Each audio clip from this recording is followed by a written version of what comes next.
Hello everybody, welcome on in. Today I'm going to be working on my game-like jam game, specifically my ski-free-like, and even more specifically, I want to get these bags to appear where I want them. I want them to be picked up the way I want them to be picked up, and I want them to respawn again the way I want them to respawn again. But there's a bit of work I'm gonna have to put in to make that happen. What's up, Zora? Welcome. PawnXPawn, good to see you all here. I stream pretty often, so if you're new around here, hit that subscribe, hit that follow. If you're on YouTube, the first one. If you're on Twitch, the second one. Actually, you could do the first one on Twitch too if you want, but no pressure. I am doing this game jam every other month on the odd months, and it is about making games like other games. The jam is almost over, so check it out if you're interested. I wouldn't recommend joining at this point. It's a little late, but there's gonna be another one in another month. So if you do join up on this, I'll make sure I get you in the email newsletter that comes along with it, so you can be aware of the next one. So it ends in, yeah, like less than 2 days. So I better hurry up. Now, luckily, I've got my game done. At this point, I'm just like adding extra features, and I still feel the pressure because I want those features to be there, obviously. Most of you know, but I'll go ahead and say anyway, the game that we are making for this jam, or everyone's making, is going to be inspired by Ski Free. And we are tasked with either making something that is quite like the original, or making something that is not quite like the original, but still is clearly inspired by it. So it's an older game where you simply ski down a mountain, and then there's obstacles. The frame rate is not usually that bad, but I guess I'm running, you know, some things, so it's a little slow, but that's okay. You ski down a mountain, you avoid obstacles, and eventually you get eaten by a big ol' Yeti. So my take on this is a little different, although not that different, ultimately. So mine is about falling down a volcano, the side of a volcano, and there's lava coming, and you better get away from that lava.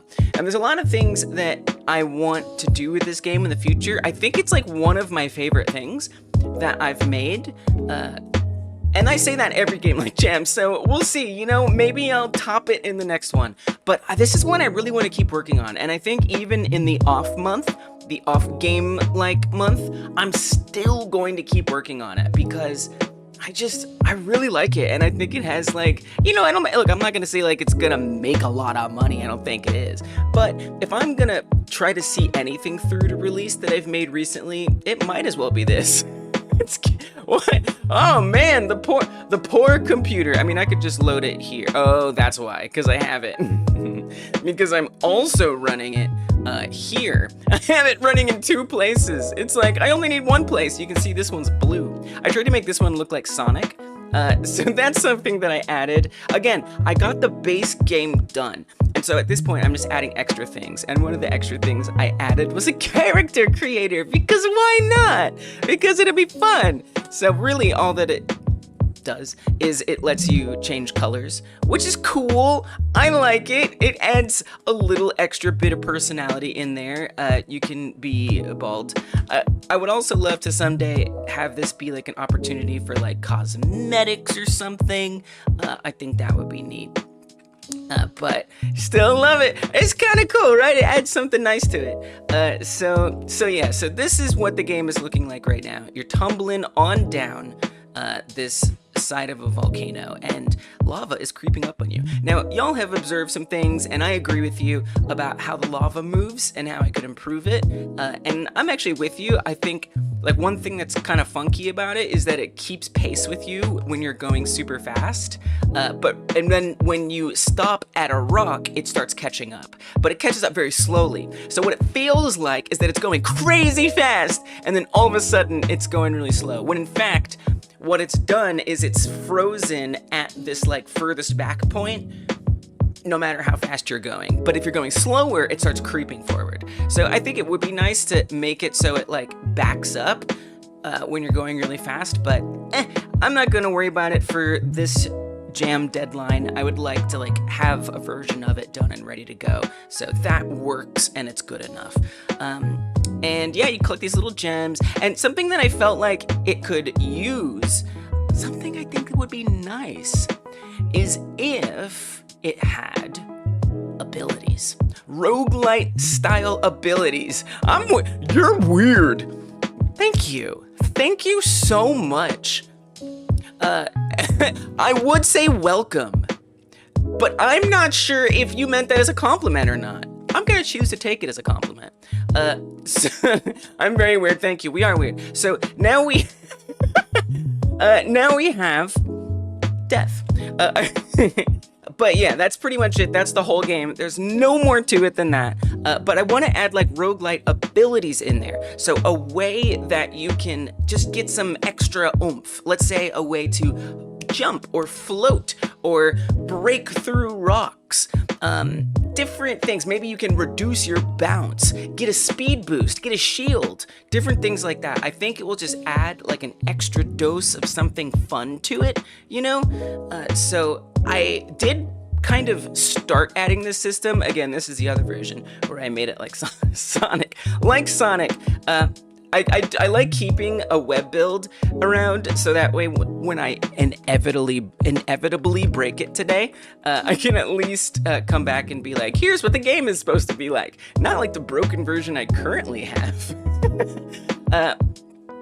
But yeah, so I did currently turn off that feature. Some of you guys have seen the bags spawning in, and they didn't work that well. So I started overhauling this feature, and well, it needs some more work. But I can actually show you a preview of what this is gonna look like. So if I press this button, this is a debug key, this menu pops up. And what it does is it lets you choose these different little sections here, right? And now you'll get an extra ability. And if you click on it, in theory, you would get that ability. But I haven't made most of those abilities. How I'm gonna make it in a day in 10 hours? Well, I'm probably not. But some of them are really easy, right? Like the shield, we just say you don't die. I'm sure that'll be fine. For speed, we just increase the speed. What could go wrong? So hopefully I can get some really simple abilities in. But yeah, I'm gonna basically the rest of the stream, I'm gonna be grinding out some code, trying to figure out how to make this gear spawning system work. I have started to implement it. It's messy, it's wacky, and it doesn't work very good right now. And you'll see that where I'm about to blow this whole thing up. Like, this looks kind of fine right now. We're about to make it not fine. But hopefully by the end of the stream, it will be fine, and I can cleanly and easily and neatly collect things and it go well. So I'm gonna get right into it. If you guys are working on your ski-free likes along with me, remember to take care of yourselves, get snacks and all that. Stay hydrated. Even though we're close to that deadline, it's okay. It's okay.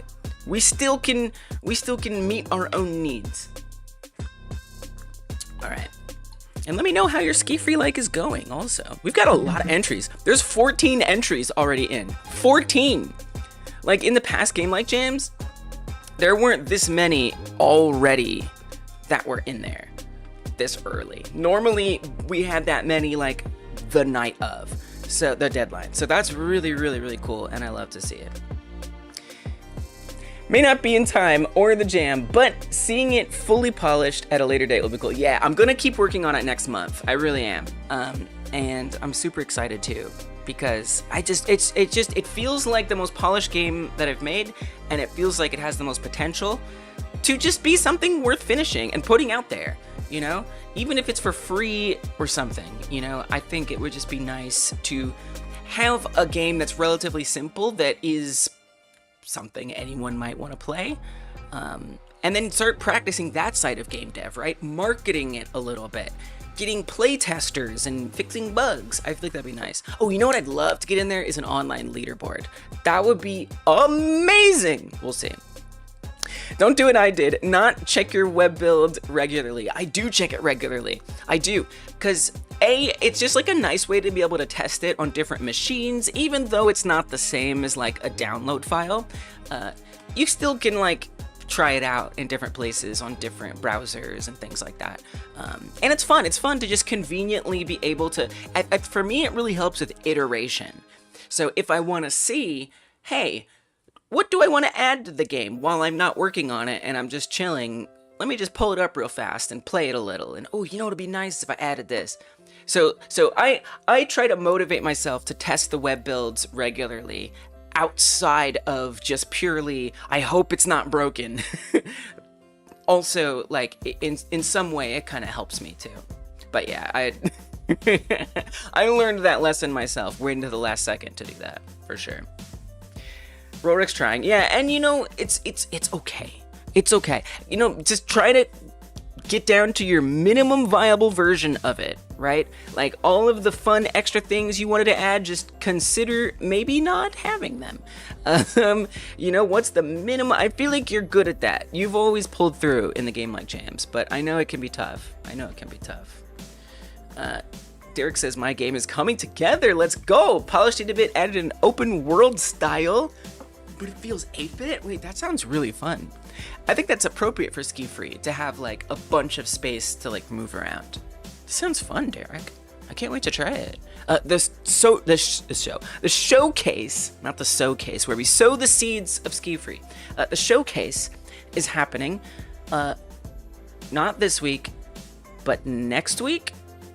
Next Friday, right? Yes, next Friday. Because the jam's going to end tomorrow, right? And I'll be here streaming right up to the deadline. The jam ends tomorrow, and then we vote on all of these grade days until this grade day on the 8th. And then on that day, we're going to show off as many of the games as possible. With how many submissions are already coming in, either you guys are just like getting good at pre-submitting, or we're gonna get more than 20. So the plan is I play 20 minimum, and then only if you guys request via the queue, which I've sent an email about that if you are part of the jam, and I'll make sure to give you more info about it. And it's on Discord as well. But if you join the queue, we'll play extra games. So we might, it's either gonna be a really long one, or we're gonna not get to play all the games. I hope we get to play all the games. But I do have to put some kind of cap on it, so I'm not here all night.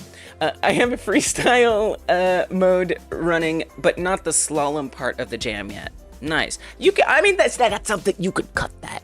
You could cut the slalom. But I know what you mean, like you want it. Especially if you're going for most likely original. Because again, like I said, we have two different categories. There's most likely original and most creative twist on the original, right? Or best twist on the original. And you can get either of those categories. And again, winning isn't everything. Just making this jam is about finishing a dang game. You know? Just getting a game done. That's what this jam is about. And not having to worry about scope and all that stuff. So, just get it done, right? Number one. But, there's always best twist if it's not too much like the original. I think I can do it. If life gives you license. Life, give Rorik some license. Are they asking for much? I don't think so. I try to make a web build every time I make anything huge that might break it. True, that's a good plan. Yeah. I always try to go for the most like the original, but that I can. Oh, nice. I feel like your balloons like, it actually was kind of like the original now that I think about it, but it also was a twist. Interesting. Yeah, I think I do too, go for most like the original. And then like I think about a little twist. I do a little twist. Some of y'all do big twists. Like so the last game like jam we did, the Puyo Puyo like, the game that won the most like the original category, Rainbow Totem. This one was very not like the original. So in Puyo Puyo, it's kind of like a match 4 game where a match 4 game mixed with like Dr. Mario, mixed with like Tetris, where there's like pieces that fall and you rotate them around and you try to get 4 colors in a row and you clear them and it's good, yay. And this game was like different. It was basically a platformer. And there just were those like stacks of match 4 pieces. And then you would would sort of interact with those pieces in this really unique way. So like you'd have this thing on your head, and then so if I click on this, see how like they're still matching and falling down, and then that makes your head taller, and then you can like grab on things and like hook on them and jump around. And see, now I'm too tall. So you know, sometimes the creative twists are really, really, really, really out there, and it works quite well, I think. So yeah, with a game like this in mind, as far as versus the original, I see how you go more for more like the original. We are running out of time, I know. I feel like I'm pretty much accepting that I'm not going to get the gear bag mechanic in as well as I wish I could. And it makes me think that I probably should start thinking about my pivot. Like, I am going to work today on the collecting gear and abilities, but my pivot is that instead of having a bunch of random stuff that you pick, you just get like one ability, like maybe the rations. Maybe it just gives you an extra life or something, right? And then I start thinking, okay, well, if it just gives you an extra life, the game, it's not that hard. Like, you can pretty much indefinitely survive once you get used to it. So it makes me think that that it could be a good idea to start thinking about a pivot in the sense that, well, what if I start adding difficulty scaling? Instead of trying to get this ability stuff, you know, this roguelite ability stuff down really well, what if I just focus on making it get harder and harder and harder as the game goes on? That way, it kind of makes sense that we can get the bags, get an extra life, and it's worth it because the game is getting harder. So, I don't know. We'll see. We shall see. Rook says, I can't help it. My soul wants to go to the most creative twist. Yeah. Except Puyo Puyo. That was hard for me to come up with a creative twist. Yeah, your Puyo Puyo was very similar in a good way. In the best possible way. Welcome, Steve. Good to see you. The month flew by so fast. It did! Didn't it? It always does. I know. I mean, I guess there's always the possibility we move it to a 2-month jam once in a while. At least if there's like a super hard one. But I don't know. Boop, boop, boop, boop, boop. Okay, let me make sure I'm all situated here. I think I am. Okay, so the gear menu, right? I want it to be real and work good. Not even the menu. I want to get the gear popping up. So I'm going to blow up my game right now. I'm going to melt it down in a forge and hope it works out good. I'm not the most confident that I can pull this off today, but I'm gonna have fun no matter what. Okay, so here's my idea. I need to explain it. My idea about the gear bags, and I guess I should tell you, like, let me tell you something important about how this is gonna work. Here's hope for today. Give me some hope today. Here's how I kind of want this to work. So this is what the level looks like. And the player is always chilling at the center, okay? This is where the player is at, right there in the middle, all the time. And the ground is moving underneath the player. So the player is never actually moving except bouncing up and down. But other than that, it's the ground that's moving, and what it does, and actually let me show you some, I'm like, say I'm gonna blow it up. I wasn't kidding. I'm gonna put some debug materials on here real quick. So let's number these a little bit more clearly. You'll see where I'm talking about momentarily. So these debug surfaces or materials, what they're going to help me do is show you how it works and help me build this system that I want for how the gear bags are going to appear. Because I don't want the gear bags to appear right in front of your face. I want you to have some time to know that they're coming, and you have to go collect them knowing that they're coming. So like sort of, so there's going to be these map markers. You can see the giant marker there. And that system is actually already set up, the map marker system, and it works pretty darn good. And the map marker is going to tell you if it's off screen, if the bag, the collectible is off screen, it's going to tell you how far away off screen it is and what direction you need to go to be lined up with it so that when it does come on screen, you actually get it. Let's get this last one. Oh, I labeled the wrong ones. Whoops! That's okay. I meant to label these. Okay, so we weren't getting as far ahead as I thought. Those were the boundaries. So actually the ones that I just labeled, those are boundaries. Nothing actually appears on those. I meant to label these because these are the internal grounds, which are the only ones that the player actually ends up seeing.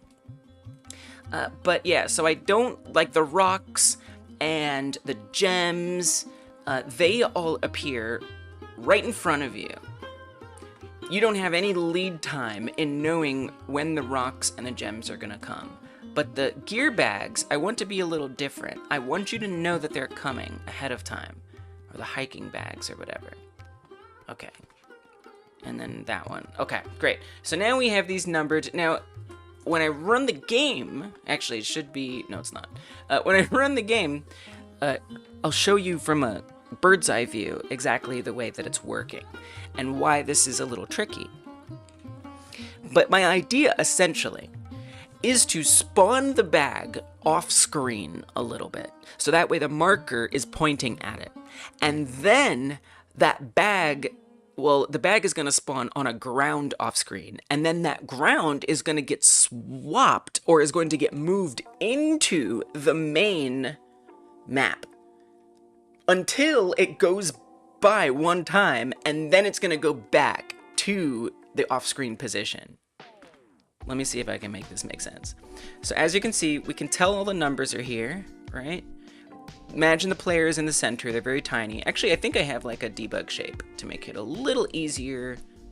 There, see that big old orb? That's the player. So I think what this hopefully illustrates is how the numbers are changing. So the numbers are a little chaotic, right? So bear with me on the chaos of the numbers. It's not very clean 1, 2, 3, 4, 5, 6. But see, 1, 3 is on the bottom, right? Now 1, 3 is in the middle. Now 1, 3 is on the top. Now 1, 3 is in the bottom. Now it's in the middle. Now it's in the top. So does that kind of make sense? As the ground moves a certain distance forward, the pair, or each like row, gets moved back. And it just kind of keeps cycling like that over and over again. And then when it is out of view, new rocks and gems spawn on it to keep that effect going, like you're going through an infinite kind of thing. Now, if I go left and right, it's going to be a little different. So we see 3, 6, 4 on the right. If I move to the left, now 6, 4, 3, those same numbers are on the left. So it swaps either the rows back if you're going forward, or it swaps the columns left and right, depending on if you're moving left and right. So that's kind of how those ground tiles work. Now, if I want to spawn a thing you can grab that is showing up with a nice, clear map marker off screen and it be in the right place, here was my idea.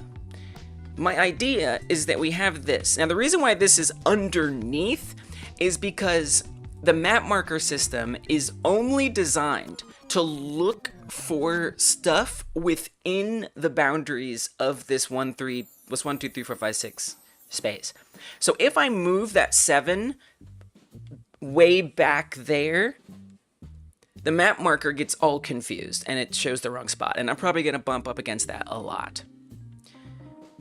So the reason why I'm putting it lower is because that doesn't factor in to the map marker stuff. I know it's a lot of confusion to try and explain it because you can't see it, but hopefully it'll become more clear in time. So my idea is to keep it below the ground. And then when it's time to add an ability bag or a gear bag, whatever, the pickup, into the map, what's going to happen is that number 7 is going to become a child of a random one of these tiles? Well, it's going to be one that's in the front, so that way it's not going to pop up in your face. So it's going to parent itself, or it's going to become a child of, in this case, it would be a child of either 3 or 1 if it was time for it to join. And then the 3 or 1 mesh is going to get removed so that it's not visible. But the number 7 mesh will be visible. And the bag will already be on it. And so hopefully, the bag will already be in the same tracked position. So I should also say, I forgot to say, that it's kind of confusing. How do I even explain it? So okay, you're playing the game normally, right? Everything's fine. Then all of a sudden, a map marker is going to appear. And at that moment, and it's going to appear at the bottom of the screen, right? And if you move left or right, you can follow it left or right until you get it dead center. Now what's happening there is that number 7 is going to be following the ground movement of one of these, either 1 or 3. And then when you get close enough, at that moment, number 7 is going to swap into, as a child, either 1 or 3. And then it's going to scroll past, and then in theory, you can grab that item. And then once 7 gets to the end, it's going to unparent itself, and it's going to go, or unchild itself, and it's going to go back to this spot, and the original mesh is going to reappear. That's the idea. My implementation is not so good. So now that I've talked a lot, let's see where the implementation is currently at. So I'm going to put the spawns back in. So I've commented out this logic that's relevant to that, which is this. So it just makes sure that no gear bags have been spawned, and then it's going to make sure that we are past the point of the last gear bag that we picked up. Currently, I don't think we're going to be able to get multiple. I'm just trying to get 1, but I don't think it resets well enough for us to collect multiple, for whatever that's worth. And then that plus the minimum spawn distance, so that is to say make sure it's far enough away from the last one is basically what we're saying here. And then we add gear bags in there. In this case, we're just going to add 1, and we add it to that number 7 ground. Can't you do that the same way you do stone spawning, but give it a small chance to appear? So here's the problem that I don't like about that. The thing I don't like about that is it surprises you, and there's no chance to pick it up. That's why I don't like that. Because it's such an important thing to try to get that what's going to happen is it's going to spawn and you're going to miss it over and over and over again. And it's just going to keep appearing and it's going to keep despawning. Because the chance of picking up just 1 out of, all the possible positions and, whatever obstacles you have to avoid, I don't like, personally, like from my own game design theoricisms, I don't like it because I feel like it just doesn't give you enough lead time, and to me, I don't know, it feels like not good. It feels not good. I could show you, although I've broken it a bit too much to be able to show you what it's like to set it up that way. But I just don't like it. Is kind of, that's pretty much it. Because it's such an important thing to be able to collect that I want the player to have time to decide that they're going to get it.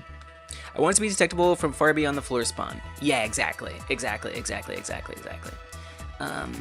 Alright, so this brings it in, and then if we go and we look at what's happening in here, it's going to spawn 1. It keeps track of how many gear bags are out there. This isn't even the main code. So the main code, if I remember correctly, it's on the ground collector. Alright, this is where things get a little crazy.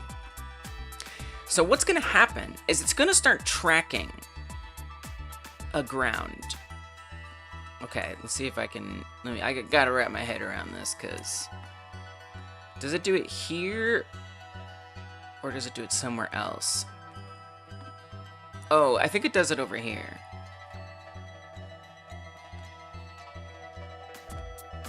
So this emits that that's happening.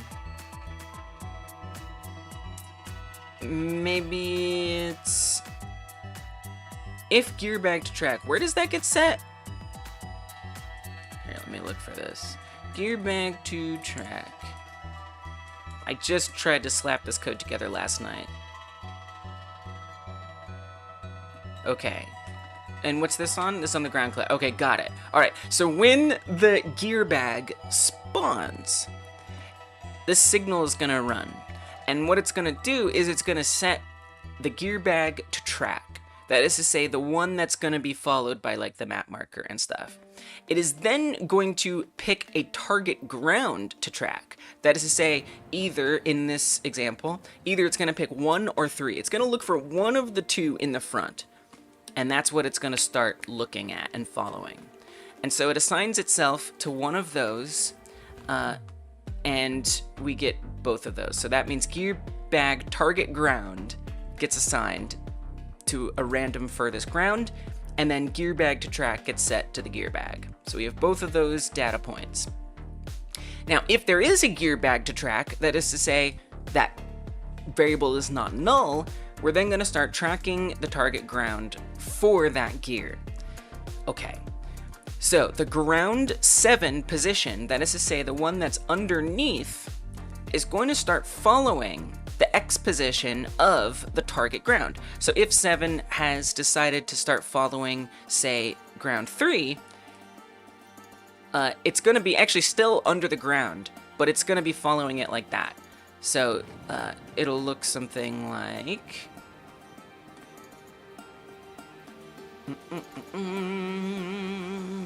something like this, right? It'll be moving left and right the same as ground 3 as the player moves left and right.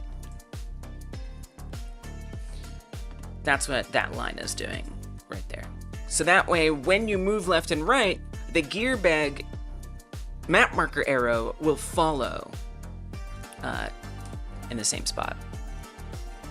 Okay, so if gear bag ground recycle, so what is this? So what this is doing is this is checking how many times, as you can see when I'm showing you this way, every time that a row shifts back, that's a recycle. It's recycling the same tiles over and over again. So what it's gonna do is it's gonna, but it's not just checking recycles, it's checking how many times has the target ground recycled. So if the target ground is 3, it's gonna see, okay, when was 3 last recycled? And then that's gonna count as 1. 2, 3, and then I think I have it set to 3 right now. So once that recycles 3 times, then it's going to do the swap. Now, right now, this is where things get really messy. because this code is not written goodly. So I gotta figure out how to make it better. But the idea is it's going to set whether or not gear ground swap is active. It won't be active the first time, so it won't return the first time that the spawn recycle distance has been met. So it's going to skip this. It's going to set a parent target. Well, it's just going to declare the parent target. I have it calling with a true or false variable. So if that is indeed true, then the parent target becomes the gear bag target ground. That ground, in my example, number 3 that it's following. So that becomes the parent target. Now, if this is false, it's going to target itself. So the true is saying, yes, let's have tile number 7 swap into tile number 3. If it's false, I want to say, no, have tile number 7 go back down here. That's what this is supposed to be doing. Or it's setting where it's supposed to go. It is changing it. Okay, so once it sets whatever the parent target is, it is then supposed to reparent that number 7 ground, reparent it to the parent target, and then also set its position to match that. Right? I probably want to put this ahead of it, but we'll see. And then, mystifyingly, I then have the indeed check again. So I feel like I might have an order of operations issue here. I wasn't really sure, and I like in my head I was like, this should happen later and that should happen sooner.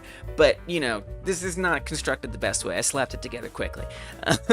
But if it was swapping in, it is then going to remove the mesh from the target ground. Thank you for the hydrate. Zora, welcome, Nikba. And this does happen, but it ain't totally right. So what should happen is like the number 3 mesh should disappear. It's gone. That's what this will do. Nikpa says, this game looks so legit. Thank you. Is the reason it's on its own tile to prevent rocks spawning over the pickup? No. It already will avoid rocks spawning on the pickup. There's a whole system that detects the bounding boxes of other meshes nearby. And if there's an overlapping mesh, the rocks won't spawn on top of it. No, the reason why it's on its own ground is because I want it to appear... I want it to be able to fit into the existing scrolling system, but I also want it to be outside of the boundaries of that system. Yeah. Like, originally, I was, like in, like, a basic way, right? I would imagine, like, okay, let's put the bag somewhere out here, right? And then whenever and just have it like get gradually closer and closer and closer, and then whenever it's like over the top of another ground, it'll just snap to that ground or something. Now that would actually, yeah. So maybe to answer your question, yes, because if I did it that way, it would totally be on top of other things. Although, you know, I could maybe tell it to remove those things or something.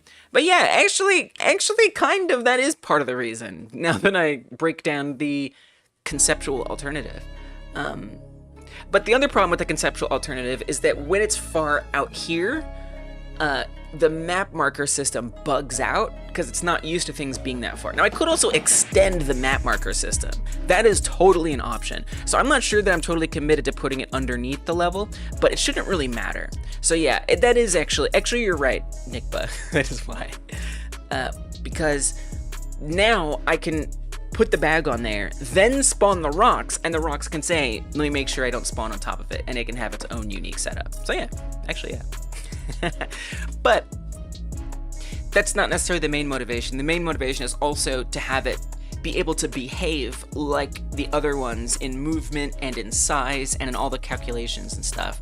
And you know, so that way the bag spawns in an area, because the way the code is written is it looks at the size of the ground tile and it spawns the bag somewhere within that tile, right? So I want it to match wherever it spawns. I want it to make sure it's within the same kind of boundaries that one of these other tiles would spawn in.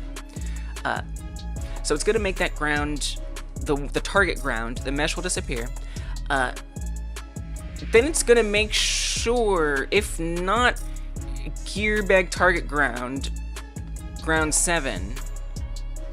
So basically this is going to run on like both.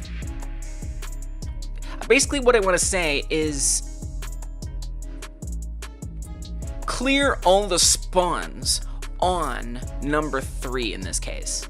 Clear all of those out, because I don't want there to be lingering obstacles there that are affecting the player. So this is just another function that makes all the spawns on it go away, the rocks and stuff go away.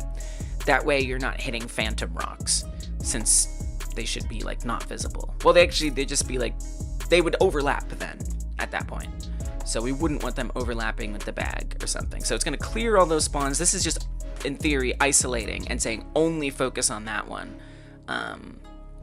Yeah.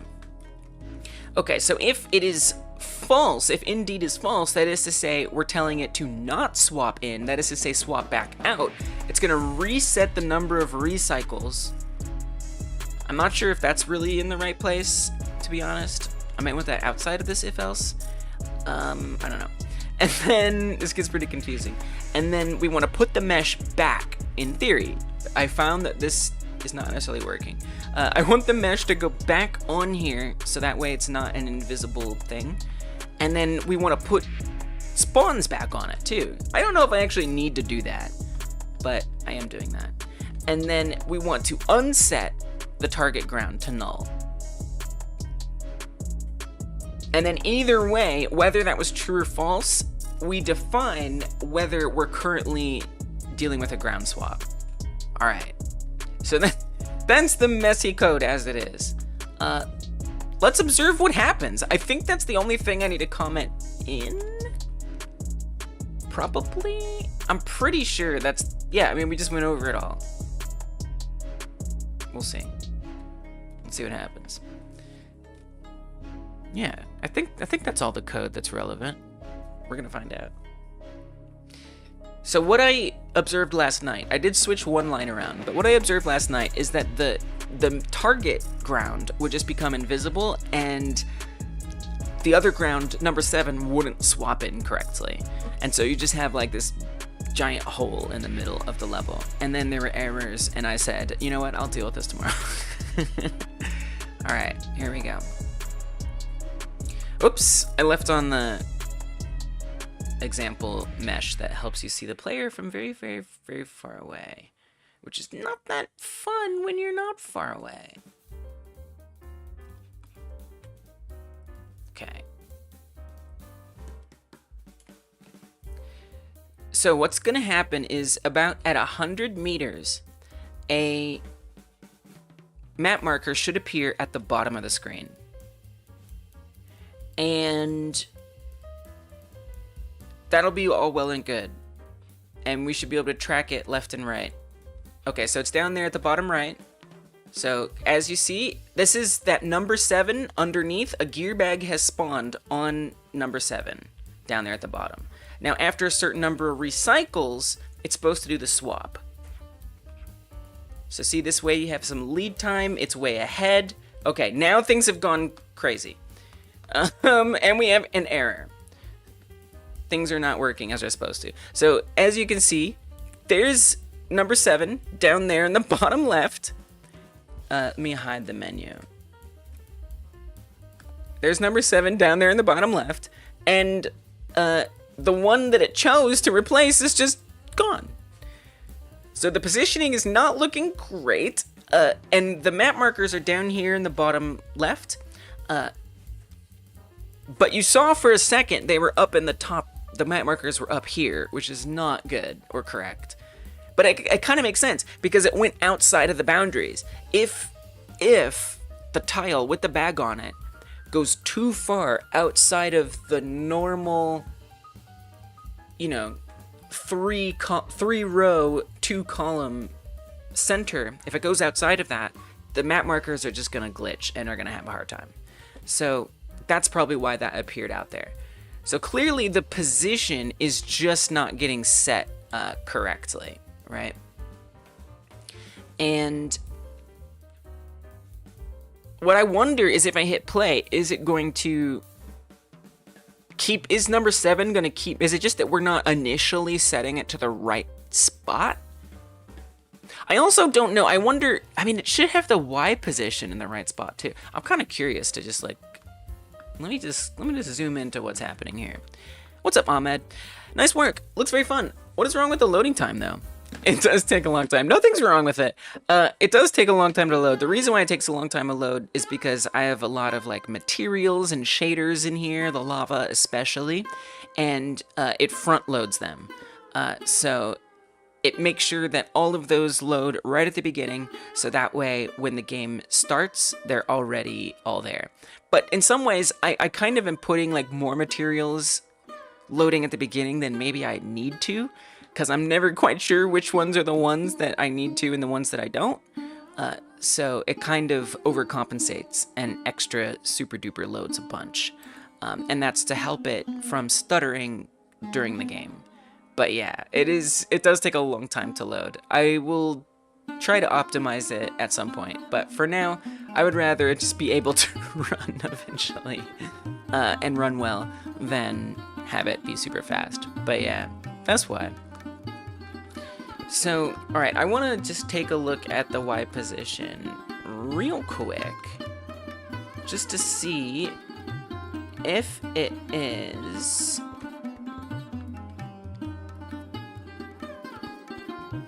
So it's going to be, I don't know which one's it's a child of, actually. Which one is it a child of? What was the target ground? That's gonna be in, right, in here. Target ground is number 2. Okay, there it is, right there. And you can see this one, so this, like the other ones, this, okay, let me see if I can make this make a little sense here. So this is tile number 3, and it has a bunch of meshes on it. These are all rocks and gems, is what these are. So number 3 has a bunch of rocks and gems, number 4 has a bunch of rocks and gems, but what doesn't have rocks and gems is number 2, because it did successfully clear them. And then here's number 7. Now it only has a gear bag. I actually haven't tried spawning rocks on top of that, but we could try. So that's what has the gear bag on it, is this one. Now what I want to see is what its Y position is. -99. I mean, that's not good. That should be higher. I mean, morbid curiosity, if I put that at 0. Okay, so that's not much better. It's still not in a good spot, but it's not going, I mean, this just is wrong. This is all wrong. So I would like to see those numbers be adjusted a bit. So I gotta figure out how to get that position to match. But now what I'm curious about is it going to move when I hit play? It does. What the hell? It's moving very strangely. Is that true even if I put this at 0? I might be about to die here. Okay, it actually is way, way, way better. Okay, you can see it's actually tried to unswap it because it put the mesh back on the other one. It's very interesting. So clearly it's not like oriented correctly, and something is happening in the parenting process as far as like positioning and stuff goes, such that it's not quite matching the same positions. You know what I wonder? I wonder if I'm at least leaving behind some of the tracking code. Because remember how I said it was following it horizontally before it swaps it in? I bet that's still running and affecting it, which is not ideal. So let's make sure that stops happening. So right here, I wouldn't want that to happen if gear ground swap active. So we would want to say if gear ground, so hard to say all these things together. If gear ground swap is not active, then do this tracking, because otherwise it's going to be handling its own tracking in theory, because it's just a child of something that's already moving. So that's one thing that would be nice. But I'm also noticing that like the Y position isn't setting correctly. I wonder if I need to do like global. Like what if we don't just do position, but we set global position to this global position and then reparent it. All right, so just some minor changes to see how much of a difference it makes. All right, so we're gonna be cruising along.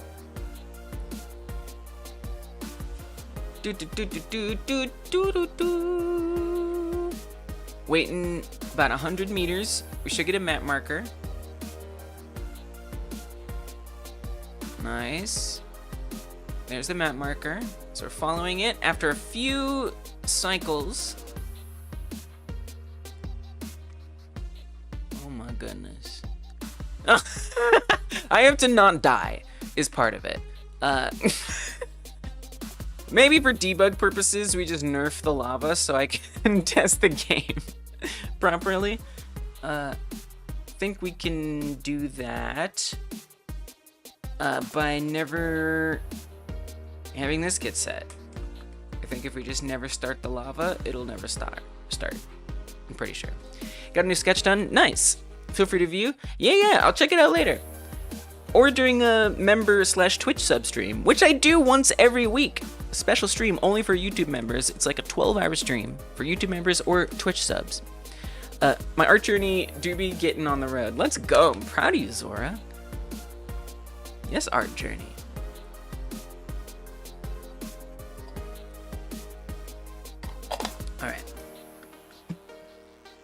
So hopefully I won't have to worry about dying to the lava for a second. It's debug! I don't want to worry about all that. It's debug time. I can enjoy a break from hardcore gaming. Okay. So we're approaching the 100 mark, which means map marker is gonna appear. And so the player has lead time to try and track it. You know, and I might want to put like more like a number there that tells you how far away it is.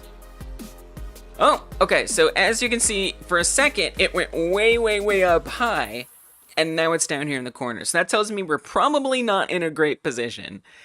I wonder if it's I wonder if, like, it's hitting the recycle in the back or something, and so it matches all the way in the back at first. Okay, but let's see where we're at here.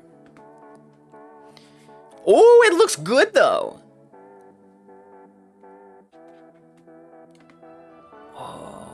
We still have an error. I don't know what this error is. I don't know what this means.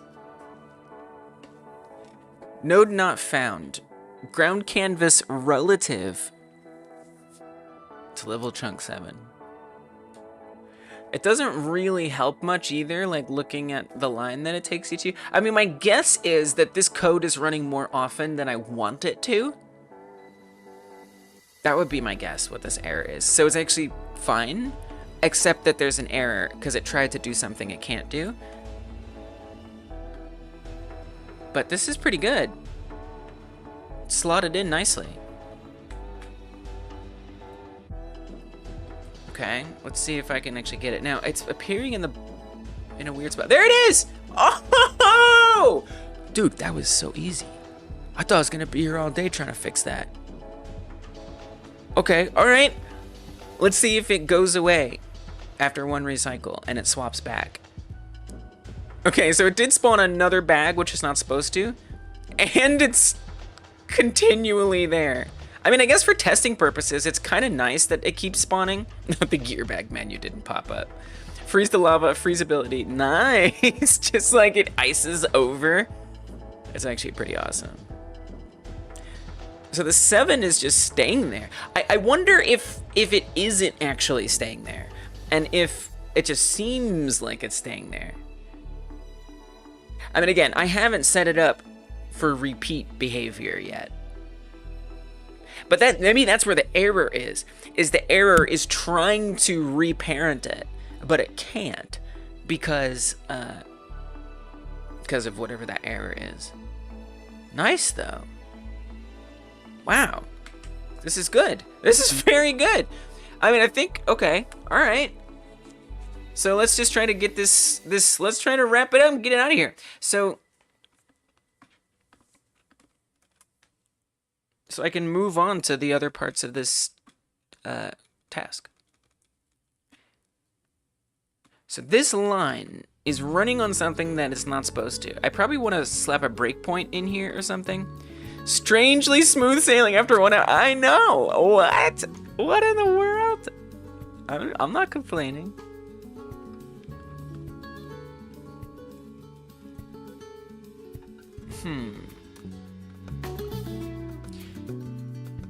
Yeah, I think I need a breakpoint. I really need to understand what exactly is happening, because I'm just not entirely sure.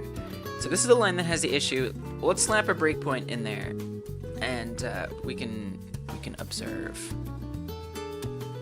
Because I have a feeling that's something to do with why it's not swapping off. Again, it's not yet set up for like multiple gear bags, which is also weird why another gear bag appeared.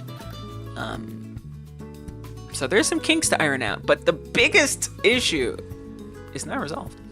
I think getting that global position stuff sorted out was the main hiccup, which is awesome. Now, for the sake of debug as well, I could shorten up some of these distances. You know, make it instead of 100 meters, make it 50. Instead of 3 recycles, make it like 1. You know, just to speed it up. But if it gets too annoying, that'll do it.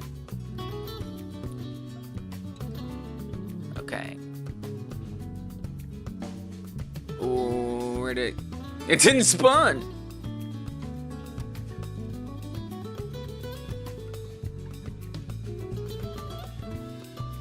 There it goes. It didn't spawn until the second round. That's weird. Maybe it spawns in like an invalid spot. Very strange. Okay. Breakpoint. Alright.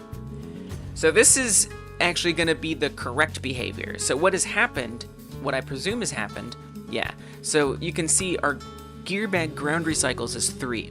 And when it's greater than or equal to 3, the gear bag ground recycles, because this is 3, then it's going to swap the ground in. So that means it's running this. If the gear ground swap active, which it won't be, then declare a parent target. If it called with true, which it will have, it's going to set the parent target to the gear bag target ground, which it has done that successfully right there.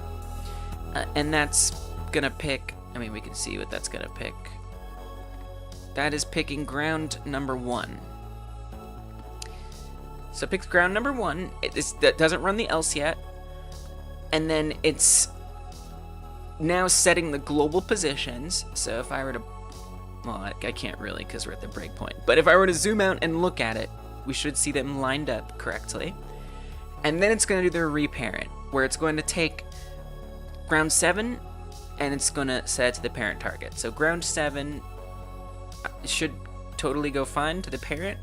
I think where the debug is going to come into account is looking at what parent target is. So right now that's the tile number 1, which is correct.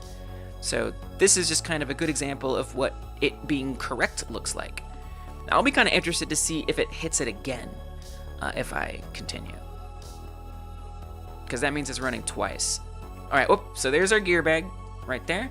It's in the right spot. All is looking good. We haven't run through that logic again, and the reason why we wouldn't run through that logic again is because if that function called with true, which it did indeed, then gear swap active will be true, and then that means that the next time this function tries to run, even though this is met, it's going to just return.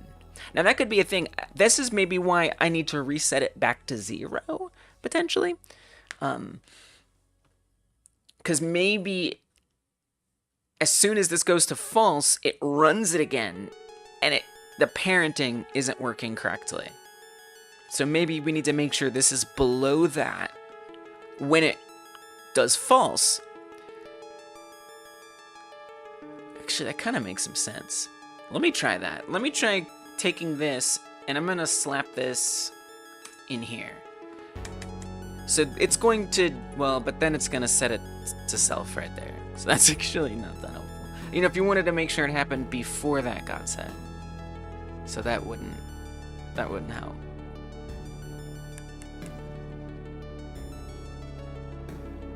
Yeah, I don't know. I'm gonna not do that yet, and we'll see. We'll see if that ends up being something I want to do. Okay. So all is well. There's the gear bag. Now I'm gonna miss it this time, which in theory should destroy it. Now, of course, it's like way over there. So the map marker is still being a little wacky. I would want to say once it's past a certain point, it just actually disappears and it stops showing it to you. Because you've already missed it by now. It would have been consumed by lava. So I'm not gonna worry about that being over there for now. Okay, but so it's cycled around. So I think something else that I want to change. It seems to be waiting for like one more reset. Oh, we got the error. Wait, what? Without the breakpoint? Oh, I wonder if it's running. Wait, how did I get the error without hitting the breakpoint?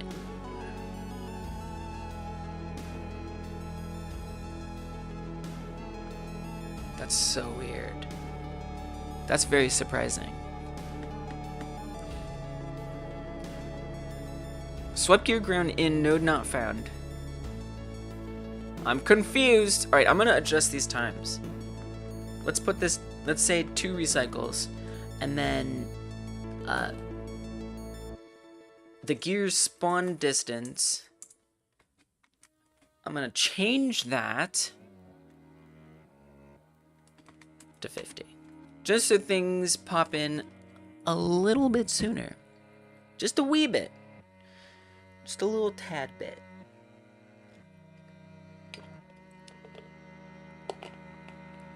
A little tadpole bit. I'm still very optimistic. This is like, at this point, I'm just trying to iron out this wacky logic, but at least it's not a mess all over the place. That's very, very encouraging. Okay, but I would like to look at it from above. I'm gonna attempt to play this way. I can sort of see the obstacles. Okay, so it should be spawning in momentarily. So we should see the swap happen. Okay. Let me just not have the menu. Thanks. So actually my map marker is all the way to the bottom left, which actually makes, I think this actually does kind of make sense. It seems okay. The gear bag has spawned, but it's still under. It hasn't done the swap yet, actually. Sorry. What it has done is it's put the gear bag on that tile that's underneath the level. That's what's happened. So that's kind of like what we're tracking, what we're following. One thing I don't like about it is it's very sensitive. So like if it were further out, it would be a little bit less sensitive, right? So because it makes it feel closer than it actually is. Okay, so then we hit the breakpoint, which this is the moment that it's trying to swap them. I really wonder what's happening. I'm trying to like super identify the point where that error occurs. So this should all be fine. Let's continue. And now the swap has taken place. So that tile that was previously under the ground is now above the ground and correctly in that bottom left corner. Oh, the error. Oh, it happens. It happens right after that.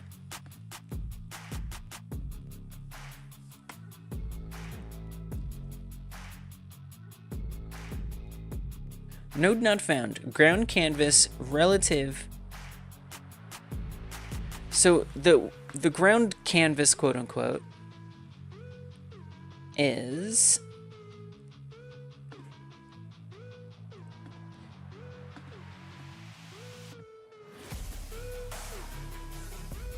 this. It's where it's that like 2x6, 2x3, sorry, section in the middle where all the debug white or like peach tiles are in the middle. That's the canvas. It's not finding that node relative to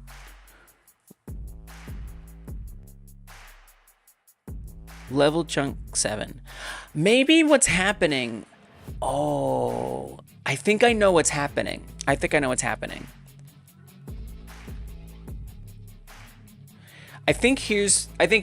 issue is. I think I know what's happening.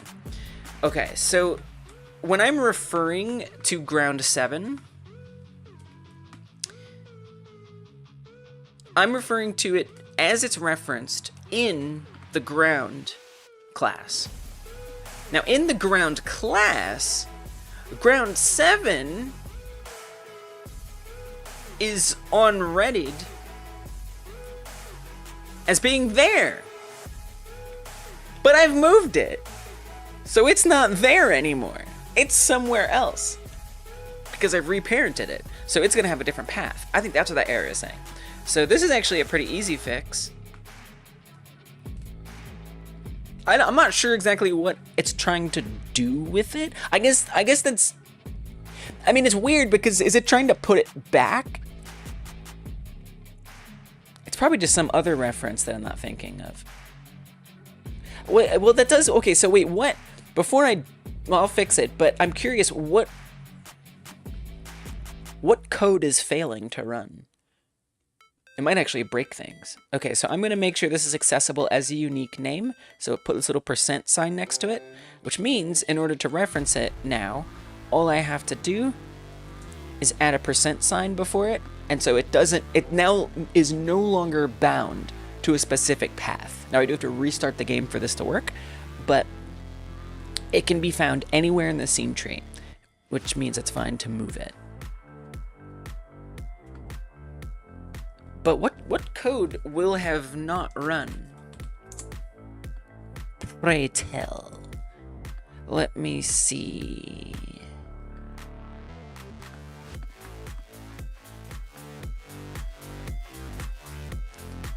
So once it reparents, right? At least in the old version now. It's now the old version. It can't get any more references to the ground 7. Which means, right here, it can't check if something is not that. So this would, in theory, be clearing the spawns on something that I mean, it kind of wouldn't matter. It's not really that big a deal. But then we also have here, so that... Well, this is different. Yeah, I guess that's the only place. It's just this if statement. So actually, it's not really that bad.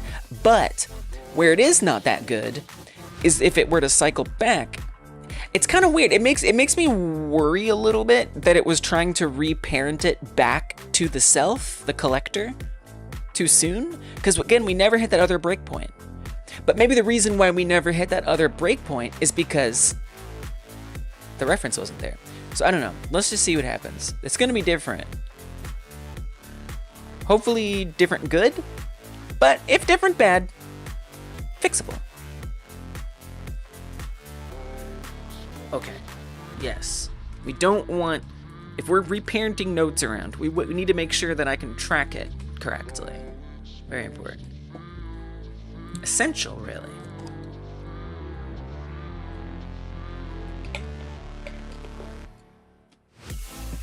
Okay, so after 50 meters, we're gonna get the map marker. And then after a couple recycles, it'll swap it in. We're also going to get a breakpoint, which isn't that important, but I'll be interested to see if we get a second breakpoint this time. That'll be really good to know. Yeah, I feel like we could try to simulate the sensitivity and maybe turn down the map marker sensitivity with every recycle that gets closer to the max number of recycles that it's looking for, or the minimum number of recycles. When it gets to that, we put it back to the regular sensitivity. You know, just so that way it feels like it's further away and you're getting closer to it. Because I can't really explain it. It feels like it's moving around too much. Okay, so this breakpoint, not a big deal. Let's just keep moving. I'll be very interested to see if it runs again. Now we are getting an error. Same error? Damn, I really thought that was gonna fix it.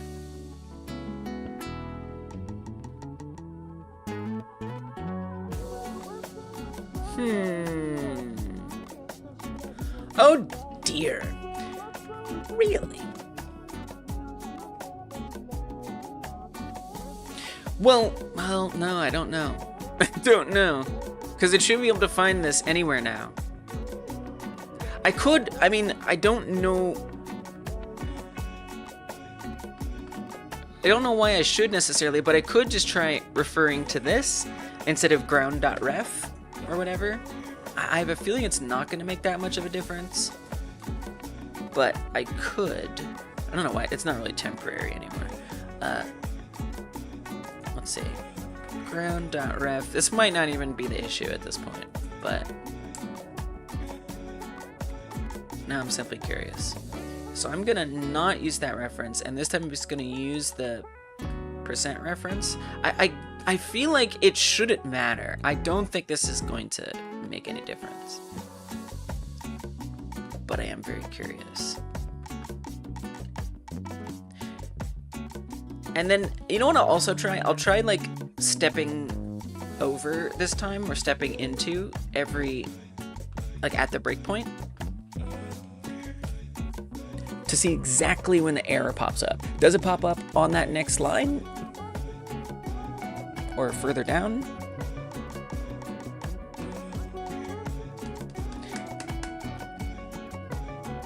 And again, it's a little hard to say I'm seeing like any compromised functionality.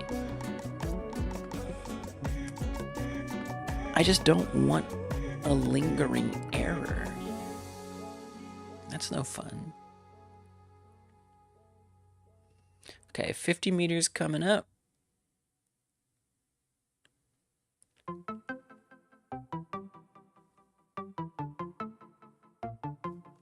No spawn. Let's see if it spawns at the next 50. Sometimes it takes a couple rounds for it to show up, which I don't fully hate. Okay. So shortly, we should get the breakpoint. And now let's be more careful about this. So all of these look fine. Parent target is ground number 1.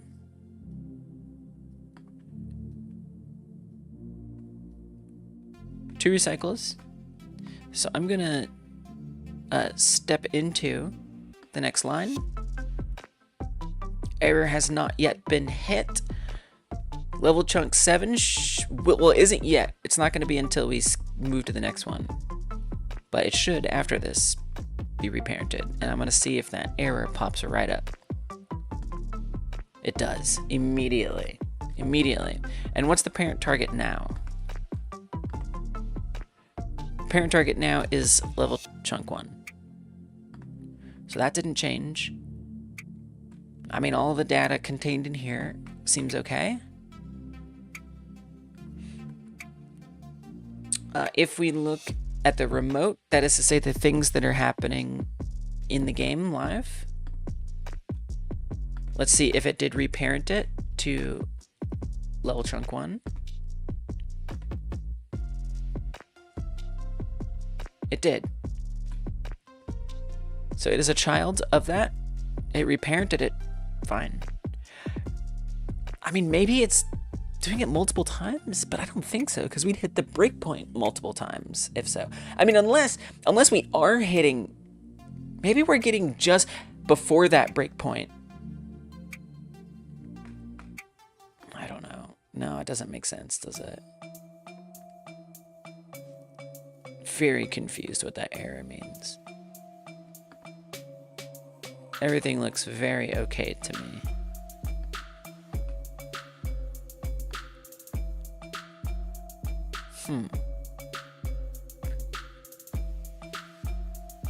If not, gear bag target brown, so it's able to check this. This should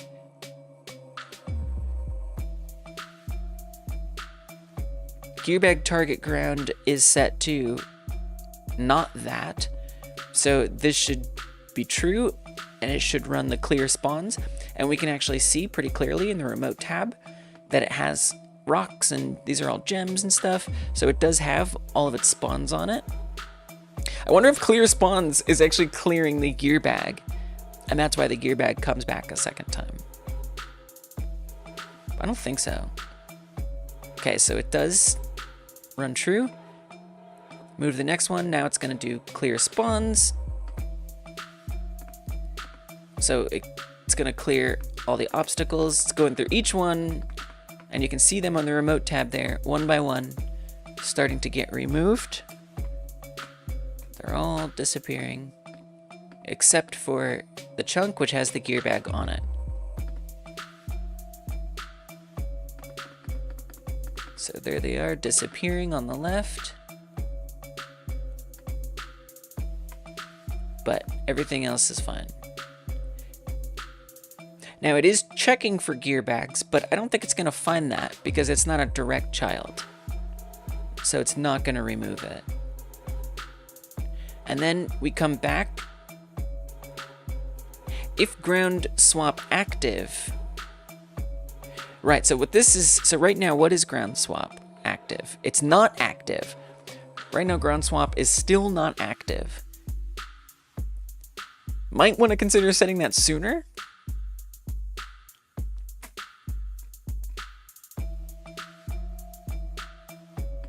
Because, well, no, I don't know that really matters. I don't think so. I mean, unless any of that other removal code depended on it, but I don't think it did.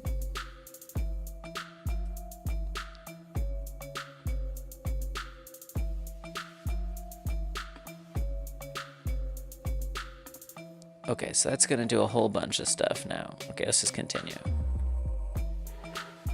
So yeah, I mean, I'm not sure. I'm about to ask an LLM what it thinks this error means because I don't understand it.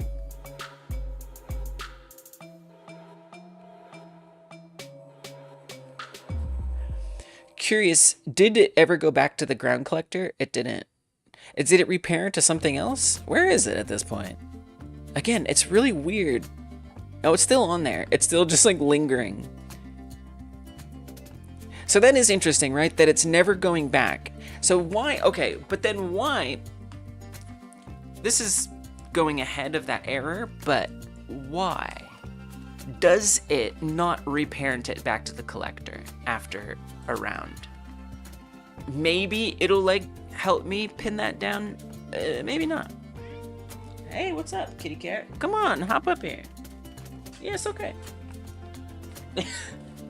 I love you, buddy. Come on. Come on. Yeah, it's okay. Welcome, Travi. How you doing? You want some attention? You want some love?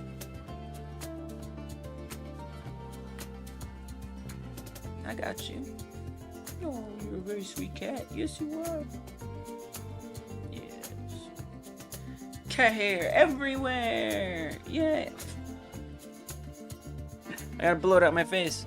I'm allergic to cats, but that doesn't stop me from loving them. Oh, you're a sweet boy. Yes, I'm only slightly allergic. Could be worse. Hello.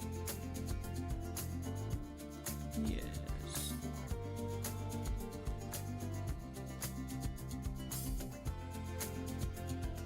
Everything must stop. Everything.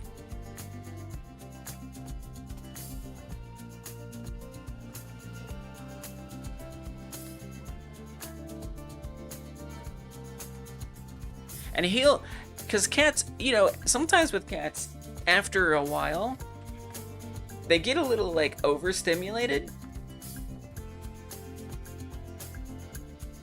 And they usually, like, back away, or they don't want to keep getting the love.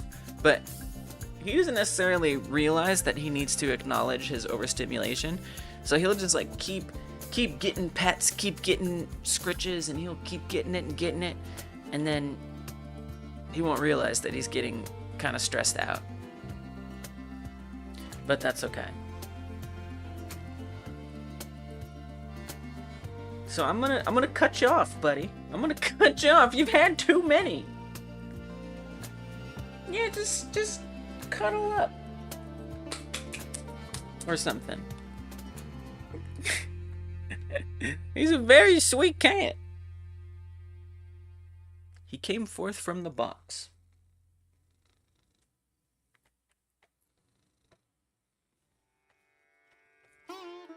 Yeah. Don't cut me off. He's like, please don't. Please don't cut me off.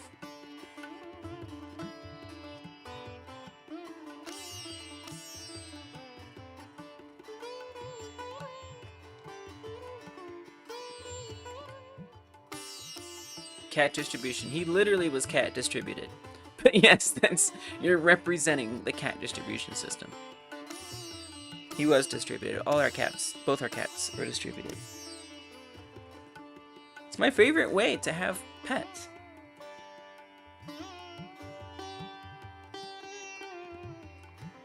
It's more like serendipitous that way.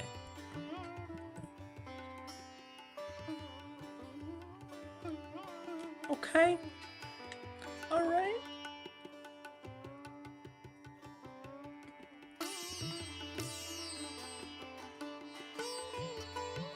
What was I doing? A bug? Gonna ask an LLM at this point what the error means? Because I'm generally kind of a bit confused. I thought I maybe understood what it meant.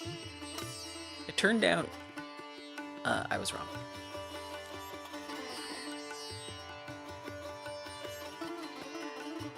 Oh, I guess I wanted to see...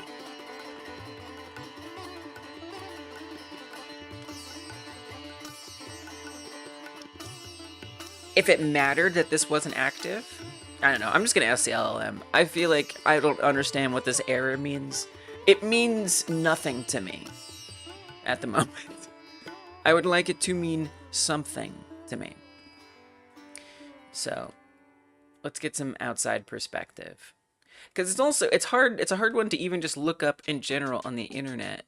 Like, maybe, but it's got such a specific, like, path. Of course, I can't copy this. Oh, I can, thank God. Sometimes you get errors that I can't actually copy and paste, which is even worse, especially if they're long. All right, Copilot, help me. I guess I'll give you some code context. Now this code is going to be a little large for it, so I'm going to have to upload it for it to be able to read it, which is fine. Okay, let's save this. I thought I kind of had a folder for this stuff. Let's make one.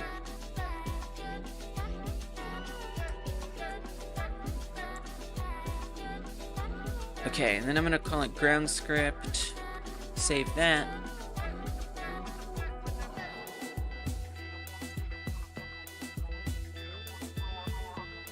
And I'm gonna add the ground script on there. That I just saved.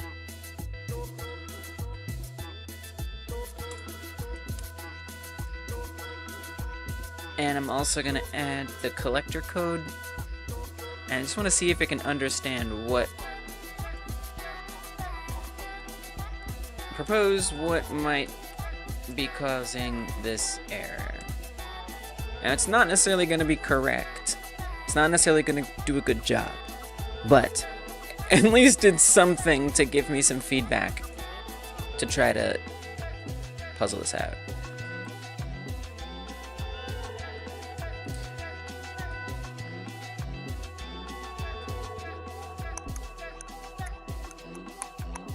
Reference misalignment during a reparenting operation. Sounds correct. That's at least what I've deduced. Level chunk 7, once reparented, is trying to resolve the relative path ... ground canvas, but its new location breaks that path. Why is it trying to resolve that path though? Level chunk 7 originally exists under ground canvas. When you reparent it to gear bag target ground, it becomes a child of mesh instance, losing access to that. So, any code or scene reference relying on that relative path, I don't use get node, will now fail. But like what code is the one that's failing? You've got a few options depending on how ground canvas is accessed inside of level chunk 7. Replace any relative path in level chunk 7. What? But which ones? I don't even know which ones you're talking about. Before reparenting, give it a direct reference.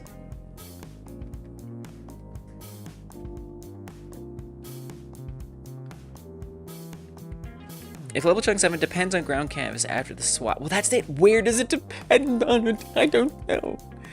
Consider shifting its logic to communicate. Okay.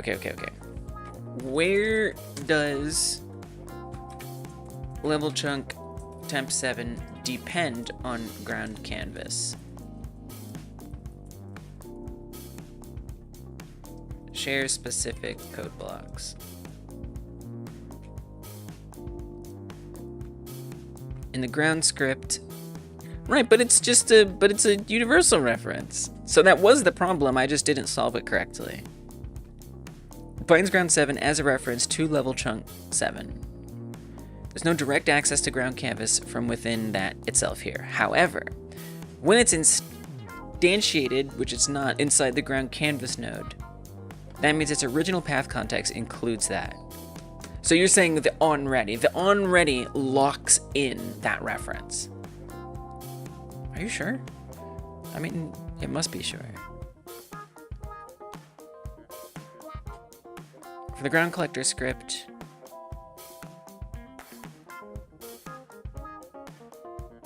right there, right. So you're saying every place that I put that in there. No direct call, but the error stems from internal logic. A get node lookup happening during one of its internal callbacks, possibly during running a process. That wasn't the most helpful. Right. It doesn't have a script. Does it have a script? Did I give it a script? I didn't. Wait, did I? I didn't. It does not have its own script. Ready execution or onloads relying on node hierarchy. Wow. Well, I'm a bit unsure how to fix it then.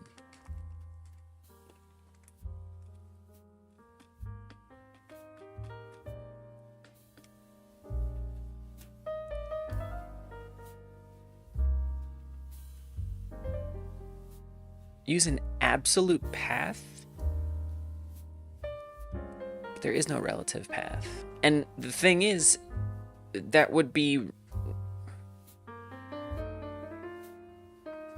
I don't even understand how that would work. Give it a direct reference.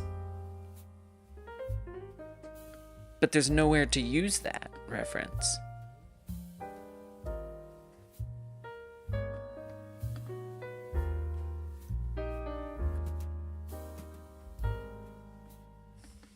I'm still very confused. Suggest how, this is probably not gonna help. Suggest how you would fix the references in the specific places that likely trigger the error. I repaired things all the time and I usually don't have these kinds of issues. I wonder, what if I did give it its own script though? What if that helped? Like I gave it its own class and made it a singleton? Let me try that before I look at whatever weirdness it's gonna give me. Let me try that. I am gonna give it its own script.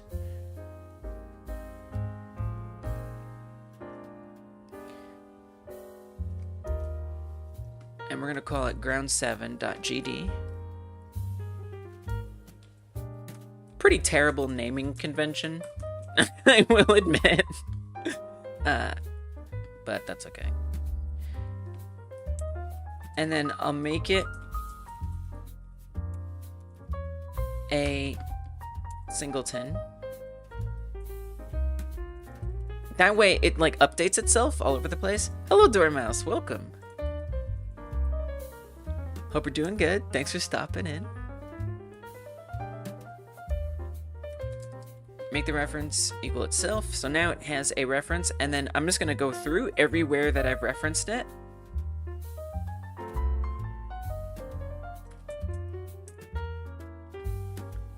Whatever it's called right now in the code. It's probably that. There he goes. So take all these spots, and we're just gonna change it to ground7.ref.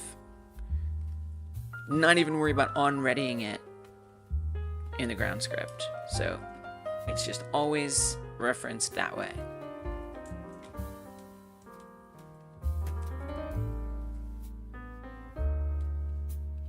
All right, hold on a second.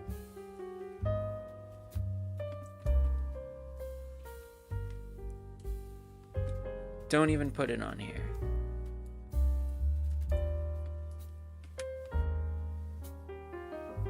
Let's see if that makes a difference.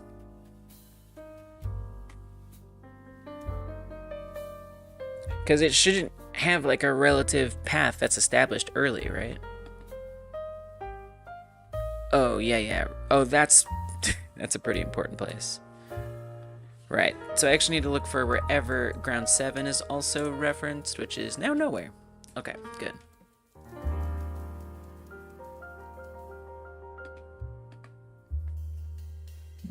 I'm hopeful. I'm very hopeful. Argue1 should be mesh instance, but it's ground 7. Okay. Yeah, but oh, it doesn't extend. Okay. Mesh instance 3D. Okay. Okay. I'm sorry. Please forgive me.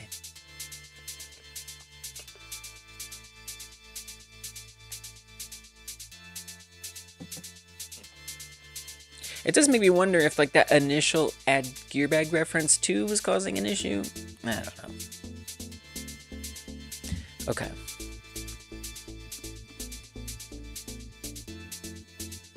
So I just want to see that error not happen. Do I still have that breakpoint? I kind of don't care about the breakpoint anymore. It didn't really... It's not serving me anymore.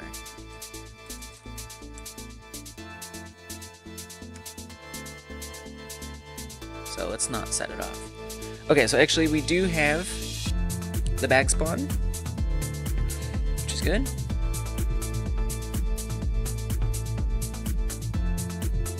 Oh, we still got the error. That didn't fix nothing. Dang. Okay. Wow.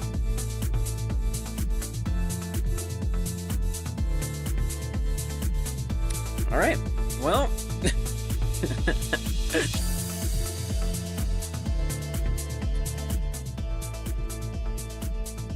I don't know. I mean, it honestly, to me, it doesn't sound like the LLM knows what the issue is. It sounds like it's good at like autocomplete guessing what the issue would be, but it doesn't sound like it actually can find why it's happening. But it might be able to come up with some like guard clauses that keep it from setting off the error, which is a band-aid, but I don't care. It's a jam game. No, I care a little bit. Alright, but let's give it, since I did make some changes here, I'll give it the latest. And now that it does have a script, I'll answer its wishes and give it the new script. Propose fixes for, or not fixes, propose changes that would avoid or resolve the error. I really don't care if it just avoids it, it's fine.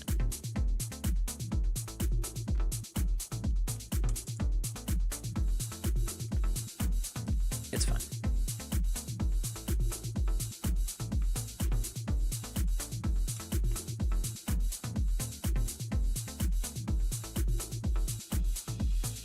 Make sure your usage of ground7.ref and its dependencies remains stable after reparenting. I mean, I thought it is. Once ground.ref is reparented to gearbag target ground, its position in the scene tree changes. Right. If its internal script or one of its children tries to act, doesn't have any children. Actually, it does. The gearbag. Oh. I didn't think about that. Whoops. What the hell was that? No, thank you. I could consider that. Gearbag is a child, but it doesn't do anything. It's not doing stuff.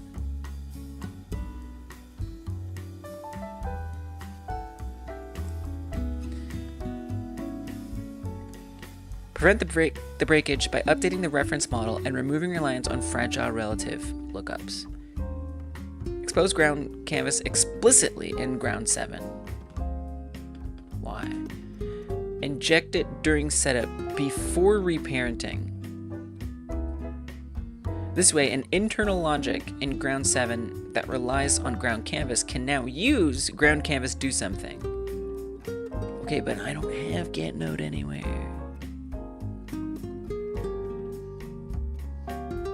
If ground canvas never changes location, modify lookups inside ground 7 too. But I never use it.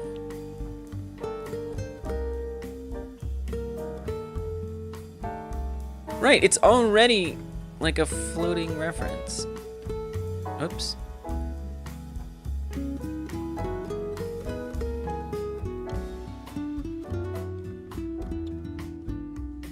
Pass this into ground 7 directly via an init call. Why?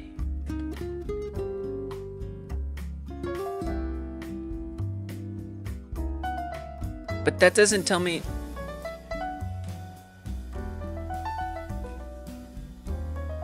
How it.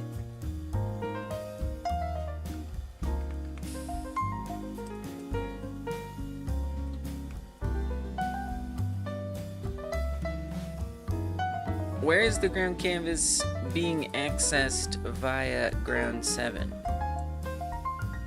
Like,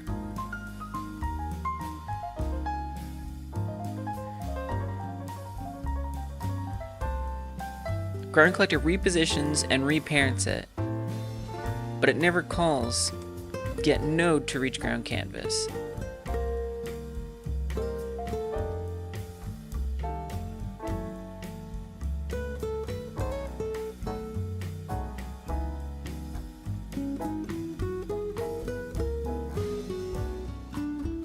A child of ground 7 that wasn't shared. I mean, the only thing would be the gear bag. Leftover references inside an older version of ground 7, or a node that was swapped at just place at runtime. That doesn't exist. I'm telling you, that doesn't exist.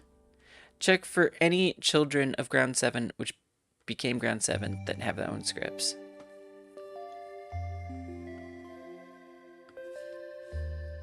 Yeah, I don't think there's ground canvas. I think it's only referenced.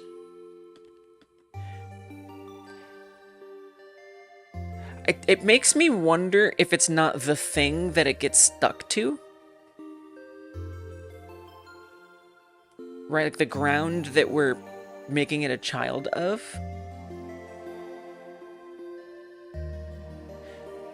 On the ground script, I mean, this isn't...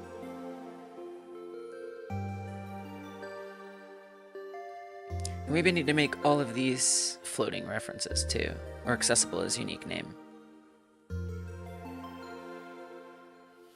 Try that. What does the script attached to debug label 3D look like? Any chance it is something like onReady ground canvas variable? It doesn't. The debug label actually gets queue freed in the init phase. So it's only in theory there for the editor. So it shouldn't even be available by that point anymore.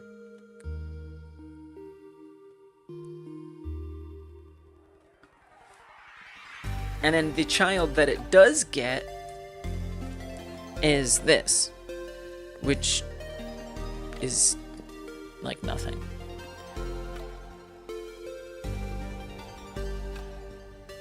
Although its node gets tracked,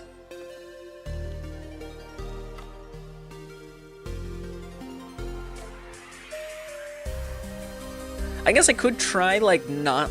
Well, I can't not spawn the gear bag, because the gear bag spawning sets off a chain of events. I mean, I could try it, but it would just be like kind of a lot of work. I can try getting rid of those other references, like but it shouldn't matter. Maybe, I don't know. I don't know. I could try setting all of these. I don't think this is going to help. But I could try setting all of these to be accessible as unique name. Yeah, let me know if you still think that that's like something, Dormouse, but I just have a feeling that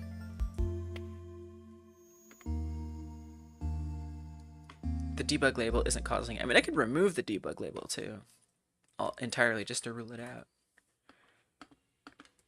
Okay, so give them all unique name references, which means it's not going to be tied to the ground canvas. In theory, it shouldn't be. So in theory, I should be able to reference it again.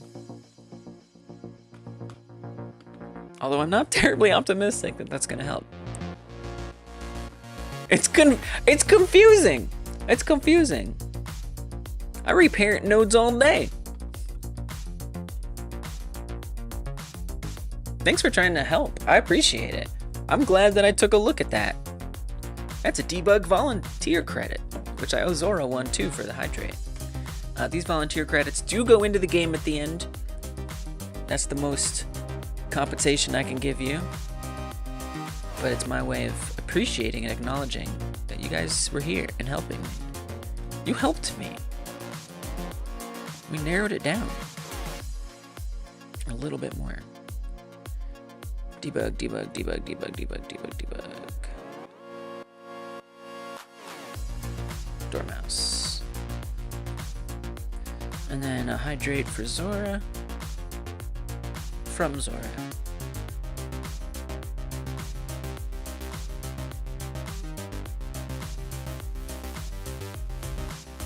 There they are. I was saying, did I miss something? No, I just forgot to give you a hydrate credit from earlier. That's all.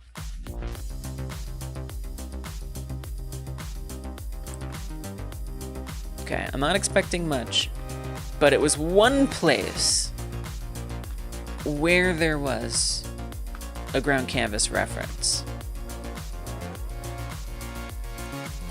So about 50 meters in, or 100, if for some reason it skips to the next cycle. Would like to figure out what that's about, but that's okay. Okay, next cycle, there it is. In the bottom left. Now it's near the center. It's gonna appear, and we still get the error.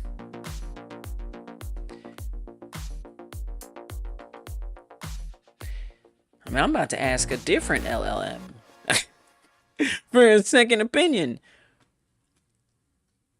I mean, I could try looking on the internet in general, but I don't know. Node not found. It's gonna really be hoping that someone else's context fits mine. Godot, and then reparent stuff.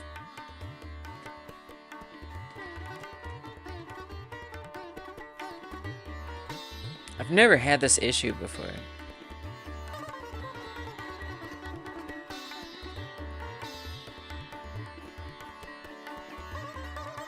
This was closed.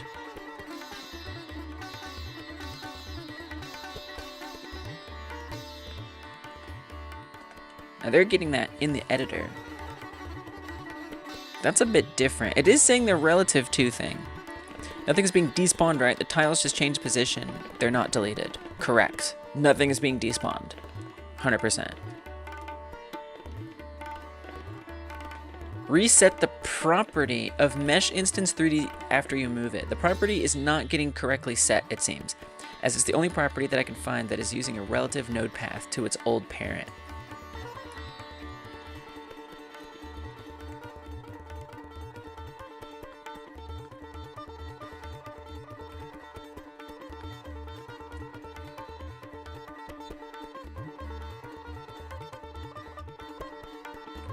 Reset the property after it's moved. Start with node 3D as root. Add node 3D as child. Add mesh instance as child of node 2.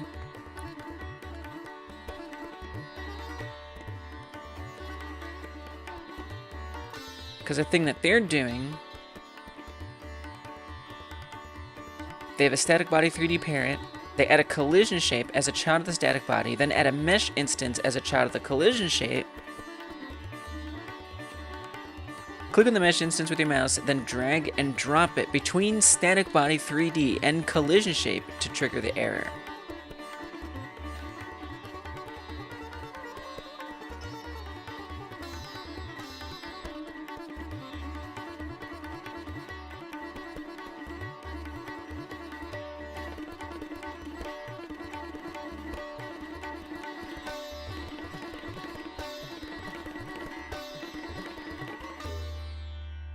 Reset the what does reset the property mean?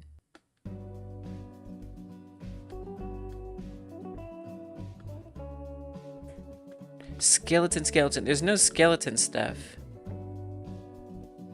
Reparenting the mesh instances with static body 3Ds attached to a node causes it too.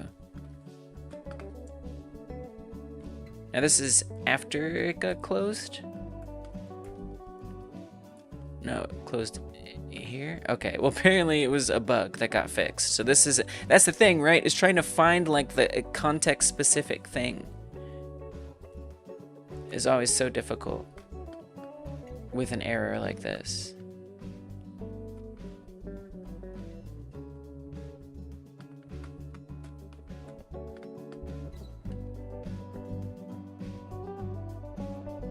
And again, I'm not seeing like a lack of functionality from this error.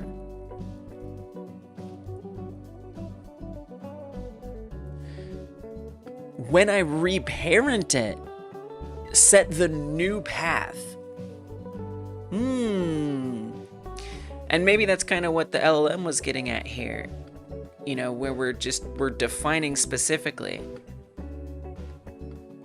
Instead of just trying to get like, you know, relative references, I could just literally say, here's the new place that you're gonna go. I could construct the path for it each time and give it that.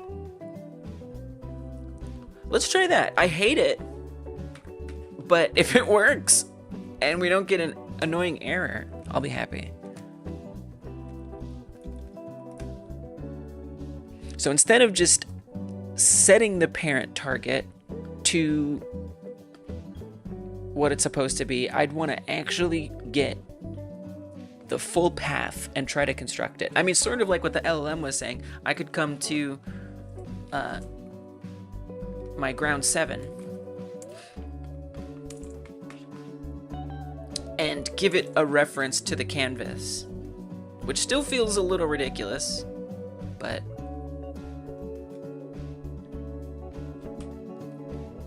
whatever.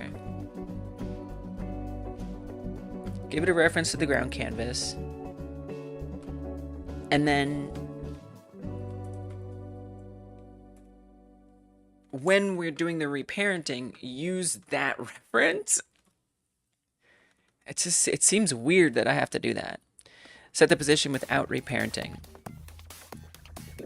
Well, the benefit, maybe.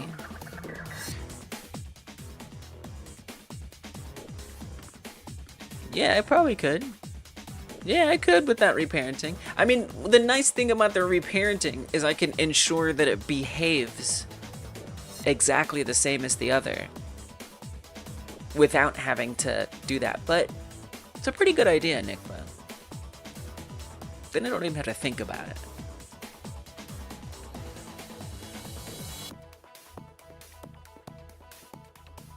You know what?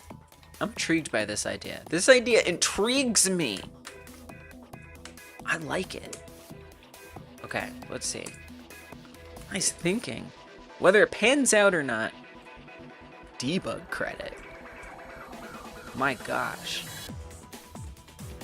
That's a really good idea. Just like avoid the reparenting, because that's basically the benefit that I'm getting from the reparenting, is I know it's gonna follow the position. Well, let's make it follow the position the entire time. Okay. Also, Nickbud, thank you for being a member. I appreciate you for that. Very much. Okay, so let's say that instead of reparenting it to that target, we're not even gonna set a parent. I mean, it is nice. I mean, we can set the parent. I just want to track its position. And I don't want to reparent it. Hey, what's up, Frank? Welcome. Thank you for the hydrate.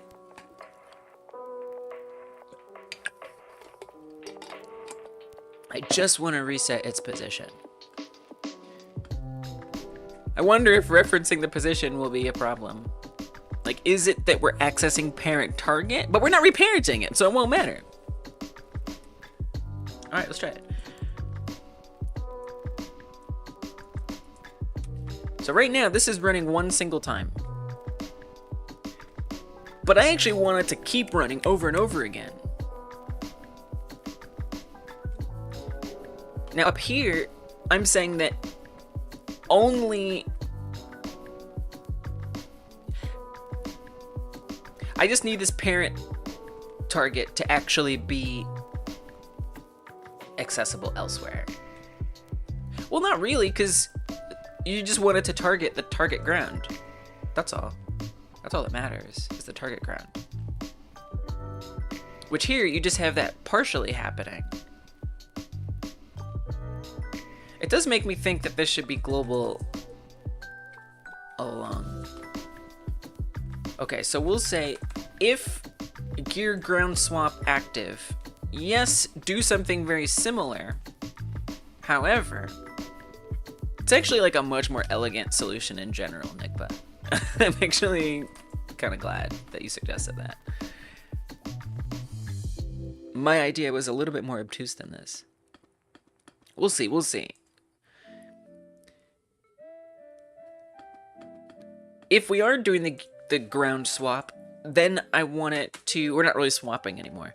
Then I want it to actually follow the entire position instead of just the X position. Because it's still valuable for it to only follow the X position, so that way it's not moving onto the ground canvas, if you will.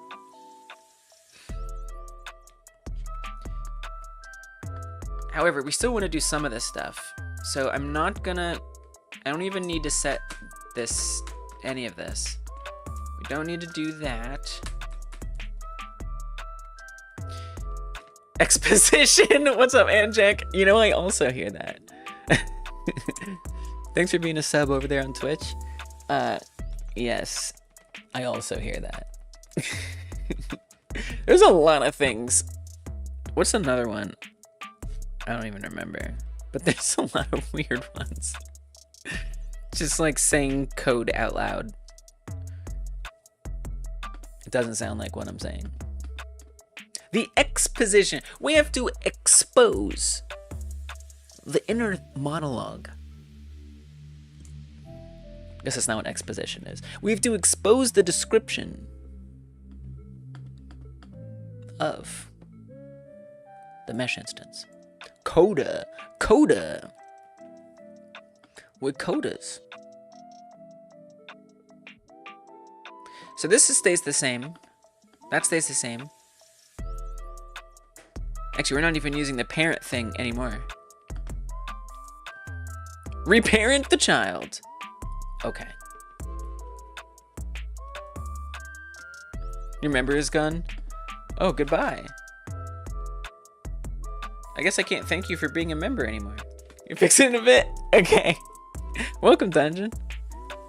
You're still a mod, so I still appreciate you for that. And Frank as well. I mean, I think this is kind of fine at this point. The only difference is it's now not going to move back to like the collector position. We could also set that. So if it's else, we could just have the global position go back.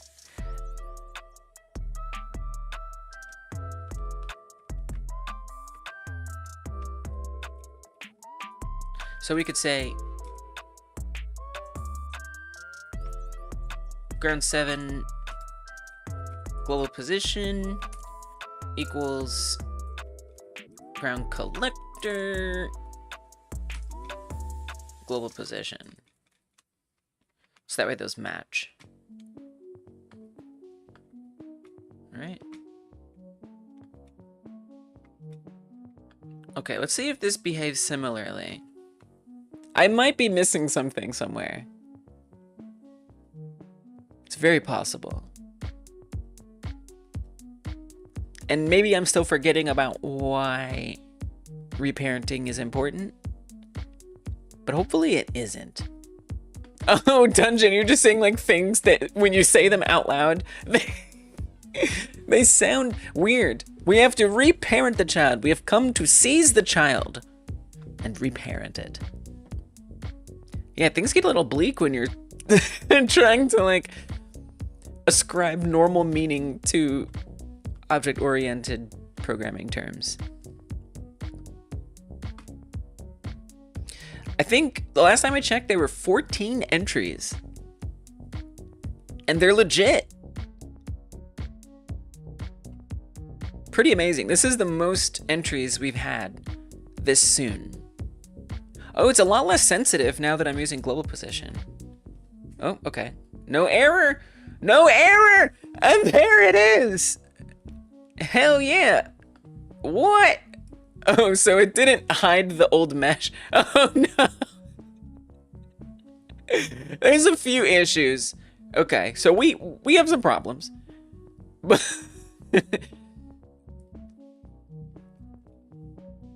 we have a few problems. But I think we can make this work. I think there might be. Right, it's either that people are just submitting early this time, because finally my pleas for pre-submissions are resonating. But yeah, we might have more. I mean, I think it also speaks to the game being more accessible to remake,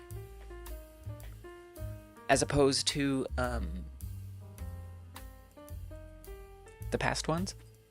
And Frogger was pretty accessible, but the Game Like Jam was like less known. It was like brand new at that point. 15 now. I know it's gonna be tough because, you know, I've set it to like 20 games. I'll play 20 games, approximately. But if we get more than 20, that means I gotta start leaving people out, which kind of sucks. I mean, if this was a jam where there were hundreds of entries, no one would fault me. Like, I wouldn't fault me. It'd be like, okay, you can't play all of those on stream. But if it's like 25 games, right? We're just leaving 5 out. It feels kind of like a little sad. But, you know, for now, my attempt to deal with that is to say that I will first play through all of the submissions that are in the queue. Alright? I'll play all the submissions that are in the queue. And then, if we haven't hit 20 by that point, then I'll go back. Oh yeah, it's not work. Thank you. What the hell with the Twitch chat? Then I'll go back. Thank you, Insane. Not you, chat. Not you, Twitch chat. Just the my chat app doesn't always track them both well. And there are all of the messages. Exposition. We saw that. C's game. Well, I've missed a lot. Yeah, there's a lot of debug. So right now, I switched the terrain with a debug color, basically. And that's why it looks the way it does. I'll get better at keeping an eye on if the Twitch chat is bugging out. It probably means that the YouTube chat's gonna bug out soon too. They usually follow. GG. Yes, I think we're in good shape. But yeah, if you guys don't know, if you want to make sure your game is played on stream, if that's something you care about. I'm not a great streamer as far as games go, but, you know, I'm not like a gaming streamer, right? But I do my best. I am thinking, you know, I think in the future we could try to like get guest game play testers. I've seen that in some jams where like the top entries get played by like a famous game or a popular gamer streamer. Better than some streamers, you know, with way more followers. I don't stream playing games that often though. At least I haven't in a while.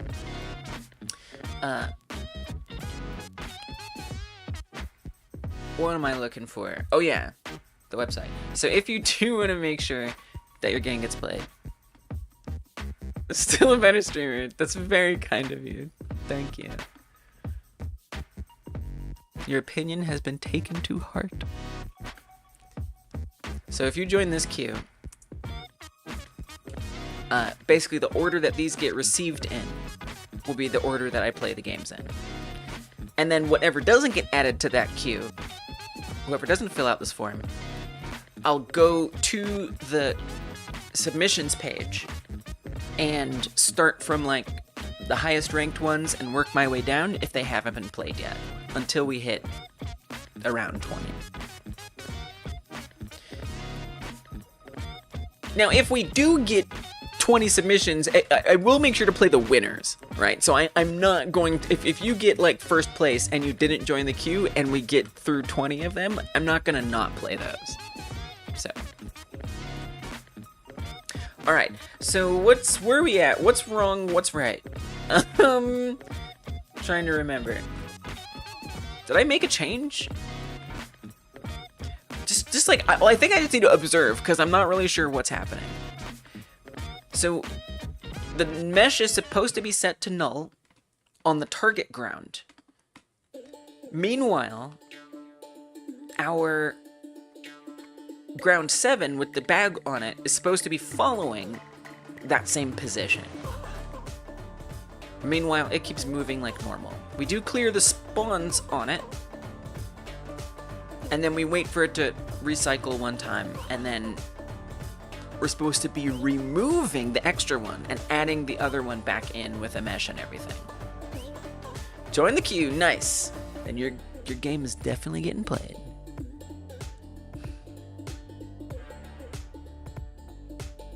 Thanks, it helps a lot. For helping it just go smoothly. Okay, so any second now should be appearing the map marker. Okay, usually by now it's there. Let's see if it hits it on 150.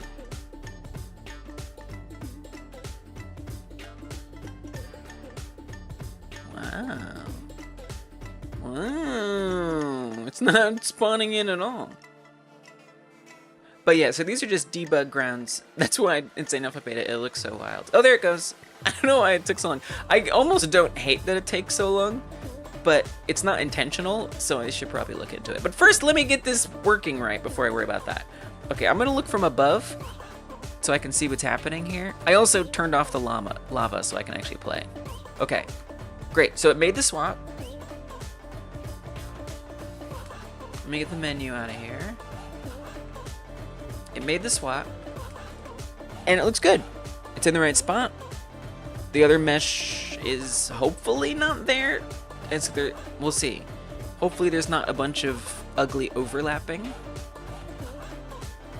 It's gonna be kind of hard to tell from above, probably. Yeah, that looks fine. Looks good. No issues.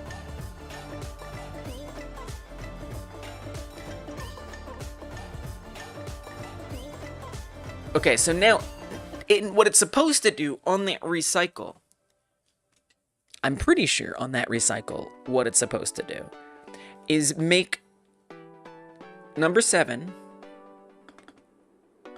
Oops. Oh god, what have I done?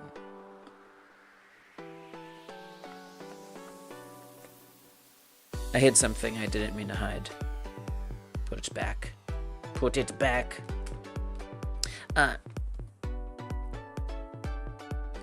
Technically, on one recycle, it's supposed to take that number 7, put it back under the level, out of the way, and the gear bag should despawn. It didn't despawn, but I haven't told it to yet, so that makes sense.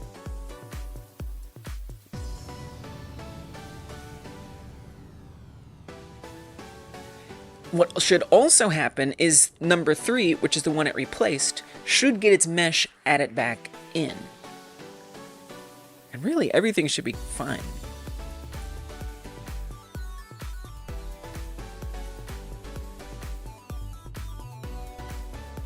obviously the gear bag is still there.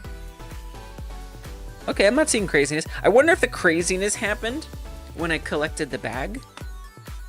And because when the bag gets removed, some code that is not quite complete runs, and I think that's when things get wacky. Yeah, that's when it starts removing things. Okay, this is good. This is good. This is fine. I think this is working really well, and I think I owe Nickba even another credit, because you have done something incredibly helpful. Thank you. Thank you for the gifts that you've given me of wisdom. Just forget the whole reparenting. Why reparent? Debug credit. I feel like I gotta give you another credit too. Infinite plane design. Gear spawns. I must garnish you with credits. Derek says, I had to update some stuff. Pause with F1 wouldn't work in Chrome because it opened help and said using F4 and F2 is for reset game. Nice. Yeah, that's always, I'm glad you tested it. That's always like a thing with browser, is like, what's it gonna conflict with? Nice, testing. Insane says, this is scope creep or feature creep, but bone cracking sounds every time I hit a rock could be a neat detail. Dude, I haven't added any sounds in. When am I gonna do that? Today? Tomorrow? I don't know. That's a good idea. Someone has suggested oof, ow sounds, which is considerably a cuter direction, but I do kind of like that. My leg! Maybe bone cracking. So I don't know that really is. So that might get a little annoying, you know, if I don't have like too many different ones and it's like super specific.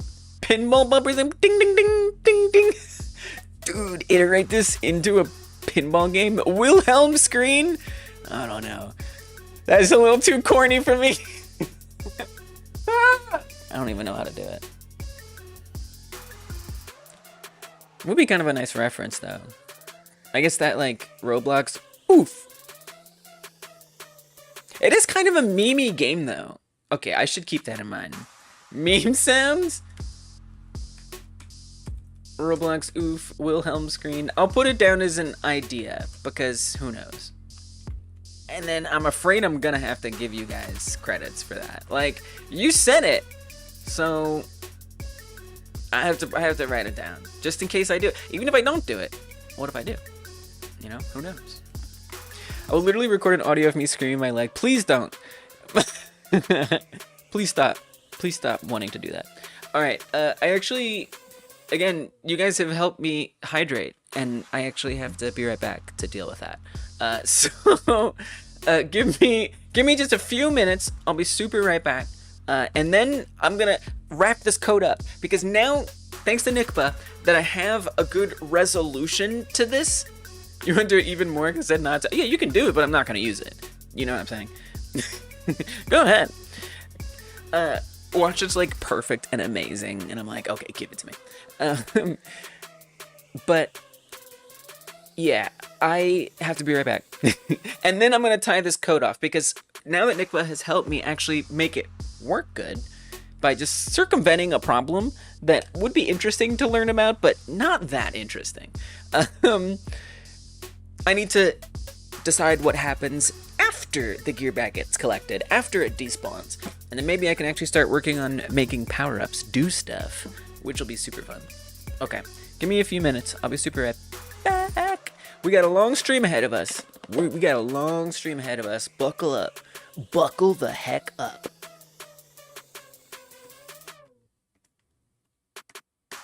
Enjoy the music. If you're working on your own ski free like or some project of your own, get a snack. Do you need a snack? You might. It might be nice. See what happens. Stretch your legs. We be sitting down. We be out here sitting. Why does it have scroll bars? So weird. Okay, be right back.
what is it that happens after?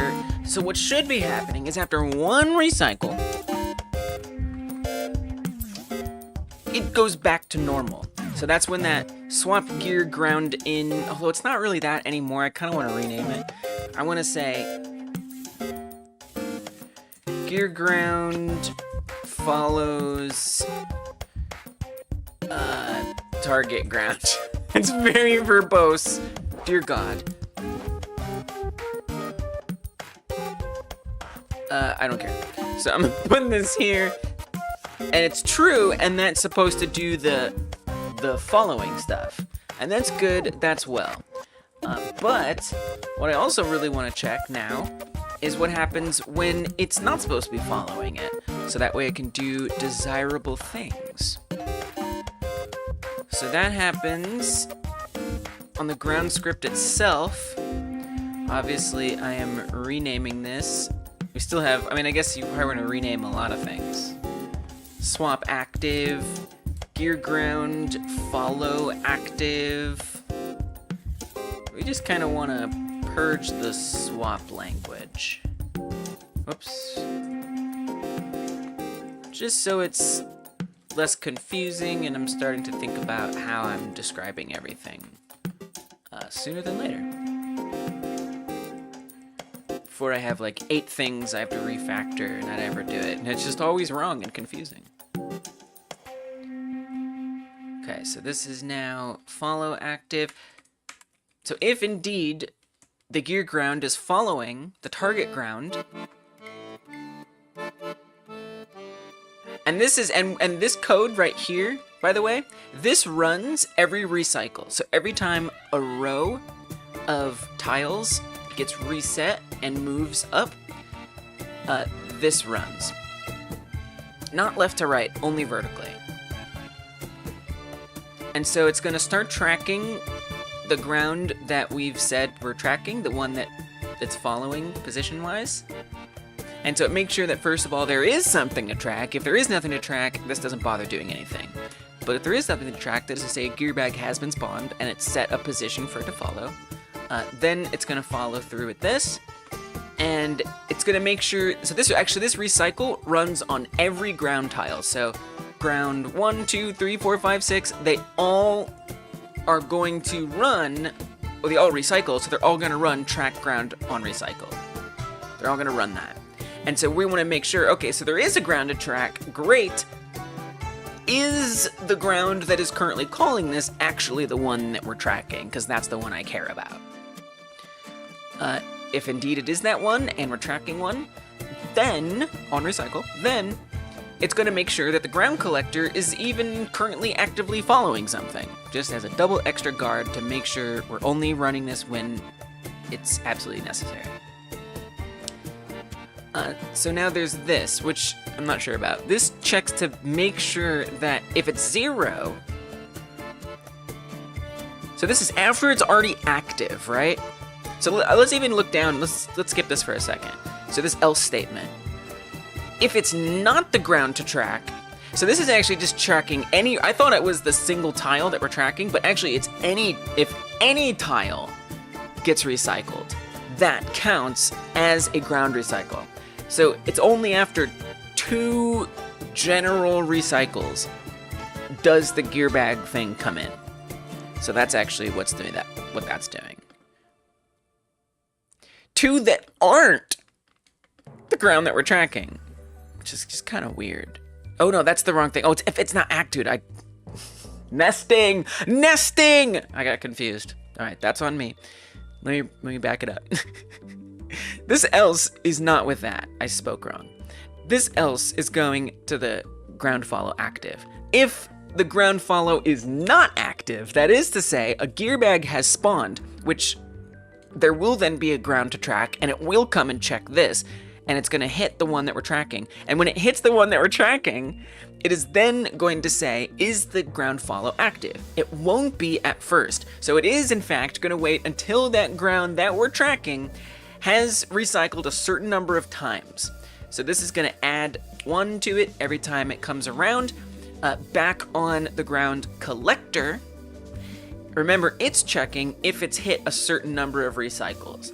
And when it has, it's then going to run gear ground follows target ground, which will do the swap in a way, or move ground 7 over onto the one that we're tracking, and then it's going to set it to true. So gear ground follow active will then become true, which means back here on ground, instead of running the else and incrementing the gear bag ground recycles, now this is going to be true. So it's going to start running this. It's going to check to see if it's 0, which, will it be? Will it be 0 at that point? I don't know if that's correct. I think it won't be. So I might want to adjust this and put this out here. Now then that also means that this will run some, okay, maybe this is correct. Maybe this is part of the problem. Is I need to make sure that this gets reset to 0 after this runs the first time. Because this will run the first time once it meets that minimum. Then it'll put this at 0. And it'll set it to true. Which means if we come back to the ground, it's going to say, which I guess I should really call this ground canvas, but whatever. It'll come back to the ground, and it's going to say, look, it's 0. Therefore, I'm going to add 1. And it's adding 1 on the next recycle, right? So we're saying after 1 recycle of in theory, of the tile with the gear bag on it, increment it by 1.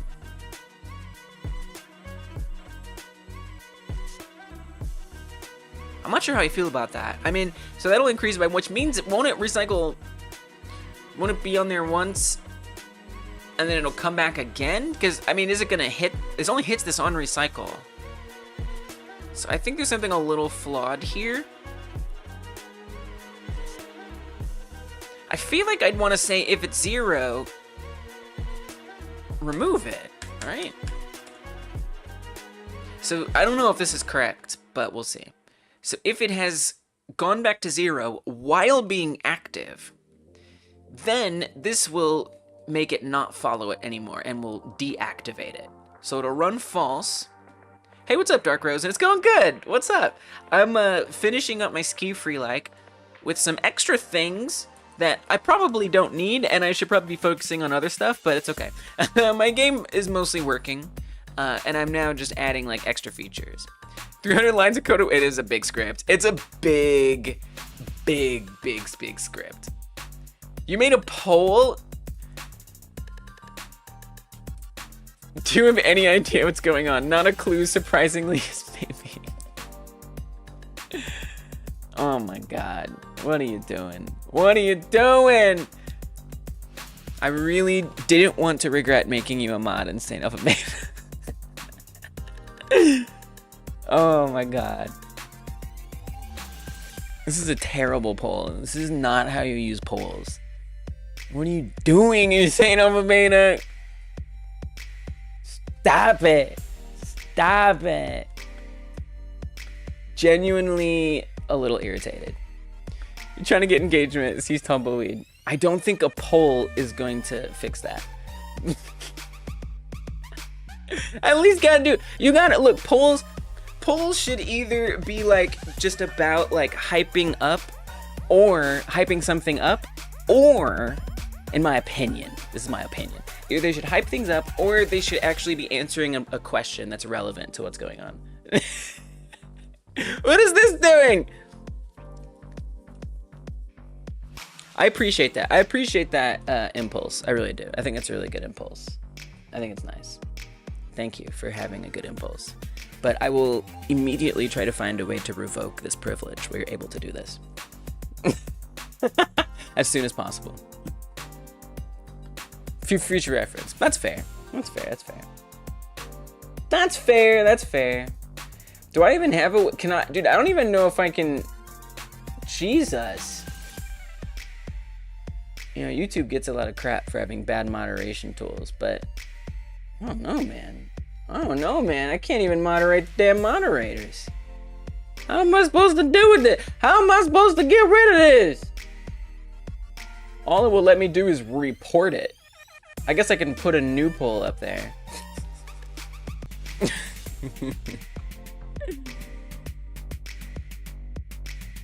Okay, so the stream, don't worry, everything's fine. The stream had a hiccup, everything's fine. It's not you, it's whatever happened. It's because of insane alpha beta. I'm just kidding. So, if it's false, ground ref global position, it's gone. Glad I didn't do that. Yeah, you didn't do that. Poll idea, should the code be written from right to left instead of left to right? We are going to be doing the Game Dev Gauntlet soon. That's in the week after next, where I'll be doing crazy challenges. That's not that crazy of a challenge, though.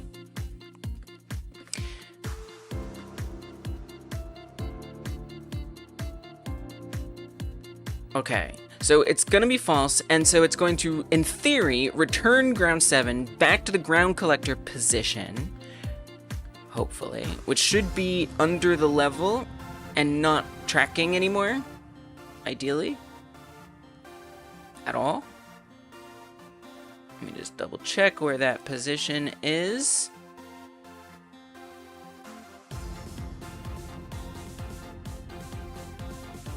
It is, yes, it's negative 100 under the level. So hopefully it goes back to that spot.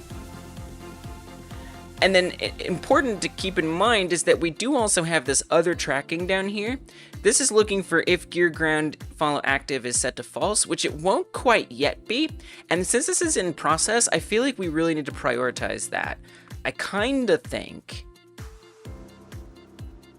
that it would be better to just say gear ground follow active equals false here. And then only set this to true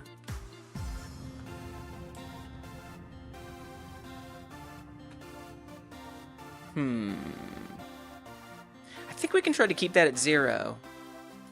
Let me move, I'm gonna move both of this into here. I don't know if it's gonna be the right choice, but it's what I'm gonna do. Put that in there to true. And then it's going to say it's false.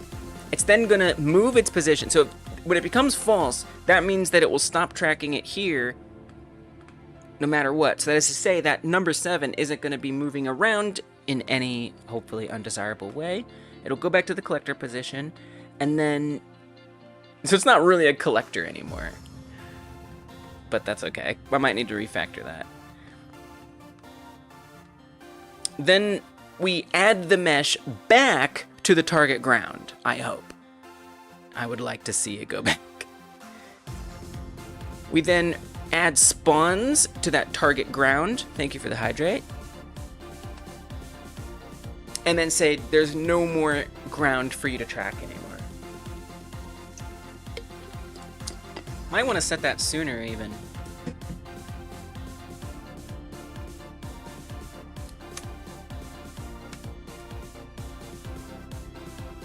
Probably doesn't matter. And then I need gear to be removed as well. So right now, when does on gear removed get called? So this is a signal that gets emitted on spawnable entity, which is like the parent of that which spawns the gear bag. So it has to actually be cleared off of a... So we have to run like clear spawns basically on that ground in order for this to happen.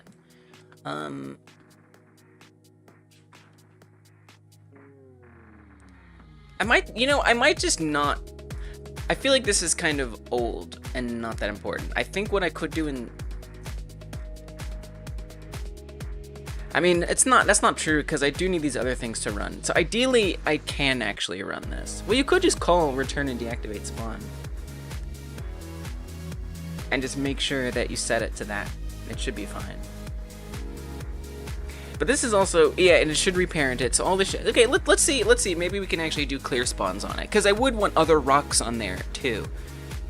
So yeah, we should make sure clear spawns runs on ground 7 as well. And then where else is on gear removed get emitted from? On the player, when the player collects it.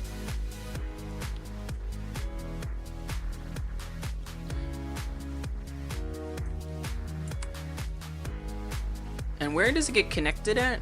On the collector, on the gear collector, on map markers. On the gear collector, what does it do? It just prints, it just says, I did it. Oh no, it erases it from active gear bags. So when the player collects it, I don't know that it's actually running all of the logic that it needs to run. What happens when a gem is collected? That, I think we have a signal for that too. Update gems. No, maybe not. What happens when a gem is collected? Oh, we like manually... Okay, so we do erase... We do reparent it. So I'm actually... That's actually not great. I feel like I should have this code somewhere that we call instead of doing it like this.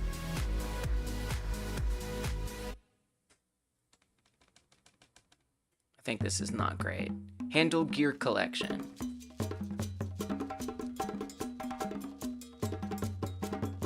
So gear collection, we're reparenting the gear bag back to the collector.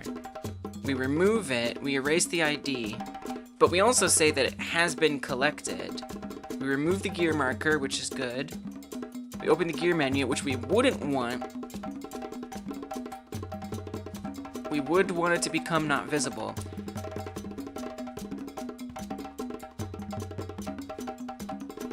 Okay. So here's what I think. I think I'm gonna make... I wonder if I should put this on the gear bag itself. I mean, you're gonna need to pull in this information. Let's put it on the gear bag. I'm debating whether I want it to be like a part of the signal or not. That way I can just emit gear removed and it'll just do it. Remind me again where gear removed gets emitted.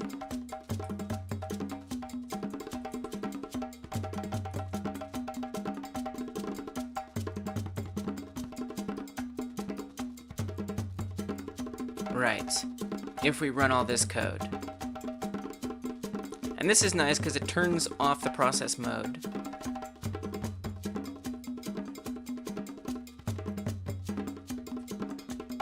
And it makes sure it gets erased, the spawn ID. But this will run, I think, anytime.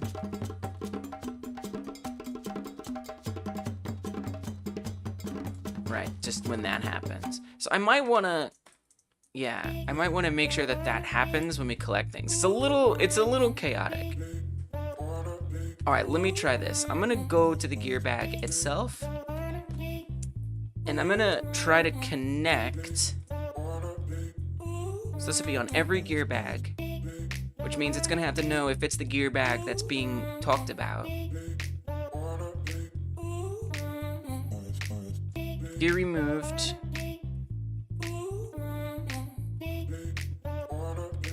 Create a function for it. And it's gonna call with a certain gear bag. You're probably gonna want something else too. Now this does mean, yeah, I'm gonna wanna push through the spawned data. I mean, you could probably retrieve it again. Let's see. On gear removed. Now I'm gonna come back to the player where we have all this stuff happening. I do want it to not be visible. I don't necessarily want it to open the gear menu. I do want to reparent it. I'm just gonna need to find spawned data again, which I don't think is gonna be that hard. Spawned data should be globally accessible.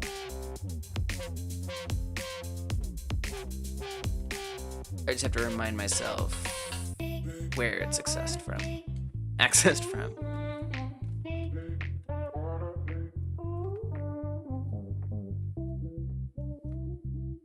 I believe that's going to be in spawnable entities.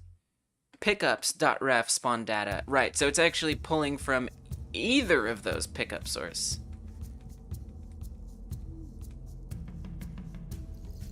Process pickup source. And depending if it's one or the other, it'll pass that along. So I think all we have to do is go to gear bags. I think that'll be fine. Okay, so we'll take the reparent. It's a lot. It's a lot going on.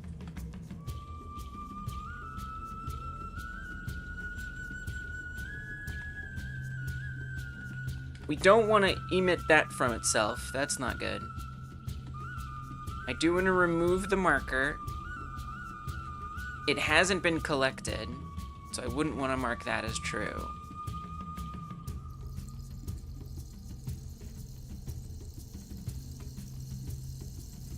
And then we want to erase the ID from the source.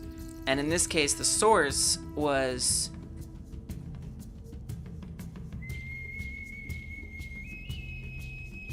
what exactly? Man, that's the one thing about having so many, like breaking stuff up to avoid nesting into multiple functions. At least for me, is I find that it gets really hard to track down where everything comes from. And maybe there's a way around that, but it's something that I don't love.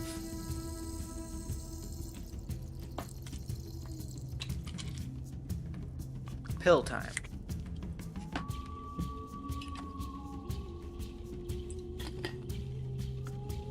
So where does source comes from? It's so chaotic to try and like go back. For source dictionary in pickup sources. So it iterates through the pickup sources, which is pickups and gear bags. So the source is just gear bag spawn data.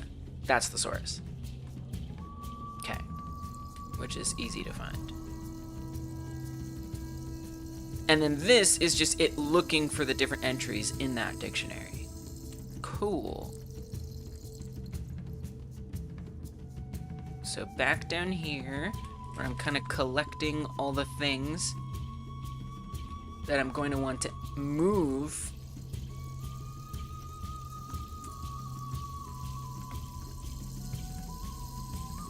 Grab that.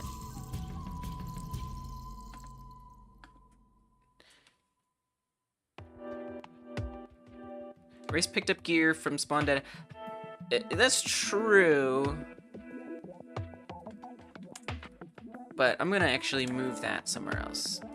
Let's take all of this out of here. So this, again, this is when the player first collects it, this code runs. It establishes what the gear bag is. It marks that it's been collected, which is unique. And I could pass this, and maybe I should. I kind of think I should. Pass this to the signal. It just means that then I have to add like an extra parameter for everywhere else where I'm calling it, so I don't know. Opens the gear menu, and it says that gear has been removed.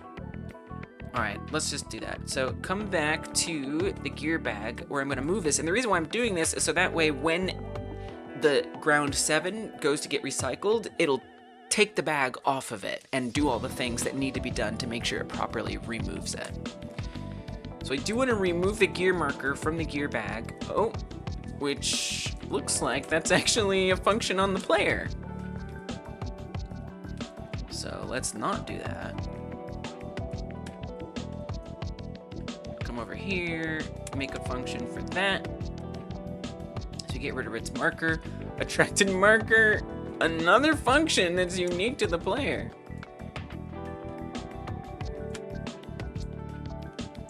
So we'll see. I mean, I guess the idea too is like, what if there's other things someday that I want map markers to check and stuff? So I probably want to make that like be a class script above gear bag if I had. So let's say one idea I had for the future was like shopkeepers. So a shopkeeper would be a really important thing that I want people to know is available on the mountain. So I'd want a map marker to appear for that too.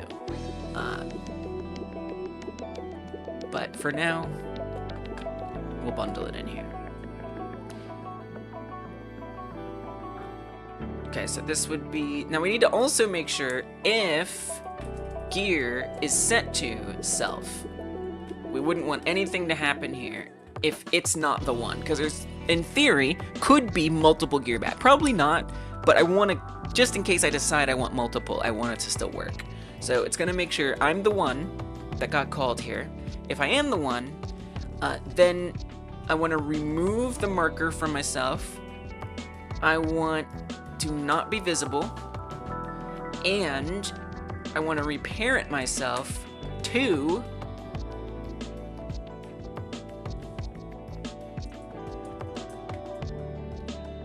gear bags, spawn data, owner. Oh, .ref. Okay, so I have to put it back to the collector. I mean, it's kind of interesting because it's like, I mean, it just is what it is. You could just say gear bags at that point, honestly. That's okay. And then we want to erase the ID from gearbags.ref.spawned data. And the ID is going to be its own instance ID, which, to be fair, is stored in here.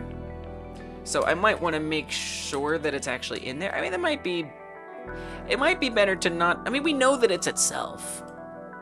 It's not the most guarded logic, to be honest. Gear bag.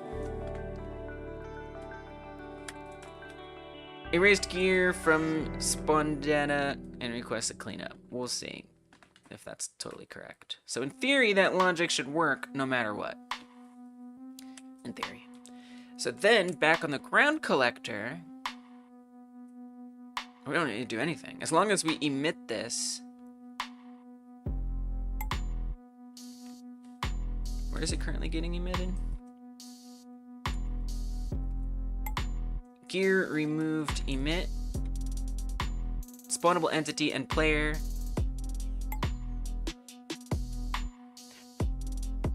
I mean, we should be able to hit it right there. Actually, should be able to hit it right there. So there, it's actually already doing it here. We don't even need to put that source erasure. It's already doing it, if we can get this to run.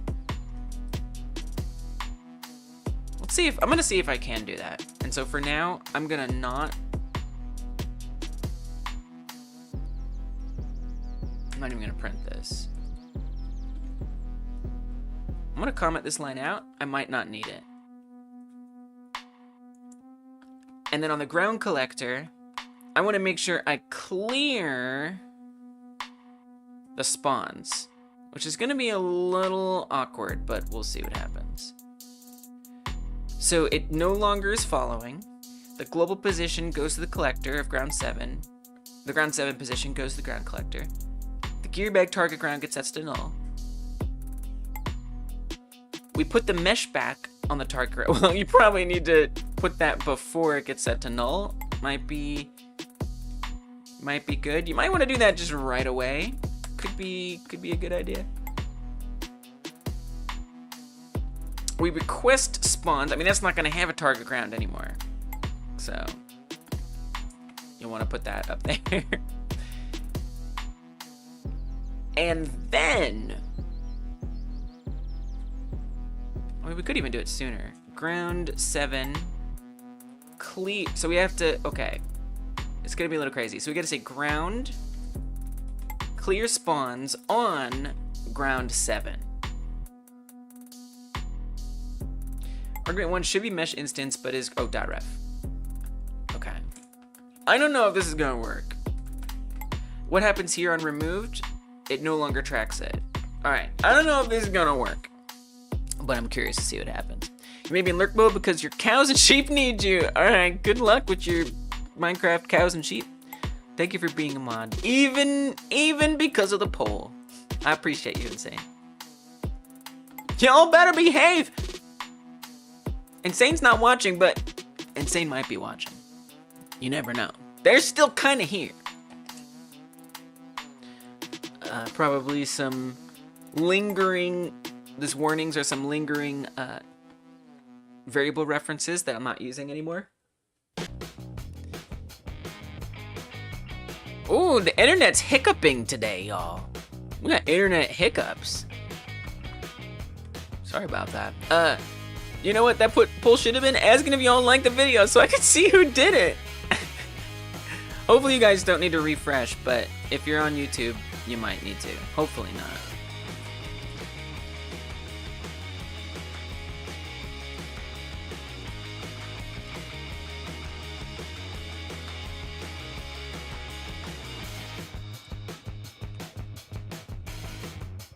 Yeah, that's pretty. Although actually insane, that might not be a good one. Because technically that could go against Twitch terms of service. Technically. They don't like you asking people to come to the other platform that you're multi-streaming on. So you see, you gotta be careful about these decisions. That's why you gotta check with me before you do these things. Thank you for checking. Curse is foiled again. I know. Alright, so we don't need source here anymore. And then what's the other one? I like to clean these up when I can. ID is not being used, so let's not put that in there. Okay. Carry on.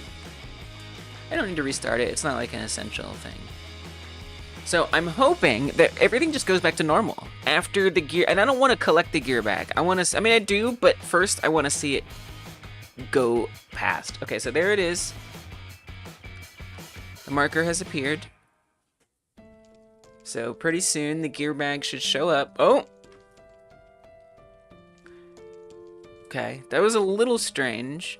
I'm not exactly sure I understand why it changed position so drastically, but that just might be like a general problem and not the end of the world. So I'm not gonna worry about it. I just missed it. So it's going up, and it looks like it came back around again, which is not ideal. Okay, let's see if it goes away this time. Nope, it's just looping around and around. Okay, well, there's definitely less errors this time, right? We don't have a giant... Oh, there's the overlapping. Actually, there's the overlapping. But we don't have a giant gap in the ground, which is good. I'll take that win. However, it doesn't actually seem to be stopping tracking this. So I need to figure out what that's about. I might have moved the code. Is it flying? Is it flying in the air? I don't think so. I might have removed the code there. Need to ramp up to reach it? Oh, I see. When it looks like it jumped. It's honestly, it's the code that's tracking the... I mean, I don't know. It's hard to say why it did that. Actually, it might have just been... I think what's happening, actually, is that it's recycling at the top and then coming back again. And so that's why it looks like it's doing that. Because it's... So remember that the tiles all go to the end. Here, this kind of makes it a lot more clear, right? So they get reshuffled up to the top. So that's why it looks like it's going up, because the player is in the center. And the map marker is tracking its position relative to the player. So if it's above the player, it's going to look like it's up there. If it's below the player, it's going to look like it's down there. But it's not supposed to circle around again. That's what I'm trying to fix. I mean, it's better. I will say, this is better. This is less terrible. But it's not correct. I would actually be interested, and I'm pretty sure it's not, but at this point I am now interested to know if that remove is running at all. I'm guessing it's not. But let's get some insight.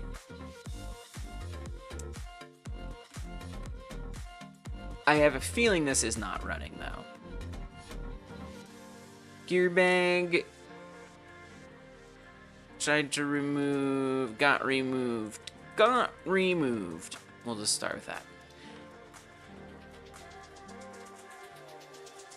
Clearly, things aren't happening.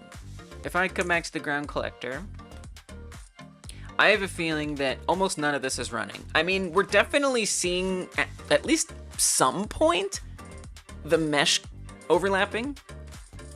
You like the more generous camera angle? You can do it. I mean, in the browser, it's a little harder. But if you full screen on browser, it'll just literally morph to whatever your screen size is. And then if you're like playing a Windows or a PC build, you can resize the window however you want. If you're on mobile, you can rotate your phone. It'll be horizontal or it can be vertical. So it's designed to be able to adapt to whatever screen size you give it. So technically, that's an option if you use, if you have a way to resize the game window, it'll work. Yeah, I like it too. It makes it a lot easier to decide if you should go left or go right to avoid things. Not so helpful for seeing things further down, but technically you can't. It's always locked into the same vertical size, but the horizontal can get wider, potentially. So I am seeing this happen. I think I'm seeing spawns on there. Yeah, so there's spawns. Yeah, so there you can see there it's like doubled, right? The Z fighting is happening. And it did get spawns, so at least this much ran. As far as clearing spawns on ground 7 goes, if this worked, it should be clearing the gear bags. All right, clear spawns. If it's a gear bag, yeah. So it should be seeing that if that's working correctly. So that would be interesting to put a print to see if that's happening. Ground says gear bag spawn removed. Would love to see that.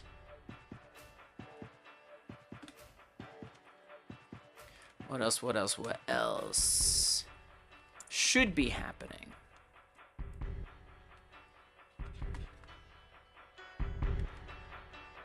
Gear ground file active false. Let's see if that's false. If that's false, I would be very shocked. I have a feeling it's getting set back to true. Somehow. Because it's not, if it's false, it shouldn't be following it as closely as it is.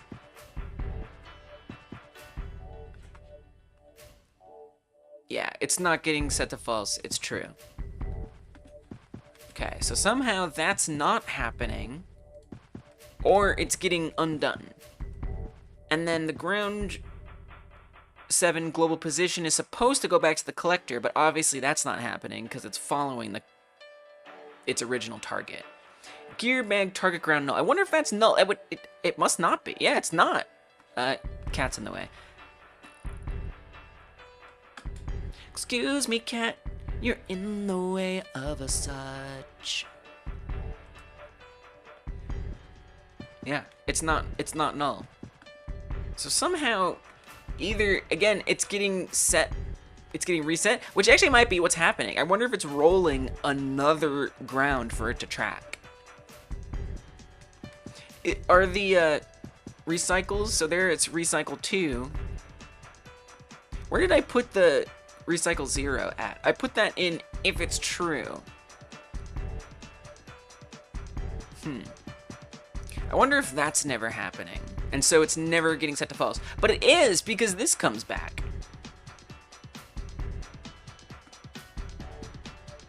So I'm definitely a little confused. So maybe we'll put a print here too.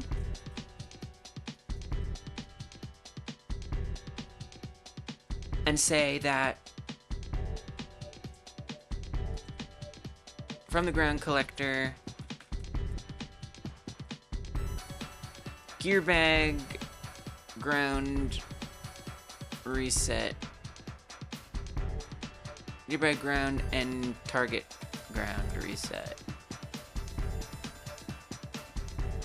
It would be very good to know if all that's happening. Okay, I think this is probably enough to illustrate something that's going on. I'm even kind of curious to do it now and see what information pops up. So I'm just gonna search these filters with gear, so I only see output messages that pop up that pertain to the gear bag. Okay. So yeah, right now, which of these are running, if any? So I'm not checking the true or anything like that. I feel like I'm seeing overlapping in a couple places.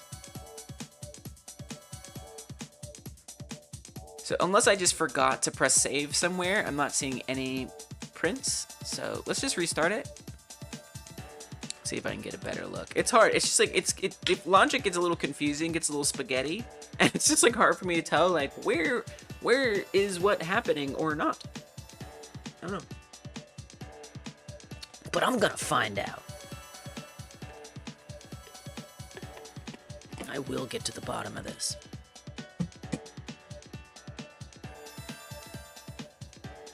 I like getting to the bottom of things, and I like live streams. If you're watching this on YouTube and you haven't hit that like button, please like the stream. It helps so much. It means more people find out about our game jams and things like that. And it lets me know I'm doing okay. Hit the like button if you haven't, guys. Thank you. Appreciate it. If you're on Twitch, imagine that you're hitting the like button. Okay, so it has spawned, and a print has told us so. So it got moved, it is now in front of us. I'm not gonna collect it, and I'll be interested to see what prints, if anything. So it is...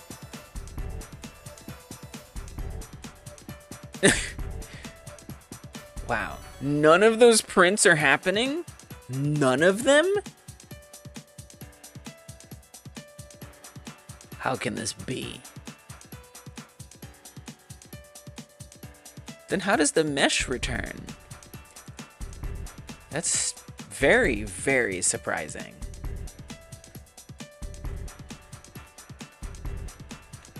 Illustrative, but surprising. Okay. So we're never getting this called. It's probably that weird change that I made over here. I guess we know what else I should probably be checking. I should be checking the recycles to see if that gets reset at any point that's remotely desirable. So that's gonna be over on ground collector. So it's at 2 right now. It's this value. It's at 2. I don't know if that ever went down to 0. I wonder if it becomes false before it can... That's probably what's happening. I should probably move that, huh? Well, let's just see. So we should be able to track both whether or not it's false and what the recycle count is at. So I can see if there's like a timing issue. It's just confusing. It's confusing.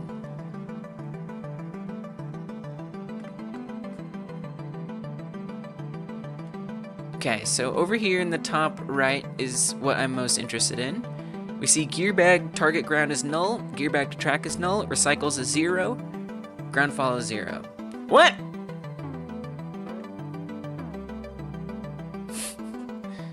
What is this?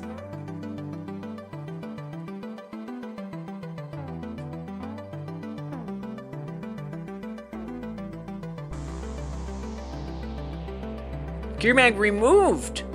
Oh, so the reason why gear bag got removed is because it tried to spawn and it spawned at an invalid location.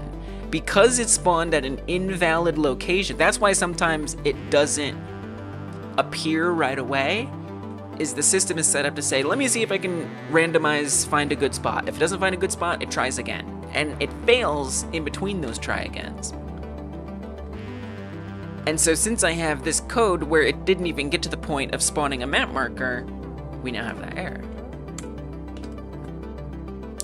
Interesting that we didn't get that error before. Okay, so I guess if get children on a null, the map marker is spawned as a null value? Oh, because this is looking for relative, yeah, I see. So that's looking for relative to before it was the player, which is on the scene tree. The gear bag is not in the scene tree yet, so it can't find map marker spawned. That's why that's having an error. So what I would need to do then... There's other ways too. I can also look at, you know what, probably be easier.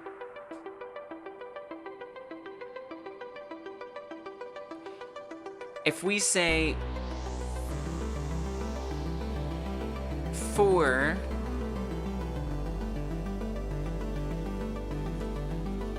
okay, I'm gonna make a variable.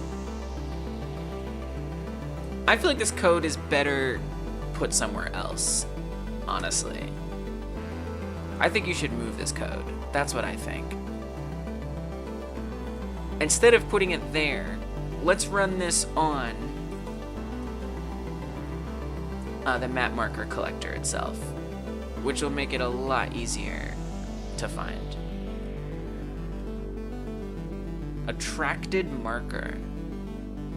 Right, so this is supposed to say that when it... This is supposed to be when you collect it.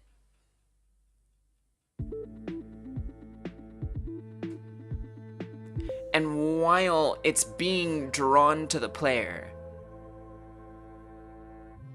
it should get removed.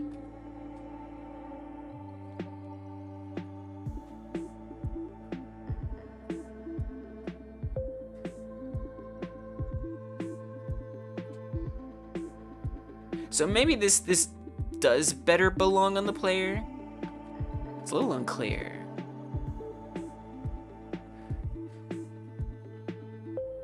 I'm trying to remember when this ran before. Let's look at the GitHub. Player.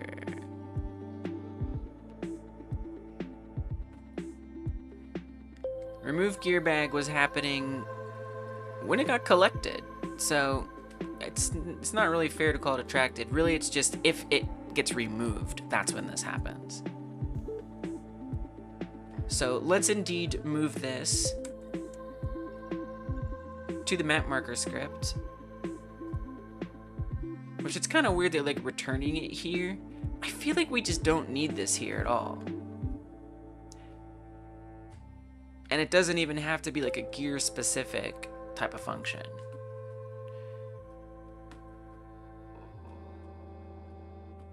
That's what I think.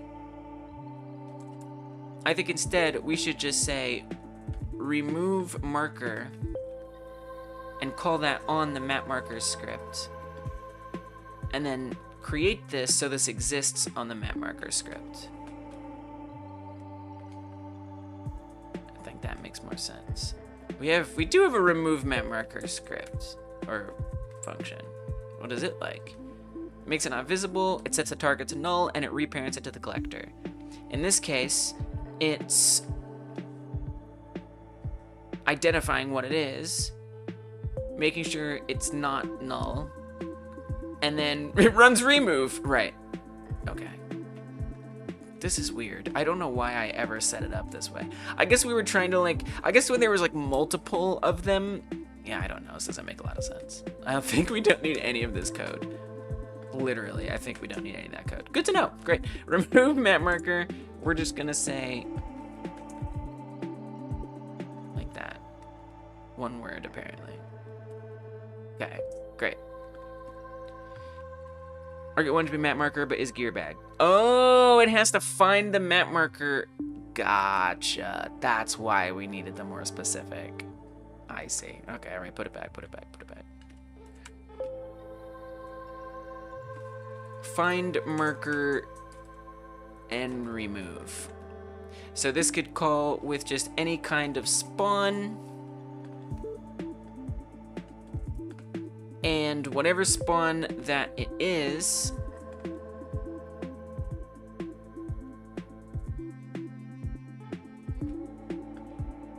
we'd want to iterate through all of these. We don't need to return anything. We just say, look through all the ones that are currently spawned. If the target is set to spawn, then remove its, we gotta remove its marker though.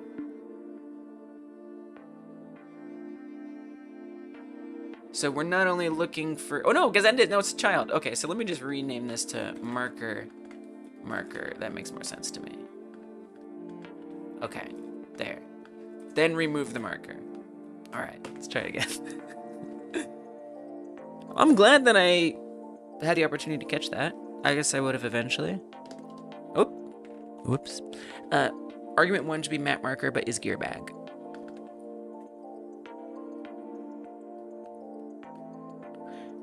On gear removed. Oh, yeah. Well, right. If we want to say, right, we've made a new function. Find marker and remove.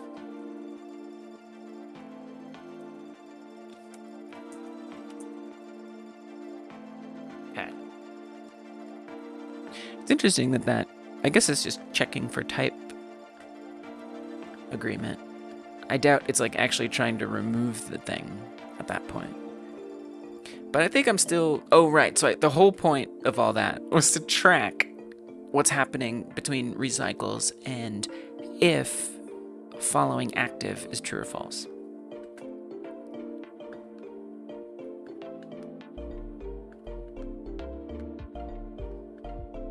And then I just hit that error unexpectedly.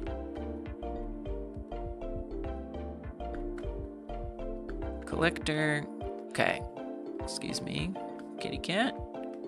Okay, null, null, 0, false. Let's see how it changes.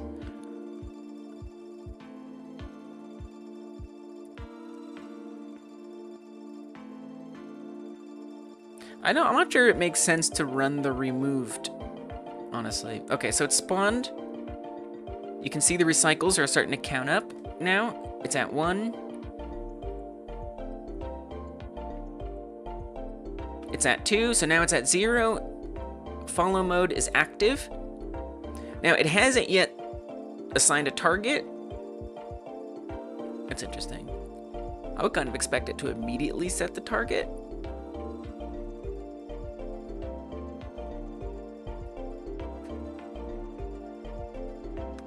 I'm a little surprised by that. How was none of that set yet? Invalid access to property or key. Oh, I wasn't supposed to collect it. That's okay. Owner on a base type of dictionary. Okay, what did I do wrong? Spawn data should have an owner. Let's see what it says. So that's on gear collector. Spawn data has size 1. Owner, it's right there. It's right there.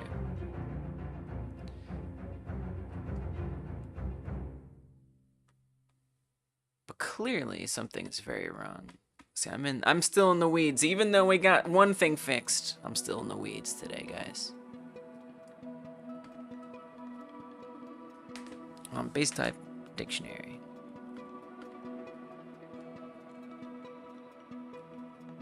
It would be nice if I had set a variable for this. I mean, we can just say collector. I don't really need to do this. If I'm being honest, we could just say gearbags.ref.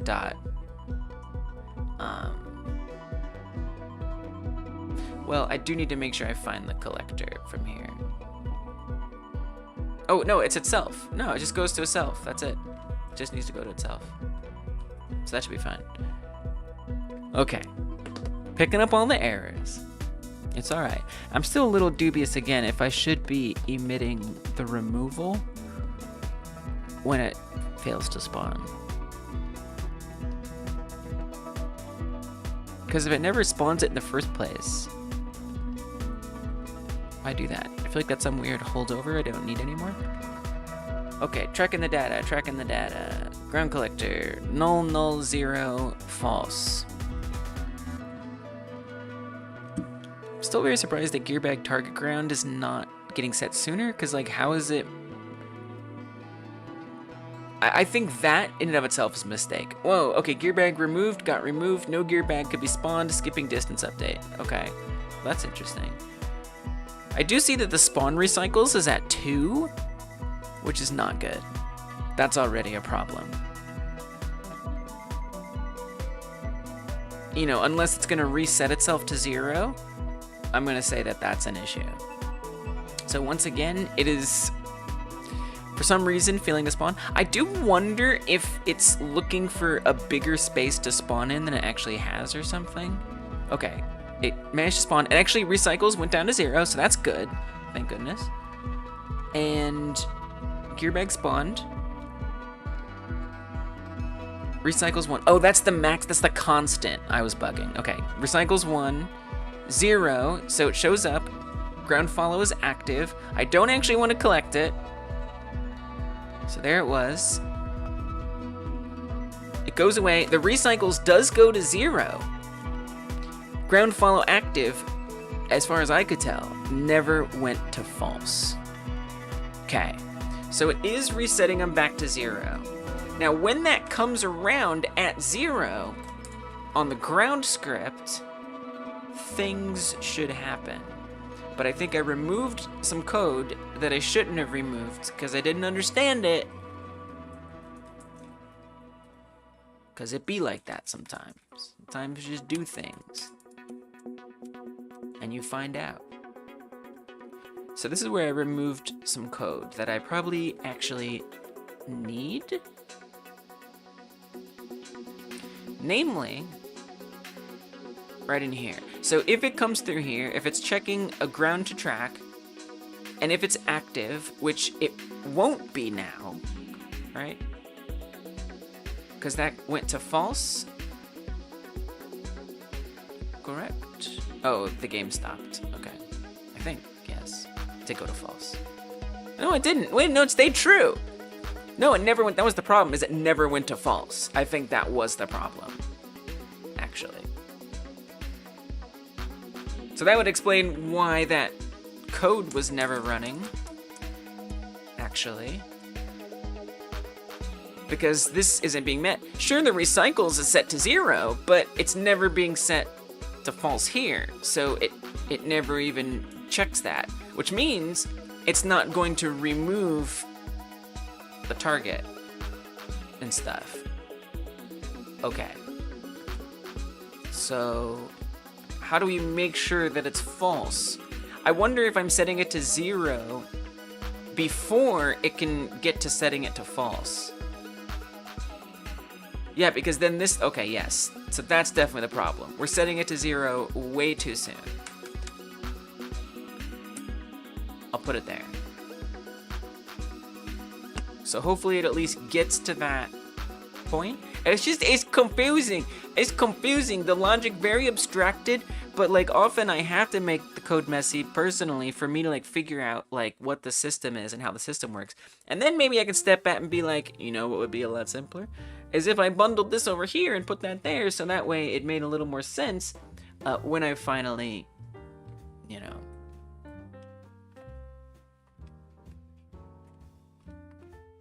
get to refactoring it. Okay, so I guess I'll track this stuff again.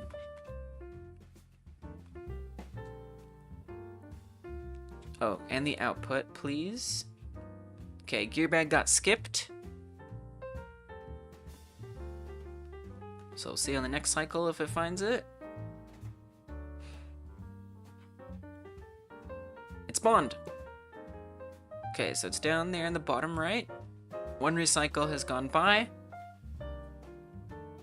Another recycle, it jumps up to the top, which I need to fix that, but first I'm gonna fix this stuff. It's false, or it's true.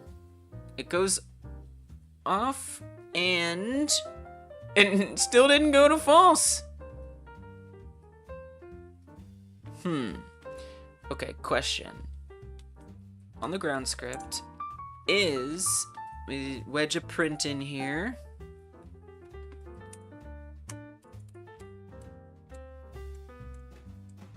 Is this happening?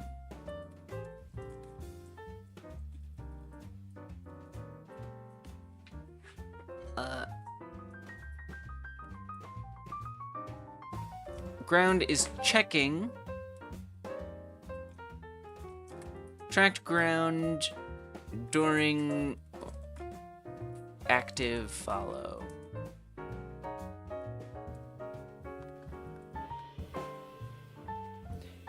Because this is true, as far as I can tell. It is not false. So if it's getting to here, well, but the other thing is it's not 0, right? It's 2.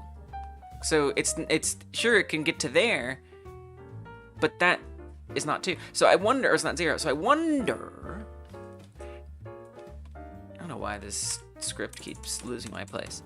I wonder, what if we say here, and maybe this is a bad idea, but what if we say here, if this does run, if that happens and it's active, but it's only supposed to do that. Okay, let's say this. If it goes to there, no, but if it's active, I'm a little worried this is gonna prematurely delete it. Because remember, it goes up to the top and then it moves to the bottom, which is wrong. It's supposed to be starting down at the bottom.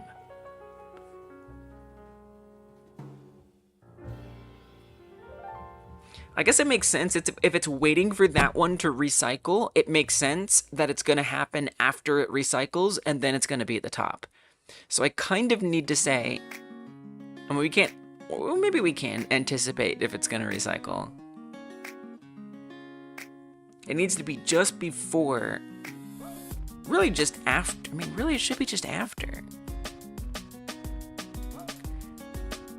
I think part of the problem is it's just like kind of an arbitrary recycle point. I really need to identify if it's in the front or in the back. And if it recycles from the back, then that's when it needs to do the swap or make it follow.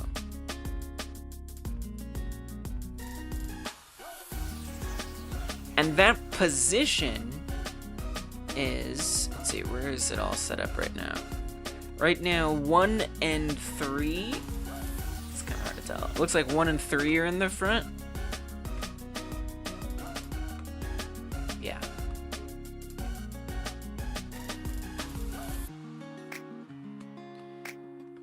And what is that position? 3 is at 209.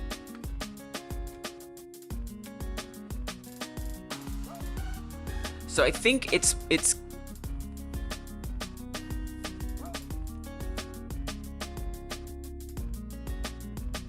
so now it's near the middle. 3 is now at the end. I think if it's greater than 200, I feel like it's okay. If we come back to the ground and we look at when it does the recycle, one of these is when it's in the front.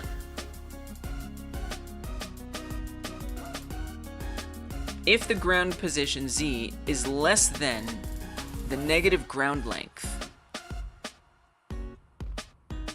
then move the ground position plus equals 3 times ground length. So that way so the ground length is 150, in this case negative 150. If it's Z position, whenever it's looking for a recycle, if its Z position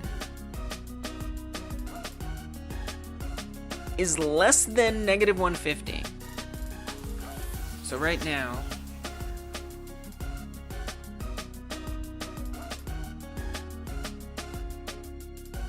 that one is not less than negative 150.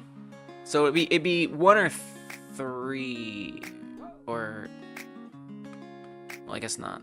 1 or 3, 6, that's negative 53. 5 and 6 are negative 53. 4 and 2 are 96.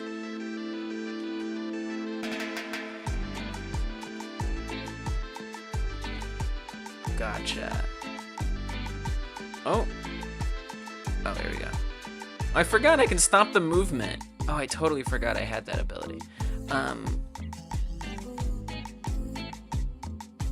So 3 is at -10, -60, -107, -134.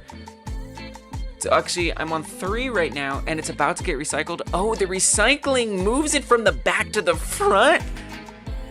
Oh. Right. Right. That makes sense. That always gets confusing to me. Okay, so it's seeing how far back this is. If this position gets to -150, then it's gonna move it to the front by multiplying its position by 3 times its length. That's why it gets pushed to the front. So if I say, when 3 gets, I mean, if I think about it, if that gets recycled, if it hits that recycle point, that means that the bag should spawn right in the front here, actually. It should spawn right away, after that maximum has been hit.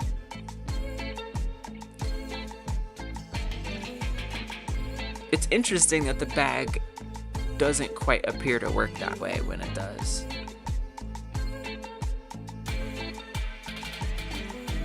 Not fully sure why.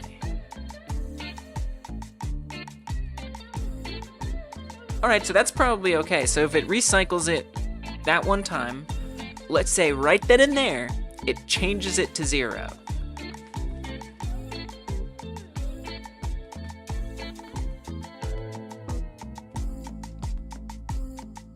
When it hits that point.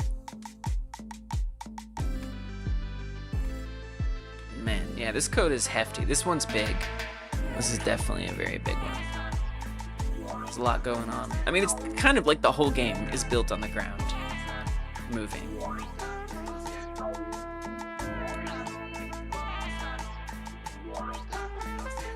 So I'm gonna try, if it's active and this happens, which by now, I'm actually a little concerned that that isn't printing. Is it false? It's true. So why don't we see that printing? Because you don't have the word gear in there. That's why. There you go. Ground. Checking track ground during active follow. Okay. That's why. Because you told it not to. So right then and there, we might be able to trigger this code right here and now. So I'm gonna say set the recycles to 0 the next time this happens. Set it to 0. Which in theory would mean that this happens. So that happens. And I don't know if this makes the most sense, but it kind of should. And then do I really need that check anymore? Right? Set it to 0. Bard just finished their game! Let's go! Bard Ski Free Like is, well, I would say live, but the submissions aren't public yet. But they will be soon. Nice, Bards. High five. Go, psh. Let's go. They did say I think, so no pressure. I can't wait to see what you come up with. I'm always so impressed by what you make. The power of co-working compels you. Sets it to 0, and then we could just, I mean, it kind of doesn't matter. Like, what's the point of setting it to 0 at that point? Let's, you know what? I'm gonna leave that check in there. So it sets it to 0, it sees it at 0, and then it's gonna run false on this. Let's just see what happens. I don't even care. I just wanna see what it does. So what this code, I think, means is, so clearly 6 is the one that it's tracking. So when 6, although, on the other, no, yeah, look, okay, there you go. There, so it's there. Track ground right there. So what should happen is when that 6 reaches the back and then is coming back to the front, when that happens, well, something will happen. Stuff will happen. Okay, let's try it.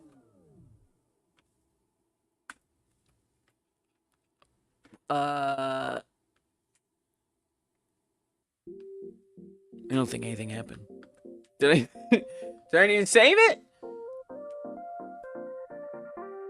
Because that did not get set to 0. How disappointing. Okay. Oh, no, it's 0. It's 0. It did go to 0. But nothing else happened. Okay, hold on. I gotta be right back. Give me a couple minutes. I gotta be right back. I must be super right back. Hold on. I won't be long. I won't be long. I gotta get my lunch. I gotta get my lunch.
going to 0. That's a good thing. But not much else is happening, which is not good. So why isn't the false running? The false version of gear ground false target. Where's that? know that's not happening. So if on the ground, I say it sets it to 0, well, because I feel like that's not going to happen in the same line. So maybe I will just do that, which means it should like happen right away, right? Because it's 0. It's very shocking that this never runs. Because it is continuing to run this. That's 0. I'm literally telling you, just do it. Just run that. Well, because if that's not, is that active? It is. It's active. So, oh, it returns. Dude, it's at the false. I guess at the false. Oh, we have to tell the tracking to stop right then and there. I'm making a mistake by trying to tell it to happen in here. But then again, it's a little concerning if we're telling it to stop tracking that early. It makes me a little worried that we're gonna have problems. Okay. I might need to change up how some of this. I think I got some tangled up references going on. That's what I think. Set to 0, make it false. What's up, Raphael? So we're gonna go to the ground. I'm deep in some business. Okay, so we should see this do something right away. Once I save it. Okay, saved it.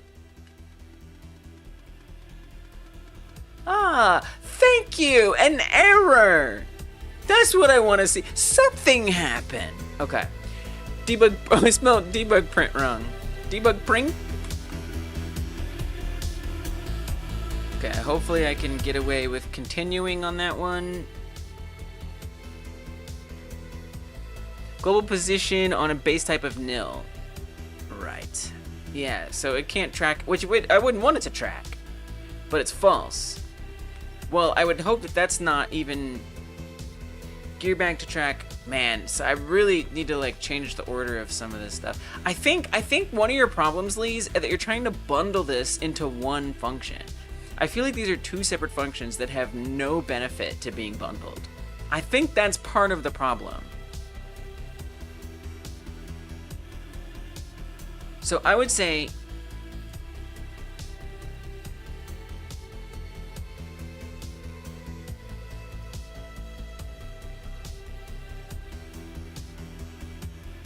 trying to think how I want to rename this. Gear. I mean, I hate this. Okay, I hate this. I do. But I think I'm gonna call it unfollows. It's verbose, it's hideous. Okay. We don't even need a Boolean anymore. I just feel like that's kind of the source of my problems right now. That's what I think.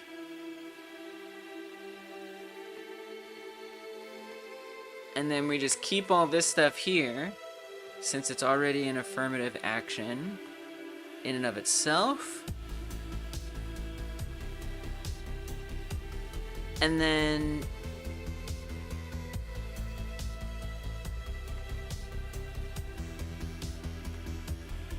get rid of all these things and put them in the unfollows function.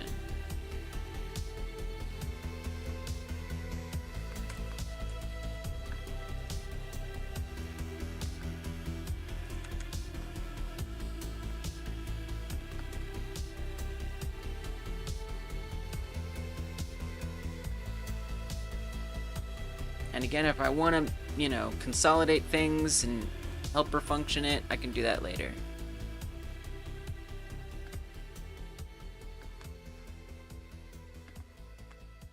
So then I'll come back to ground, and we should just be able to move all this stuff in there.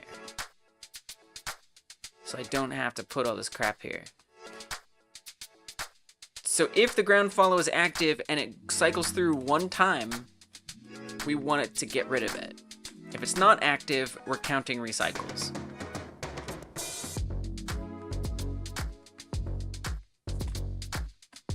That kind of makes some sense to me.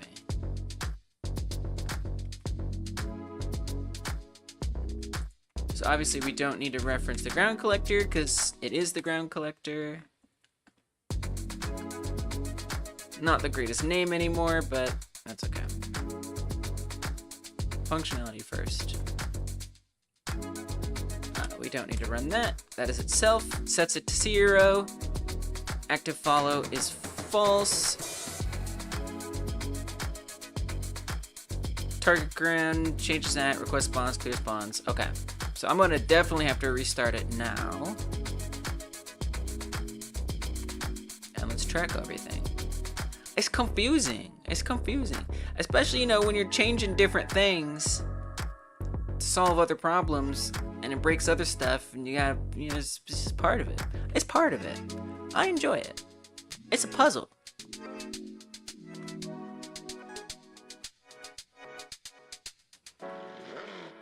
Okay, I feel like the target ground and the back to track, I feel like those don't update in real time or something. And like, that's why I'm not seeing those change. The top values over there, I feel like they take a minute to actually, like I have to like click away and come back. Okay, the gear bag spawned. So let me pause it and let's even click away, come back. See, now they're set. So those don't get set in real time. These other values do, but those don't. So actually it's already on false, which makes sense because once that gets to 2, then that's gonna go to true. So we're getting closer to it. It's reset. Now that's true. There's the gear bag. And now once that goes back, let's see what happens. Oh. Nothing. It just recycled it. Wow. That's very interesting. So it is checking track ground during active follow. A little shocked.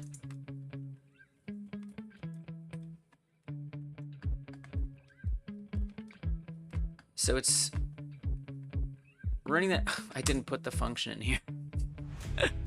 I forgot.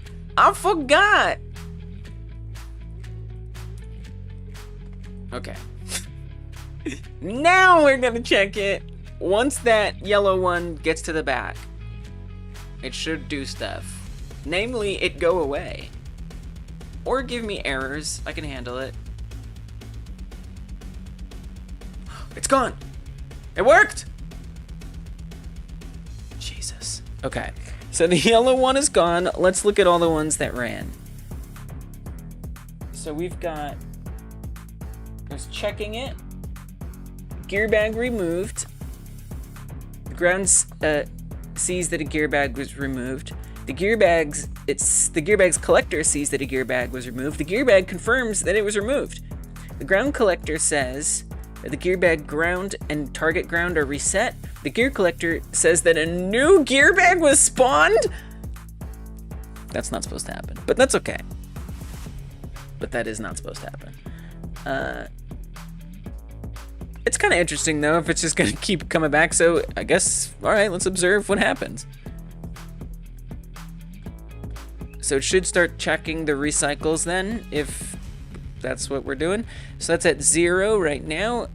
Now, interestingly, well, I guess that makes sense, right? If it spawns a new one, it sets a target ground and it tracks something. So there's one recycle. After the second one, we should see a yellow block on the, there it is. There's the yellow one. I'm gonna miss it on purpose. And then it should go away after one recycle, if I can not bump into rocks that are hard to see. Now it's gone. And you saw that all got reset and it's at 0. So now it just will wait for the next one to spawn. Actually, I guess it is spawning. I mean, somewhat correctly. It is, we set it to every 50 meters. It's gonna try to spawn a new one. So there it spawned a new one. Okay, it actually kind of seems like it's working. Finally. This is more often than I want it. Now you do see that like the arrow is not, like the map marker isn't tracking it correctly. So I do have to figure that out, but I would like to at least make sure that they're spawning and despawning correctly before I worry about that. But I think we're good. I think we just have like an infinite cycle now of a gear bag appearing and disappearing, finally. Oh, I'm trying not to collect it for now. Alright, so there that was. I missed it. Now it's gone. And we just wait for the next one to appear. The map marker should pop up. There it is. And it just kind of seamlessly blends itself in. So there it is. Oh, I collected it. Alright, I don't know what's gonna happen. Collect some gear, or get some gear. Yeah, I need to fix that. What the hell? Literally the depths of hell. Yeah, so I wasn't there yet. But that's what happens when you collect it. Probably because it's resetting it before it gets recycled, and so it's not running the same code that it needs to make sure that it behaves correctly. But generally, this is good. I just finished my ski free-like game. For some reason, I submitted my Frogger-like, and today I joined the GMTK jam. For some reason? You know why.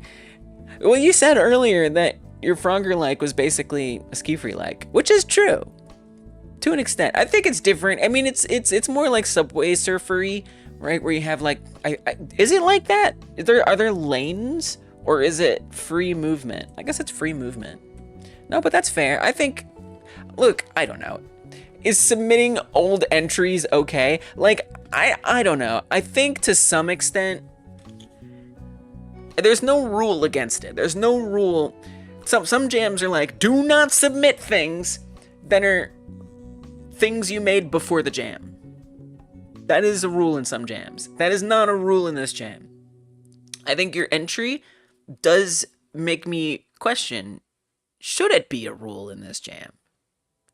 You know? I don't know. See, now this is something I'd like to run a poll about. Although it might take some time. It's a pretty quiet day. I just don't know.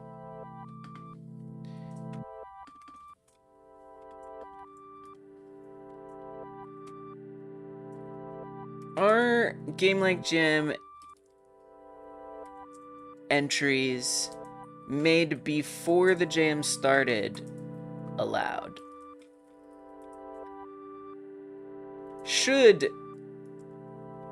Game Like Jam entries made before the jam started be allowed?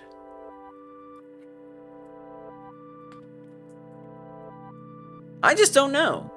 I don't know how I feel about it yet. I'm not sure.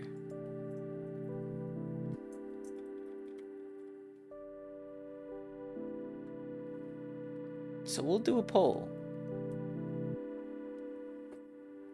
Oh yeah, you have to go over here. Oh, that's how I would have gotten rid of the poll that Insane Alpha Beta did. Gotcha.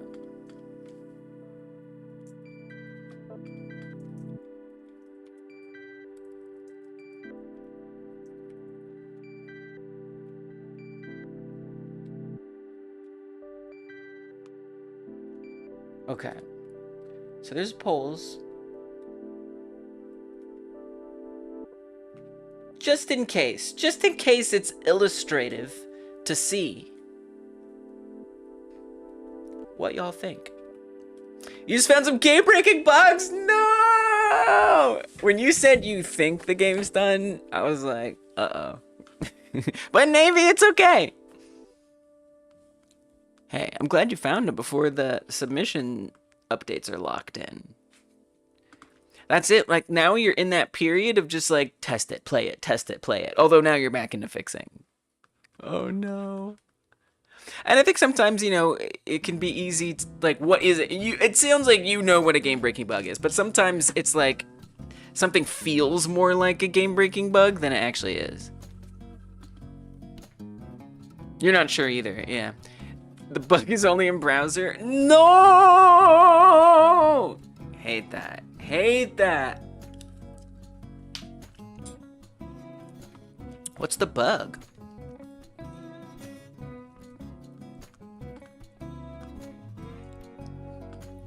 All right, I'm gonna do a GitHub commit. I said words. I'm gonna do a GitHub commit. It's not fixed, but it's better. So I'm gonna say gear bags recycle correctly if not collected. That is not the case if they aren't collected. You see pull now. Oh no! What did I do? You're fine. Thank you for, I'm sorry, and thank you for like being, you know, interested in not doing something you're not supposed to. Just some UI stuff not showing up properly. I wonder if it's like, like stretch mode or window size kind of stuff. I believe Bart's is using Godot, pretty sure. I'm pretty sure, at least generally, Bart's is using Godot. At least in the past.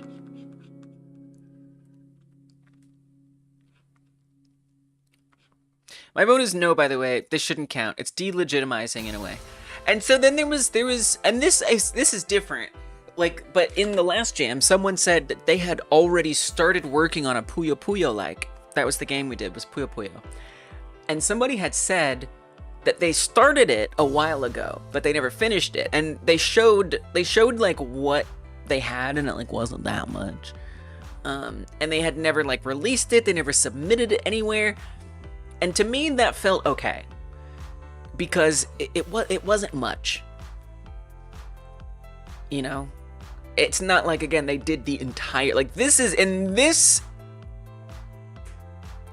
example, it's literally the entire game was made beforehand and then submitted. So I let that other one slide because, again, it just wasn't that much. Just reskin the game. I mean, to an extent, right? I mean, like, rename it, release it, because this wasn't even submitted as a unique game file. Right? It's like literally like, take this, submit it. Which I get. I'm not mad about it. It's just like, it feels like something, I don't know. I need to defer. You ended the poll without voting. Oh, did you pull it? I mean, I'm still curious, you know, what y'all's thoughts are. So I still would like to leave the poll up, but that's good to know.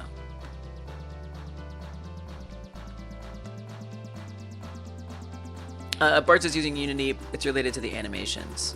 Oh. Feels icky. Feels icky. You're in another game jam right now, so you don't have time to do that. Wait, didn't you submit two things? Didn't you submit an original game and your old game? I think you did both. Just change the page color. Dark Rosen's like, how can we keep you cheating? I support you, brother, in your crimes. Yeah, you still submitted another one.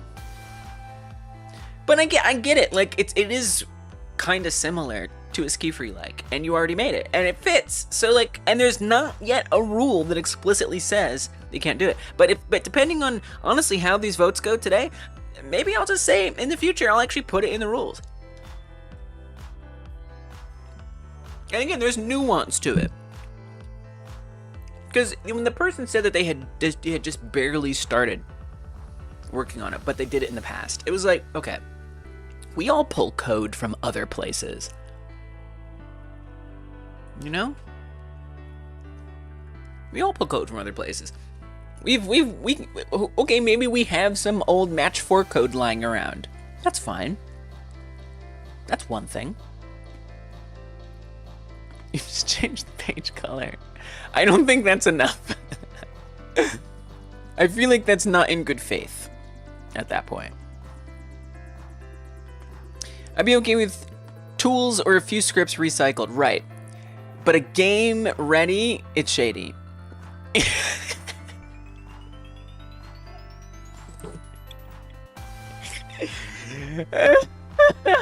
I'm sorry, was that too much? It's a lot. You said a lot there. I'm not gonna vocalize it, but I understand the sentiment. Right, no, but right. I mean, I get the sentiment, right? It's like you're submitting something without actually putting in the effort and the struggle and the blood, sweat, and tears, so to speak. I'm not judging where that blood comes from, but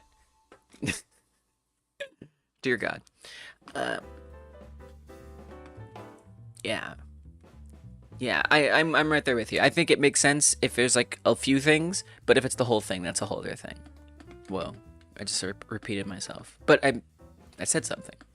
Just ask ChatGPT to remake it. Oh, I bet that'll be good. Yeah. So at the end of the day, if I disqualify it, which based on the results so far, it looks like I will. Yeah, you have your other one, which is fine. So, I get it. Just a Hail Mary. You said, let's try it. Let's just put it in there, see what happens. I'm glad you did, because now we get to like kind of figure out, well, where are our boundaries with that? I already have a script that will do the job.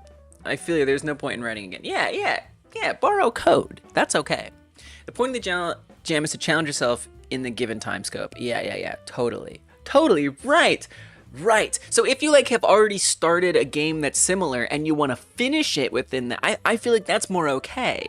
But right, if you literally don't do, and no, not just changing the color of the page. If you don't make, here's what I guess if I was gonna craft like a rule, I would say you have to make most of the game, construct most of the game's code, most of what makes the game. And this is what we said for the 1 hour jam too. You have to make most of it within the time frame.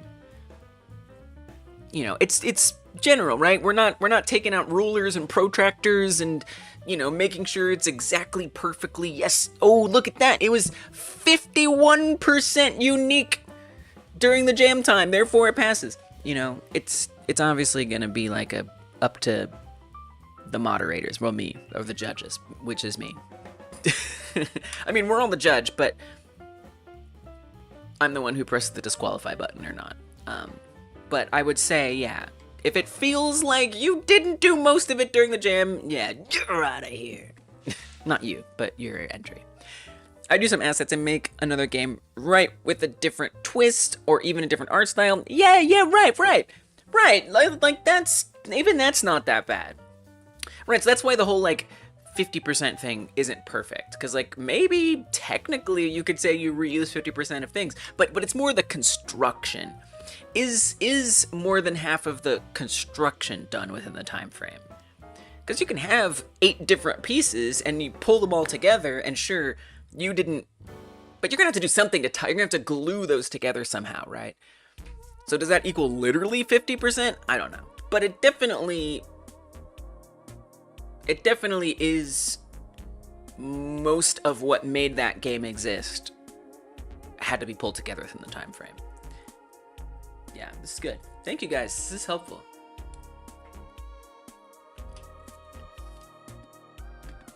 For discussion purposes. So what the hell's going on when it gets collected? Why is that so wrong? I did like partially gut that code. So I can't say I'm terribly surprised. So when the player collects the gear bag,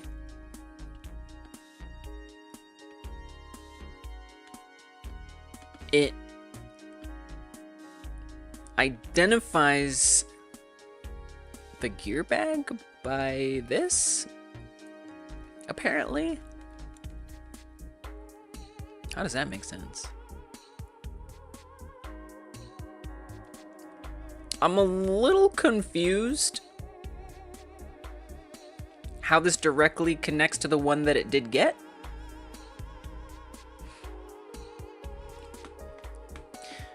I think exactly more than 62.831852% has to be made from the time frame. You might be right. That might actually be like ultimately what happens. Now that you say that. 86% out of 7 votes on YouTube say definitely not. And then on Twitch we can only do a short poll. And there was 1 vote. At the end of the day, guys, we're still a YouTube stream. Dude, I don't promote the Twitch. I don't do anything with that. But I'm there. Yeah. So it seems like overwhelmingly y'all are on the side of doesn't count. So I will have to disqualify, but I think you're okay with that. 66.66, nice. Not the normal 60 number, nice, but it's given devil's number.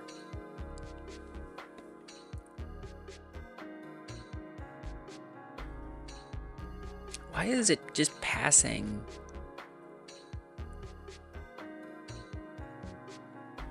Spawn data into it. Because that could be like anything. 2/3. Oh, that's like literally 2/3. I like 2/3.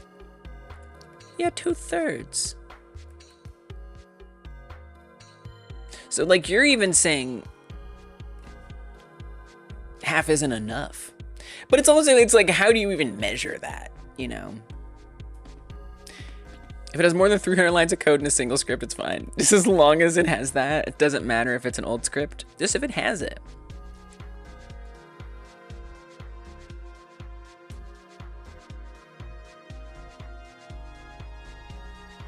Well, I'm going to assume that that just works.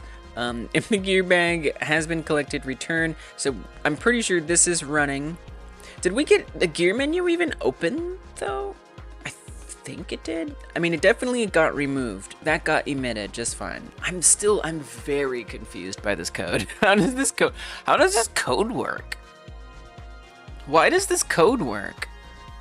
Is it because process pickup source? Is this because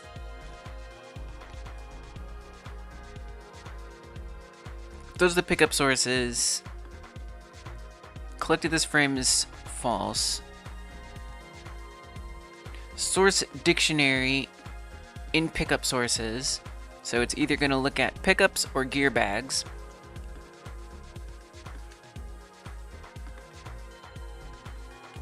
If it's not collected this frame, it sets collected this frame to whether or not it's processing the pickup source. This is, I'm gonna tell you guys, this is code that used to be one giant friggin' function that had tons of nesting. And I broke it up into a bunch of smaller functions, partially advised by a chatbot. And so this is not the way I would even imagine how to organize this code.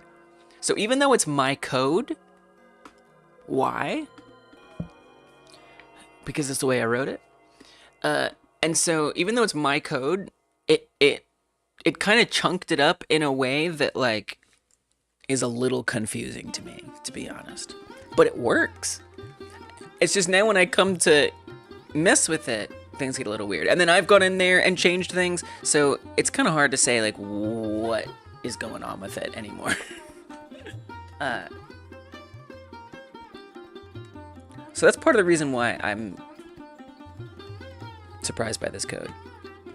Following a chatbot is dangerous. It depends. It just works. It just works. Welcome, Spore. It just works. Oh, Todd.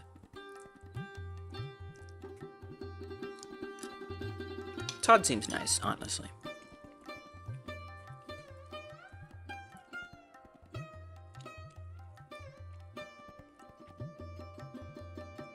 So like I wouldn't say these kinds of things. Like I did not type this. Collected this frame. Not great.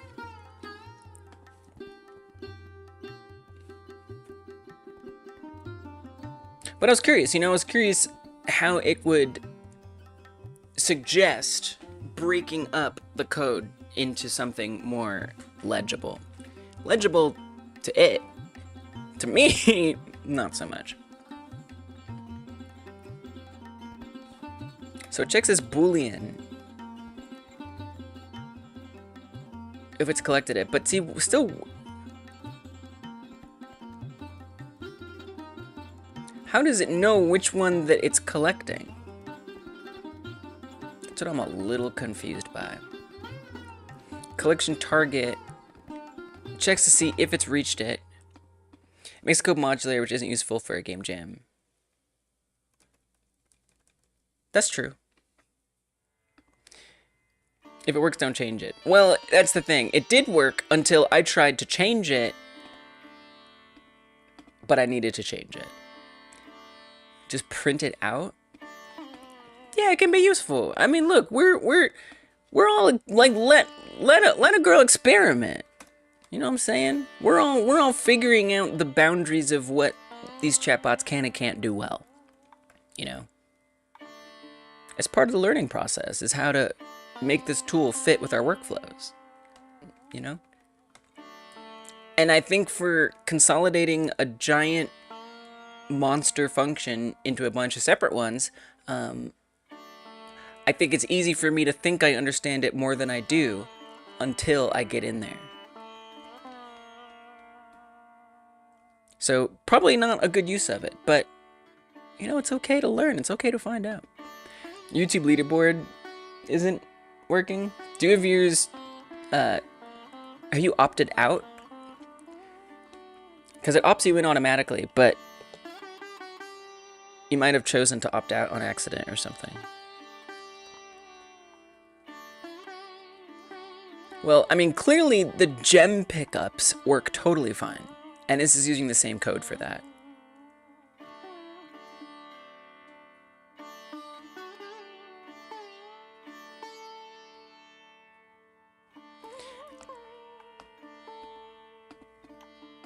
Oh, yeah. So the YouTube leaderboard, the way that it works is you can only get 75 XP per hour in increments of 25.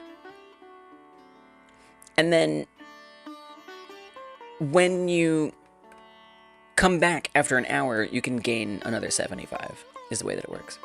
I seldom put more than 3 to 4 functions per module. It's a style choice. Python GS works well with both. What's Python GS? Do I know what a module is?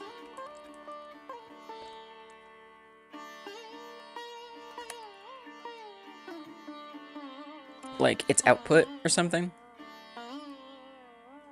Yeah, right, we're like figuring out these like rules. Oh, Godot script. Oh, GD script. I see what you're saying. Yeah. Gotcha. Yeah. Yeah, I see what you mean, Spore.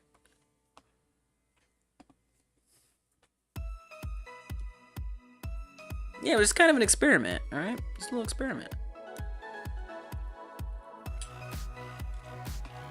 And I'll tell you, it did break it up. It broke it up. It follows the same logic. It worked. But the consequence is it's not very maintainable because it's not human readable to me. At least not to me.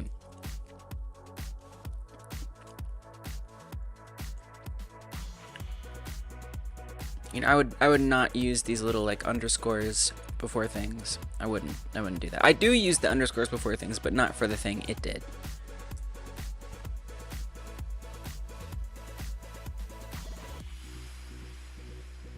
So it handles the gear collection.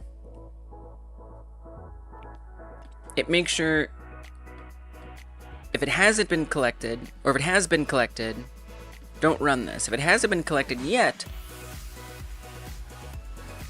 it'll set it to be collected, it'll open the gear menu, and then it goes remove it, and this is where things go bad. So, look, I don't even really need to go through that code, honestly. But I would like to refactor it, and make it something that's more legible to me at some point. Because even though it's just a jam game, I do want to keep working on this, so that's part of the reason why I wanted it to be modular. So I can add more things. We'll get there. So on the gear bag, it runs on gear removed, because it emitted that. It runs a lot of things. On gear removed is a signal that gets called in a few places, so we'll have to deal with that. Finds a map marker, removes it, makes it not visible, it reparents it. Now I don't even think I have, do I still have the output at least? Got removed happens, but I don't think these were necessarily pickups. I need to clarify if it was a player pickup. That would be helpful. Let's put it after this. And I'm gonna say print, debug print, player says emitted gear bag removed, or emitted gear removed. Just to kind of keep better track of that actually happening.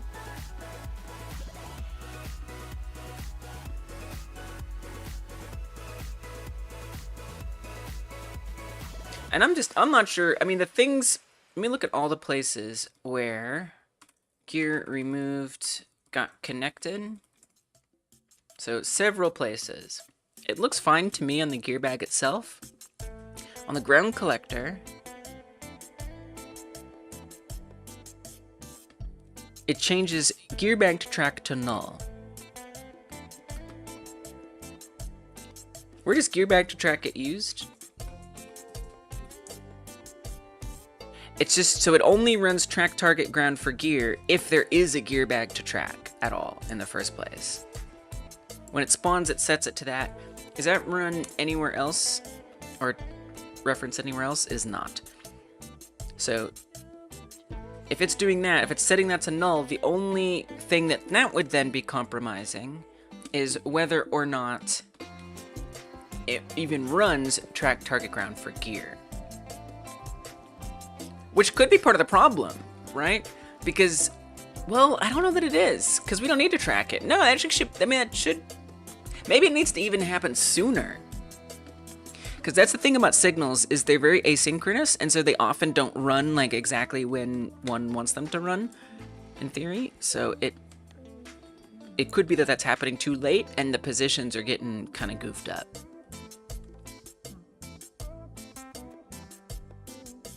That's a possible point of error. We also set target ground. Oh, sorry, we do not. That's all we do. That's all it really does. Okay, so let's see where else we connect this. We can also search for on gear removed.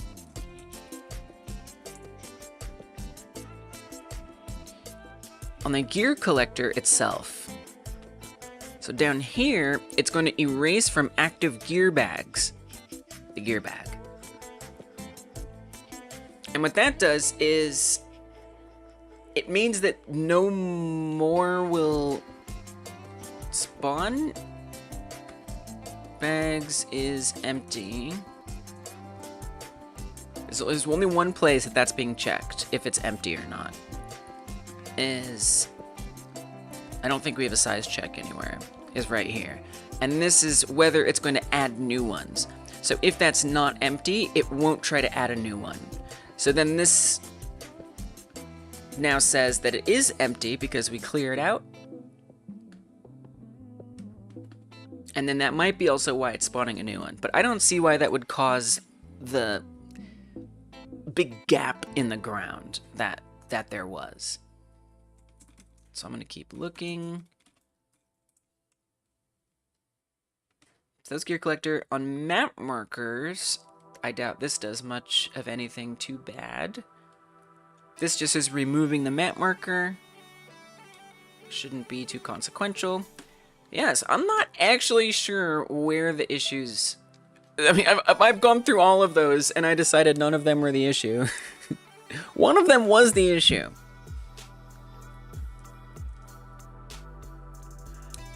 My guess is it's a timing thing.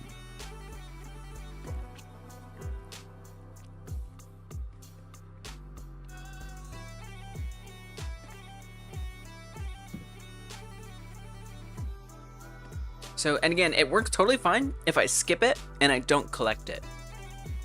That currently is working well. What is not working well is when I do collect it. So let's try to collect it and see what happens. So it's gonna try to spawn one. I guess I'll go over here at 50 meters approximately. Okay, it spawned one. It's down there in the bottom right. We'll try to follow it. Okay, there it is. Oh, I missed it! I meant to collect it. It's kind of hard to get it.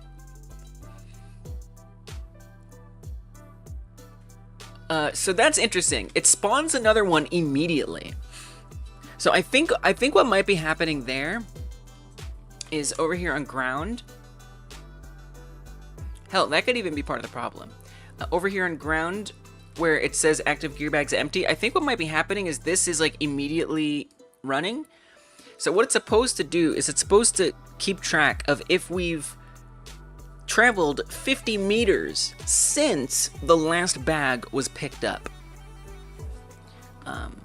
But it's possible that that's not getting set correctly.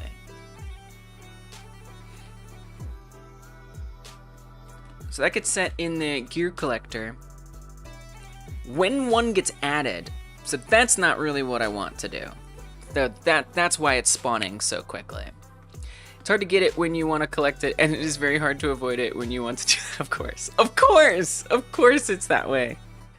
I know. I gotta like add like a dumb debug button. Am dumb must make easy for me, so that way I can't mess it up. So let's actually say that when it removes it, that's when it sets the last gear distance. That way it's not going to spawn one immediately after, because that's not what I want. And that could especially start messing with timing stuff. It may not have anything to do with it, but it's certainly not desired behavior that another one pops up as soon as the last one gets cleared. That is incorrect.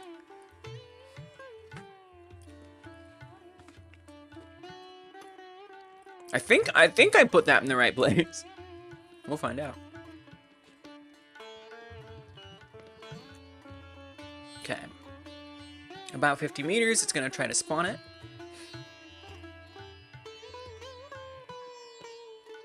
It failed to spawn it.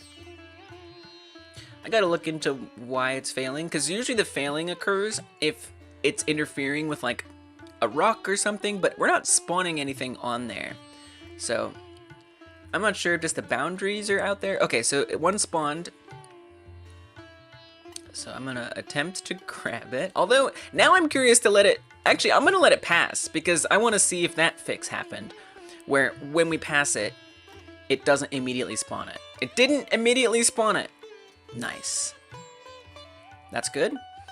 Now it should try to spawn it again. There it is down here. So that's working really well. Now I'm seriously gonna try to collect it, if I can't get snagged on the rocks. The marker is bouncing all over the place. Gotta fix that. Okay, we collected it. The gear menu pops up. Things are looking good. So the gear bag spawned. I hit a rock. The gear menu opened, and the gear bag got removed. The gear bag says it got removed, the gear bag itself says it got removed, and the player says that it emitted it being removed. So all that removal stuff has now fired. I kind of want to just look at like where we're at here with that much done before I continue, because the gear menu kind of provides a nice moment of pause.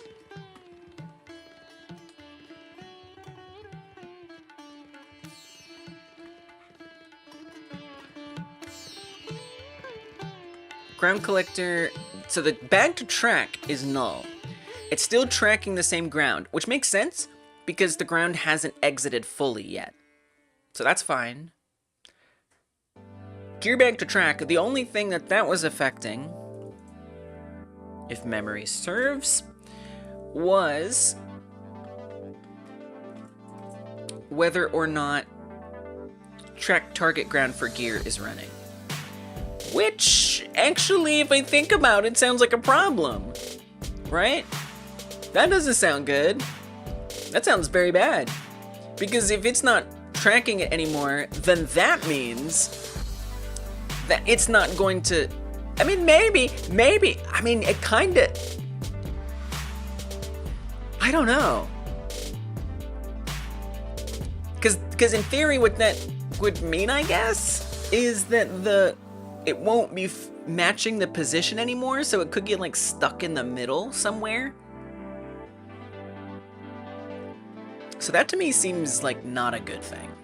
And like it would be better if we didn't even bother, at least for now, with on gear remove doing anything here on this script. And what would I want? I guess I'd want to say that it only stops tracking it after it gets recycled again, which would run when gear ground unfollows target happens. So, I mean, we could do it down here or something. It's already too late on this run, so we can see what goes wrong, if anything goes wrong because of that. Okay. I'm gonna collect it. See, it wasn't tracking. It was just floating around, which is wrong. Now I will say, the other one is back in the right spot, and I'm not seeing the horrific, like, missing section that we had before. So that's really good. I wonder if when another one was spawning right away, plus the weird tracking, if just somehow, like, all of that bad ordering led to something going very, very, very terribly wrong. All right, now that I've fixed that code, let's see. Oh, I missed it. Okay, so there you can see there's the Z fighting. So, and that I guess makes sense because it wouldn't have run necessarily all that. Am I using the same code from the Alien game? I'm actually not. Like, there's a couple things that I borrowed, but this time I wrote the ground movement code from scratch. Because for the Alien game that I was working on, Harvest Earth, which I do have like a build of it floating around. This was a game that was supposed to be like a long-term project that I was gonna make and put on Steam and everything, but I realized, you know what?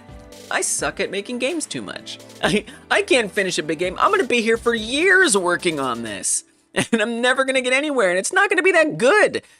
I don't know what I'm doing.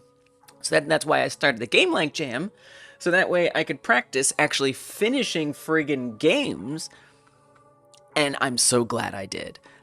But yeah, I spent at least a year working on it. And that was kind of the point where I was like, oh my God, I've spent a year working on this.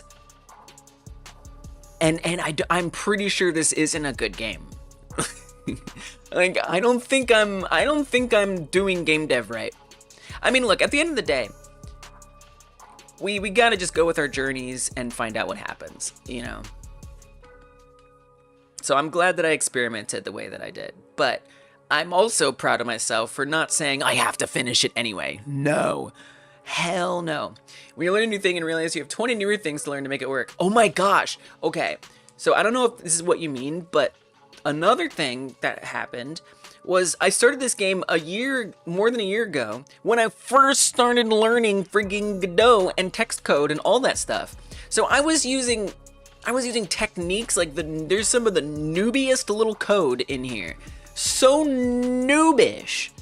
And then there's stuff that I learned when I was getting better, and they're just all living together in disharmony. And so, you know, I try to like expand on the systems and build it out more, and it's just a friggin' mess. And it's like, it's so hard to make the game work good when I have to refactor 89% of it. But I also need to finish it. So, but yeah, right. But also what you're saying, yeah, so what you're saying is like, sure, I was learning a lot and I added a lot of things, but since it's such a big game, right, there are so many components to it. Thanks, Spore. Yeah, so this is like how you pick your character. There were some more skins than this, and then you would unlock the skins along the way, right? I'm just barely exploring some of this now. But it does work, the unlock system, if you get certain farther in the game or not, you'll unlock different skins. So like that kind of came together to an extent. But yeah, so the game it's very similar. The reason why Dark Rosen asked that question is because it's an endless runner. And very similarly, the ground, there's like multiple ground tiles and they move constantly, in this case, towards the camera. And then once they get past the camera, they recycle up to the front. So it is very similar. And then this code I got from a YouTube tutorial. So I didn't write the code at all. I did modify it, but I lifted it straight from that tutorial. And then I've always found it a bit mystifying and confusing. So this time I wrote my own ground movement code from scratch. And also I wasn't that happy with the code at the end of the day, but it worked. It worked. So this game was about abducting humans. Either you abduct them or you eat them. It's running a little slow on my potato of a computer because we're doing a lot at the same time. Also, that eye color is wrong, but that's because this build was testing eye color brightness, so that's why the eyes look wrong. But yeah, and so you'd get like limb damage if you bumped into stuff, your limbs would break off, and that was kind of like the main concept of the game, was that you had to maintain the health of your limbs, else it affects how well you can play the game. And then this doesn't even feature the whole empathy system that I was putting in, where you could potentially, if you're eating, there was good humans and bad humans, you have to make sure you eat the bad ones and not the good ones. Very complicated. And I mean, it's something, you can destroy stuff. I'm proud of it. Like I learned a lot, but ultimately it's like, I'm not ready to finish a game of this size, nor do I think I should just commit to it because it's a big idea. Like, it's a big idea that's barely well tested, Does anybody want this game? I don't think so. I don't think anybody wants this game. But yeah, so I refactored, or I reimagined movement code. Now, granted, I still borrowed ideas from this, like the whole concept of having something that gets removed and moved back to the front, but I didn't use the same code that this uses, if that's what you're asking. But there were a lot of things that I did borrow. But incidentally, not the ground movement. You know what I did get from here ground movement wise? It was like the formula for like checking at what point it should move. So like certain like math stuff I pulled out of it. Dark Rosen says, I'm very much liking match statements, which are like more niche if statements. Yeah, match statements are nice. Match statements are nice. They have their place. Also called switch statements in other languages. They have their place. Alright, anyway, what the hell is I doing? Observing the bugginess. Oh yeah, it was overlapping. A bit undesirably. Yeah, if I'm ever gonna work on a big project, I'm gonna make sure I know what I'm doing. And I haven't known what I'm doing. That's why the Game Like Jam is the best thing for me. Right now. But it's very hype. It's very hype to work on a giant game. People love when you're working on a giant game. Do you use any getter, setter, or lambda functions? Lambda? I think I am using one lambda function. I'm trying to remember where. It's not quite a lambda. It's lambda-esque.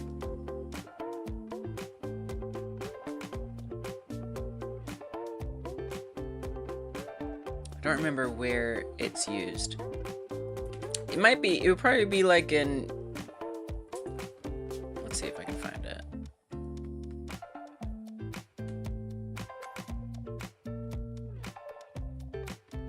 Here.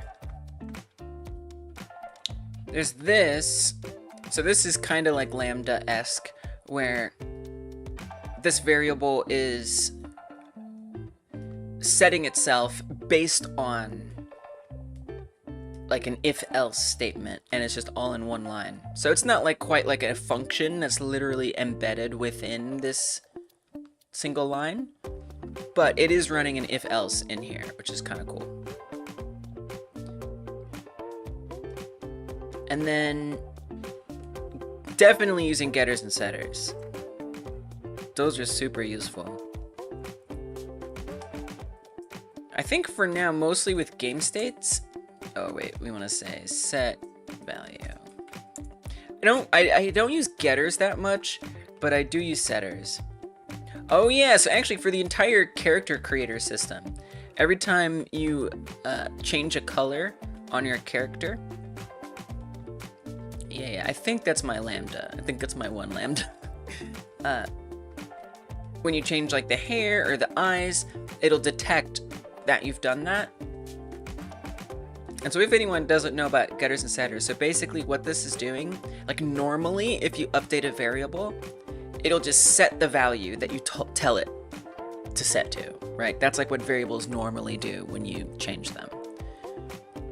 But if you have set value here, what this is doing is it's saying, I want to override the normal behavior, which normally just does this. Normally, this is what every time you update a variable, this is what happens. You're setting the value that you're sending to it to the variable. But normally you don't see any of that. It's just happening.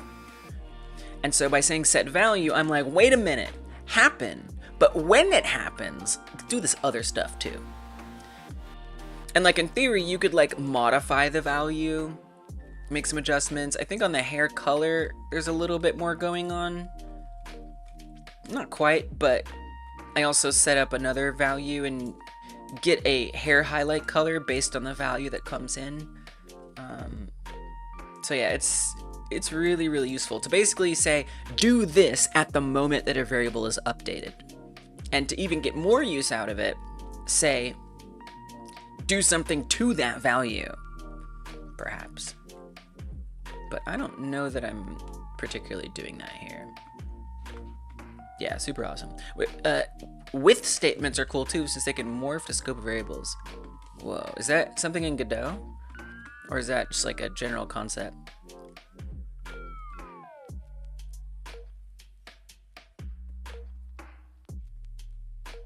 I wonder if there's like a something similar to that in Godot. Maybe not though.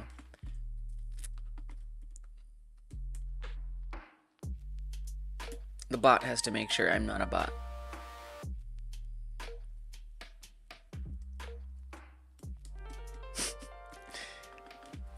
Does Godot have a with statement equivalent?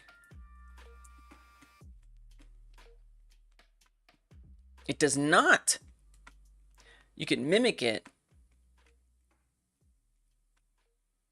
Instead of repeatedly accessing the same node or object, canvas visible, blah, blah. This mirrors with canvas what with canvas might do elsewhere. Whoa. Yeah, I honestly have no idea what a with statement is. I don't even know. What is a with statement anyway? Operating on an object or context without repeating its name, streamlining multiple interactions.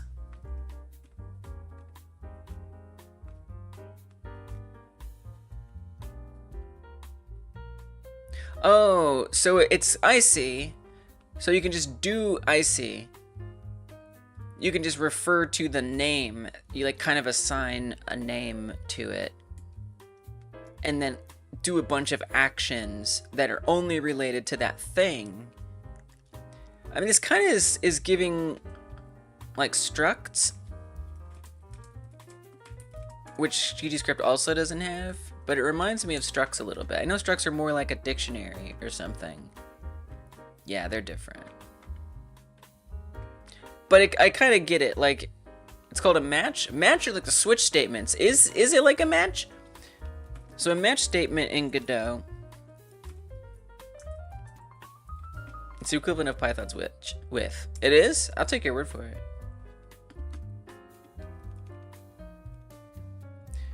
So in a match statement, I would want to say, for example, let's see if there's a simpler one. Generally, I use it with enums. So in this case, I have... This is old. I'm not even using this code, by the way. So I have an enum move directions with 4 different directions, and then move direction. And so then, at least in this one example, it's checking to see which enum is move direction set to. And depending on which one it's set to, it'll do different things, basically. But that's kind of like what a match statement. Is that what with does? It's very similar to a switch statement, but it contains all variables locally, even if they're global. Oh. That's pretty cool.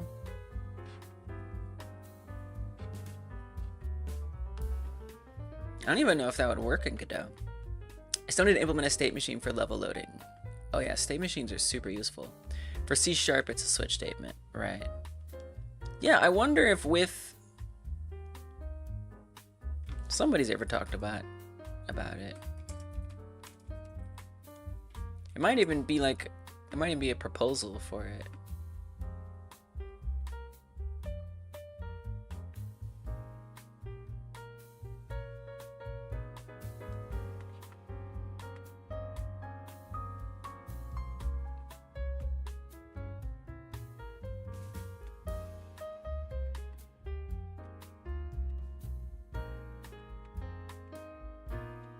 There's something about it.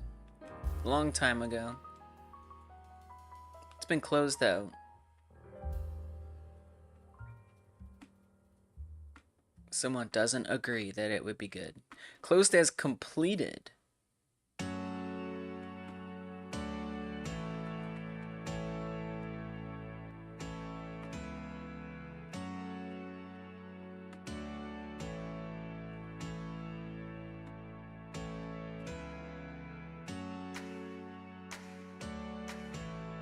What?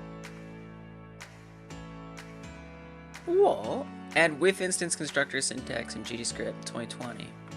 It's kind of interesting. So people have definitely tried. No! Downvote. It feels different than a match statement.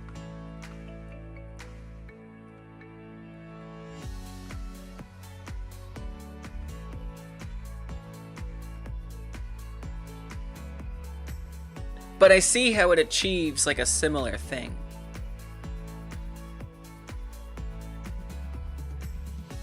Instead of having to match it.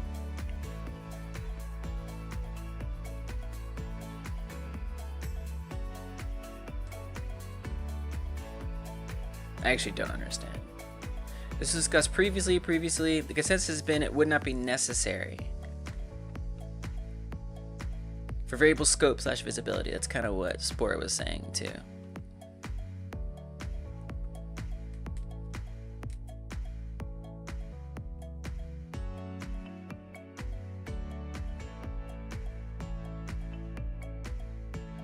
Hey Sandjocks.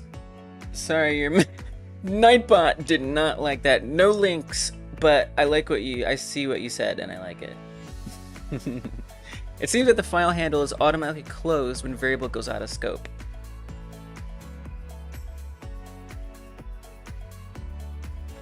Welcome, Sandjocks.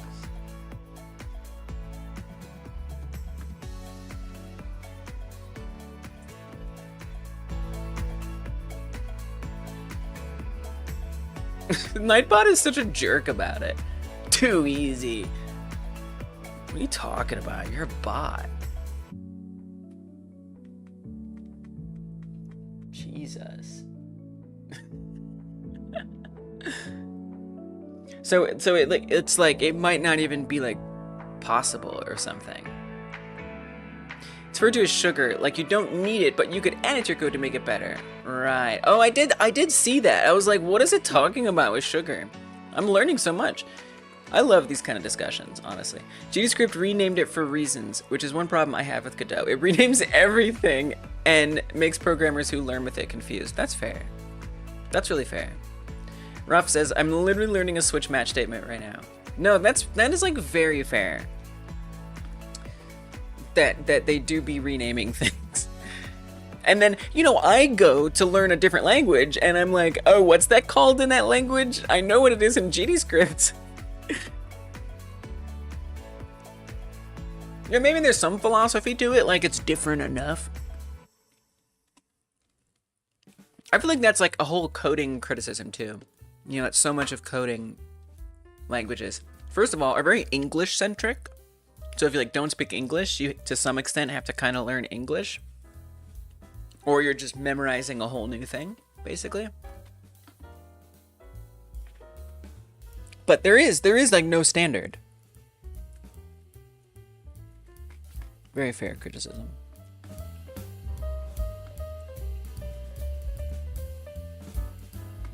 Godot is very high level, right? It handles a lot of the facilities in the engine, so it has to modify the language to match, right?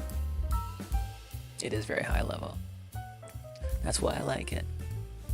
I'm not out here in Vim trying to like write assembly code, trying to make my own game engine. Shoot.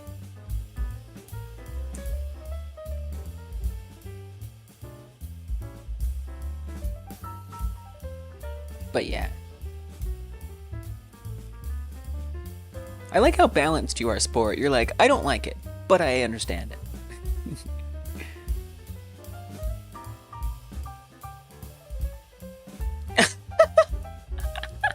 The faces are so funny. Oh, if Kalanu isn't sure about it, then it's definitely not happening.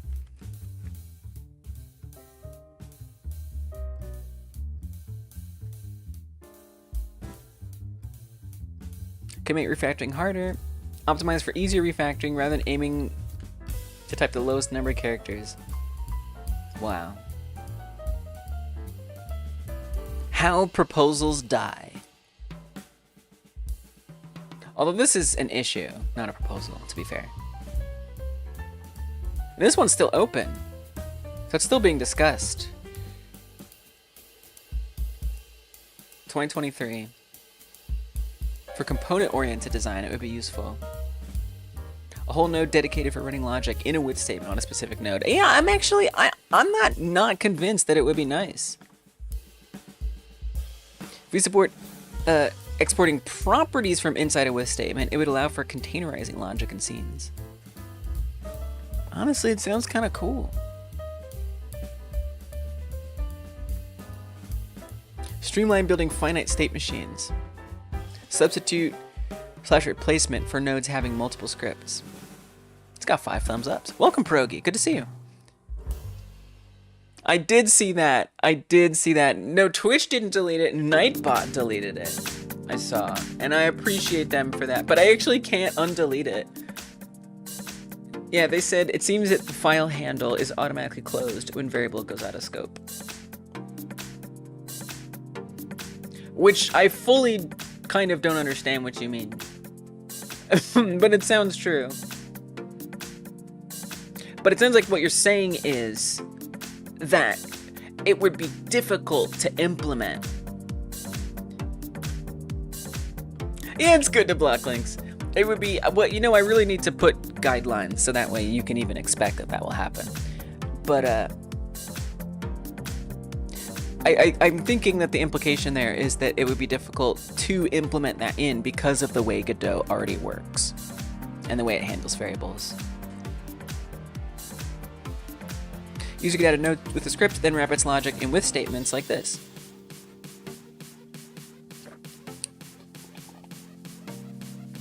I'm still kind of confused what a with statement is.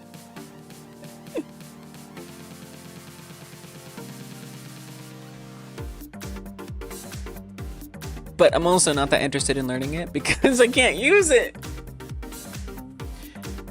I thought it was about the Python with, which is usually used for file handles. Yeah, that is kind of like what... So we were just talking about like stuff. Match statements. Lambdas. Getters and setters. And then someone mentioned like, what about with statements? And it seems Godot doesn't quite literally have a with statement. Which is in Python. Yeah. Usually for file handles. But yeah, if you want to see the discussion, this seems like the most relevant issue that's up right now. that hasn't been totally poo-pooed by the maintainers. Profiles are anything that needs to remain private outside of the statement. And that's the other thing. I feel like the private and public thing is like less relevant in Godot.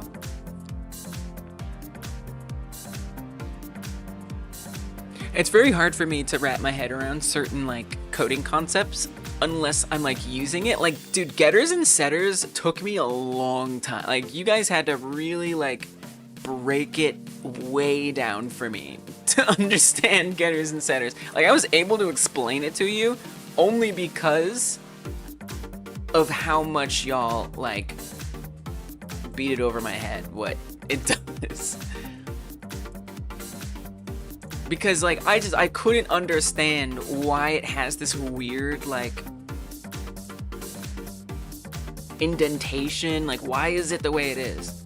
But something clicked when they were like, it overrides the default behavior, and that made me understand it. So I feel like, you know, using it, messing around, doing experiments, like that's how it eventually clicks for me. An error happened when trying to send a message? Oh no. Maybe it was like an internet thing on your side? I see it now. Is it a function? Is what a function? Is what a function? There are so many things it could be. What was I debugging, by the way? Things getting collected. Where are we at? Can I just like restart it? I'm just gonna run it. I feel like there's something that I'm missing. Was it when the gear bag gets collected? It's a design pattern. Right, design patterns. Those are things I'm learning more about too. The indentation is usually because, right, well that's why I was confused by it, right? Because it doesn't look like a normal function. Everything is a function in GDScript, it seems. I know, right? Yeah, because so I guess like under the hood, right? You're running the set method, which is a function. You're running the set method on a variable. But I don't think it's not quite the same relationship. It's not like the variable is the function. I don't know. I couldn't tell you like how it makes sense that indenting this is how you indicate that you're overwriting it. Oh yeah, so you do that, right. So setters and getters, I always forget to mention that. Setters and getters only work if you put a colon at the end here. So if I get rid of that colon, nothing. It's an unexpected indent in class body. But if I add that colon, ta-da, now it sees it. But if you think about like an if statement, is an if statement a function, even though you put a colon after it? But yeah, after you put a colon, you usually indent in Godot. I mean, unless you're typing, doing static typing. So that's not always the rule. But yeah, technically, the thing to remember for me that made it click was that set and get are always happening on variables by default. By putting the colon at the end of the variable line, indenting it, and saying set value, we're overriding the default behavior. So if I were to do set value and then come down here and say pass, the variables just wouldn't get updated. So whenever I were to send a new bit of data to this variable, it wouldn't change. Because I've overridden it, but I've not replicated its behavior. And its behavior is normally taking the value that it received, which is value, and setting it to the variable. Extending it with specific methods. Oh, that makes sense. In web dev, it's create, read, update, delete. CRUD. Create? Design pattern? Create, read, update, delete. Oh yeah, sounds like something. Yeah, design patterns. I mean, that's kind of like what a state machine is, a design pattern, right? Like something that shows up in multiple languages that you generally would maybe want to replicate to achieve a certain desired effect. And ideally, you could replicate any design pattern in any function that, or any language that is worth its salt. So like, I mean, for example, singletons. Like I use a singleton pattern all the time, and y'all taught me about this. So for example, when I'm referring to stuff, like in this case, my debug script, I set a static variable at the top here. Turing, oh, is that what CRUD is? Turing complete? Creates it, reads it, updates, and then deletes it? Dude, I don't even know about that kind of stuff. I don't even know what that means. Now I want to look it up. So here, I basically am making a static reference to itself. So this script, this class, is available anywhere through, oh, that isn't what Turing complete is. Okay. So that isn't, so that way this is available anywhere in the entire project. Well, scene anyway. But it's not even like a true singleton, but it does like emulate a singleton pattern in a way. You're talking about if a programming language can do anything theoretically, it's Turing complete. Oh, I don't even know what that means. I don't even know what that means. I'm no expert, but you're teaching me. Turing complete meaning. I want to be able to say that. The book design pattern is a must-have. It's also a website. Wonderwave says, "Buh." Well said. Welcome. The book design pattern. Oh, the book design pattern. Gotcha. Some people have definitely been recommending things. Oh, design patterns. I don't, okay, this is gonna sound really ignorant, but I don't enjoy reading books. If I am gonna read a book, I do prefer nonfiction to fiction. But my ADHD makes concentrating difficult. But I feel like I definitely have added like books like this to my list of things I should probably consider just having around and looking at sometimes. So I'm definitely going to take this recommendation to heart. Oh yeah, you said that. Look, I'm keeping it real. Like, I learn more by doing, but that's not to say I can't respect the value contained within those places. Is this it? Oh yeah, someone shared this last week. This same website. And they recommended it and said I should look at it.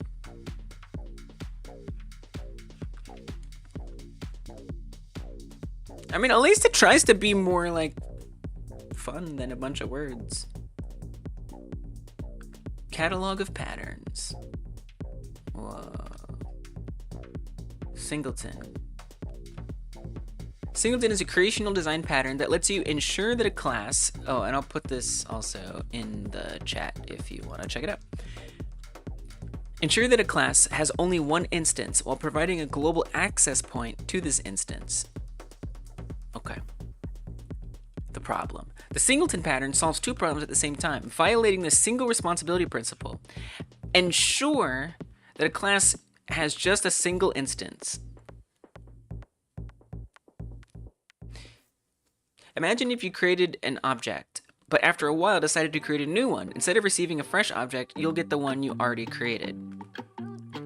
I'm already having a very hard time holding this in my head. This behavior is impossible to implement with a regular constructor since a constructor call must always return a new object by design. Ooh, a cartoon.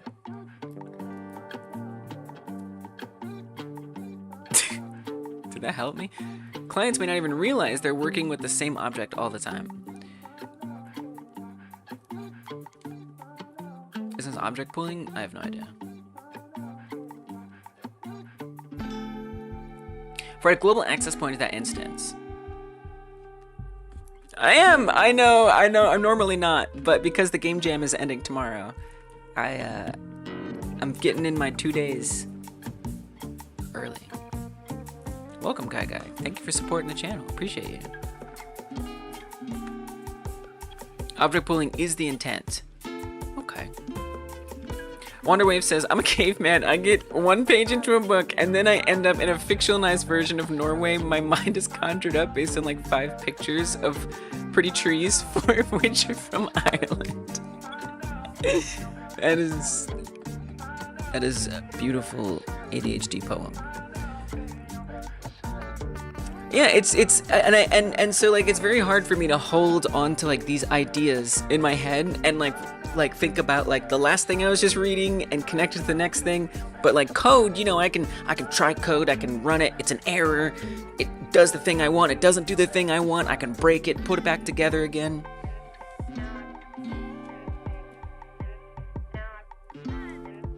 But I'll be honest, this has already lost me. But I bet it's a good resource, and maybe I just need to look at it differently.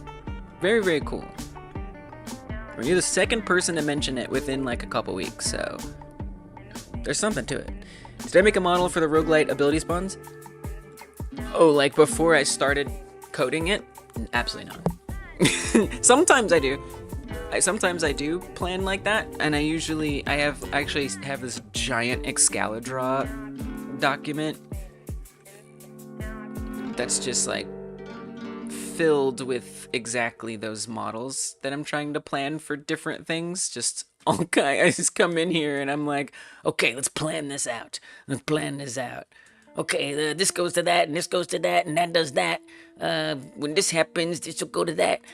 So like sometimes I do that, but for this I did not. For this I just like had ideas and tried stuff. And you could say I'm paying the price for that, right? Because I'm like trying to detangle it without really having a guide, which sometimes I'll end up creating the model later, so at least I eventually have it.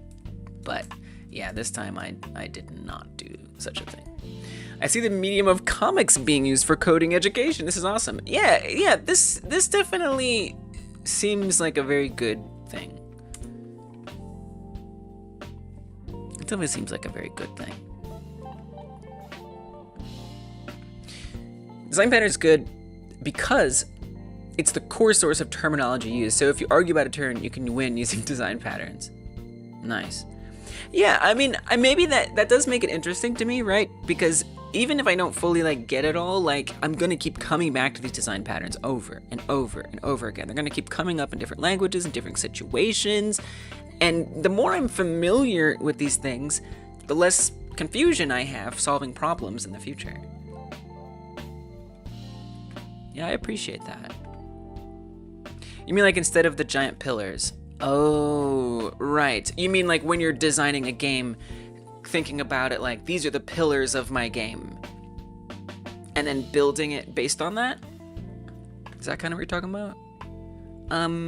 Yeah, I don't really like the pillars thing. I mean, a little bit. Like, I mean, I don't know, a pillar of my game, it could be like volcano climbing, you know, maybe like artistically, thematically, color palette wise, you know, in those kind of contexts, I think about it. But you know, I think also part of so here's what Ski Free is. So part of like this game jam is so I don't even have to like think about that stuff, you know. Currently in your game, they're big. Okay, there's a lot of words for a lot of things. You are not talking about pillars of games. That is not what you're talking about. Okay. Yeah. Yes, that is what I'm working on. And I did make I see a mesh. Yes, I did make a model for it. Indeed, I did that during the Twitch sub / YouTube member exclusive live stream, which is another 12-hour live stream I've been doing on Mondays. I'm probably going to keep doing it on Monday. I might switch it to a different day, but for now it's Mondays. I did make a model for it. And it's in-game and all that. So now what I'm doing is I'm trying to get the code for the gear bags getting spawned and removed. But yeah, I made it. I didn't fully texture it, but I partially textured it. So I actually spent I spent 12 hours on this. I spent a long time making this. But yeah, I put a lot of detail in it. So these, what Blitzar is referring to, I originally had like these giant rectangle pillars that I was using as a stand-in for the gear bags. But yeah, now I've actually got a gear bag made. And then right now I'm getting the code to make sure that they appear and disappear in the right ways. All right, see you later, Raphael. Thank you, appreciate it. And thanks for joining in this Ski Free Jam. Right, so right, Wander Waves. Yes. So Ski Free is a game that was released on Windows 3 a long time ago. Hey, Go, welcome. And part of this game jam, the point is to not have you worry about the scope of your game. What kind of game are you making? Don't worry about it. This is the game you're making. Because, at least for me, like with my Alien game, the scope was getting out of control. I didn't know how to finish it, so I started this game jam where we make games like other games. It is epic, right? I'm really proud of that gear bag. And this month, we're doing it every other month on the odd months. So January, March, May, July, September, November. I'm getting better at rattling those off. And we've done, this is the 4th one. We started in January. And Ski Free is the one. So this is a bit of an old game. 1991 it came out, but it's very straightforward. It's very clear what the gameplay is. And actually, you can go to the jam page, Wander Waves, and you can play it. You can just play it. It's embedded right in the jam page. It's a little slow because I've got things running and I need to upgrade my CPU. But yeah. Going down a mountain, and it follows your cursor, or you can use arrow keys to control the little character. And if you run into stuff, you crash. If you hit ramps, you go faster. If you run into people, you crash. And then at the end, a horrible, terrible thing happens. But that's okay. That's okay. And so then the game that I'm making based on it is called Volcano. Let's see if I still have this loaded. Probably not. I do. No wonder my computer's so slow. I have this just in the background all the time. So this is the latest build that doesn't have the issue that I'm working on right now. Volcano, yes. I've been kind of adding some extra things in here, like a character creator. I tried to make this one look like Sonic. But yeah, so this is the default character. Yeah, it's called Volcano. Isn't that a good name? I'm really proud of that name. But this is it. It's kind of like Ski Free. You're moving left and right. You're avoiding obstacles. You're collecting. In my case, I added some gems to collect. They don't do much, but you can get them.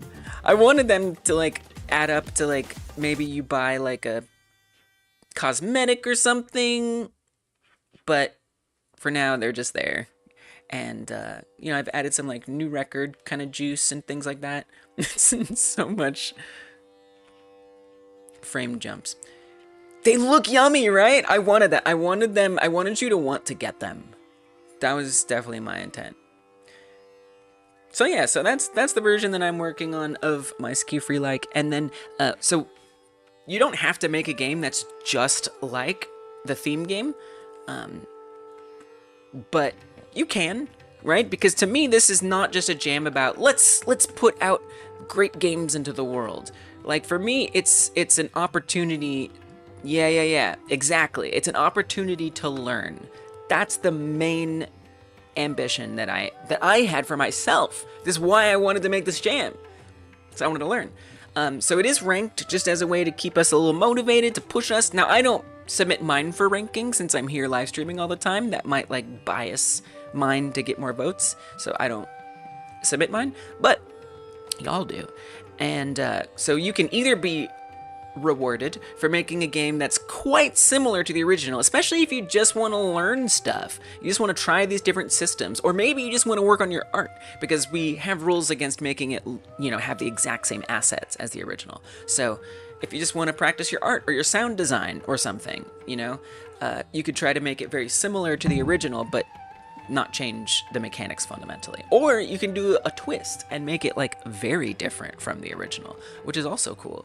Let me not have this open so I can run other things and my computer doesn't melt. But the last one we did, Puyo Puyo, for example, this was, by the way, by far the hardest one that we did. This was a very difficult one. Dark Rosen's aiming to win twist? Nice. It's a goal. We are goal seeking. Exactly. That's why the rankings are there. It literally is for goal seeking. Precisely. We also, we do crown a third place winner as well. And that's just basically the highest ranked game that didn't explicitly win one of the two major categories. So actually this one got equal score in both of these categories, which is kind of crazy. But yeah, so like Shadows in the Circuits by Dormouse, this one has some much more similarities to the original game, although the art is super different, the world building is super different. It got most like the original because ultimately you can get the same gameplay out of it, and it managed to mimic the super difficult components of it. Whereas Rainbow Totem, I mean, this game is totally different. It's very different. So if you go to that jam page link I sent, you can go check out the past ones from there if you want to see. But I mean, these games are super different. Like, I don't even need to show you Puyo Puyo. You can kind of see super different from each other, but you can kind of see like how it's similar, but you can still be creative. So the game jam still limits you in scope without limiting you entirely on creativity. Because I think that's another, again, advantage of having the scope decided for you, is you don't have to worry. There's one less thing to have to worry about. I think this game had some like good music and stuff. So if you've ever played Puyo Puyo, you'll see this one does not look like Puyo Puyo. It does not. On the surface. You'd think it's like completely different, but... So it's got some like dialogue, which Puyo Puyo does have that, but you're basically fixing these like broken machines that are like unbalanced, and it's a way you choose your levels. And then on each grid, there's the AI opponent, and then on the left there's you. And it's like, yeah, there it is. That's Puyo Puyo. You're stacking these pieces 2 at a time. You get them randomly. And if you match 4, you clear them, and then the more combos you get, you'll send those little gray blocks, the garbage, to your opponent. So this is like very classic Puyo Puyo gameplay. This is as Puyo Puyo as it gets. See, I dropped more garbage on there because I got a combo. Super similar gameplay to Puyo Puyo. You would have made it Puyo Puyo chicken. I love that. Delightful. Reminds you of a game. It should, because it's very similar. Now, in that same jam, even though we're all basing our games on one game, in that same jam, we had this one by Luna Indigo Studio. And this one, this one does a whole other thing. So it still takes that concept of there being 4 things to match, and if they clear, stuff falls down. But the gameplay is just so different. So you're actually doing like a platformer, basically. And your little hat, your little bird on your head, allows you to hook onto edges and climb. But I'm not tall enough. So you can see we've got like the Puyos over here. And if I clear one of them, it matches. And then the ones that match... So if you match like 4 red ones, you're going to get a little red thing added to your hat, a little disc added to your hat that's red. The orange ones will add up to one orange one, and the blue ones will add up to one blue one. And now your bird hat is a little taller, and you can hook on the edge and start climbing. So just like a very completely different take on Puyo Puyo. But still, it's got that like base logic there. So in this case, if you click on them, it actually removes the totem pieces, and so you can actually fit where before I wasn't able to fit. And that's basically the gameplay. It spawns these randomly, and so now, for example, the next piece, so I have a red one on top, that means when I click on this, a red piece is going to go in. And so I want to try to make a match. So if I put this one here, that changes to red. I think this one matches 3 instead of 4. So I've got orange on my head there as a top one. So I can put, I actually can't place that there. You can only replace them, right? So actually if I place this here, that should match those. And then you're kind of breaking your way through and getting to the end of the level. So just like a totally different take. So I actually just got blocked and now I'm done. I lost. And then you have to press the R key to try again. You go back here and now you come through. So all this to say, you can get pretty creative even with that like source material. It's not a game jam that's trying to lock you into making a bunch of copies of the same game. But you can do that because at the end of the day, I want us to learn. I want us to grow as developers. I want us to have easy wins. A game that's now in our portfolio that we can say, I made this game. I finished something from start to the end. And so that's my main ambition with this jam. But it's also so inspiring to see what everyone comes up with. Go fix their problem with their last project. Nice. The valve works. I can't promise I remember the valve not working, but I do remember that it was about a bus. You almost killed the stream? No, you didn't. You didn't. The canvas was slipping upwards. It was? Uh-oh. You're not sure if you're gonna go for the creative twist or not? Wait, but there's only 1 day left. You're not sure what you're making with 1 day left? The jam ends tomorrow. That's kind of amazing that maybe you like have something that's like very similar already. And with just a flip of a switch, it'll become a creative twist. So yeah, go check out that if you guys are interested in the jam. There's only a day left, but if you join up with the jam now, you will get the emails about the next one, so you can make sure you're the first to know. It'll be in September, and we're gonna do a spooky one because since we don't do the jam in October, the spooky month, I figured we could do our spooky game in September, which might be kind of nice because then you'll have a spooky game ready by October, and you can spook your friends with your spooky game that you made. So I'm pretty excited about that. I've never made a horror game before, but I will. I will.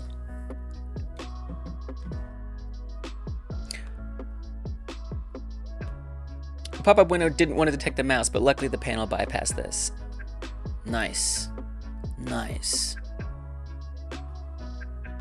Right, you're using Godot, Egogo. I'm so glad to see streamer friends using Godot. That can be, yeah, that can be, right, I remember you saying that now, with the mouse input and like stop, pass, ignore, all that kind of stuff. But the pop-up window wasn't receiving the mouse input, but like you added a panel that maybe did receive the mouse input. Nice. Godot's awesome, right? I'm trying to add in these roguelite ability collection things. It is okay. They spawn correctly.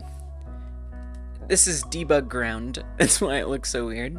They spawn correctly, so there's one down there in the bottom right. The arrow kind of gets a little crazy. So it's spawning in the distance, and collecting it is causing some errors, and I can't remember. Oh, I missed it. I can't remember if I fixed those errors. So I missed it, which means it's gonna go away, and then another one should spawn in the next 50 to 100 meters or so. There it is. It's down here.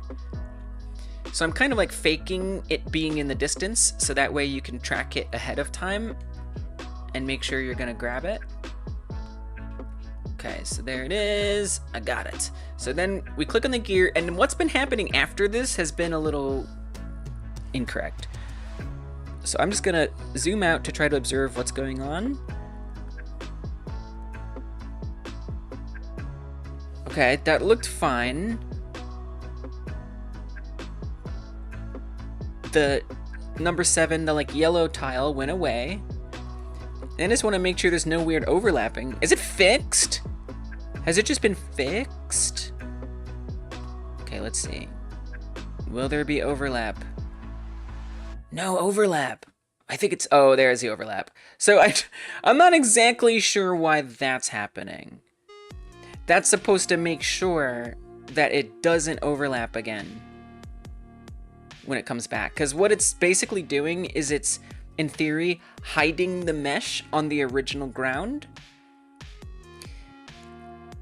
and then stacking a new gear bag ground on top of it. And then it's supposed to replace that ground until the next one spawns and it goes on top again. So I'm not getting another gear bag coming, but that's probably because it's trying to spawn it but failing.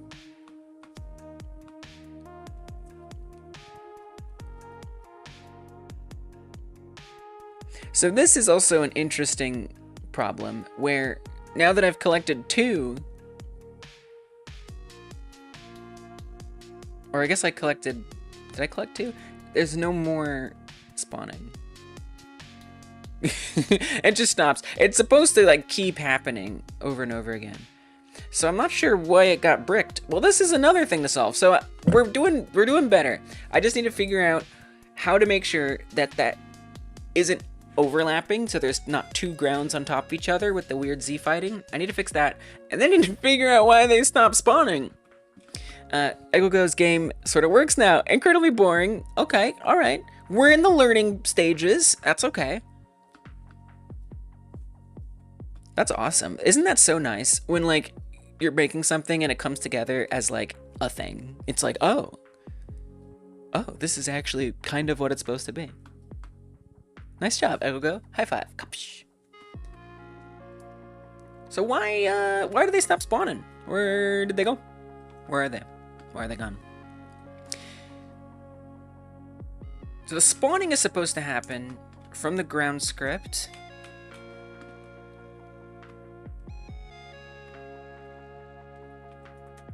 Add gear bags. Is this even happening? Is there a way to get more hearts? See, that's why I want to get the gear bag. Because the gear bag would give you, there's an unlock. So there's supposed to be. I would love to be working on the abilities right now. But you get an ability called rations, which is a single use ability. And what it would be is you'd like tap, tap, tap, tap, tap a button until like a bar fills up. And when it fills up, you get an extra life. And then you consume that item. That's my vision. I don't know if it's actually fun. I don't know if it'll work, but that's my vision for how you get an extra life. And then I also love to add difficulty scaling to make that matter more. But for now, there isn't a way to get an extra life, but I want there to be. I don't know if I'll make it having that in by the end of the jam, and that's gonna be what I do if I run out of time and I can't add the jetpack, the pogo stick, the pickaxe, the speed boost, the shield. If I can't add all that stuff, those are all the different abilities that you'd in theory be able to get if you collect the gear bag. If I don't have time to add all that, I'll just have the gear bag give you an extra life. And that's it. Until I work on it more. Because I think I'm gonna keep working on this over the next month, because I think it has potential just to be like my first ship game. I can pick up passengers. They complain, this is awesome. Wait, you can pick up passengers in your bus game? They complain. I fix that. They leave and don't even give me a smile or compliment. Whoa. Your game is about people complaining about riding on the bus?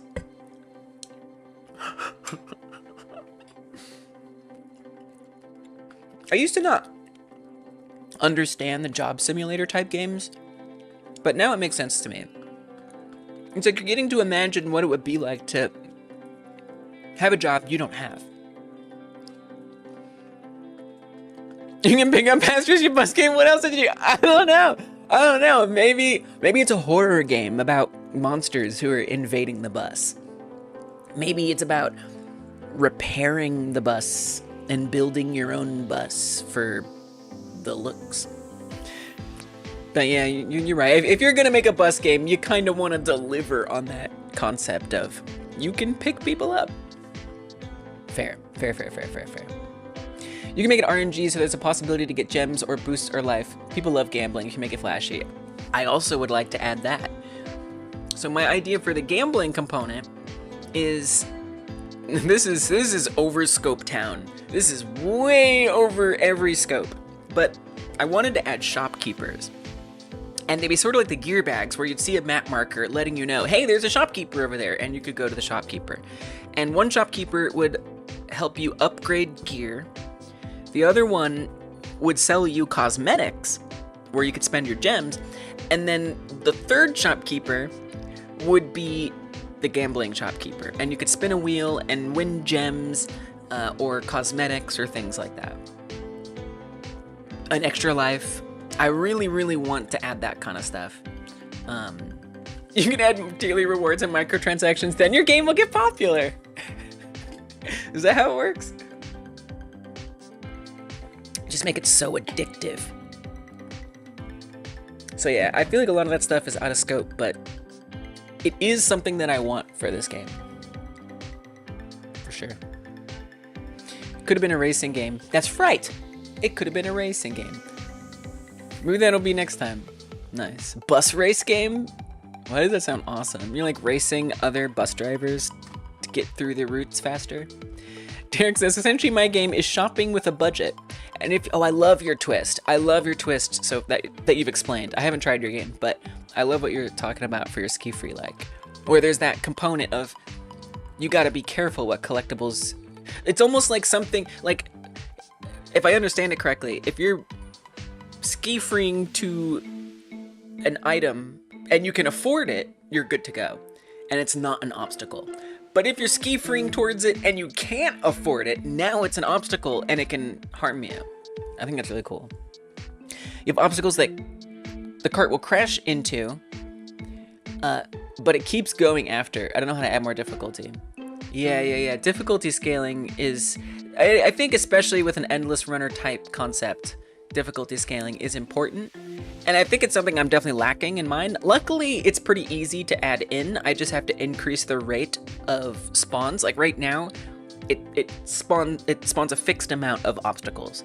But I'm pretty sure I could just crank up that value over time, and it should get harder and harder to survive, hopefully. I guess worst case, I could speed up the lava.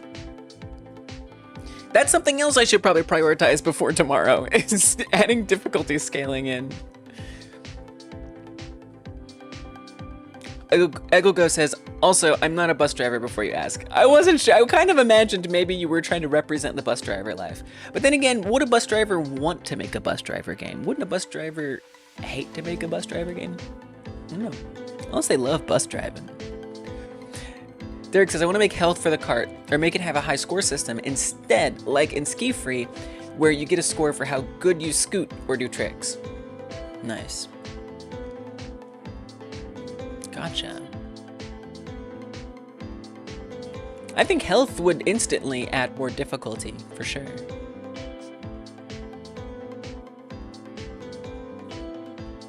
And tricks, I mean, that's you know, scope is a thing. Scope is a thing. It's hard. It's hard.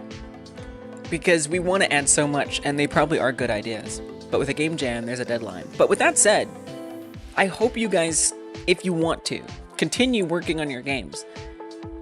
Because on one hand, it's nice to just say, I'm done with that, I'm moving on, I'm learning the next one. But it can be nice to want more. And then often what happens is I want more for a game jam game and I don't finish it. You might have to wait.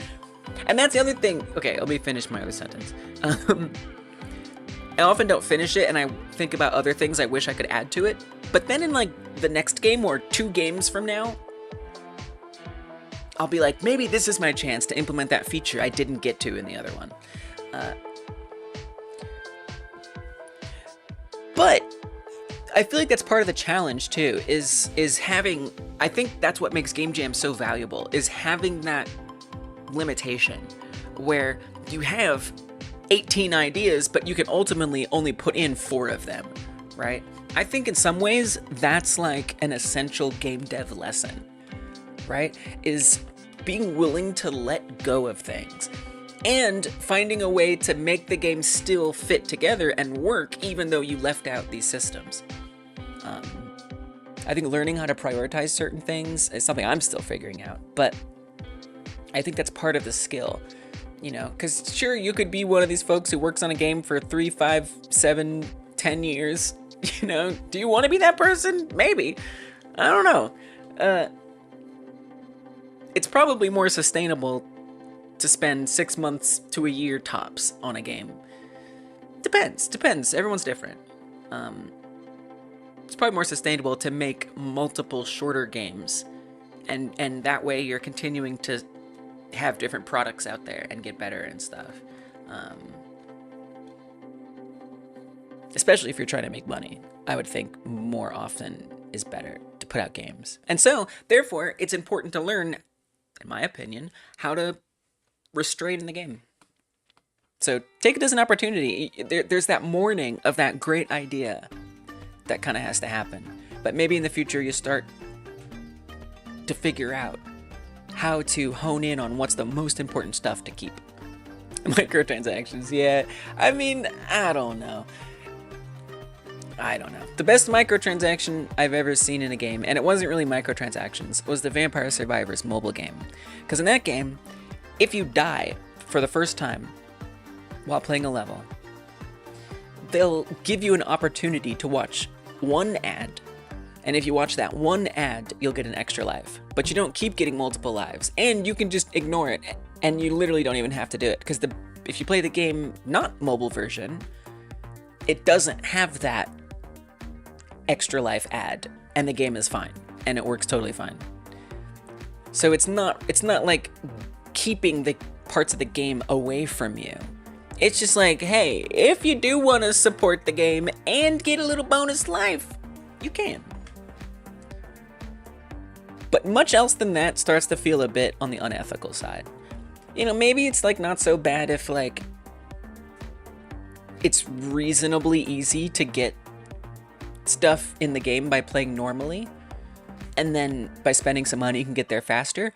But obviously if it's an online game, that can start to get problematic. So it's a weird landscape. I don't know how much I want to participate in it. Yours gets faster over time? Nice. Did you ever play my game Spill the Beans on Dreams? Maybe. I'd love to recreate it in Godot, but it seems really hard. By the way, for those who don't know, Dreams is a game that's on the PlayStation console. It's how I know Egg will go. I used to make games in Dreams, but I wanted to make stuff that I could actually share without people having to own Dreams. But still is a really powerful platform, no doubt. Was your name Egglego on here? I don't even know. Let's just look up Spill the Beans. I don't know if I did play it. Spill the Beans site in dreams.me.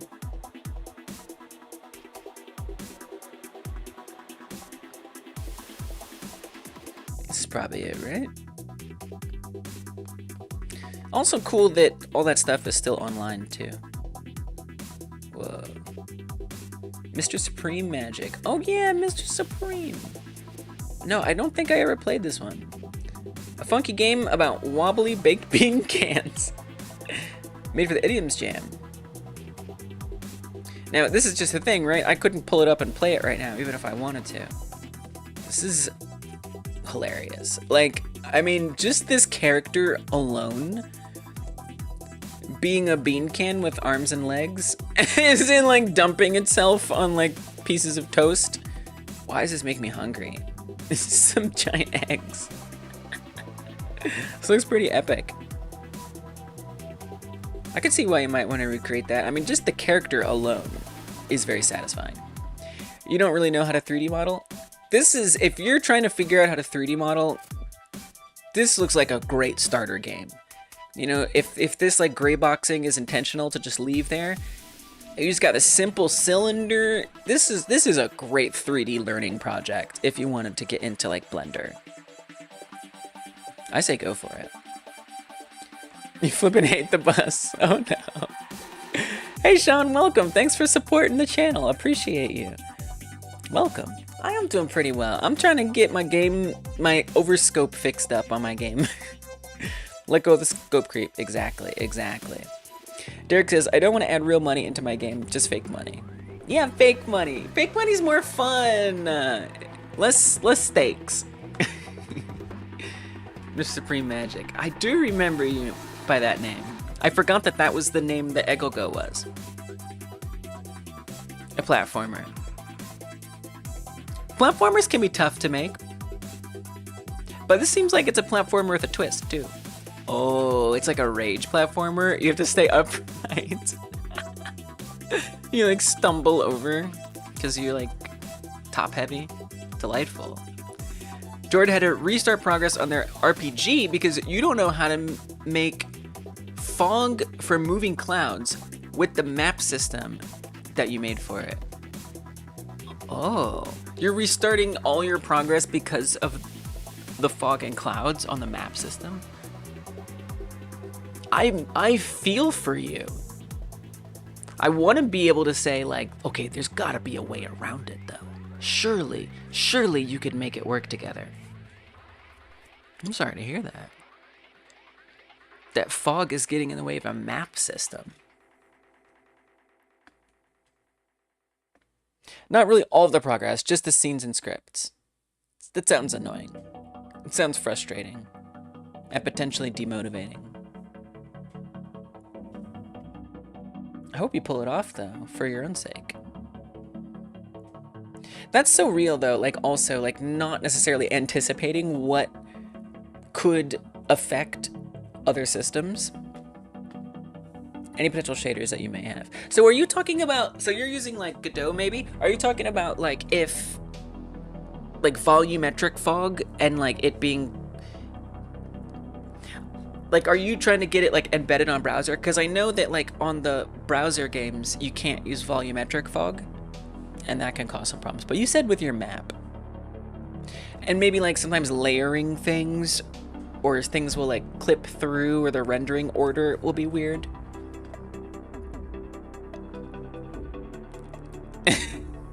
The game is confusing. I don't think Spill the Beans is a great first project. Oh, Rogie remembers it. Okay, so it's not as simple as this makes it look. Fair enough. Join the Blender Discord. There are support channels if you stumble on specific problems. Oh, that's a nice tip, Parts. Thank you. Emphasis on the rage. So yeah, when you said it's like tipping, like with physics, that does sound actually like that would be kind of hard to do. Another thing is that motion controls played a big part in the actual spilling aspect. Oh, like the gyro and stuff. I have to exaggerate the walking animation for the mouse and keyboard. You said the opposite. You said it's a good project. Why did I read that wrong? Let me try again. I think don't spill the... Oh, it's because of the don't. My dyslexia, I just took that don't and I moved it. I said don't is before. Don't is before. Whoa. Oh, looks like I got some gray boxes for you guys on my stream. Sorry about that. The internet's been kind of flaky today. It'll be okay. Don't worry. It's not you, it's me. It's my internet. It should be fine. Don't worry. I'm not panicking, are you? Alright, so it's a good project. Never mind. I'm sorry for misreading what you said, Rogie. You read it wrong too. Okay. Are you... Am I dyslexic now? Maybe a little bit. Maybe share it on Discord. Yeah, share it in the Discord, in the Hyper Game Dev Discord.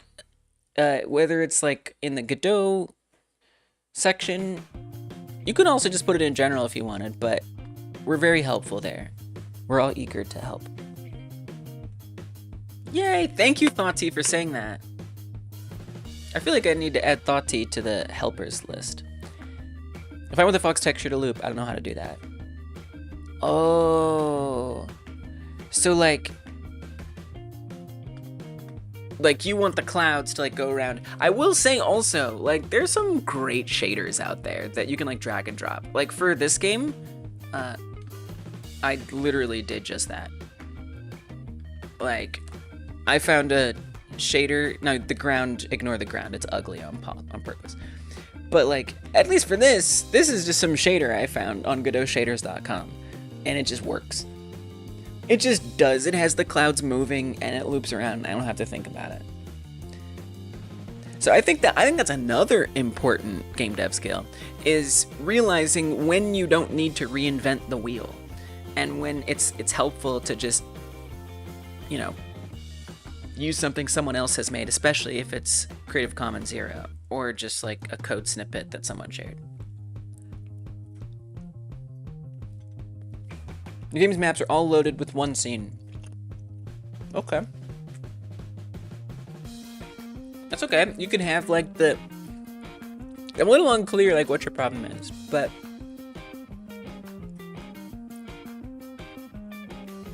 Are you saying you want the sky to change, the clouds to change from scene to scene, or do you want them to stay exactly the same from scene to scene? That was for everyone. Hello, Thoughtsy. Welcome. Derek would be glad to use an asset from the asset store to help elevate your project. Right? Like, there's nothing wrong with that. If you own the rights to it and everything.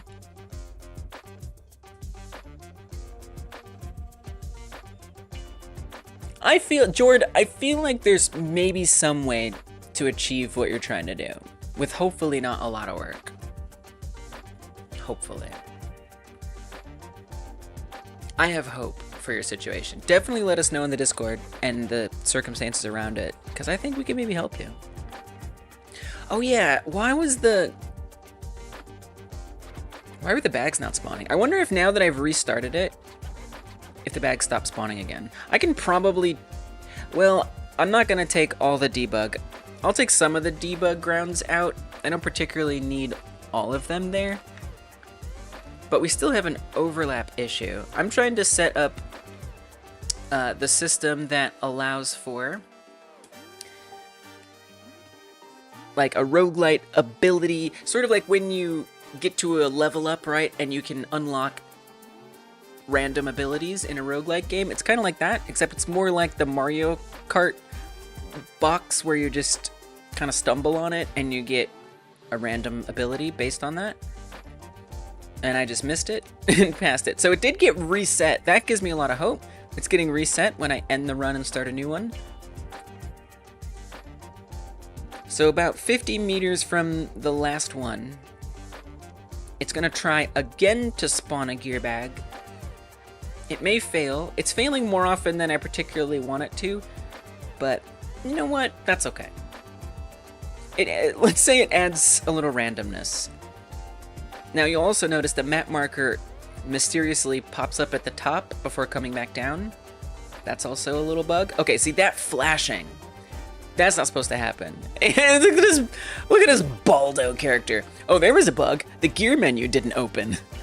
The gear menu was supposed to pop up. I have so many bugs to fix with this. It's likely that I'm going to have to reduce the scope of this. Looks like you falling down the mountain now? It was modeled after you, Sean. It was modeled for you. I mean, the real reason why we have a little Baldo is because Z is for Z fighting.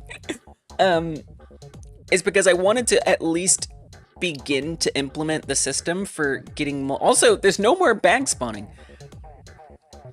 I wanted to begin to implement the system for customizing your character. And one of the easiest things to do is to just either have hair or not. So in theory, this list could have like spiky hair, afro, short hair, whatever. Maybe even like hats or something at some point. So I at least wanted to set up that system for the future. And then, you know, like in the other ones, it's empty because there are no alternatives yet. But then it pops up when it needs to be there. And then the colors still work, so, you know, I can change the color when the hair is selected. But let's say I switch to none and I make this yellow. Now I can come back and it's yellow. So kind of a proof of concept to make sure that I can actually modify all of the different hairs like at the same time and stuff. It is a little tomato. Oh, it is a little tomato character. What else would make it a tomato? Maybe like green hair.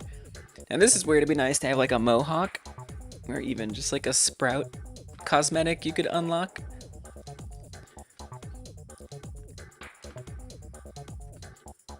We could go very, now it kind of looks angry. I guess a tomato is a bit more gentle of a color, of a red. Is it kind of like a bluey red? Dude, I have no idea. can make its shoes match. I guess we'd want its torso to match. We could really go all tomato with it. We don't even have, it doesn't even have to have pants. Put your pants back on. What are you doing? Naked and afraid over here. I guess it'd probably be green. Oh, the green eyes really work nicely for that, actually. It's giving watermelon a bit more at this point. And then now the gear bags are gonna come back, right? Right. Very interesting. I didn't intend for there to be a cap on how many gear bags spawn. So we have some problems. You'll also notice sometimes I clip through rocks on the side. That's because the collision is currently only set up vertically. The collision doesn't calculate horizontally. So when you collide with something, it just says, oh, you can't move forward anymore. It doesn't say you can't move left or right. So that's like a whole other thing to code in. Okay, so I missed that one. So it's not perfect. I think something that I'm taking away from this, because this was the first Game Like Jam game that I finished. I finished in like the first week, the base game. And again, this is why I want to make a bunch of small projects and finish them, because I learn important things. Like, for example, when you get the base component done, maybe I shouldn't just start adding a bunch of extra features, right? I should make sure that base component is perfect, right? Close up every bug. You know, I said, okay, I clip through the rocks on the side. It's fine. Leave it. I'll deal with it later. It mostly works. And then I start adding in character creator. Then I start adding in new records. Then I start adding in roguelite abilities, right? And now each one of those new systems comes with their own bugs. And meanwhile, I still haven't fixed that old one from the base game. And if I'm working under a time limit, I don't have time to actually go back and fix any of those. So I think something that I'm really taking away from this one is that I want to consider in the future tightening up all of the things. Oh, there it spawned a third time. Tightening up all the things that I can as soon as possible before moving on to extra features. And so maybe I wouldn't have had the character creator or something if I followed that. But I might be happy with some of the other features. Gear menu not opening.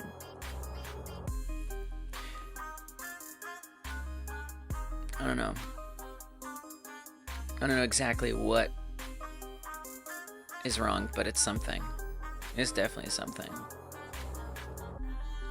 I got a lot of problems. Okay, I'm gonna try not to miss it this time. I might need to increase the attraction radius,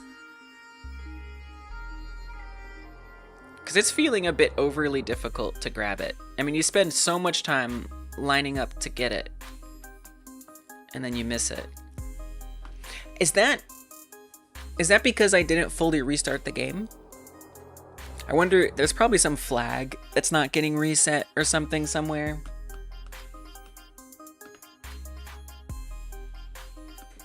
Who knows?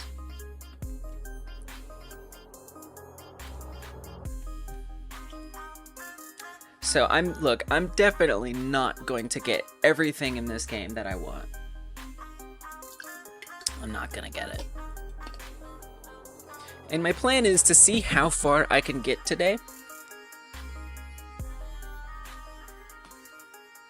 And if, you know, the fundamentals of this bag spawning and gear collecting aren't really working right, then I'll pivot. And I'll just say, you know what, maybe I don't focus on this tomorrow, on the last day. Okay, I'm gonna try to get it the first time. I have a feeling the menu will open.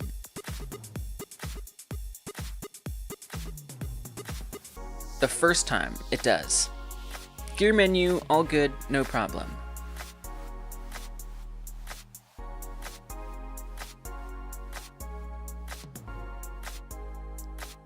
So we should get a second bag appearing soon. A code review with a more experienced dev would be cool. Interesting. I can see that. You know, I'd really want to pick that dev carefully, right? Because... Oh, and then it doesn't open the gear menu anymore. I want to pick that dev carefully, because it would need to be someone who is... I would say, you know what I'd want? I'd want that to be with someone who's a teacher. You know, by, like, profession. Not someone who makes courses, someone who works with students. Because I feel like if it's just someone who, like, is really good, or even, like, someone who works professionally as, like, a senior developer, right? And works with juniors. Just anyone who actually has experience communicating with folks who are less experienced. I would be really interested in that. But I wouldn't necessarily just want somebody who is more experienced, because I don't know if I trust that they're going to necessarily understand how to, you know, share thoughts and review and give advice to someone who's starting out. Was there supposed to be a button after getting the jetpack? Oh yeah, so, but I'm still trying to get them showing up correctly to open the menu.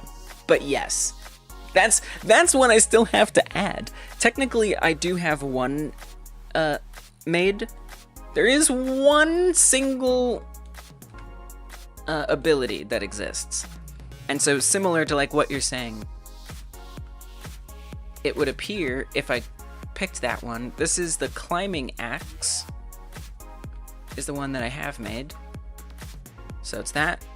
And what it does is it stops your bouncing. And so this, I would want to have like effects that like come out, right? I'd want an animation for the character. But yeah, so it would look like that.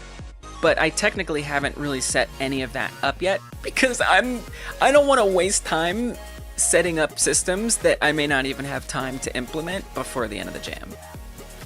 Because my fallback right now is, okay, let's just try to get these bags spawning predictably, reliably.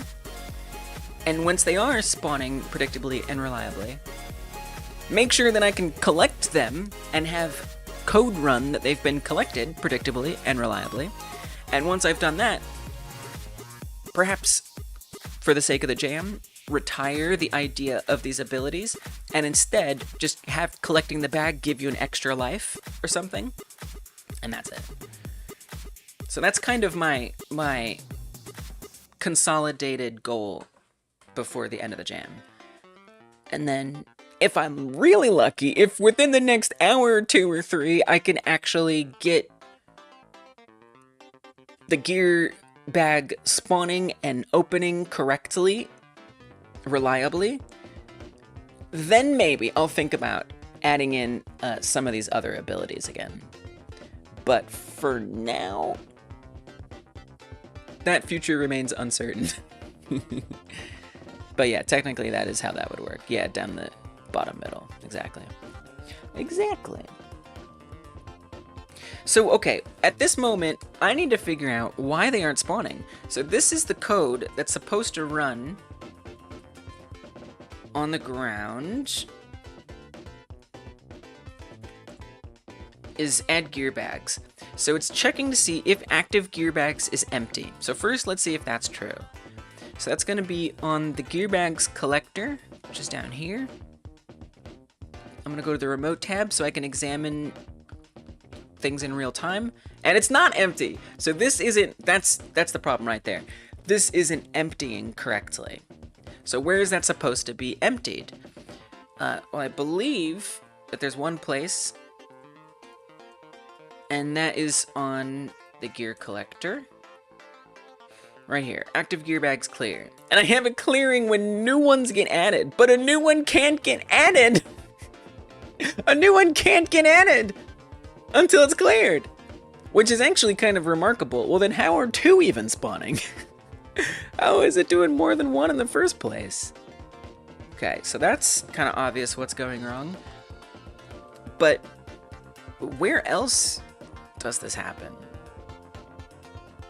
In globals. When we start a new run, which explains why when I restart the game without totally restarting the runtime, it works, because we have them getting cleared when we start a new run. Doesn't really explain how it's happening within the same run. Well, I guess it does make sense, because if it like adds one, I don't really know. So I'm gonna move this, is the moral of the story. Would be nice. Let's put this on the bag itself. When we remove it as a gear.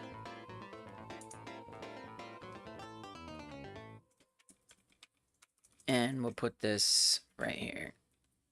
So it's just gonna clear out all of the active gear bags at that moment. So let's hopefully find that I can keep getting more and more gear bags over and over and over again. I would like that very much. I would like it almost as much as I like to like live streams. Do you like to like live streams, folks who are on YouTube? Hit that like button if you haven't yet. Smash that thumbs up. It helps a lot. Thank you if you're willing to do it. Maybe you forgot to do it. Maybe you were never gonna do it. But if you were ever gonna do it, now's a good time. Thank you. Clear out your gear bags. You know, ever since you said it sounds like an insult, I can't unhear that. Friggin' gear bags. You stupid gear bag. Okay, it's getting mean. Jesus. Clear out. Okay, we should see another one soon.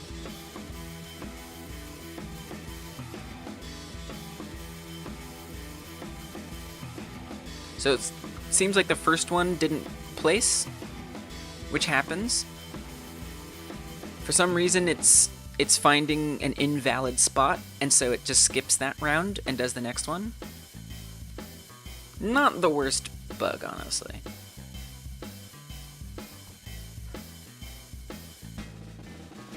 Alright, I'm gonna collect it. Oh, and there's already the Z fighting. That's interesting. So I think just in general, that timing is off. I need to look into that. Okay, so we collect it, the menu opened, that's wonderful. So I want to see another, I want to see at least 2 more. I'd love to get 3 more, and then I'll confirm that I've actually managed to get the bag spawning. But there were more conditions than just the active gear bags being cleared. So it's still possible that those other conditions aren't being met. Okay, we do have a new gear bag spawn. So that's good. Progress. Okay, approach it carefully, approach it carefully. Map marker goes a little crazy. Menu doesn't pop up, gotta look into that one. Does it say removed and stuff?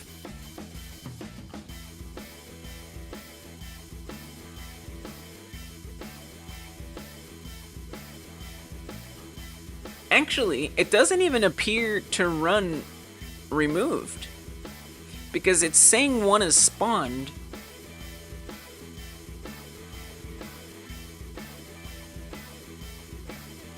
Gear bag ground and target ground reset. Interesting. Ground and target ground reset. That's in the ground collector.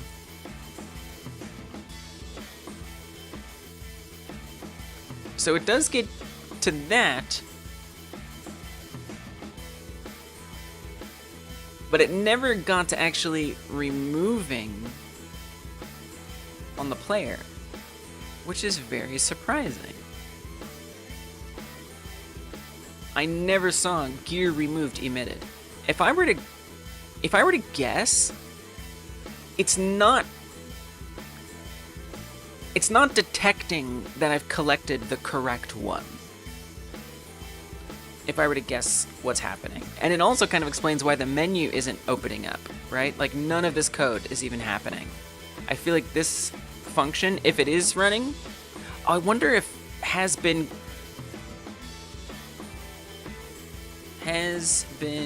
collected, because we're using like the same one potentially. Well, it does set it to false. Wait, no it doesn't. That's default. No! It's never going to false, then it's been collected. Okay, well there's a problem. Ooh! I like that. I like that. I hope it's among the its. There may be other things that are also it, but among the things that are it is one of the things. Certainly.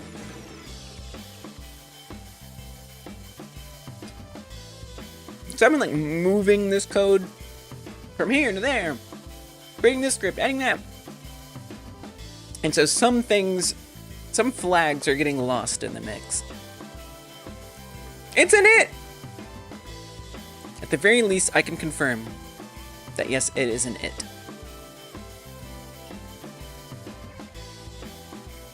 At least I get to play the game every time I test it. Okay, map marker is there. It's gonna go cattywampus and fly up at the top and then come back down. Got it, got my gear. Uh-oh, it's running twice. This is actually an old bug that used to happen. Welcome back, old bug. Probably a timing issue where I'm saying that it's collected at a weird time, and so it's... I might need to put this somewhere else. Not really sure where I would put it.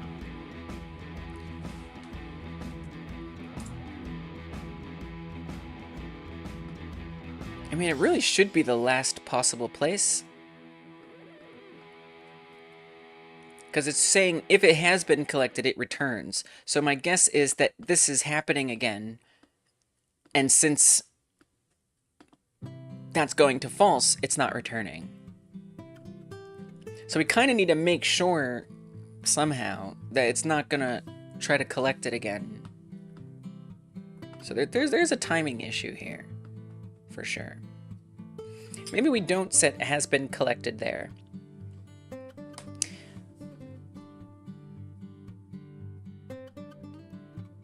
Maybe we say, and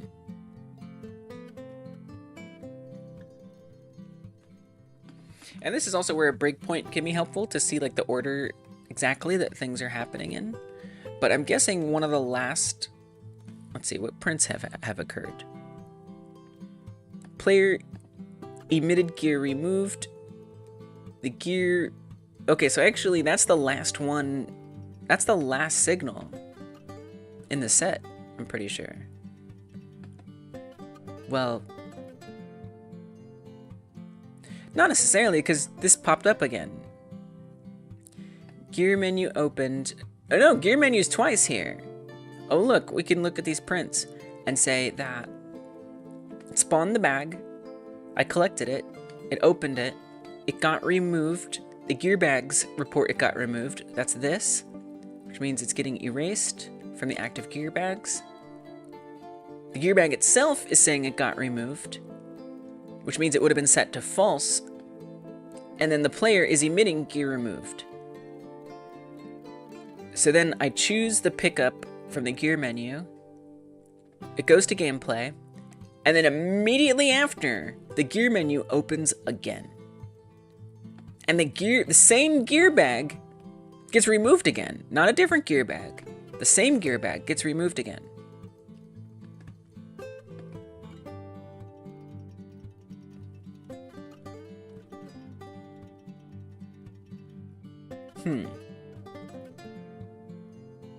Opens the menu. Then removes bag. You almost want to see it like remove the bag and then open the menu. Because the gear menu opening is also like pausing the game, which especially when it comes to signals could lead to some like asynchronous behavior, at least. So perhaps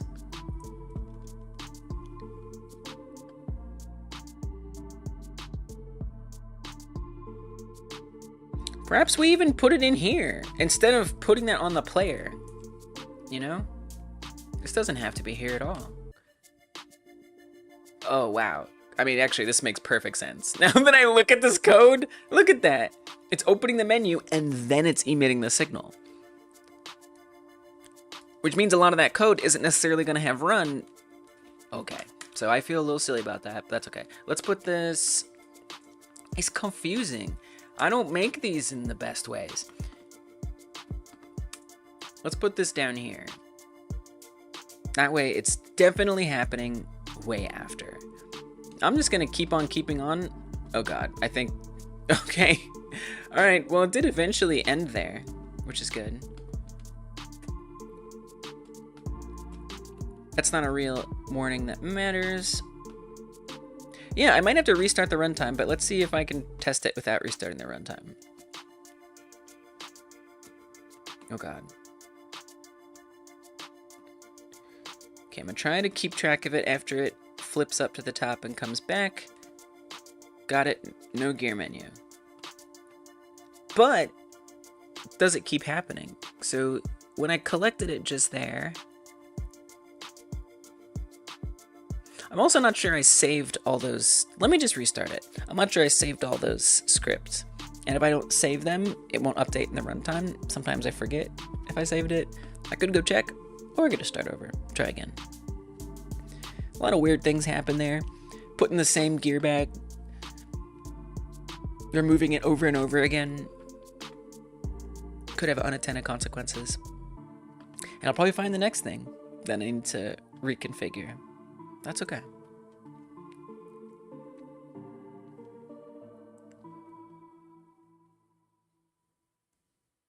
Okay, it'll do the first try to spawn in about 5 meters. Okay, it did it. Over here. I'm gonna try to follow it. Got it. Okay, gear bag opened. So this time, gear bag removed, got removed, then it switched to gear menu.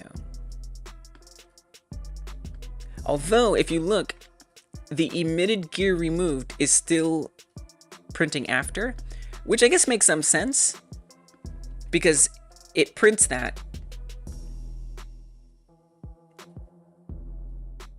Oh, this is the wrong one. It prints it after this. So in theory, that kind of makes sense. Like, all this could have run and then it did that.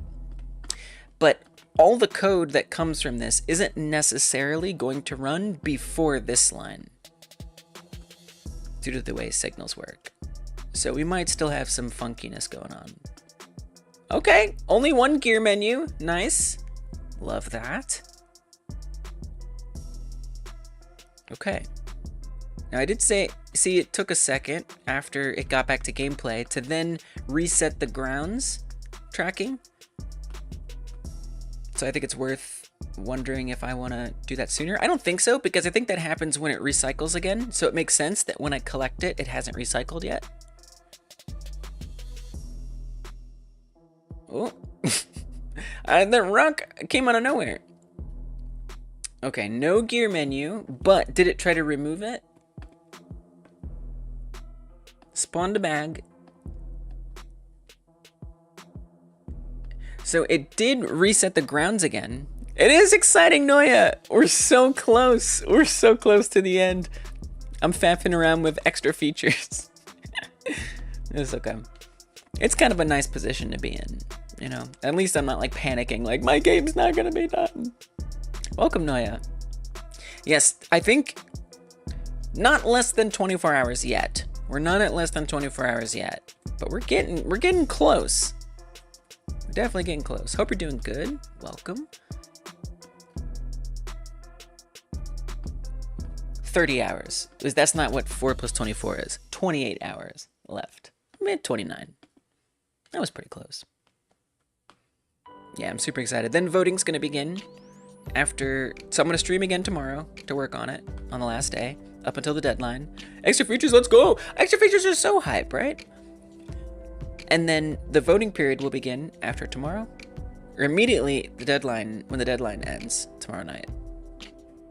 Voting period begins, and then after that, we play the game on stream. All the games on stream. Well, a bunch of them on stream. So I'm super excited to share and experience what everyone's been working on.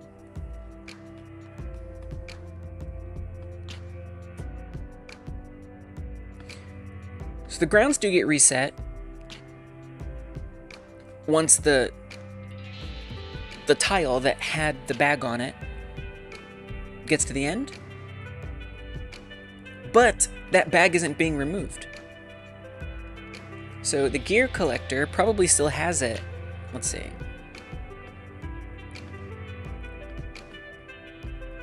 Yes, active gear bags is not getting cleared out.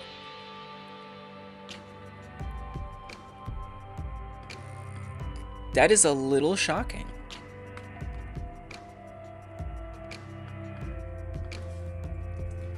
Why? It almost makes me wonder if another one isn't getting added in somehow. This code is crazy. Because I'm telling it, I'm like, clear it out. Remove everything. It's only going to come back if it gets added. It makes me wonder. No, I actually have no idea. Like, clear removes all elements. Removes all elements. They are gone. This is the one. The only thing that adds to the array, so if I were to try to find that, does the condition work? Well, here's why I think this is running, because we do get the print, gear bag got removed, up here. So this, I think I think it's high time for a breakpoint, honestly, just to like go through each line and see like what's happening and how the data is changing. But because that line printed, that makes me think it did run through this. Setting chosen pickup goes to gameplay. Checks track ground during active follow. Gear bag ground and target ground reset. So I'm not sure at what point that's getting changed. I also could like try to track that more often. It printed twice? What printed twice? What do you mean? Maybe your debug prints don't make enough animal noises. You can add fun colors to prints. I guess I could add sounds if I really wanted. I feel like I would start to hate those sounds because I'd associate them with things going wrong. Maybe not. Maybe it would just make it a little more fun. You might be onto something.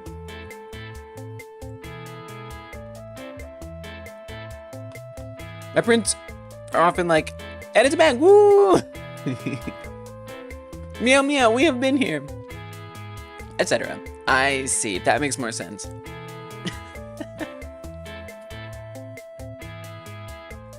I used to do that. Not animal sounds, but fun stuff. Two things would happen. One, I'd often forget to like remove them later, but maybe in your case, you're like, why remove them? Leave them in there. But I would forget to remove them, and sometimes I'd be a little embarrassed that they were still in there. But number two, sometimes it would confuse me, and I'd be like trying to like just get the raw data, like what happened. And then I'm seeing meow, and I'm like, okay, what does meow mean? Wait, that doesn't mean anything. But I have my fun once in a while. Look at that. I got an exclamation point right there. Come on. Now that's fun. Look at those exclamation points.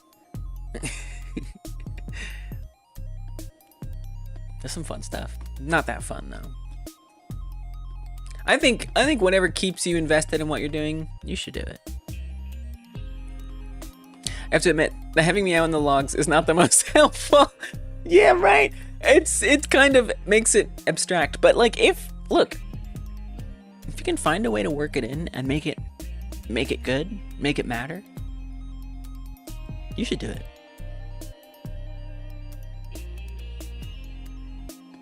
All right, I'm doing breakpoint. It's breakpoint time. The time is nigh. So where do I want to do the breakpoint? Honestly, I kind of want to put it back on the player at the moment of collection.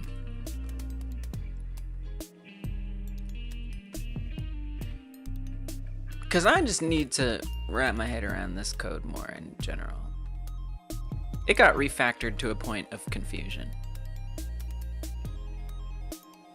I don't want it to breakpoint every time we collect a gem, because that's annoying. Let's do match pickup type gear. If it matches with the pickup type gear and it starts to run this, then I'll start examining it. So a breakpoint is going to stop the gameplay, and it's going to let me see the full stack trace, or like what led to that moment happening.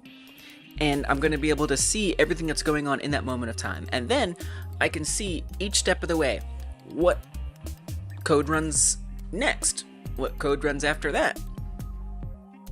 It can be a little monotonous, but very, very, very informative. I need some information, y'all. I need it real bad. Okay. Gear bag. I still think it's too sensitive here this way. The map marker moves too greatly if it's supposed to be super far away. Okay, don't miss it. Don't miss it. Okay, breakpoint. Game has stopped. It's taking me to that moment in time.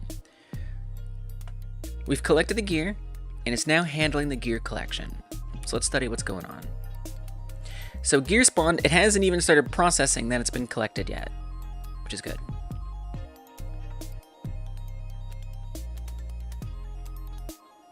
So we can see all the local variables to this event occurring, the spawn data,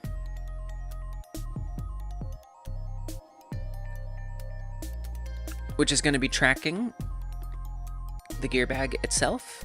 So that's the data that it has. And it comes with an owner, which is going to be the gear collector, which shows us that there's one active gear bag, array size 1. And indeed, the ID number is matched. So it is the one in the active gear bags list. It's currently attracting towards the player. It's been attracting for that long. And important information like that. The AABB, which is basically the collision area that it has. It knows that it's a gear pickup type.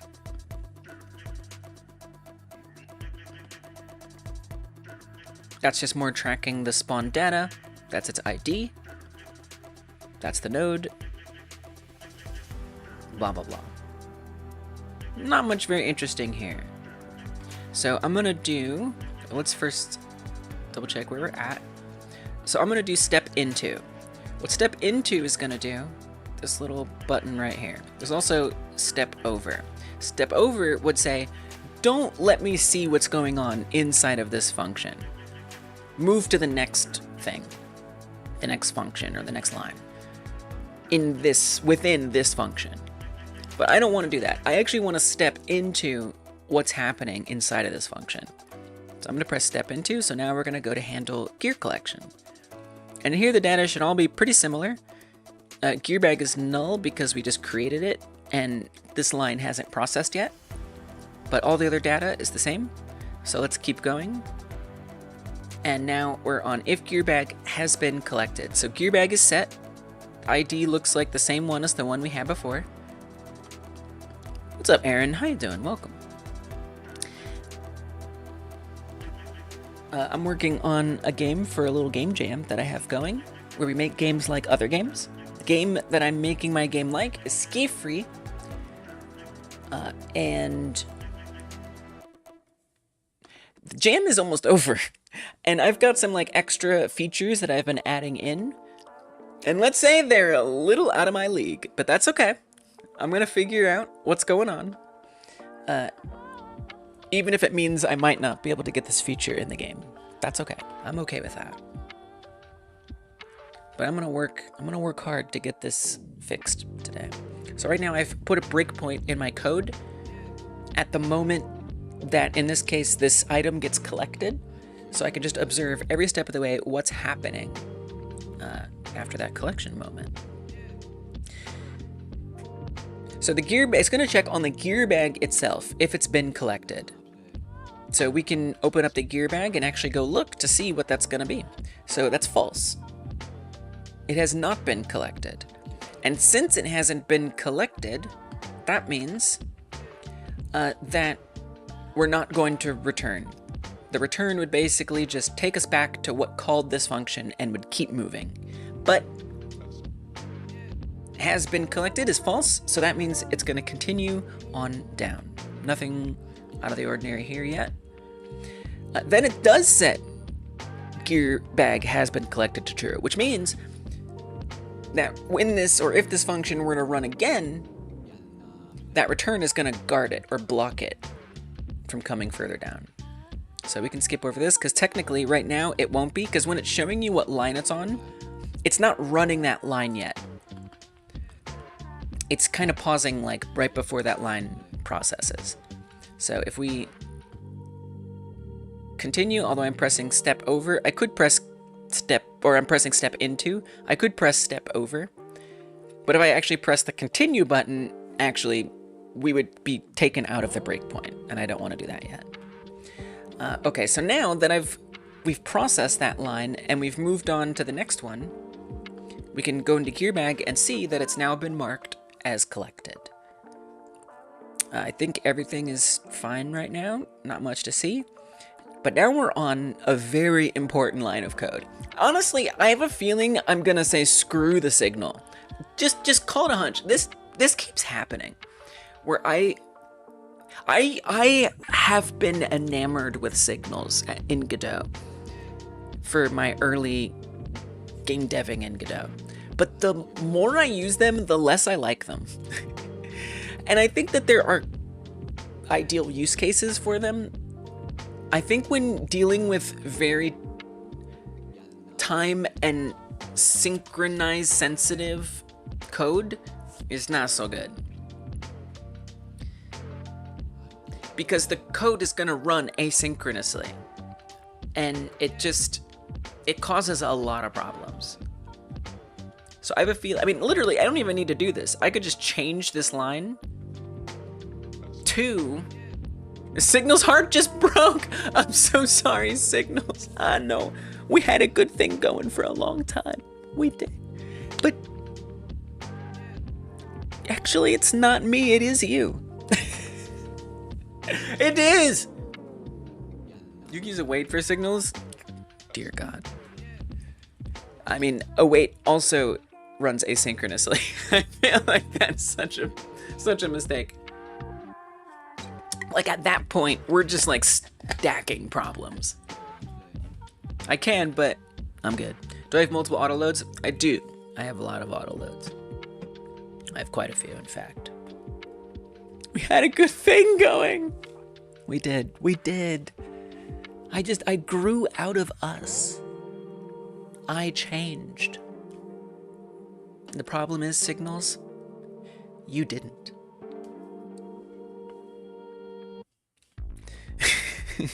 But maybe once in a while, we can go out, you know? I don't think now's the right time. But I'll let it go. We'll see where it is. I like Signals. I just think I'm not using them in the right way here. If I have very order-sensitive logic, I think that I should like them less.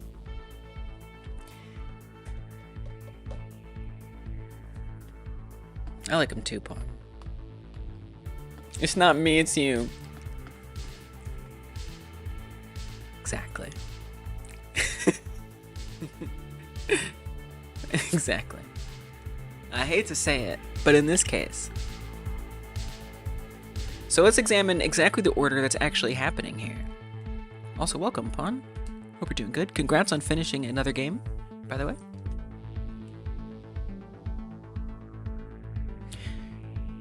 So when I hit step into, here's the other thing that kind of sucks about signals.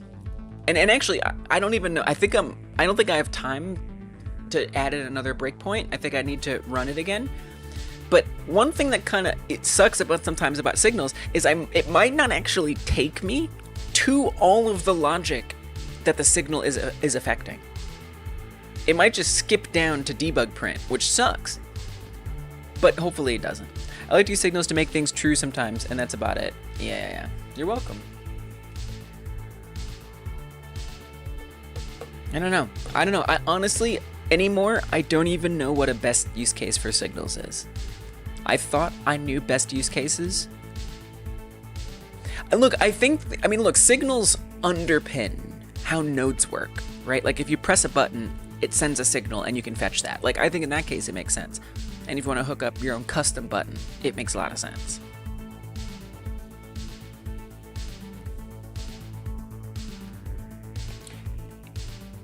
Signals have their place. I guess what I mean specifically is like, I'm still learning where I want to use custom signals. I think I learned about how custom signals worked, and I was like, use them everywhere, for everything. But then, Sable Spirit and Dungeon Martian taught me about singletons. And I'm kinda all about them singletons, or autoloads. Passing signal through an autoload is cool. Technically, that's what this is doing. So this is an autoload right here, and that's how I'm using it. Yeah, it's a tool. It's a tool. And it's a tool that, honestly, I don't use as much anymore. Pierogi's here, loving the tomato. Very true.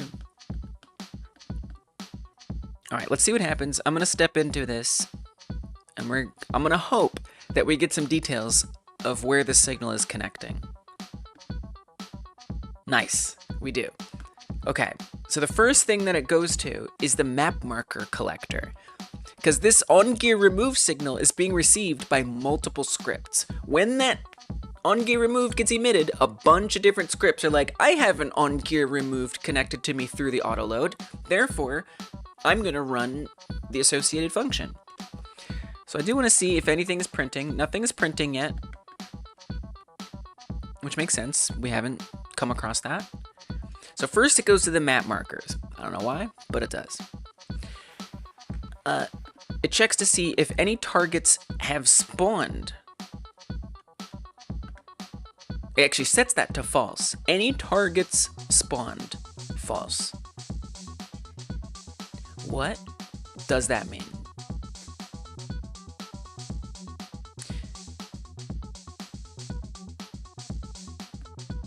I guess I do understand what that means. And I assume that currently... Here, let me see what we're working with here. What are we working with here? Remote tab. So this is actually up in the UI. Over here. There's a programming logic called call down signal up. Oh, that does sound familiar. Some hate, some love the logic. I just use what I feel could be the easiest way to tackle something. Yeah. Same. That can get me into trouble sometimes. Call down signal. What does that mean? That sounds like it definitely means something useful to keep in mind.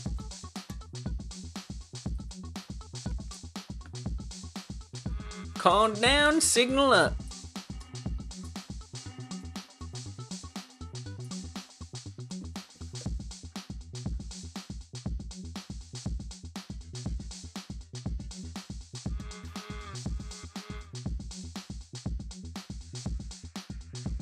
Three years ago, on the Godot subreddit,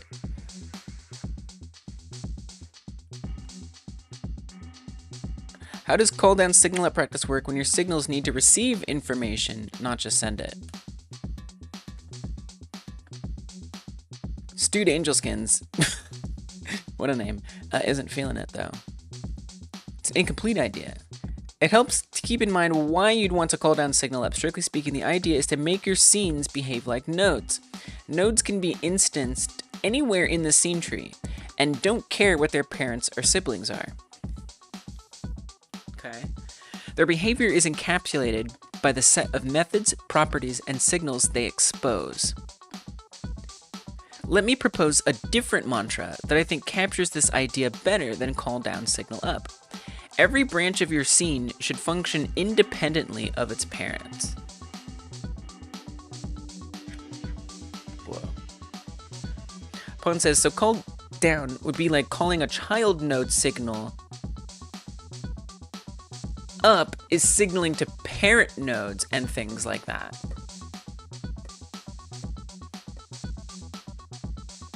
Okay.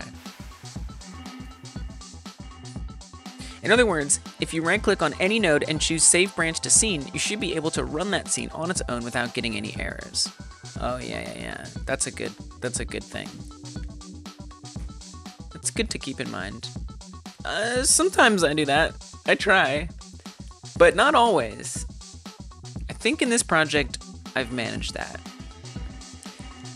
Is this part of inheritance versus composition? Maybe?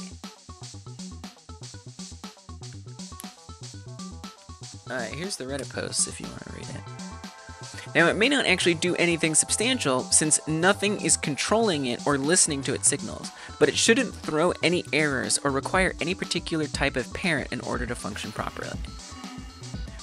I definitely have broke this rule in other projects. The Alien game I was working on, it broke this rule all the time. That's it. We're calling down and signaling up purely to facilitate effective use of Godot's scene tree editor. It's not some deep principle of software design, it's a means to an end. If you can get to the end some other way, it's probably fine.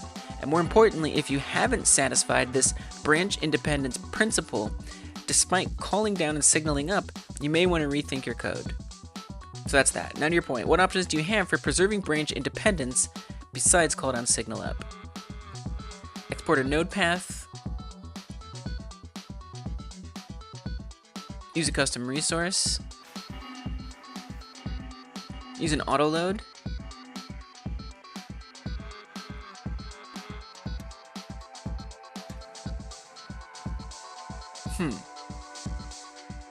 Well, I don't know how much I've learned, but I have learned not less. I'm just gonna let that simmer and hang on to that and keep debugging and see if it comes up. I think here, like with the signal is it I think I'm still confused about the signal up part. Like I get the calling down, like where we're saying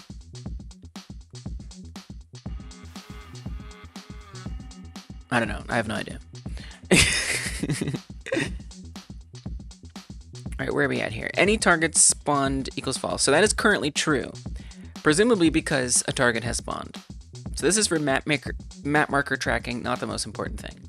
Call down no name function. No name dot function. Signal up. I got hurt, emit. Then parent nodes can connect to things. Okay.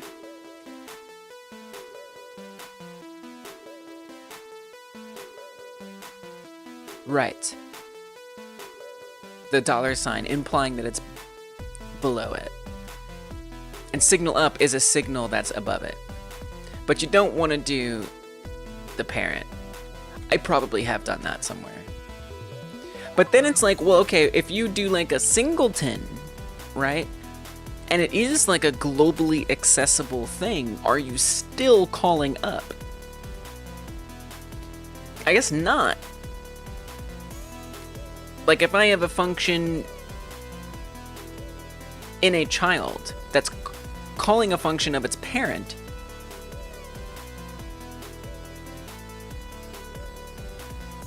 but it's not checking to see if it is a parent.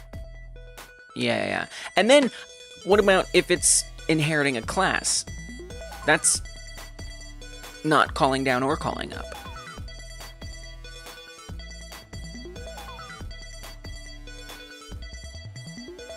But I guess, right, that's just like a different, at that point, we're structuring it differently. Alright, anyway, I don't know how relevant it is to this, but it's interesting.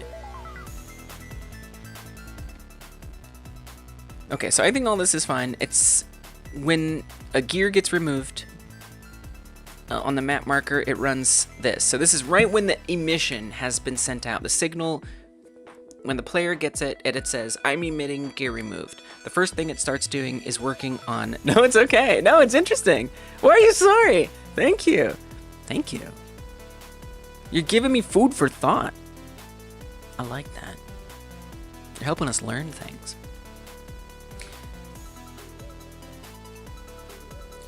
A target has spawned. This is going to say targets haven't spawned, which is an interesting assumption.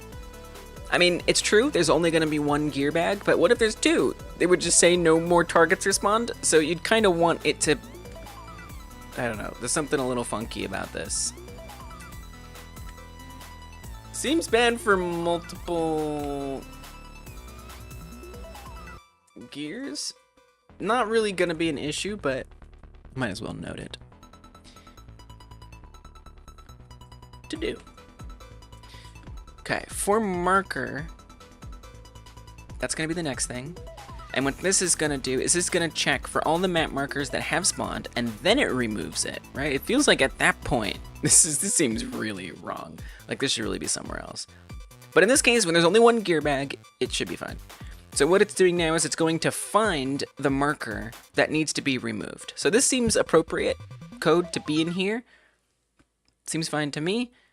Okay, so it's iterating through all of those. It's making sure it deals with the marker. We're not having problems with that, so I'm not gonna super worry about it. We can double check, make sure it's all marker stuff. It's all marker stuff. Okay, what's next? Now we're on the ground collector. So that, it just did all of the on gear removed signal emission stuff on the marker collector. That's fine, it did things, we're good. I don't think we're gonna have any prints here. Nothing to speak of. So now we're onto the ground collector, which I actually removed that logic. It doesn't do anything, so that's just gonna pass. It's interesting that it goes there second though. So continue. And what's next? Now we're on the gear collector. That was the ground collector. Pawn! Got your membership back! Let's go! Thank you so much! Thank you so much for being a member on YouTube. I appreciate you. Whether you're a member on YouTube or a sub on Twitch, you'll get access to an exclusive live stream that at the moment I'm doing on Mondays. I don't know if I'll move it to a different day, but I'm thinking about moving it to a different day. But either way, for now, Mondays, I do a stream exclusively for y'all. 12-hour stream. It's a lot like this one, but more artistic. And I'm always having a good time going down distraction paths that y'all take me on. So thank you. Enjoy that. I gotta give you a song. It's something I do. Donos, bits, super chats, memberships, all of that. Y'all are gonna get a song. I'm not a good singer, but I'm gonna do it anyway. So I gotta show my appreciation, y'all.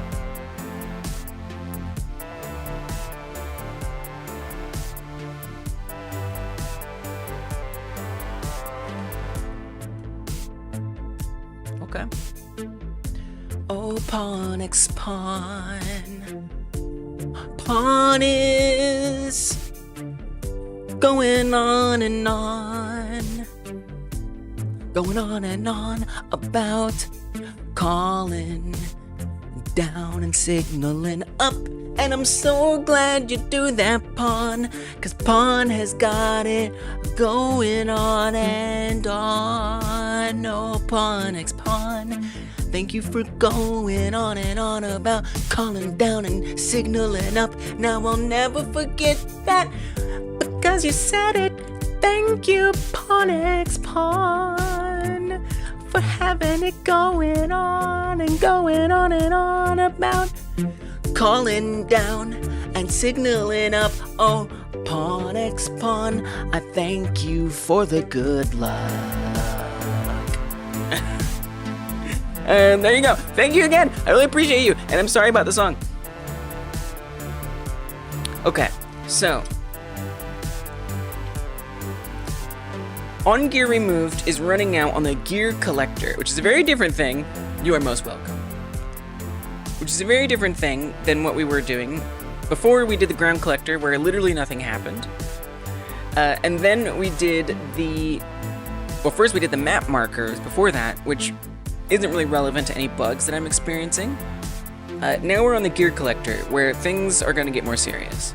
This is more important. Now right away is when we're getting this print signal.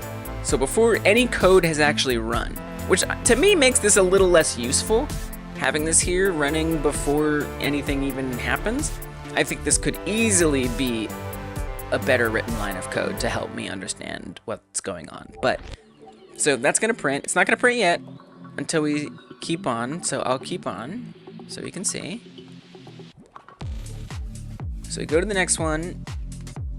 Oh. So I have my own special print debug, and so because I stepped into it, it's gonna go through the whole thing. It's fine, we'll just ignore that. Okay, so now it's gonna have printed that right there. Gear bag removed, and it's gonna tell you what gear bag it was right there. But technically it actually hasn't removed at this point, which makes this not a great line. I'm gonna wanna refactor that for sure. But I'll wait to do that. So now it's going to run active gear bags erase. Now if I look at the array, active gear bags is currently 1. I'll be very curious to see if this goes to 0 because it seems to not be, or going back to 1 or something. So this is important. So after this, it should skip down to the last gear distance line, and I'll be very, very interested to see if this is 0 or not. Here we go.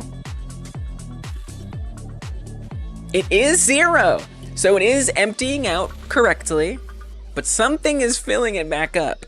And it's not supposed to do that.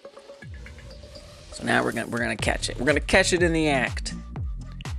Okay, then it updates the last gear distance to the current distance, which is basically helping to determine when the next one should spawn. So not really the most important thing, so I'm not gonna worry about that. I would very much like to move this though before I forget. And we're gonna say from the gear bags, I'm gonna say, cleared active gear bags, set new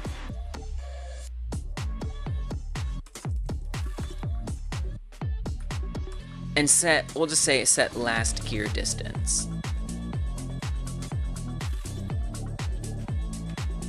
I'll even say this, I'll say that, to be a little bit more clear with it, which gear bag actually did it. Does it have like a unique name? Not really, so it's probably easier if I just put the whole thing on there. It's gonna be long though. So this gear bag cleared active gear bags and set last gear distance to, and then we can just say what it is. Yeah, I might as well make it kind of useful. Set it to that. Okay, so now we have a much, oh, there's more here! We still got active gear bags erase. No, wait, that was, I just put it in the wrong. Did I accidentally paste it further down? That was my mistake. Okay. Let's not ruin everything, please. All right, very good. Let's continue. More useful print for the future. All right, moving on. Now we're on, this is the gear bag itself. So this is running last. It's the last thing that happens. Why do I have a feeling this could be where the problem is gonna happen? I don't know. So I just would love to like check. I wanna confirm that indeed that still isn't set to 1. So gear collector, active gear bags, it's 0. Ain't nothing in there as far as I can tell. For now. So now it's running the function that's called when the gear remove signal is emitted. This is the one, we checked the one on map markers, we checked the one on ground collector, which did nothing. The first two weren't that valuable. The next one on gear collector, that did an important thing where it removed all the active gear bags, or the only one that there is. And now we're moving on to the gear bag itself and the function that runs because of that. So it's gonna check, first of all, to make sure that the gear that's calling it is itself. And if in theory there are multiple gear bags. So let's make sure that's gonna happen. Looks like it is. Down here, right there, you see that they have the same ID. So I think it's going to match up just fine. And indeed, we move on to the next one. If it didn't match, it would have skipped that entirely, but it did match. So now it's finding itself in the map markers reference and removing itself from there. So if I were to step into, that means we're gonna head back to the markers and it's gonna go in there and remove it. Which seems a little out of step with this. Like, didn't we already remove it and now we're doing it again? My guess is it's not gonna find it, and so it's not gonna remove it. I have a feeling this is redundant. Probably can get rid of it, but let's find out. So it's gonna, oh, it just skipped it. It was like, nope, nothing to see there. So technically I can remove this entire line, and further than that, I mean, I could just remove this entire code. It's not doing anything useful. Love that. Okay, so it's gonna make it not visible. We already know that works, so I'm not gonna worry about that.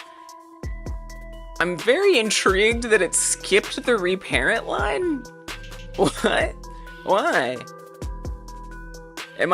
Is it my vision? Did I mess that up? Let me look at the rewind of the stream for a second. That's kind of crazy. It was on visible and then it just skipped over that line. Why?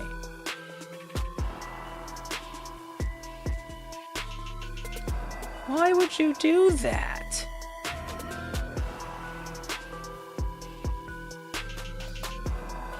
Okay, well, let's see if it did reparent it.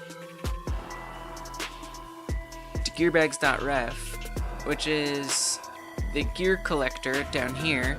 It did. It reparented. It did it. It did it. I'm surprised it didn't stop at that line. I don't fully understand why, but that's okay. I'm sure it's fine. Okay, but what happened? So the active gear bag size did not change. It's still 0. So that didn't make something happen at all. I will say,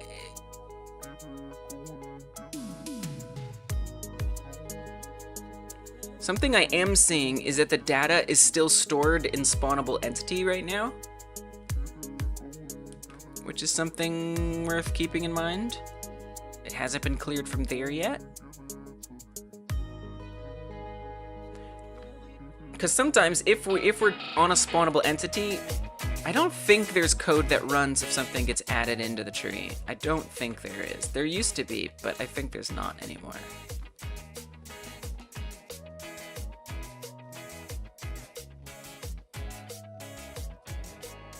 We do have this return and deactivate spawn. Oh, interesting. That has the reparent in it already. Okay. Well, it did the reparenting. I feel like we need to be running that instead of this. By the way, I think that was designed to like do things that matter. Because if I run return and deactivate spawn, it'll do the reparent, which we already did. But it will also check to see if it's a gear and it emits gear removed again. I wouldn't want that. That would be bad.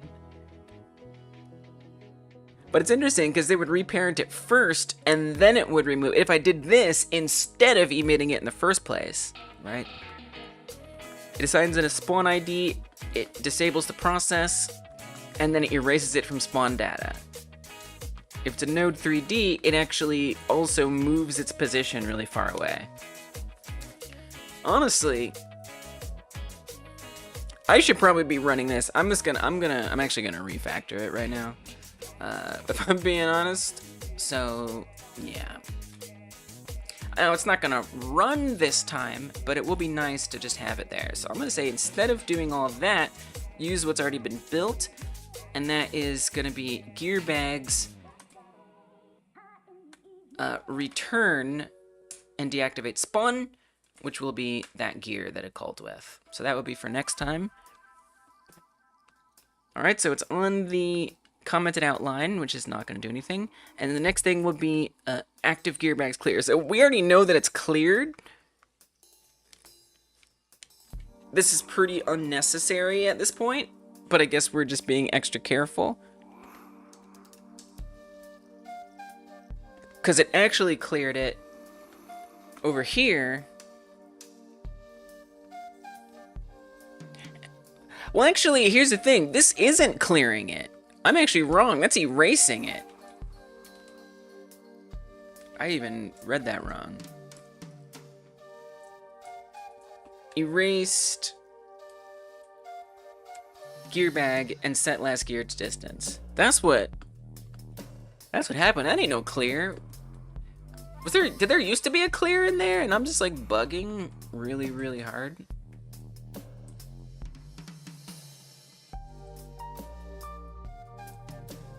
No, there was never a clear in there. I'm just bugging.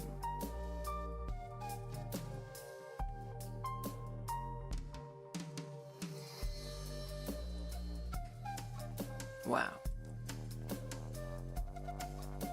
Okay, that's good to know. So, pretty unnecessary to do that. We can honestly take that line out entirely. I'll leave it for now. So we run through that. I mean, basically nothing should happen, but let's go check. Array size is still 0, as it kind of should be. I'm gonna pull that line out, don't care about it. Then it says gear bag got removed. I mean, really all it did was hide it, and it ran return and deactivate spawn.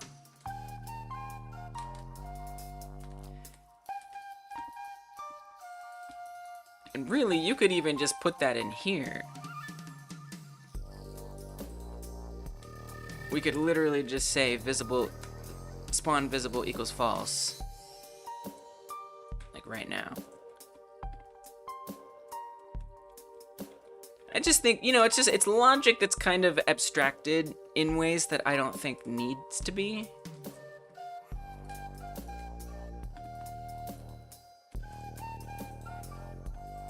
And so, again, I don't even think this needs to emit, right? I would just want to actually take this out of here entirely.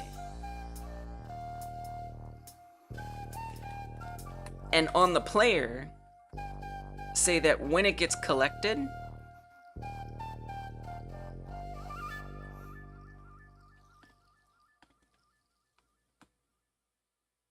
instead of emitting the signal, do that. And we just have to make sure we identify the right thing.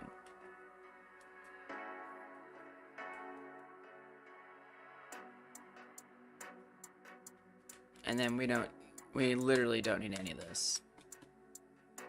All it's gonna do is say, am I the thing that got removed? Open the gear menu, which is fine.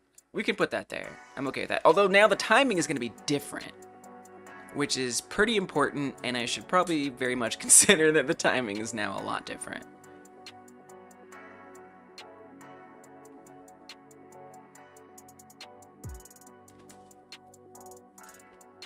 Alright. So we're gonna continue on. It's printing that message that I removed. Let that print. And then it's gonna open the gear menu, which is right here. It makes the gear menu visible, sets the process to true, shows the label, updates the game state to gear menu. I guess I'll step into that. Updates the game state. It's kind of a lot. It pauses the game. I mean, it is interesting to see like what's happening here. Yeah, I got rid of some of these, so it's having some problems. I'm kind of thinking, you know what? I'm gonna do it again. Because I've changed this code a lot. over the course of this breakpoint. And so things are getting different. So I'm just going to restart it now that I've rearranged things. And observe the difference. Was it a mistake? Maybe. I don't know. I went with my gut. And I could check it without the breakpoint. I think I'd rather still do the breakpoint and observe what happens. Oh, look, gameplay. Right, we're working on a game. I forgot. I was so deep in the code, y'all. Okay. Kind of. It was kind of code. Chase it down, grab it, and as soon as we grab it, unless I miss it,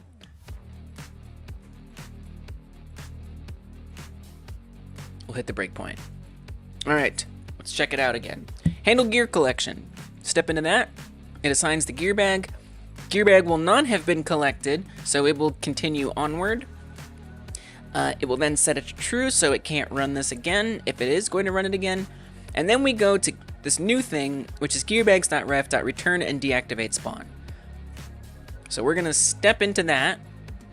And so now we come to the spawnable entity, which is the parent class to the gear collector, which determines how things spawn and stuff. So it's gonna make it not visible anymore. It's gonna reparent it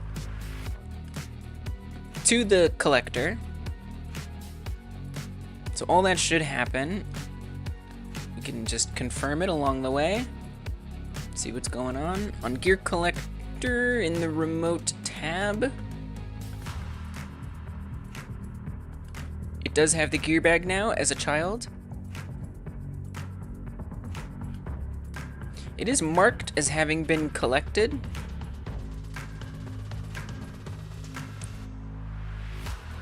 Which makes sense, because we told it to do that before.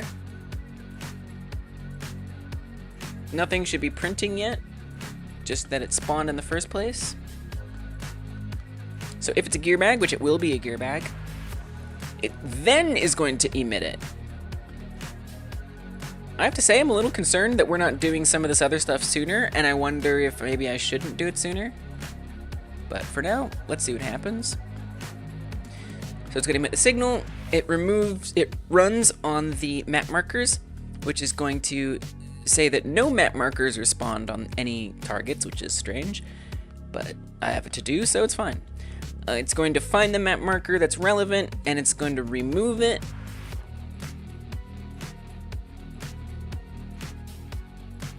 Which is fine. Nothing is happening here, so we can skip over that. Now this is running on the gear collector, where it's gonna remove the gear bag from the active gear bags list. And then it's also gonna set the current distance. So I'm gonna confirm that that's happening. Indeed, array size is 0, no active gear bags. It's gonna update the distance, and it's gonna print that, which again, I forgot to step over that. So we'll see the first print now, which is that we erased gear bag. We could be more clear that print, what it means, but we erased it, and then we set the last gear distance. And now we're on the gear bag itself, and now it's gonna open the gear menu. I'm a little concerned about that timing. That's okay. You know what? Let it happen. Let it happen. Let's just let it happen. Menu's gonna open, the menu will become visible, sets the process to true, sets up the whole menu, and then it's gonna emit the game state change, which I don't know if I'm that interested in running through that. It'd probably be easier if I could just go deduce like what's gonna happen. Nothing, it just passes ultimately. So I'm gonna step over that. Although there could be other, I mean, I probably should follow through with it, because there could be other code that runs.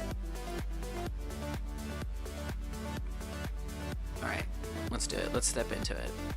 Screw it, let's do it. All right, I'm gonna step into that. So that's gonna emit Now this means everywhere that update game state happens, now we're like looking through all of those spots, which is kind of a lot. So this is the one thing about breakpoints is if you're not careful, you can really get stuck deep into some stuff. So it actually is going to pause it, right? So this is actually interesting because the game state is now gear menu, it's going to pause the game. So that is important information, actually, that happened. So now we see why the game state is updated to gear menu here. Pausing in the middle of a bunch of operations can lead to issues. It's going to try to match each of these. It's not the main menu, it's not gameplay. It is gear menu, but we have nothing there, so it's going to pass. It's going to check if we're in gameplay or pause, which we're not, so we're still in the same run. We don't want to start a new run. It's just kind of doing these different checks. It's not the pause, so it'll skip that. It's not the pause there, it'll skip that. This is just general. Anytime a game state is updated, we're hiding the sub menu, and then we are hiding the main menu. Which is true, I actually do want, wait, it's making it visible. Oh, we do need it to be visible. That's actually how the gear menu appears in the first place, because the gear menu is part of the main menu.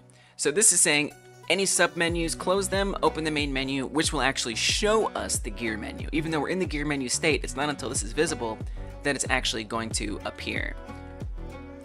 Now, I don't think it's gonna show up here until I continue, but in theory, it would be visible now. We're not in main menu, we're not in gameplay, we are in gear menu, so it's gonna update the style box, which does some things. So many codes. So I think it's fascinating too, to see like everything that's actually happening. Main menu goes visible, invisible. Okay, maybe we will see it update. Gear menu becomes visible. Let's see. Still not yet. Visible true. No, it just might not be showing up here. Gear menu, UI visibility true. Oh my gosh, there's so many things here, right? We're kind of like off the track a little, but I probably should page through all of these just to make sure everything's fine. On update gameplay state, if game states, okay, it's not that. So I'm gonna, for once in my life, step over. Setup gear available. Oh, this is important. Wow, we finally made it back! So all of that detour was what happened when I stepped into what happens when we update the game state. Now we're finally back to setup gear available.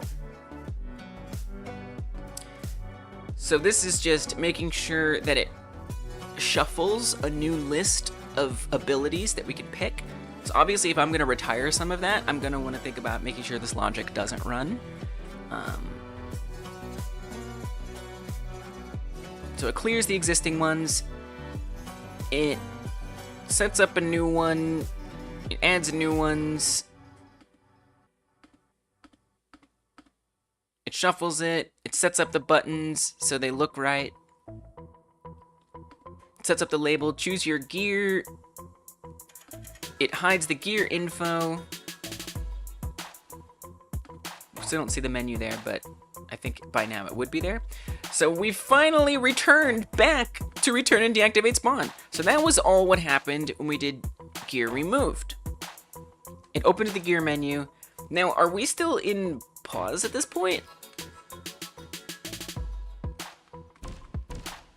How can I check if we're in pause?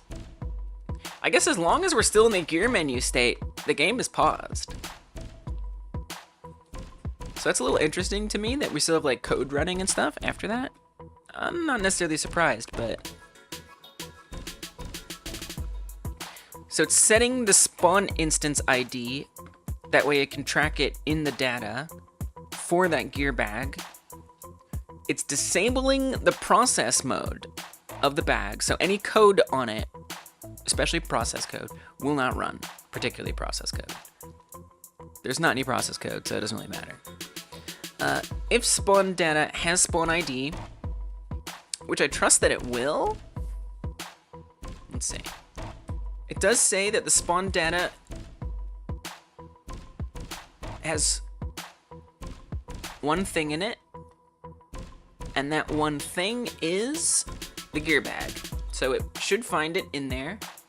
Curious, can we check in with the active gear bags? Still 0. All right, so it's gonna find that and erase it. This is basically, this data is what happens when, like, if a rock is spawning in and it's like, hey, is there something there that I shouldn't spawn on top of? That's what spawn data holds. That's the information it holds, is the positions of everything so things won't spawn on top of each other.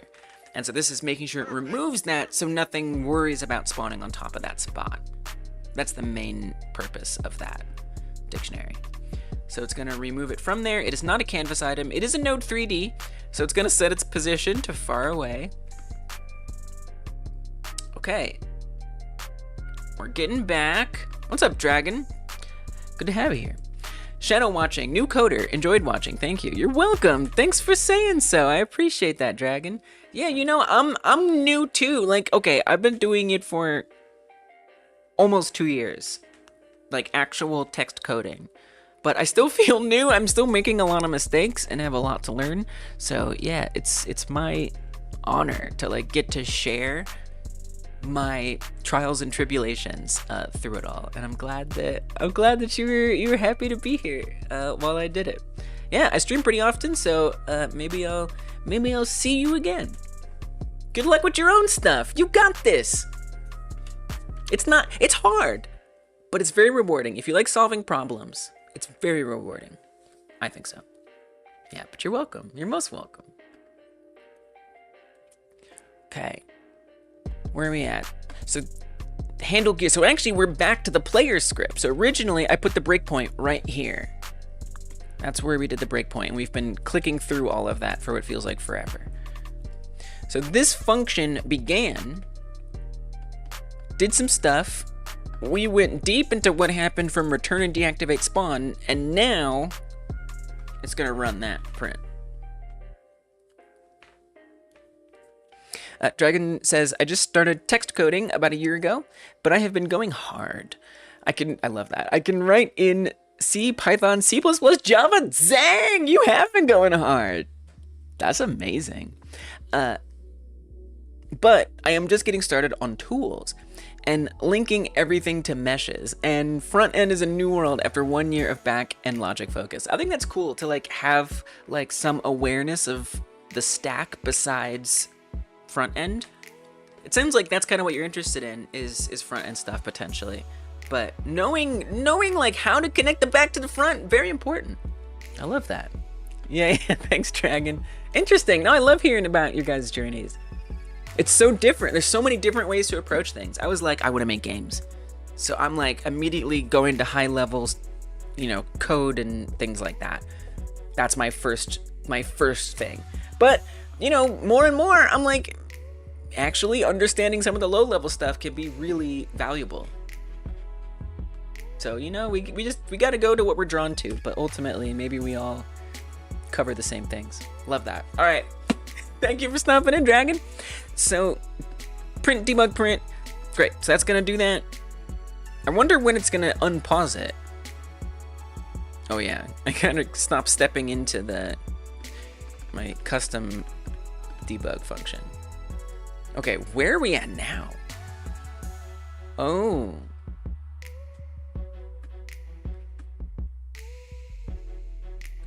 So we're kind of circling back at this point, but it hasn't unpaused yet. I'm a little surprised. Active gear bag. Well, I have to click. So at this point, I probably need to continue, because otherwise it's just gonna run through. I mean, I'll do it a little bit here, but otherwise it's gonna run through all the process things, and it's like awaiting user input. It's awaiting for me to actually do something in the game for things to happen, right? So we'll see. Dude, you made Pico 8 look too cool. I'm trying to learn Godot for it, not platform hop.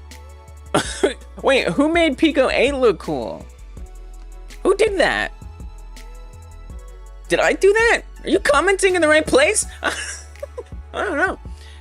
There is someone who did a Pico 8 game for the first Game Like Jam, and it actually won most like the original. That was the Frogger-like Jam. That's probably the closest I've ever come to making it look cool, is showing off the cool game that they made in Pico 8. Although I think someone used it in our 1 hour jam before too, but we don't do the 1 hour jam anymore. It was one of the winning ones. It was Pico Froge. This was the most like the original Frogger-like game made in Pico 8, which is a cool thing.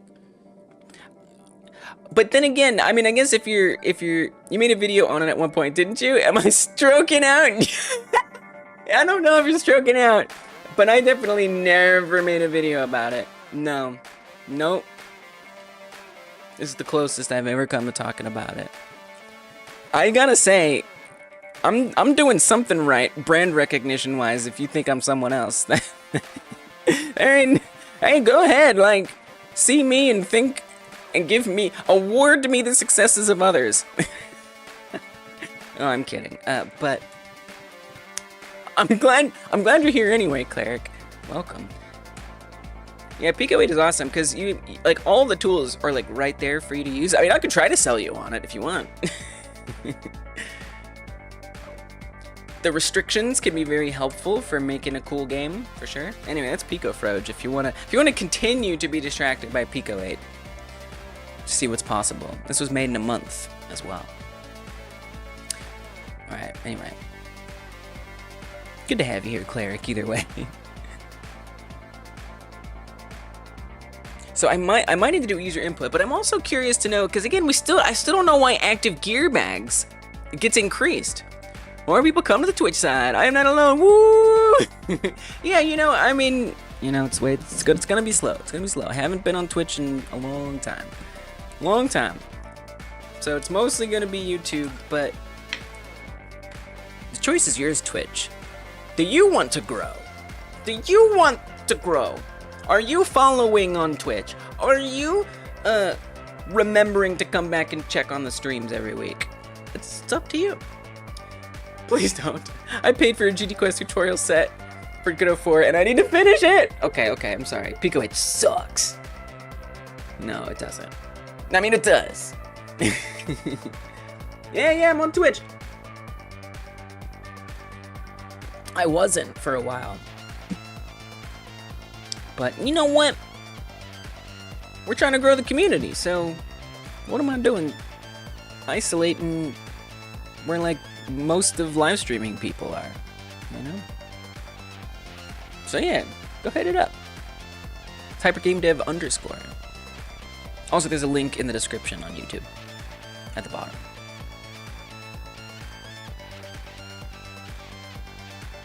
All right, let me see exactly what's happening here.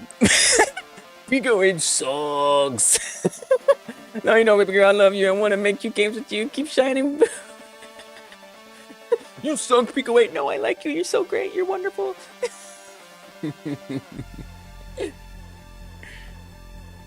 Hello, YouTube friends. I take full responsibility to telling y'all to like the video. Thank you. Thank you, and saying yes, directed to the YouTube people. We're not telling the Twitch people to go to YouTube and hit the like button. We're not saying that, Twitch. Simulcasting rules. Okay? That's not what Insane said. It's different. Alright, I am gonna follow through with a little bit more of this stack trace, but if we start cycling around in the process function, I'm out. Full power, you were in your Twitch form. No, that's full power. Welcome back to the stream from another place. Woohoo! Okay, so now we're back in physics process, so things can get a little repetitive here. Check obstacle collision. Don't care about that. Step over it. Gear usage. Yeah, I mean we're on the player touchy ground. Don't care about that. If there's anything, I would be curious to cycle around checking for pickups, just to see if it like bumps into another pickup again. But no, see, we're just looping around in process. So I think at this point it's time to hit the continue button and choose gear. Now, I need to keep an eye on if active gear bags is going up too soon. I think what we've observed is that it doesn't happen until the second pickup if there's the problem. So I'm gonna go ahead, close the gear menu. I picked a pickup, or I picked an ability. Array size is still 0. The gear bag is still chilling over here. It says that it's been collected. Now that's never going to false. Okay, that's not good. Hold up. So actually, let's, ooh. I'm gonna just uncheck it manually. I don't feel like finding out that it should be unchecked. Because actually, that's gonna not do some of the pickup logic. Okay, so let's go to the gear bag. Where is the gear bag right now? Just open the script. And I'm just gonna add in a line, so we're actually not gonna do nothing here. On this, I'm gonna say has been collected goes to false, because I don't think we're doing that anywhere. Yeah, we're not. So that alone is gonna cause issues. Okay, cool. Has been collected, definitely false. Might even put a print for that, you know? Print. My special debug print. The reason why I have my own debug print is because it makes it a lot easier to say that if this isn't an operating system build, that is to say,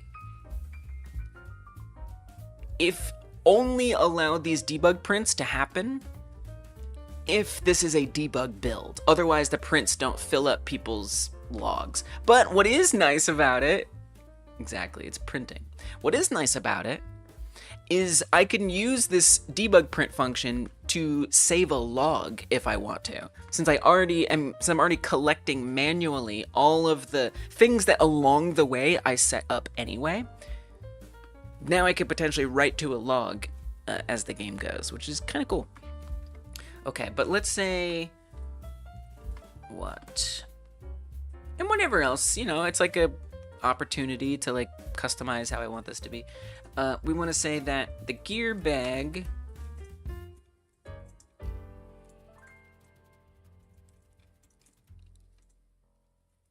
unset has been collected. We're just gonna say that. I think that's nice information to have. Cool, so I'm gonna see if I can keep this runtime now that I've unchecked that. We're just gonna assume that that happened. Is there anything else? I mean, I don't know, I don't think so. So let's see if we get another spawn. Should pop up relatively soon, if it's gonna pop up. Okay, it did. We got another spawn. I'm gonna try to collect it to the best of my ability.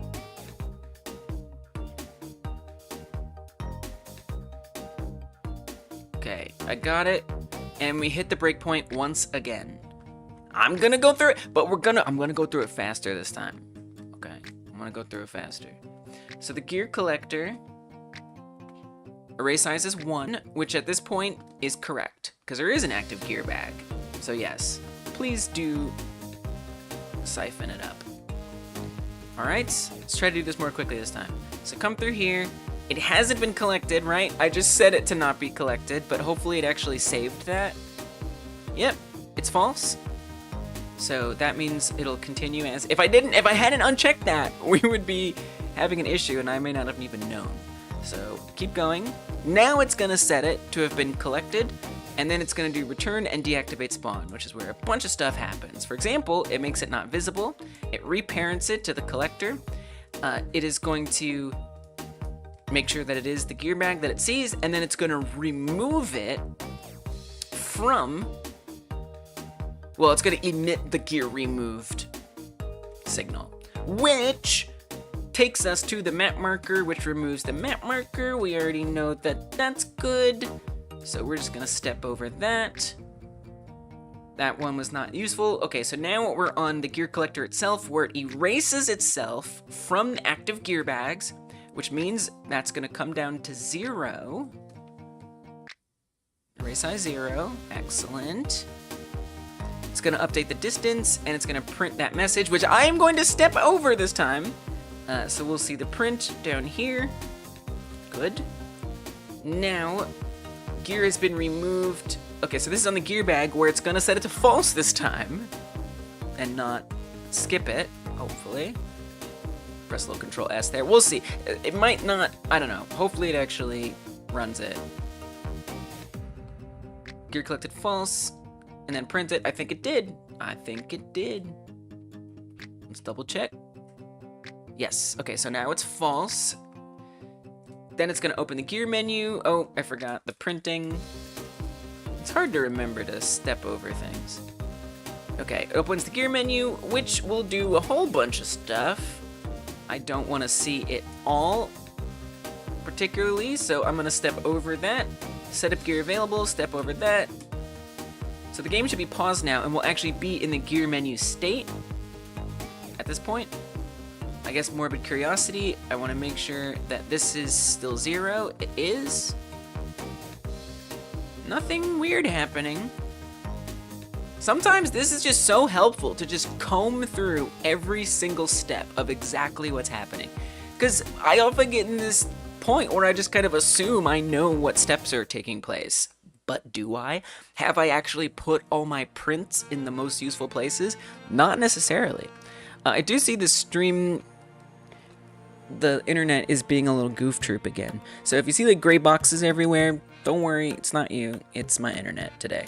Internet today has been a little wobbly, but everything will be okay.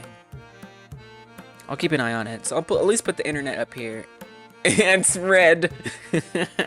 So it's goofing. I think it should be around 8,000 kilobits per second, plus or minus 1,000. As you can see, it's wobbling a little bit there, Frank. It's wobbling a little bit. Just a wee bit. The system uptime, does that work? I don't know if that works. It's not like a built-in thing. I have to like make that. Yeah. Come on, you can do it. Alright, it is stabilized. But I'll leave it up there so we can at least have some transparency about what's going on. Okay. Continuing. No, don't go red. Don't do it, please. The weather's not even like bad today. I'll try to at least, if I see it dropping, I'll try to at least like slow myself down so we're not like skipping over important things when it's buffering. Friendly jabbing, that Windows is like Mr. Meeseeks and hates being alive for more than 24 hours. Gotcha. I don't know who Mr. Meeseeks is. Technically, I only started the computer since we started streaming, which is a lot of hours. Oh my goodness. I think my best case scenario, router needs a reset. Now, if this continues to be problematic, I can switch to we have a second internet. And I could potentially switch to it. But it seems kind of okay right now. Like, not causing a lot of big problems. But I got my eye on it. I'm watching. I'm watching carefully. To the best of my ability. Welcome, Pressfire. Is YouTube chat gonna work? Okay, thanks, wow. Just stopping in to say hi. Stuck at work today, so I won't be able to steal all the XP. Your internet's being weird, too? You couldn't get chat to work? It's just a weird internet day. It's just one of those weird days. It must be connected. Thanks for supporting Hyper Game Dev Pressfire and stopping in and saying hi. I know you would. You would have all the XP if you could. I know. Alright, so it's a little stable for the moment, so let's continue forward. Okay, so it's gonna set the spawn ID, blah blah blah. It's gonna erase it. It's gonna move its position to far away. And then it's gonna say that it's been removed, and then it's gonna keep doing stuff. So hopefully all is good. Array size is 0. That's what we want to see. So let's continue. There's the menu.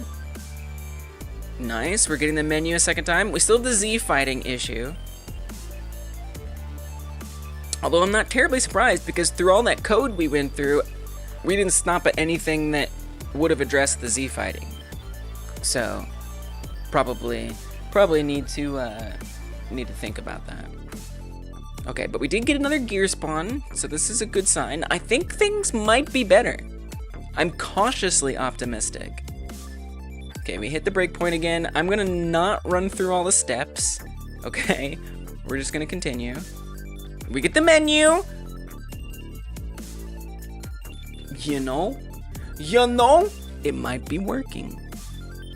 Things might be better besides the Z fighting issue. Things might be better. And you know, I'm not even exactly sure what fixed it. I just like made sure to go through there, see every step, and try to rearrange things. I'm not celebrating yet, but I do feel like there's a chance things are running better. Z fighting. Oh, I hopped over it. Wait, but it still came eventually. I mean, that's a different kind of bug right there. There's worse bugs. I think what might have happened is it was technically attracting towards the player. It just like didn't pick up and move correctly. And it made it look like it was a bit on a delay, but I think in theory it should have been following the player that whole time. So we're just gonna be cautiously optimistic on that one. Wait, I didn't collect it. Okay, that time I really didn't get it though. All right, I'm gonna be honest. It seems like it's collecting it a little, oh God. It's collecting it a bit too prematurely at this point. So I'm a little, which actually I'm not surprised. I'm a little concerned that it's not actually checking to see if it has connected with the player, which is very interesting. I'm gonna try to go really far away from it on the next spawn. Okay, so there it is down there. I'm gonna absolutely, unequivocally miss it. I swear to God, if I actually get it. I'm gonna stay away from it. I did not collect that. I absolutely did not collect it. And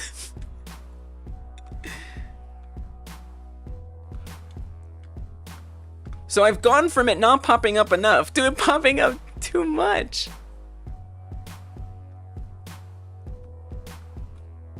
Wild. Okay, all right.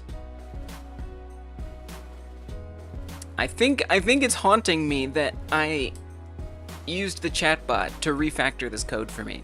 I said it earlier, but this was a giant Doom function for a while, and I had a Mr. Meeseeks. I had a chatbot help me refactor it by breaking it down into multiple functions, but only in retrospect, I'm like, wait, this is it. It's very confusingly written. In a way that I actually kind of wish it was back to the Doom function at this point. And so I think that that's still continuing to haunt me, and something weird is happening. I need to figure out what. The gem collection seems fine.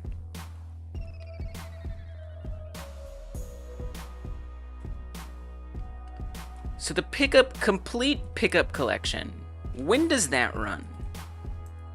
It's always something. One bug leads to another.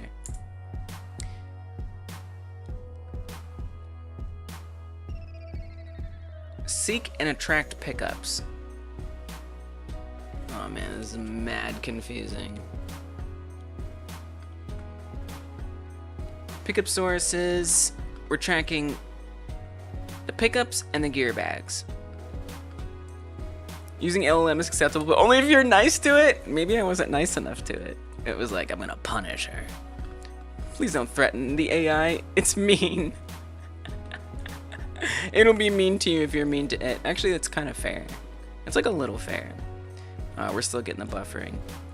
If the buffering is still happening, in like 10-20 minutes, I'll try resetting the router and switching to the other internet. But that's a risk in and of itself. 'Cause sometimes the other internet isn't that good either. But it might save us from this. Okay. I wouldn't know. You force it to take smoke breaks.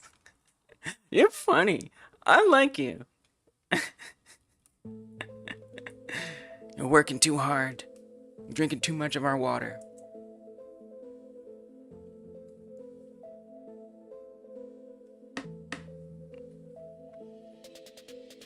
So tell me more about seeking to track pickups. Can we just track this all the way back? Oh no, you misunderstand. This gets called a physics process, so all the time it's checking this as long as we're in the gameplay state. It can't take over if it's addicted to nicotine. Right. If we have to nerf it the same way they tried to nerf us. Nicotine. Maybe you're onto something?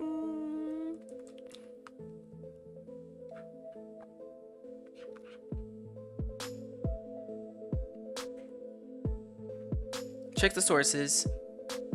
It checks if this frame something has been collected, in this case not. So this actually does make sense, right? This runs every frame, so that's false. It's gonna iterate through pickups and gear bags. And if it hasn't collected anything this frame, which in this case it hasn't, it's going to set it to true or false depending on if process pickup source returns a true or false. So process pickup source is based on the source at a rate of delta. So it's going to set a collection target, which is the root bone of the player, and then it's going to look at every ID in the source, right? So the source in this case will have every ID for the gear bag, as well as every ID for the gems. That'll all be the keys in the dictionaries for pickups and gear bags respectively. And remember, we erased that ID in one of the other functions. So it sets that spawn data, fetches it based on the source ID. It's going to set up its node, and it's going to set up its pickup type, which is based on the string ID, which we do have saved on each one. Then it handles pickup attraction. In handle pickup attraction, it is going to set the node up, determine the distance between that node and the target, which in this case is going to be that hip bone that we established, the root bone. So it's checking to see what the distance between those two are. If the spawn data is not already attracting, so if it is in theory, if it is within a certain range, that gem or that gear bag will have an index in one of its keys set to attracting. If it's not already being attracted to the player, and its current distance is less than the attract radius, that is to say it's within the radius that the player can actually get things.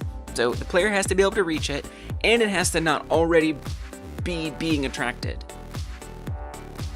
It's then going to start attracting. So if it is already attracting, which is what this will check, it's then going to update the attraction. So I would be surprised if somehow it's starting the attraction. Maybe we're bypassing the attraction of the bag to the player, potentially. So if it is starting the attraction, it's going to set the spawn data attracting to true, and it's going to set the time to 0. The reason why I set up this attract time is because I want it as the longer that a pickup has been attracting, the faster I want it to travel towards the player. So that way the player can't outrun the pickup. So it kind of like exponentially gets closer and closer until it gets collected. So that's why that timer gets set to 0. It also reparents the node to attracted spawns.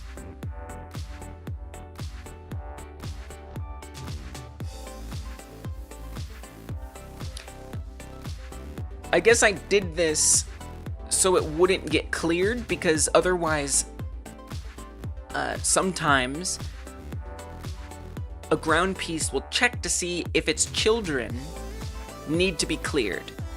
And if it's reparented to this attracted spawns, then it's immune to being cleared, for example. So that's interesting. I'm going to keep my eye on that line. But that's what that does. So it'll set attracting to true, which means the next frame, when it comes through here, again, attracting will be true. Now the other thing I'm wondering about is back here where we collected this frame to false. So I guess that became true at some point, because this returns a Boolean. We're still handling the pickup attraction, so that's not going to make things true, but starting is true.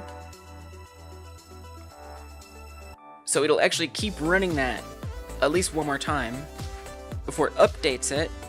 Updating it is part of it keeping track of how long it's been attracting, so it can speed it up and accelerate it as needed. That's pretty much all that does. So this could be renamed to be more clear, but that's what update attraction is doing. Really, it's tracking attraction time, if I were to refactor that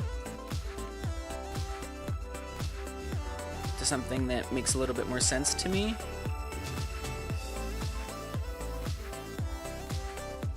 Feels more descriptive. But then it's going to go to if should collect pickup. Should collect pickup if the spawn data is not attracting. Don't even bother running this function. In theory, the gear bag would be attracting if it were close, the gem, etc. Sets up spawn node, it checks the current distance, and it checks to see if it's close enough to the target. If it's super close to the target, collection threshold is a smaller area than the attract range established earlier.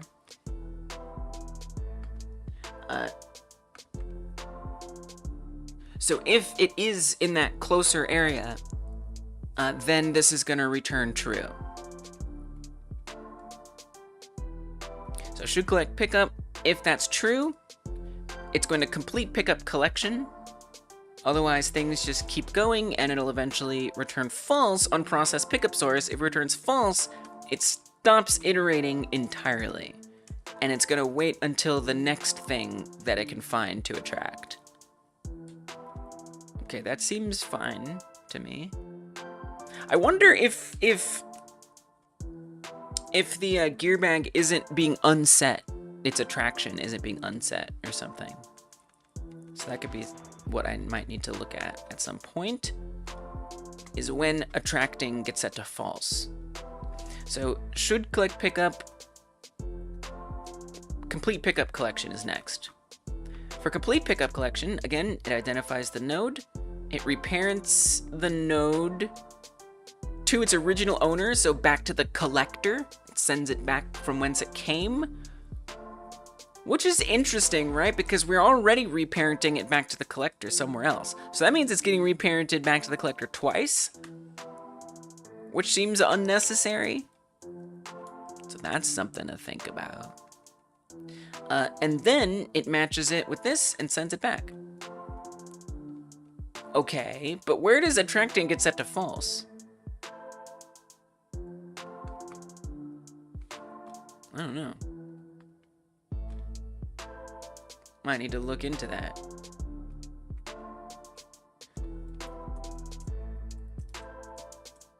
Attracting equals false. I feel like that might be nowhere.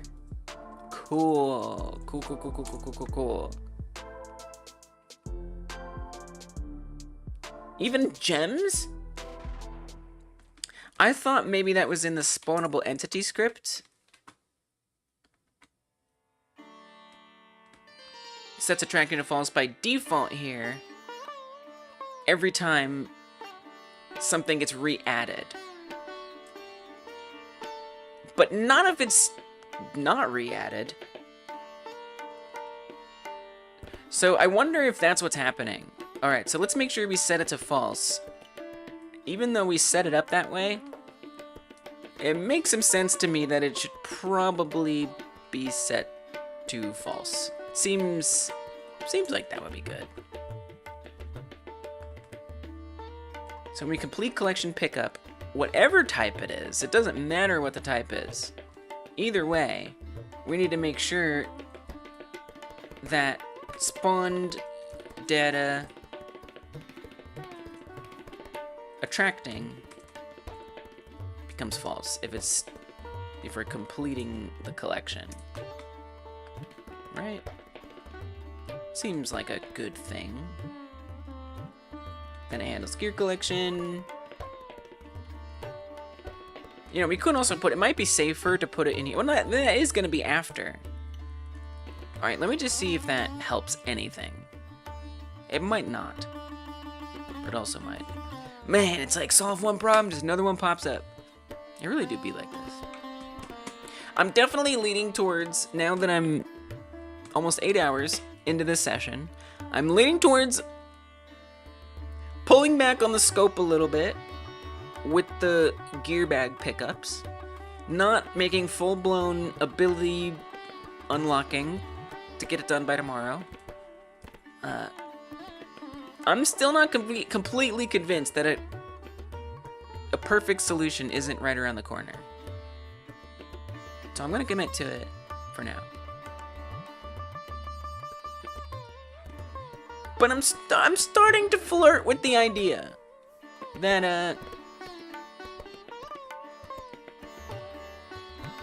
I might need to reconsider. Okay, don't miss it, don't miss it! I missed it. Didn't fix anything. So how did it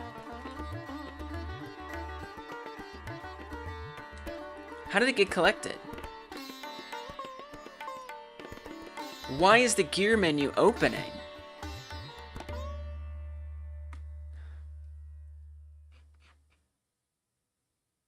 Active gear bags is set to 0, so it's straight up, it's like, I collected that.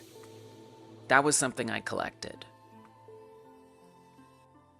In spawn data, there's nothing in there. Okay, new breakpoint. So we were kind of looking later on down the line when I was doing my breakpoint earlier. I was checking it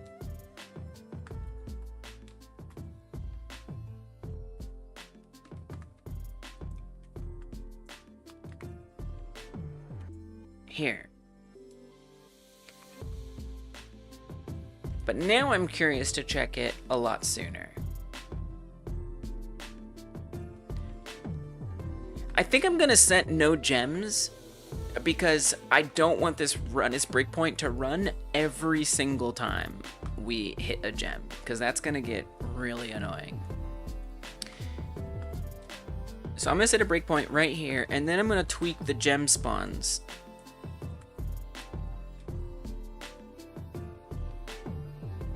I think that's actually over here.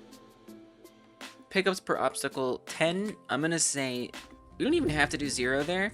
If you go to obstacle collector and you actually just comment out this, we shouldn't get any gems at all. I don't want to be sitting here skipping over 100 breakpoints. So no more gems are gonna spawn, and I'm gonna try to observe what happens when we pick up the gear bag. Now, I do see the internet is still goofing around on me.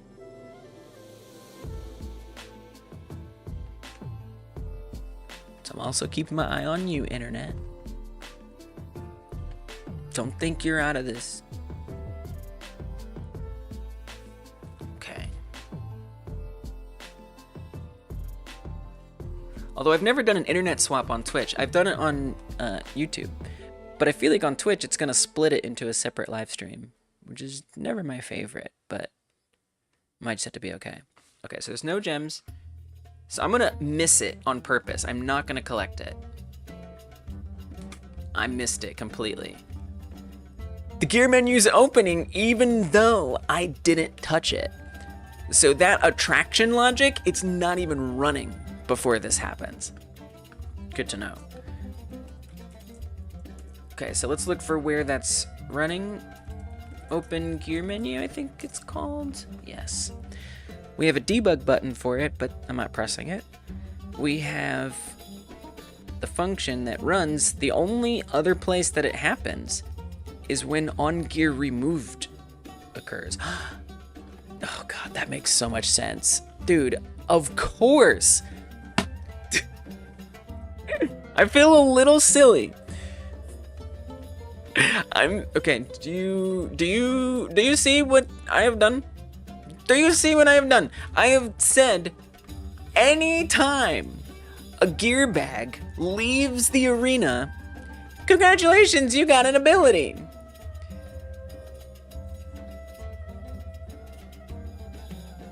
Waiting on the internet. Oh, it's banned. Oh, I might want to restart. I see that stuttering. I see the buffering. I see it with my eyes. All right, we're definitely gonna try something. I'm not gonna wait on this internet to figure itself out. We're gonna try something. And if it means the Twitch stream restarts, it means the Twitch stream restarts. But I don't want the gear menu to open just because the bag was removed. It gets removed when the bag gets recycled, when it goes back to the end of the level. Oh man, the internet's bad. All right.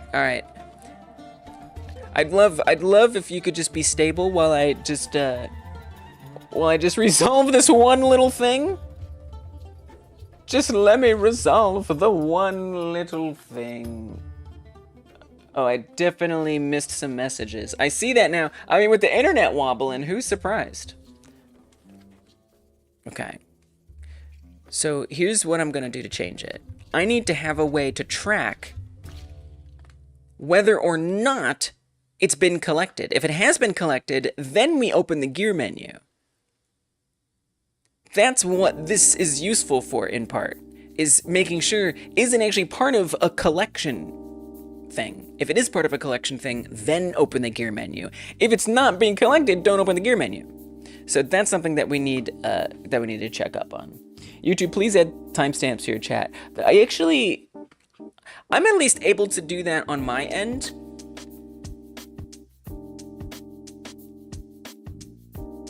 I don't know if you are, though.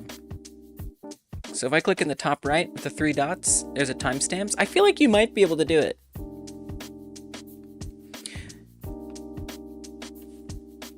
There's a possibility. Okay. All right. I hate how the internet's all stable now. The internet's like, what? You don't have to do anything. It's fine. I'm good. I'm not wobbling. You are.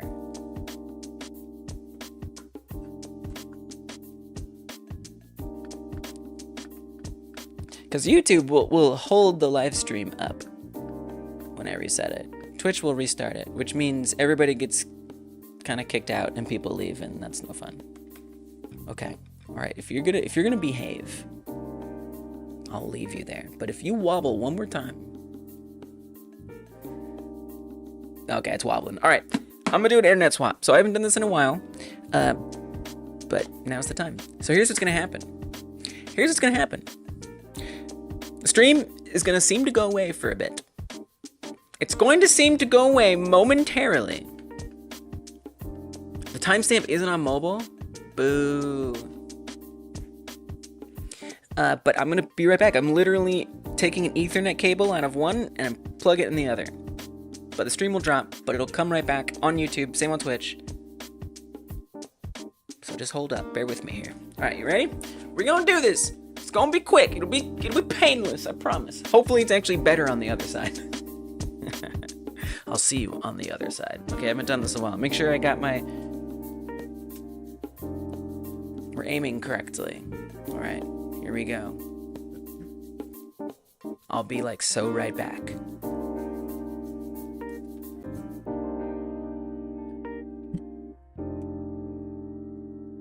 Okay. All Are we back? Did it work? I don't know yet. I'm not sure. A girl can dream.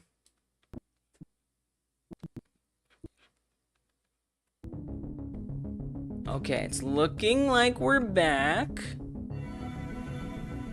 My computer's like, what happened? What did you do? Don't worry about it. Oh gosh, it's trying to log me into everything again. Alright, let me make sure I put a message in chat in case anybody's still seeing a dead screen. Actually, on Twitch, it doesn't look good. It looks pretty dead on Twitch. I don't think we're back on Twitch. Oh, we are! Hell yeah. Let's go. Let's go. Alright, refresh it if you need to. The internet's looking better over here, which is nice. Now I just gotta go quickly tell my partner to stop using this internet. Because we have two internets. Because when they're doing their work, we don't want our internets interrupting with each other. But I think we're stable. Okay, just give me a second. I'm just gonna go let them know. I'll be super right back. Thank you for bearing with me. All right, hold on.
Alright, hopefully it's pretty stable.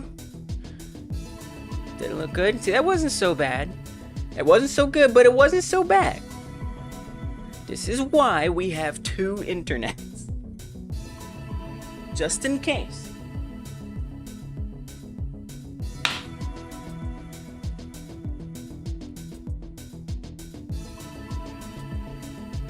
Okay. Anyway. As I was saying. Let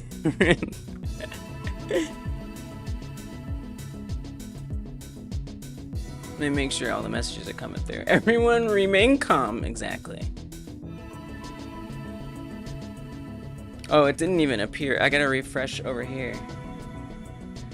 Twitch chat is weird. Not you guys, but the chat thing in general.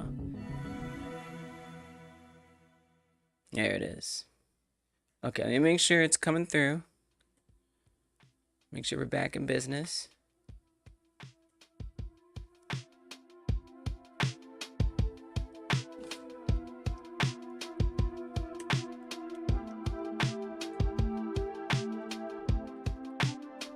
Let's try one more thing here. Refresh that.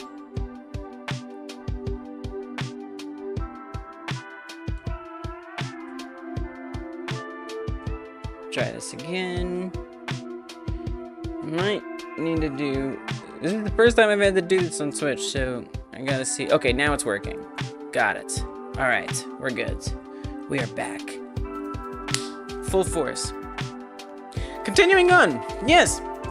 Great. So we found a problem. My problem was. Thank you for your patience, everybody. Although, interestingly, I think I have to refresh the chat on screen, because now that's goofing. Don't goof on me. Do you know who I am? I'm nobody, but I am somebody. Okay. So, I think we identified a problem last time I checked, right? I think we did. You can show timestamps in Twitch by clicking the gear icon chat settings, and then click chat appearance, then toggle timestamps on. Nice. Dude, timestamps are very convenient. Good looking out, and Jack? And Jack, you are so helpful, by the way. You've got some serious mod energy, you know that. So there you go. On Twitch, if you guys want timestamps, maybe Twitch is the place to be.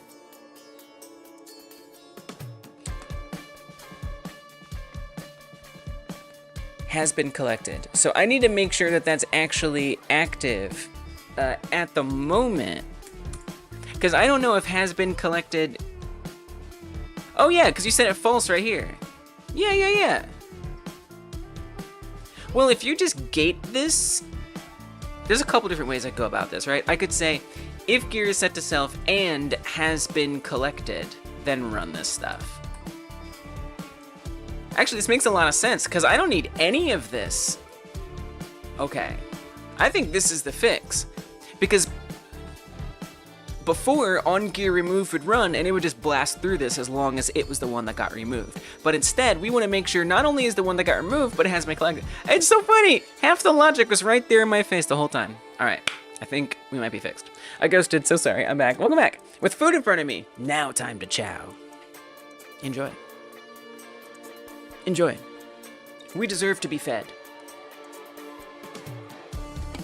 And hydrated. I think I actually have resolved some issues with the game. And I can maybe move on to something different. I would love to get that map marker position fixed. It's really bothering me because it's like so close to working right. It's so close, it's right there. Okay. See if I can avoid the rocks for long enough. Let's get a map marker. There it is, bottom left.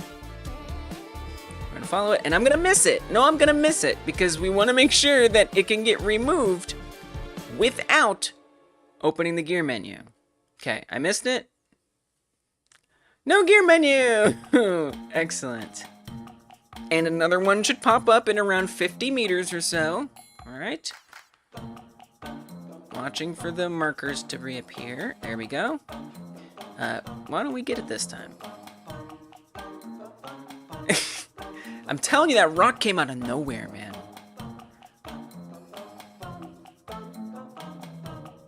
Oh, so I do have the breakpoint, which I actually don't care about. So please go away. Please go away. Get out of here. Goodbye. Collect it. Gear. Bam. Can I actually move on to like the Z fighting and the map marker position now? I'm gonna let a couple more appear before I declare it a victory. This is the same music in a LinkedIn video you watched earlier. That's really funny.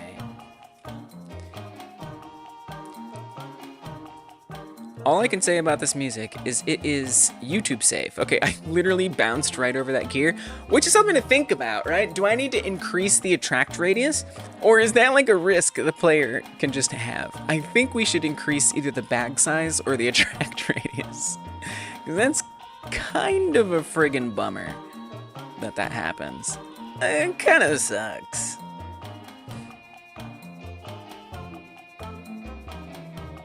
I sort of hate to see it.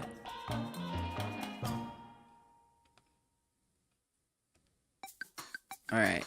Nice. Nice. I think we might be in a good place. So yeah, so that all this music is YouTube audio library music, which is, it's probably music that artists have just like generally allowed to be like used on different platforms. But it's music that YouTube says, you're totally fine, we're not going to give you any kind of penalties for using this music whatsoever. Now that we're on Twitch, hi Twitch, Twitch does not extend that same generosity towards the music. So the VODs on Twitch are always super muted in a bunch of places because it doesn't like that I have that music in there. But you can just watch the VOD on YouTube. Don't leave Twitch. Stay on Twitch, but also the VOD is unmuted on YouTube. But luckily I haven't gotten in any trouble or anything. Beep, bump, beep, bump, bump. It's just like muted, so it's fine. But I guess LinkedIn is an approved place.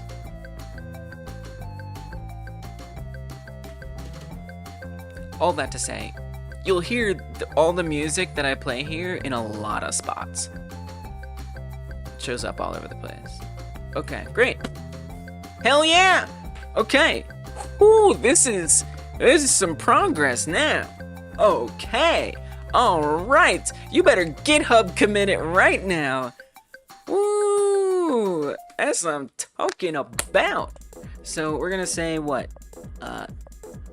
Gear bags spawn and collect wonderfully. Also, can you put the gems back, please? Please put the gems back. They're hype. Okay. Now with that in mind, I still have some things I want to fix. I'm optimistic. I'm feeling driven. Things can happen. I'm gonna look at the Z fighting problem first. So that should be handled on the ground collector, probably? Possibly? Here. That's what all this code is. Gear ground unfollows target ground. Now, we have been seeing... Oh, no, that's a function. This one. Gear bag and target ground reset. So that does get printed. It does get printed. And what that's supposed to do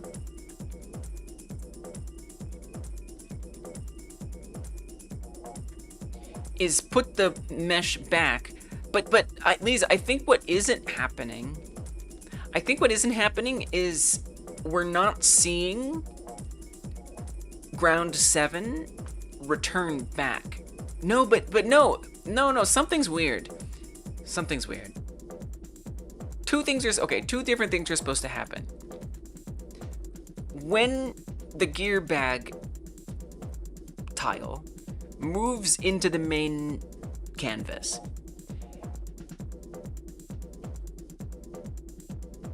the tile that it's supposed to be replacing, its mesh should be set to null. But that doesn't seem to be happening, at least not as often as it should. And then when it's time for it to no longer be there in the canvas, the ground 7 tile, the tile that has the gear bag on it, it's supposed to put the mesh back and move the gear bag tile away.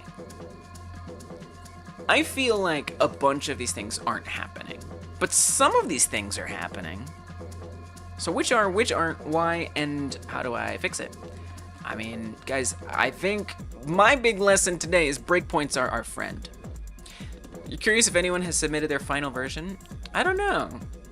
Yeah, if anyone is around, Rorik is curious if you submitted. That would be, I probably should have put that as a poll. I kind of used up my poll grace today. I think we got our answer, by the way, on the YouTube poll. I tried, but Twitch made me take down, I could only do like a 10-minute poll on Twitch. But on YouTube, 22 votes, overwhelmingly, 63% say definitely no. If you made a game before the jam started, that should not be allowed to be submitted. That motion has passed. But as for final games, I don't know. I'm not gonna pull them up because I want to keep them private. But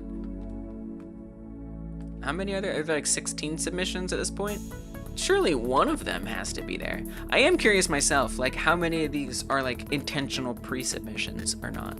Oh no, I pulled them up. I'm like, I'm not gonna show them. Oh, there they are. I doxed everybody's in progress games. I don't think that's what doxing is. I have the stream as background, but I'm so focused into finishing this that I have no idea what's going on here. Oh, that's okay. I'm sorry, do you think you're required to understand what's going on? No. No, I see. You're saying you want to.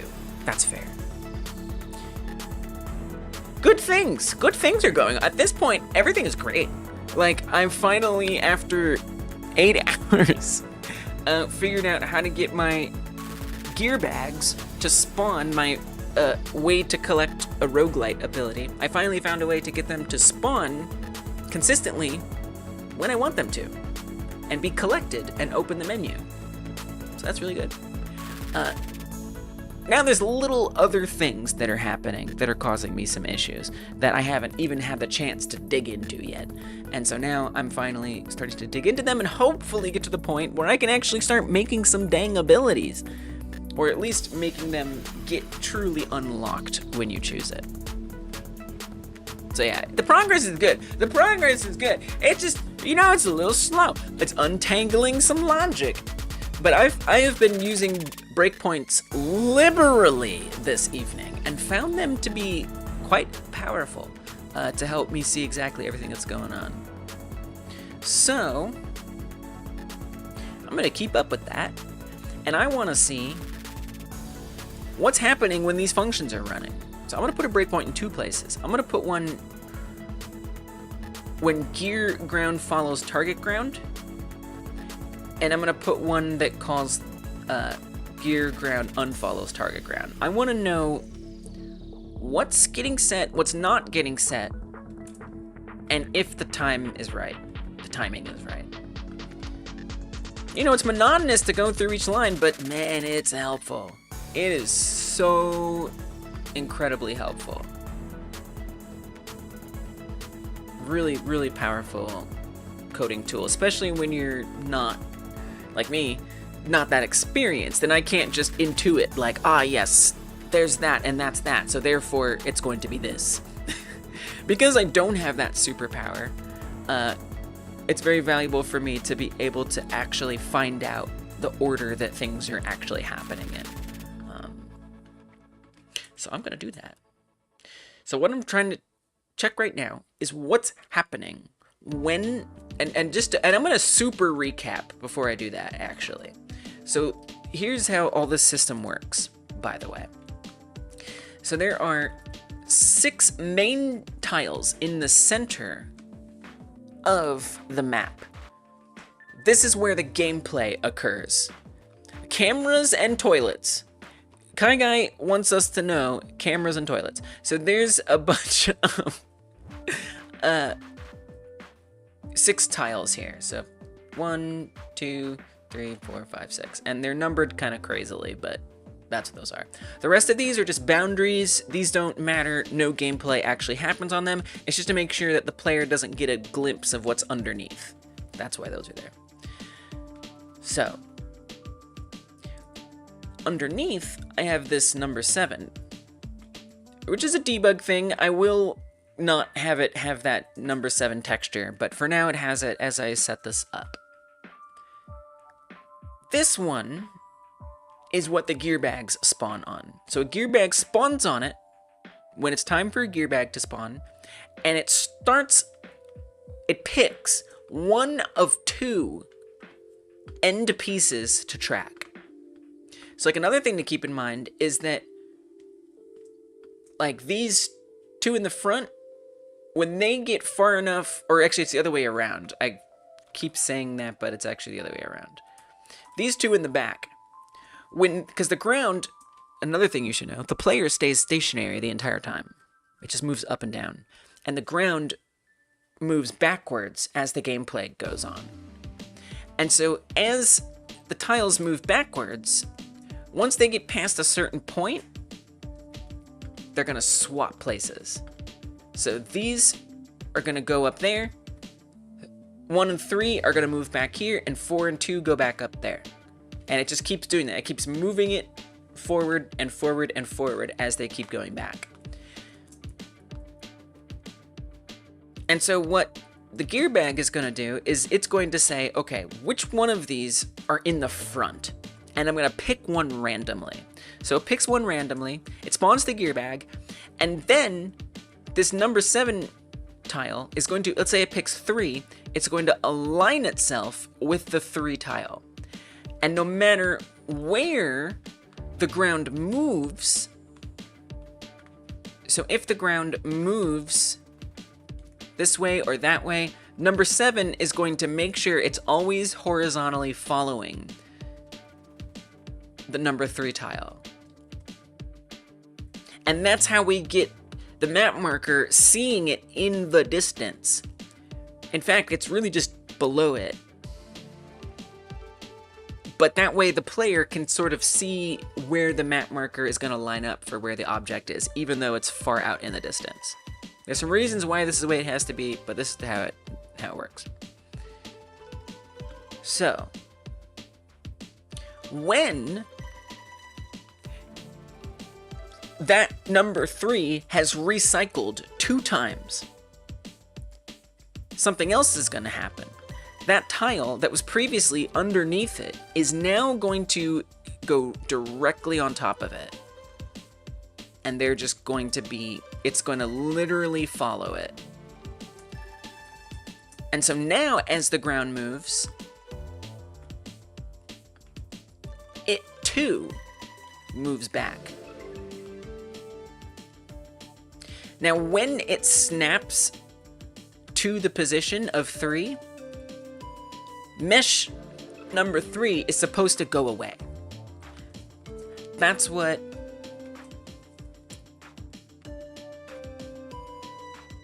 this line, not that line, this line is supposed to do right here. So it's supposed to make that mesh null. So that way it's not visible.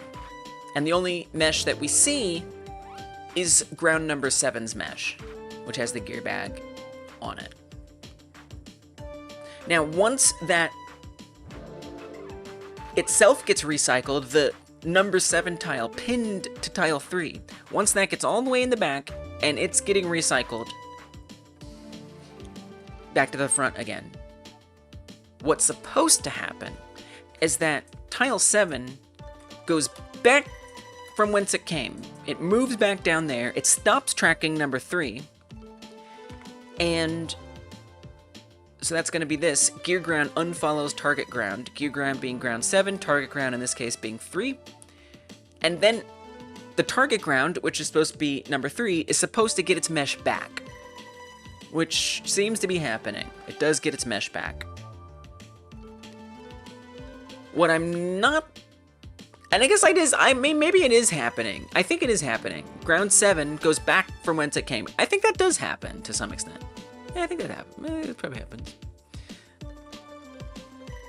And then the cycle repeats. Now, I think the cycle might not be repeating correctly. I think that when we come back the second time, but maybe sometimes the first time too, the mesh isn't getting set to null, or maybe it's getting added back on, because it's possible. There's some like flags, some like Boolean flag stuff going on here. And I think it's possible that those flags are not organized correctly. Probably could use some states, some like an enum to help. Actually, that might be a good solution to this problem. But by breakpointing and going every step of the way, I can kind of see where that might be an issue. So that's what I'm going to do. I'm going to see why the mesh is getting set back too soon or not getting removed at all, and it's creating Z-fighting where both tile 3 and tile 7's meshes are present at the same time, which should not be the case. So that's what I'm examining right now. I think I put these in the right spots, but let's double check. Yep, okay. Let's see what happens. So it's probably going to be fine the first time, and we're going to hit a breakpoint whenever that first... So we'll see the map marker appear, no breakpoint, but once 2 recycles have gone by, with the map marker on there, it's then going to breakpoint at the moment that that tile 7 is sticking to tile 3. And what I want to be checking for is making sure that tile 3's mesh is going away and staying away and coming back and then going away again. If that makes sense. Okay, map marker has appeared.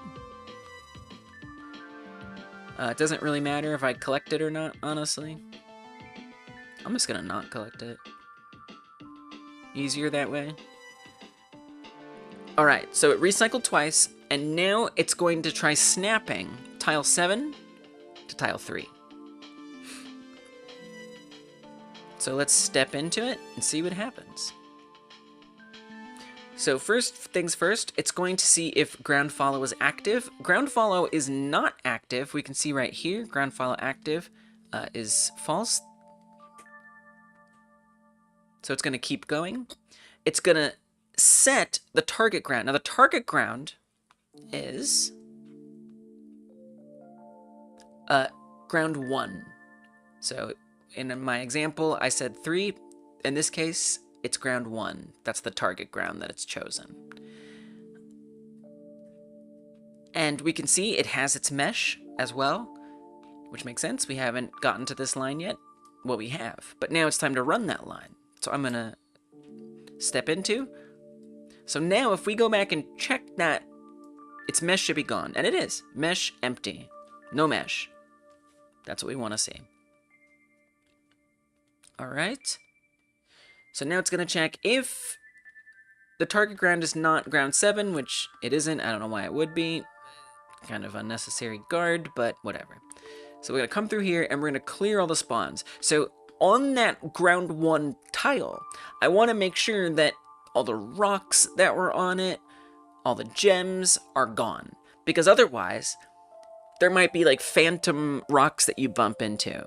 So we don't want any phantom rocks, so that's what clear spawns is supposed to do. Out of curiosity, I'd like to just check up on some things and see where we're at, make sure the mesh is still gone. Observe that there's no more children on there.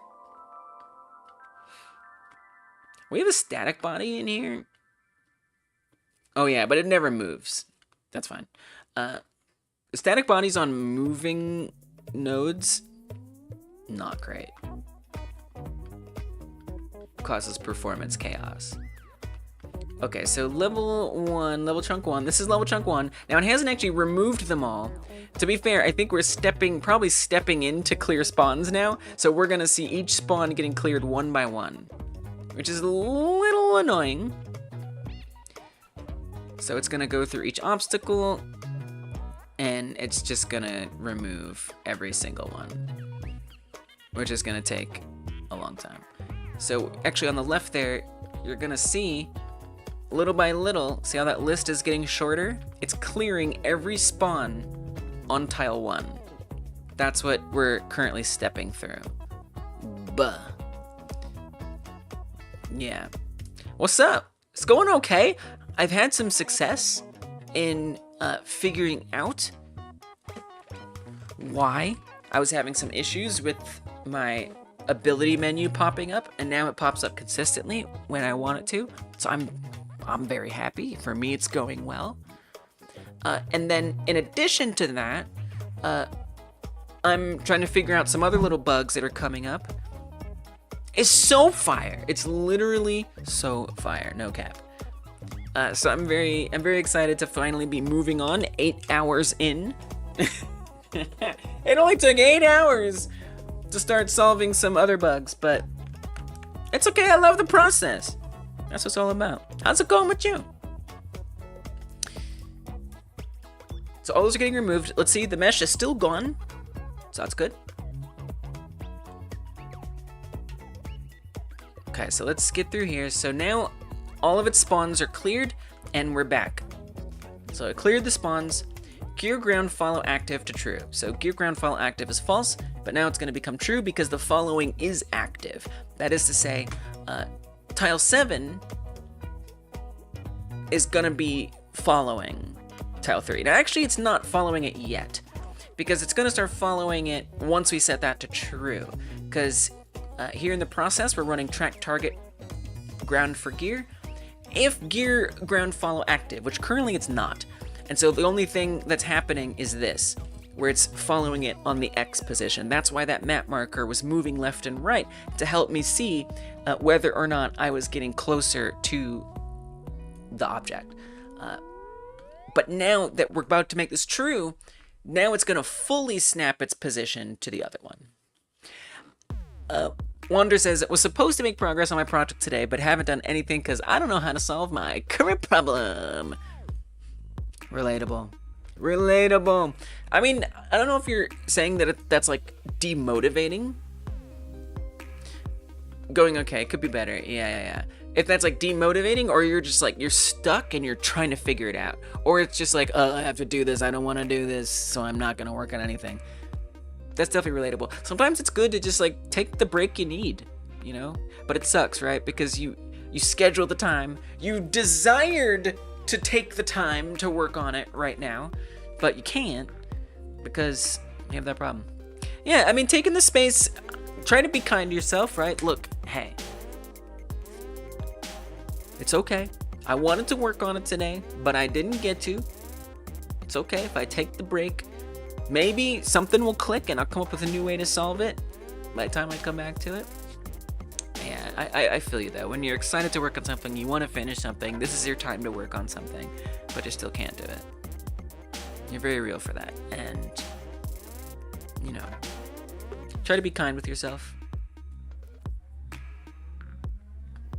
You're not really demotivated, you just don't know how to solve the current roadblock. Gotcha. Once upon a time, Lise was not good at giving herself breaks. That's true. Here's Alpha's PSA for the day. When you buy canned goods at the store, always check the sale by date. When to make some corn, it tasted weird. Sale by date was June 30th.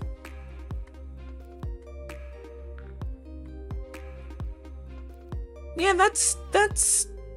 I wonder how bad it could go in a month. Yes, that's true. Often if things are for sale, like they're like marked down, sometimes the sale by date will be weird. Will be like closer than is comfortable. I did used to not be good at giving myself breaks. That's true. It's very true. Yep. Absolutely. 100%. But that's not where you're at. You just don't know how to solve it. Are you using Godot or something else? Well, hopefully, you know, there's some inspiration here. Breakpoints. Putting up print messages. But I will say this. If what you're saying is, you did try to resolve the roadblock today, I'm gonna go ahead and say, you did make progress. No, it's not the kind of progress where you can step back and say, look, my game is more made. Hooray. It's not that kind of progress. But it's the kind of progress where you've gone through some things. You've eliminated, okay, that's not gonna fix it, that's not gonna fix it. I don't understand what the hell this is, but I understand that a little better. You know, you've chunked away at it a little bit. Still not necessarily easy to feel like it's progress, but you did work. You said you're supposed to work on it. You did work on it today. Actually, are you experiencing 3D game dev? A little bit, yeah. Maybe you could help me solve my current problem. If it's not too much to ask, you can say no. It's okay. Don't feel pressured. Post it in the Discord. Join the Discord. Link in the panels. You can try general, but if it's like Unity, or if it's Unity, Game Maker, Godot, maybe we still have a G-develop one, then you can post about it in the specific section. We just don't have anyone who really uses Unreal, but I can make an Unreal. Maybe we do still have an Unreal section, actually. But yeah, especially if your problem's in Godot, definitely there's some help in the Discord for you. If it's something else, you might get helped. But yeah, definitely go to the Discord. That's what I always say, because it's easier. You can share more images, you can share more code, you can put more stuff in there. Yeah, on your way there. Pretty much a Godot only attempt dev. Love it. Great. Yes, go to the Godot, post it. We love to help people there. There's people who are eager. I'm one of them. So please go ahead and do it, because we might be able to help you. YouTube version of hydrate. Thank you for the hydrate. My water's almost empty. This is my last sip. So I'm gonna need to get some more. Thank you, Kai Guy. I was about to post a Discord invite, but I wonder if Nightbot would get mad at me for it since you're a mod. We should find out. What's the worst that happens? I would hope it allows mods to do that. Oh, you're redeemed hydrate. All right, I'm gonna go get a drink. I gotta go get some water. Go get more now, okay? I'll be right back. I gotta do what I gotta do. What do you want me to do? I have to obey. I must obey. I have to. I have been commanded.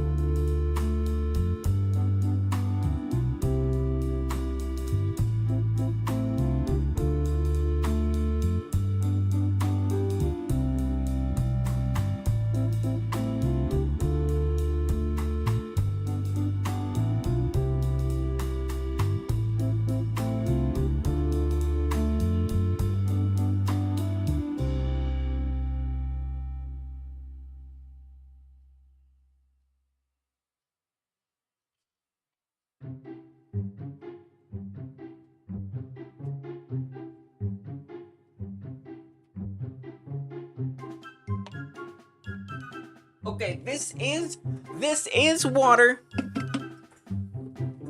This is hydrating. It looks like a soda, but it's a LaCroix. And LaCroix is still hydrating.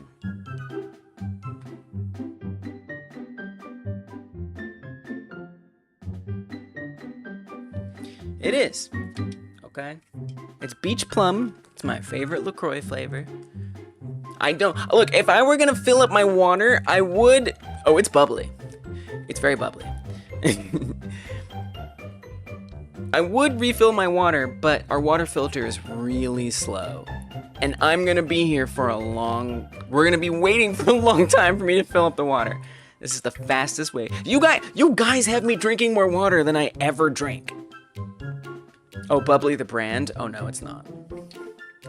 So, it's water. It's hydrating. Alright? Get that. Satisfying.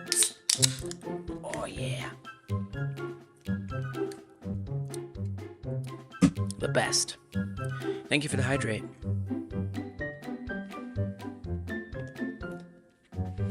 Rogi says, I saw someone who I watch try first-time game dev, and they started by using Unreal. I'm happy for them. That's what I did. But when people do that, I'm always a little confused. Why? Why are you confused? It makes the most sense. Because Unreal is the friggin' coolest. Unreal is so cool. It has amazing power. You can do the best stuff. Now, with that said, as someone who, for the first time, doing like game dev in a computer way, you know, besides like playing a game where you make dreams, I started with Unreal as well. And I found out that maybe it wasn't for me. I found out that it was a little too powerful. It was a little too abstracted. The documentation was awful. It was overkill for what I wanted to do. And it was kind of holding me back from learning a little bit. So for me, yeah, I became very aware of Unreal not being suited to my needs. Very cool engine, but in my experience, way overkill for especially getting started in learning. But also, I think just for like kind of indie dev, solo devs in general. It feels like it's for AAA, you know, ultimately. And for huge teams to work together, you know? So yeah, I do agree with you that it's maybe not the best one to start with. On the other hand, I completely understand why someone would want to start with it. I get it. I get it. I get it. Because it's like all our favorite games, like not all, but a lot of our favorite games are made in Unreal Engine. We hear it, 'cause Unreal Engine has amazing branding. It has such great brand recognition as being like a super powerful engine that anybody can use. Anyone can use it. Yay. So it feels like naturally, oh yeah, I'm gonna go there. But poorly documented, just a clunky engine, and generally overpowered for what most people need. So yeah, I'm right there with you that it's not ideal, but I get why they'll do it. Insane agrees. Doesn't confuse me, I get it. One of the most well-known engines also features visual scripting. Right, oh yeah, that's a good point. Yeah, I think the visual scripting also draws people in. Like, it's simpler, I don't have to learn text code. But like, in my experience, visual code is not simpler because it's like, I have such a hard time trying to read a visual node chart than just code that has words that I can search. So much simpler, to me anyway.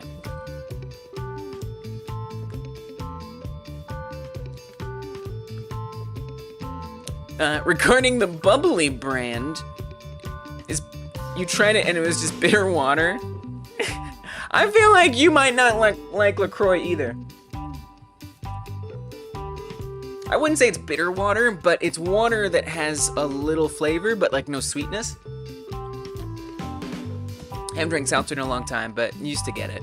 I don't know about seltzer, but bubbly is just a bitter soda water. Okay. And no taste, all bitter. That does sound bad. Wanders in the Discord, wrecked the rules, but you can't see the rest of the server! That's been happening. Yeah, I need to... The need is increasingly becoming important that I set up the onboarding feature instead of relying on this antiquated React to get into the server. I will give you the role. But you're sure it was the right one too? Probably. You probably did. You probably did it right. It's probably not you. I bet it's not you. But the one to react to is this one on the top, not this one on the bottom, which doesn't help with the confusion, truth be told. But yeah, what's your... Who are you there?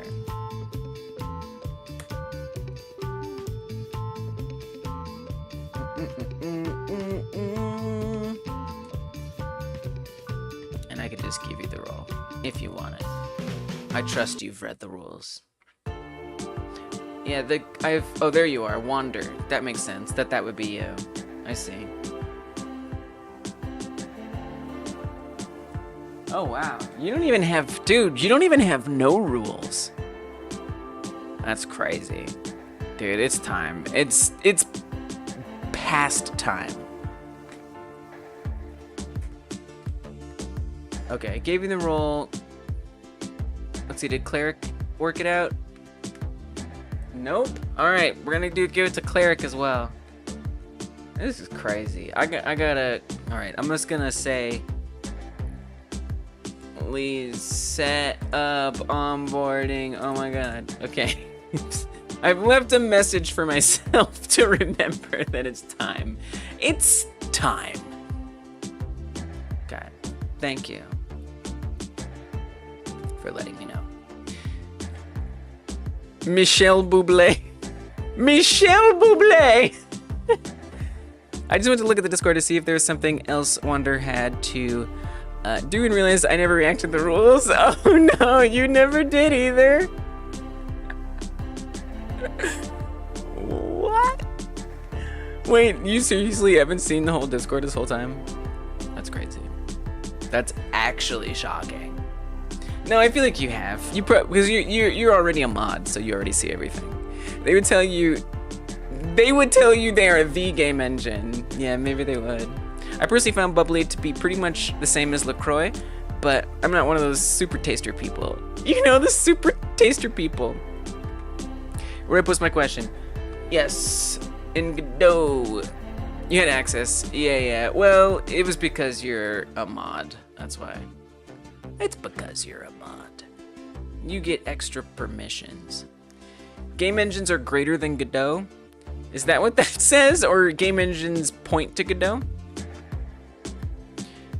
So where you're gonna go is on the left. Scroll down to game engine. Oh yeah, that's what Insane is saying. Okay, yes, that's right. What Insane said. Now it all makes sense. Right in here. And so what you do is you make like a post. You say, "How do I do this, please?" And then you make a new post, and then you mark it as a question, and then you post it. And that's how you do it. Oh, you have to type more, and then you can post it. You're welcome. Good luck. I think we'll be able to help you. Yeah, I see that now, IAB. Wow, IAB, don't talk bad on Godot like that. I'm doing insist, please. I said what I said.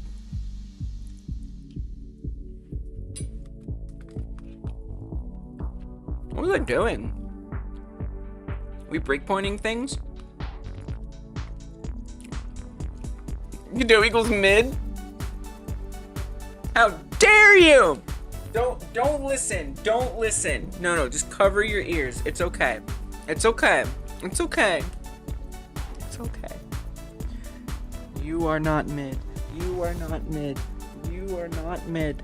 You are not mid, okay? You're not mid. It's okay. It's okay, little friend. It's okay.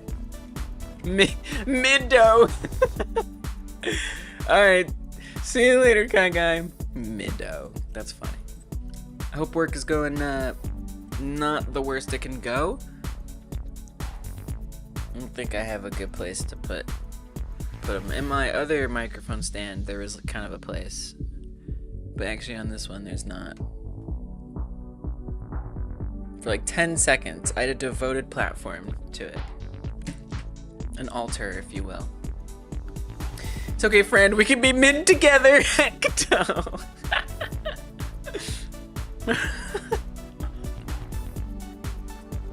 Godot icon is like a hand with the thumb chopped off. Yeah, Godot plush.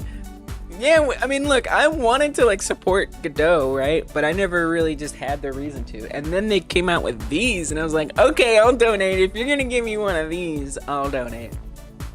It's not like I really have like a streamer setup, you know? I'm just green screen, so it's not like I have somewhere to put it. I guess I could put it out in the distance, technically. It's just back there, just watching. There you go. Best plush in the world. I agree. I agree with you there. What does it taste like? I'm not gonna taste it. Then I have to wash it. Actually, my cat probably knows how it tastes. He thought it was a toy for a minute. It is the best plush in the world. I agree. Godot, I gotta say, you actually cooked on that. It does look like a hand with the thumb cut off. Accurate. Very accurate. Agreed. Where was I breakpointing through? Oh yeah, this. No, yeah, the quality. The quality is really good. It's a really well-made little thing. Well, you don't link your brand new objects to claim it as your own? It has my scent. Other humans will naturally be... Well, they'll know. They'll know who owns it. And they won't mess with it. Or me. Not yet. I haven't started doing that yet. Should I? Tastes like cotton, but you never tasted it. Oh, I see. You mean it probably tastes like cotton. Yeah. Right, I'm not like, oh yeah, cotton? Oh yeah, I know what that tastes like. Very familiar. You won't taste it because your nose is stuffy. Does cotton have a taste? It feels like a very neutral taste. I don't know why I'm looking at it like, hey, how you doing over there? You good? You good? You need anything? Thirsty? Okay.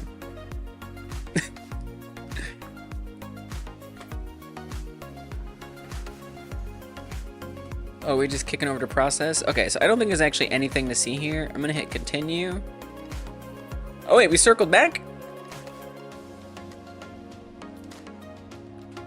Right, because it's checking it again. Everything has a taste, even water, and I will die on that hill. Yeah. That's fair. I guess some things are more tasteful than others. So gear ground file active should be false at this point. Oh no, it should be true, because currently that tile 7 is tracking tile 3, which means active is true, which means it's just gonna return, and this isn't gonna run. So it's a good thing it's very good we have this guard here. This guard here is super important. So it's gonna return, and it's actually gonna keep coming back. Now this is on the gems, so every gem like rotates around. So I don't particularly care to look at every gem's rotation. But look at that, it keeps seeing this, so it keeps guarding against it. So this is good to know. I don't particularly want... This is gonna happen every single frame, so this is where breakpoints can get a little messy, where you're just like stuck in a process loop and there's nothing you can do here. I don't know if it'll respect me taking away that breakpoint, but I hope so. People who say water has no taste confuse me, like people using Unreal confuse pierogi. No, water has a taste. And different water has different tastes at that. But in general, water has a taste. It's a good taste. But I don't know if I could tell you what cotton... Maybe I just haven't tasted enough cotton. Is that my problem? Okay, I'm gonna try to continue past it. Nice. Okay, good. Thank goodness it didn't get me stuck in that breakpoint loop. That would have been miserable. Okay, so now we're gonna go past that and the other breakpoint. This is kind of the key one. So that looked fine to me. There wasn't Z fighting. Everything was exactly as it's supposed to be. And indeed, if we come to the remote tab and chunk 1, depends on the minerals in... Whoa. The minerals in the water. Right. Oh yeah. And like if it's like hard water or soft water, right? Which is minerals. Yeah. That's true. Or the non-minerals, the bad stuff. If your water's contaminated, it could be bad flavor there too. Hopefully it's not contaminated. The mesh is still missing from the target tile, which is good. So we don't have the issue yet, but the issue tends to appear on the second round. So that's what I'm really going to take a look at. But I'm curious. I do want to step through step into what's happening here too. Yeah, that does change the water taste. I feel like hard water is more flavorful, for better or worse. But even like super clean soft water, I feel like still has flavor. I'm in the sound that more water isn't contaminated. It's an issue. That is very sad. I'm very sad for you. That is just like something you accept. Like, oh yeah, oh my gosh, of course. My water is contaminated. I live in the bad part of my country. Oh my god.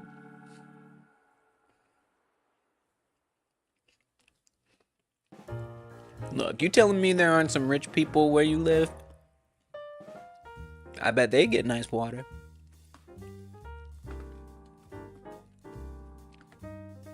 Not saying you're not rich.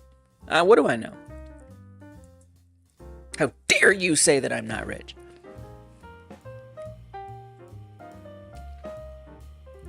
It's a pretty safe bet. 1% of the population and all that.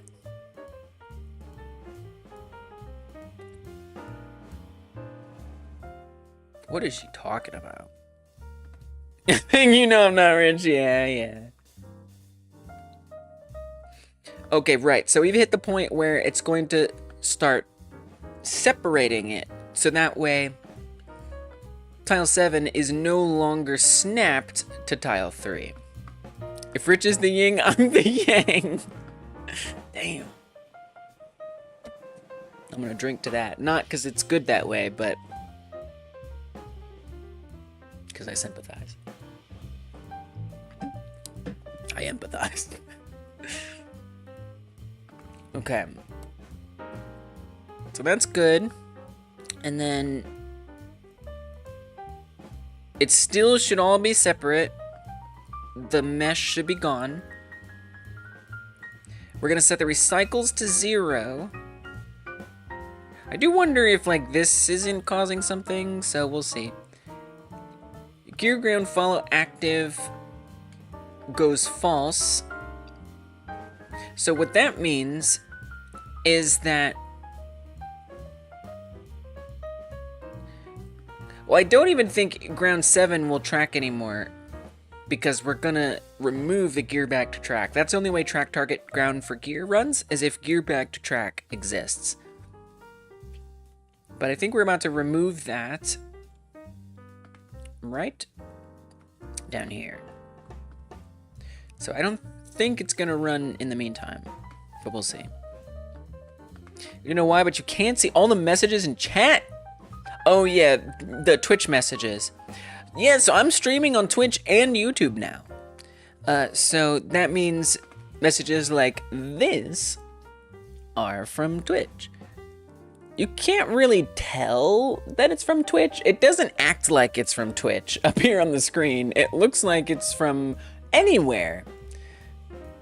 Actually, you know what? There's a way I can tell it to show the icons. Yeah, I finally decided to allow a Twitch stream.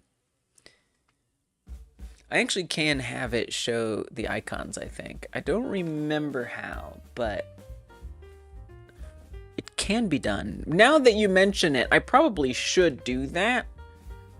So that way, you know.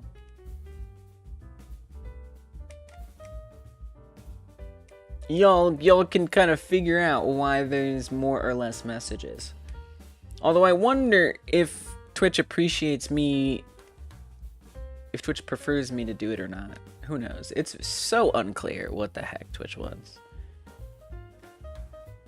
Show source icon. Got it. Okay, and so that, and show source. Okay, I just gotta modify this. And show source. Okay, let's see what happens.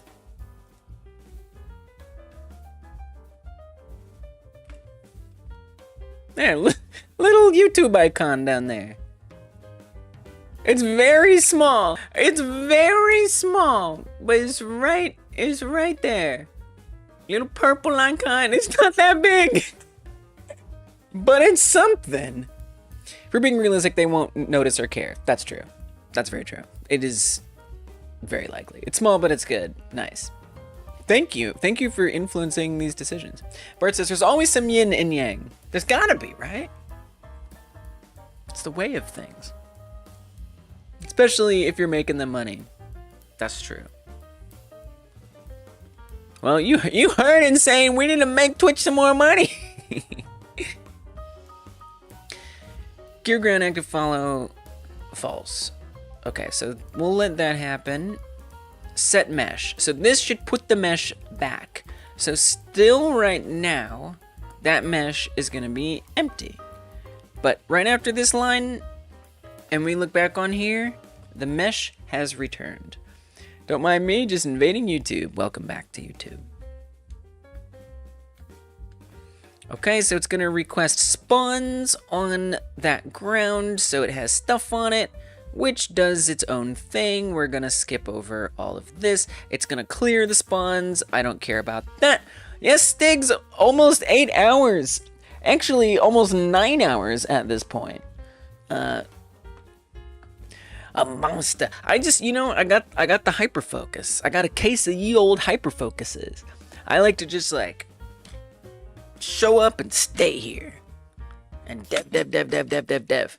You know, just like put all my attention at it for as long as I can. And then stop, eventually. welcome back, Sticks. But yeah, I do this like 3 times a week. I come here. One of those times is Twitch sub and YouTube member only stream. I do 12 of those hours. And then 12 hours... Well, I've been doing Thursdays and Fridays now. I don't know. I might change it. I'm not sure. I actually haven't decided if I'm gonna... I might switch to Mondays and Tuesdays instead of Thursdays and Fridays. But I don't know. Either way, 2 days a week. So... 36 hours a week. And occasionally get distracted. That's true. And I love the distractions. I feel like I try to hyperfixate too when I'm in a jam especially. Yes, especially a jam. Although I'll be here when the jam is off. We do the jam every other month, starting in the odd months. So we're in an odd month, July, and then August will be next. That'll be an off month, but we're still gonna do fun things. I'll probably keep working on this game during that time because I like it and I'd like to take it further. But we also do some other things. I do the Game Dev Gauntlet where I try to make a game under ridiculous circumstances that you guys suggest. And then I think we should try to do another collab stream. I think that could be a good learn-alongs we might do. There's a lot of different things we can do. But yeah. Especially in a jam. Especially in a jam. Wanderwave has posted the question. Nice. All right. Hopefully folks take a look at it. I'm sure someone will see it.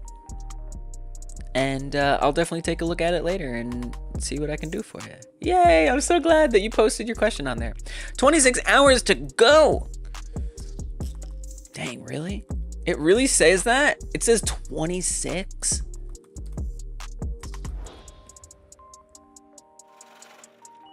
That's crazy. I like that when it says 1 day, I'm like, that's a lot.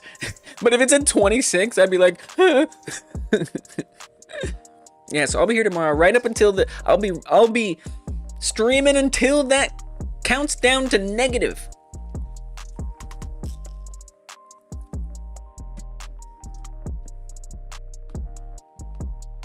But it's getting there. It's getting there. I don't think I'm gonna get my full ability stuff in there. Probably not. But when I start the stream tomorrow, I'm gonna be like, that's when it's real. That's when it's like, okay, how do I pivot this into something that actually makes more sense? Oh no! Oh no, the internet took a dive. That's why I didn't particularly want to switch to this internet, because this one has problems too. Uh-oh, both internets. I should probably try resetting my other router, and we'll see what happens. I turned into gray matter. Yeah, that's what happens. Especially this internet is sometimes worse than the other one. Oh, it's happening, y'all. It's happening. Scary when it's a matter of hours and minutes and the Trello board is still full of better ideas. Dude, I don't have a Trello board, but I do have just a document. And, like, this is my document of things I haven't added and bugs that I haven't fixed. It is full of things. Didn't last long for now. For now. We ain't out of the woods yet. So yeah, I feel you there. I feel you there.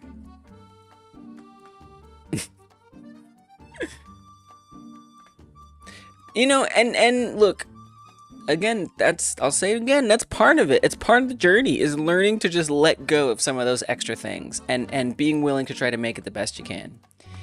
Use Obsidian, nice. All right, I'll tell you what, let me be right back. Let me see if I can puzzle this out. Hold up.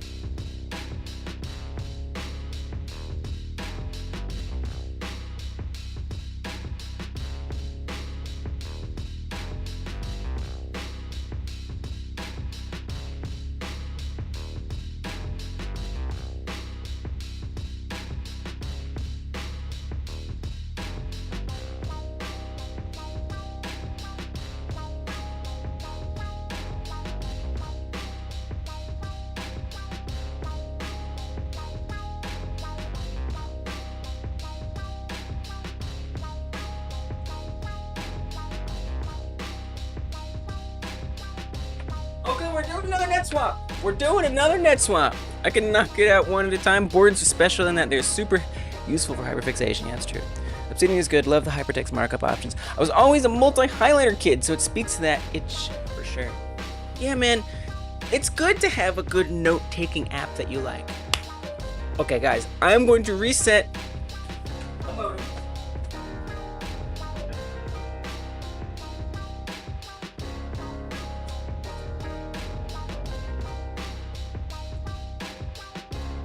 While that's resetting, hopefully when I switch back to it, everything will be fine. But for now, I continue. And we accept the grade boxes of doom.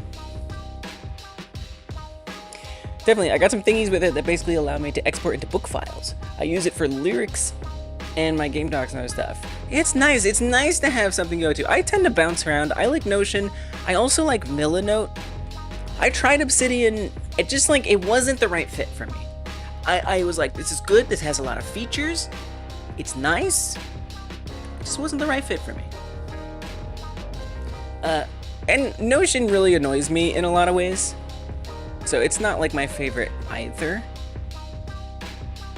But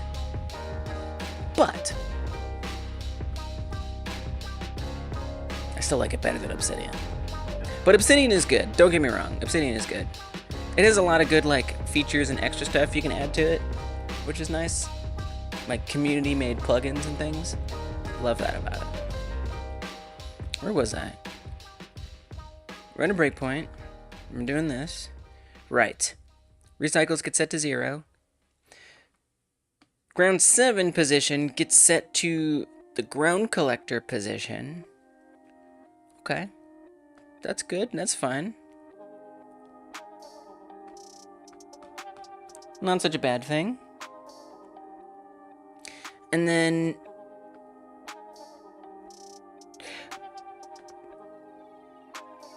let me actually see if that's happening. I'm actually very curious to know if it is indeed moving down to that position.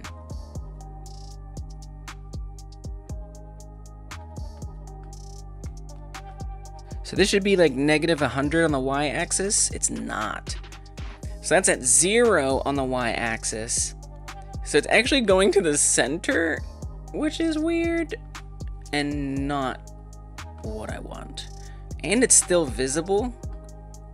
So we got a few problems. There's a couple problems going on here. It ain't right. I played your last game like jam game, the blocky dig. I like it, except for the rodents. Can I request a version without them? Oh, that's fair. Yeah, part of the idea of that game was that you're like digging deeper underground and you're seeing like these underground animals and creatures and they kind of get like grosser and scarier. So I love that. Thank you for trying it. I really appreciate that. I can't put the chat on screen for a second because I'm doing the fire. None of it will appear for a second because I'm resetting my internet on the other internet, which is where the chat gets plugged in. But you just have to trust me. But I will happily talk about the game that I made. So these are my past Game Like Jam games. And this is where by tomorrow I hope to get the game that I'm working on right now up here to join these ranks. That is my hope. And Blocking Ticket Match was my last one. That was my Puyo-like game. What was this one? And yes, there are some rodents. It's true. There are some rodents. You caught me. Totally fair that they're not to your taste. I never thought about that, like, as an accessibility feature. Yeah, I mean, let me add it to the list. I don't even know if I have a list for that game. But yeah, this was my Puyo-like game. Thanks for trying it. I was really proud of it. When I made it, like, I was like, this, look, all the emotes are coming in now. This is... Game submissions are fire. You've got prime icons. Thank you, Stiggs. It is very kind of you. Like, I didn't have games made before this.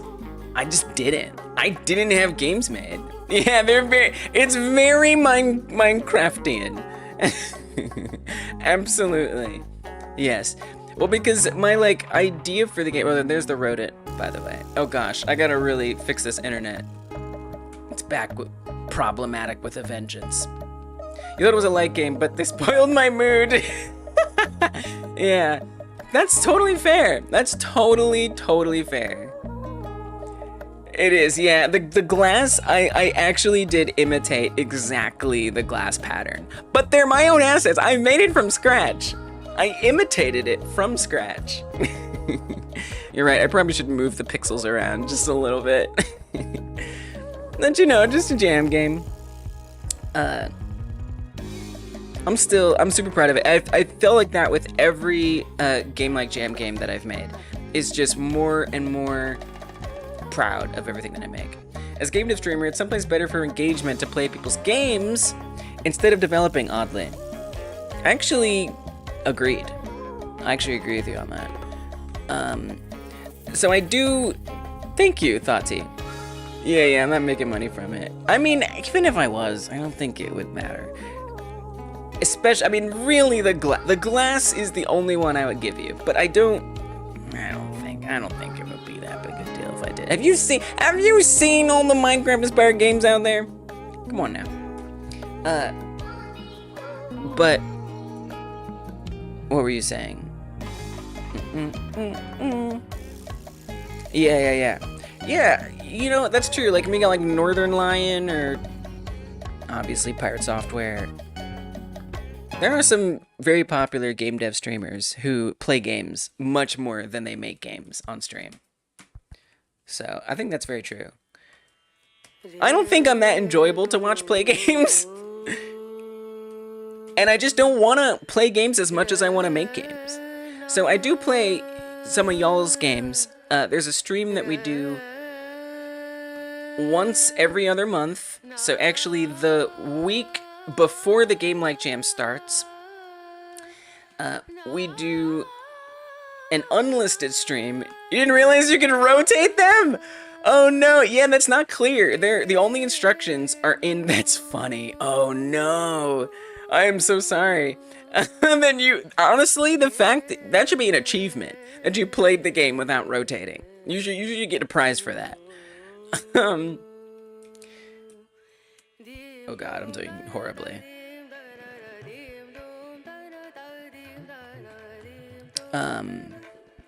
But yeah, so we do an unlisted stream to keep it like more private because, you know, mostly folks are sharing like unfinished projects or things that they made a long time ago, and so it's not necessarily something that is like, hey, let's broadcast this and let everyone know about it. So it's kind of like a private space. But if you're interested, if you do have something you want to share, that is a stream that happens. The next one is, when's the next one? The next one will be on the 29th of August. So all the information that you need to know if you do want to get in on that and have your game played. I do a stream, but it's an unlisted YouTube stream, so it's a little secret. It's a bit of a secret stream, you might say. Okay, guys, I think I have to try to do another internet swap.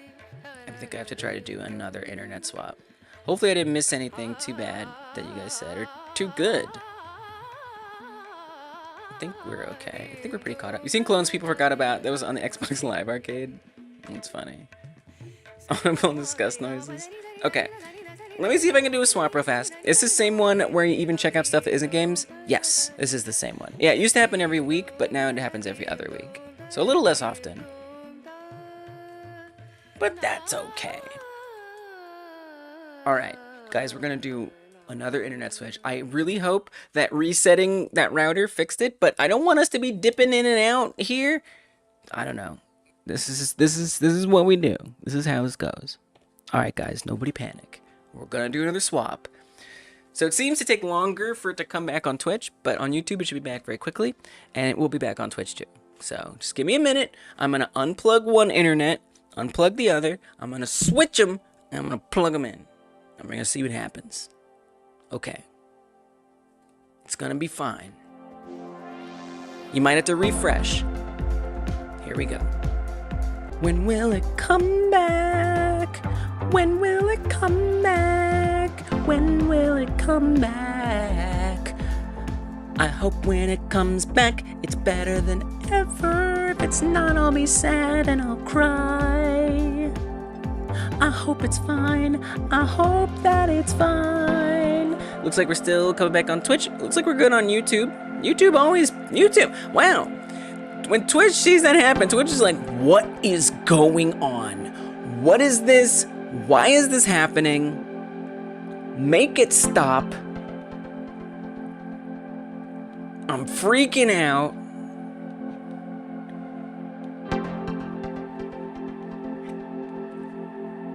But if it could unfreak out, that would be ideal.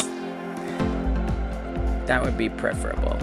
But it looks like it's better. I think the internet swap went well. So I'll take this down.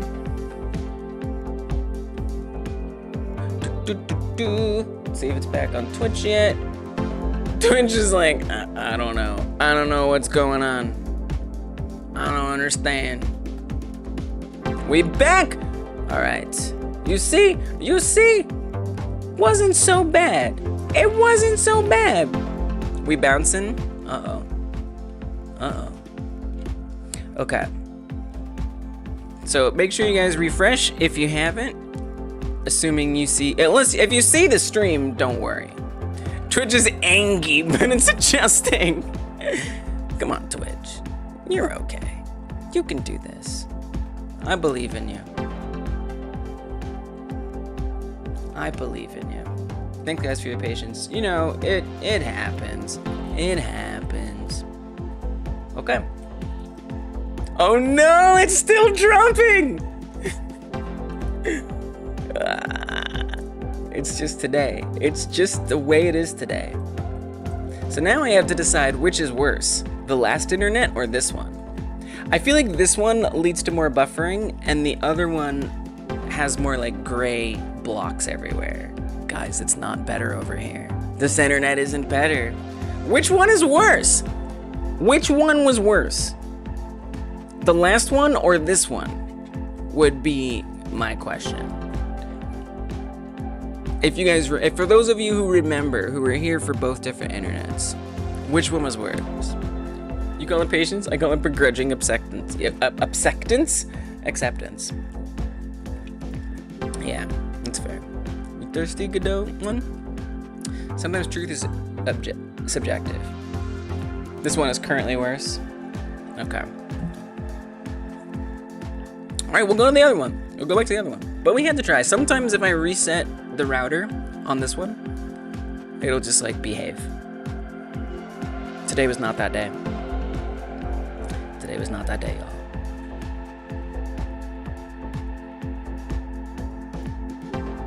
It is possible there's still like another thing that's still connected. Hey, what's up? Thank you, Thought T. Appreciate it.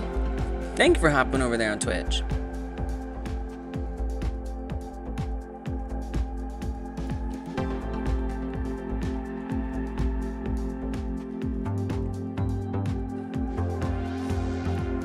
But it like actually looks worse? Or does it just like...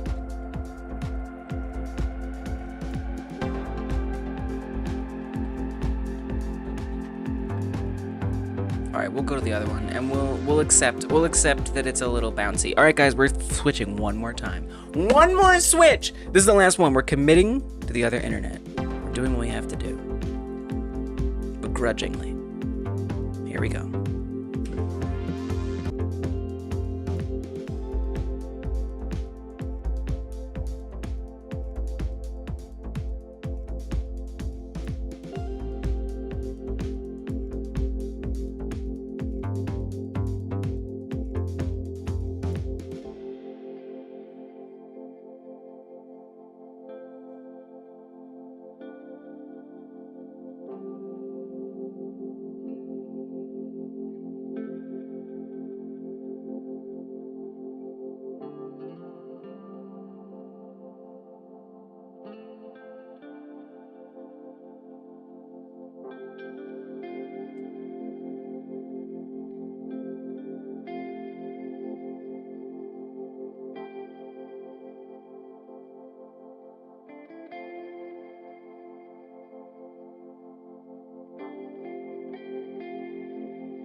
Hey, what's up? Last minute jamming? It's going.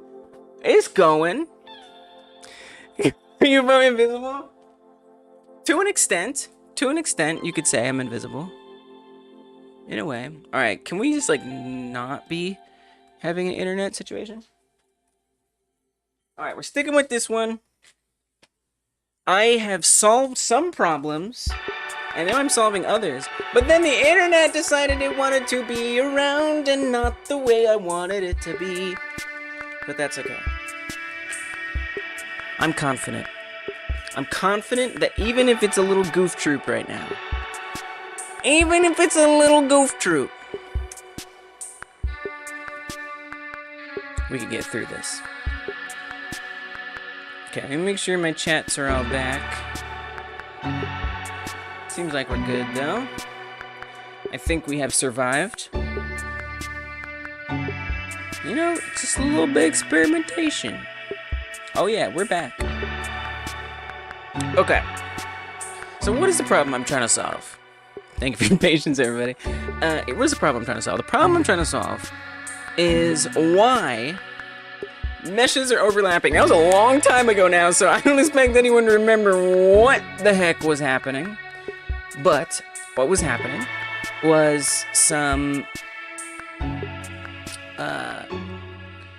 Z fighting.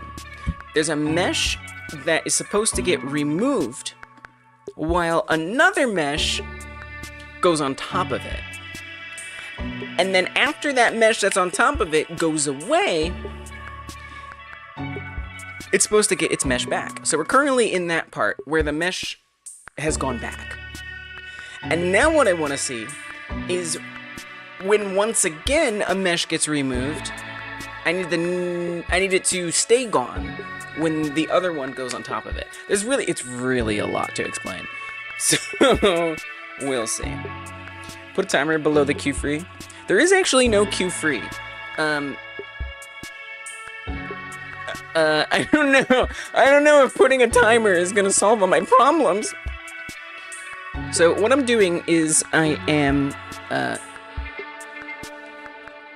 me move the chat back into place. It got shifted. What I'm trying to do is I'm breakpointing through every line and seeing like what's happening and checking to make sure everything's behaving correctly. So right now, a little concerningly, the tile that's supposed to be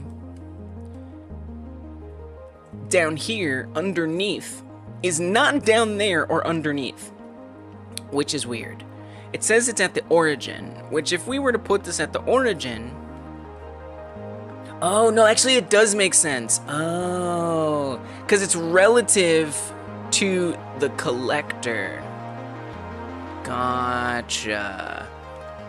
It's actually a little hard to tell if it's at the wrong position or not. Let me look locally. Locally, okay, it's a 0.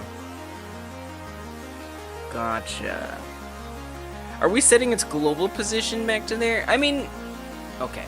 Here's something I'm gonna do. I'm gonna hit continue. And what I'd like to see is, do we notice anything? I mean, it looks fine. I don't see any problems. So this is good. Something that I would like to do, I need to reinstate a breakpoint. So I'm gonna put a breakpoint right here. So we can see this is the moment that it's supposed to be removing the mesh. And what hasn't been happening is the mesh hasn't been getting removed. So let's see if we can bear that out. I wonder if it has to do with coming back to the same target multiple times. We'll see. So it sees something. Now it's gonna start following the ground. So we're gonna breakpoint through this. The follow is not active yet. The follow being active means that this tile is going to overlay with whichever one. Which one has it chosen? It has, I don't know if it has chosen one yet, actually. It has. It has chosen number 2. So that's not really gonna be clear here, but basically, this is on the regular, not in the middle of running version. But basically, that would be right around here. So it's going to be overlapping with that. But what should be happening is that number 2's mesh gets unset. So that way it's not clipping through. And we hopefully won't see it looking like that. But that's what it's doing. It's jumping to that position more or less. And hopefully when we get to the line, the mesh will actually get removed. Falling down a hill really does a number on the physics engine. Even Jolt can't use its frame-by-frame physics. Whoa. Yeah, I mean, it depends how you set it up, right? Like, for example, something that will make it go really, really badly is if you have a static body. If you have a static body on a moving thing, lots of performance issues are gonna come. So there's a lot of like little optimizations that you have to keep in mind if you're constantly moving stuff. If you're doing like collision checks and things, like using like regular areas and stuff, that can be problematic if all that stuff's moving. If you're instantiating things and keeping them on, it is kind of a challenge setting up the endless runner thing. You really do have to think about optimization, for sure. But you know, it depends on what your system is like.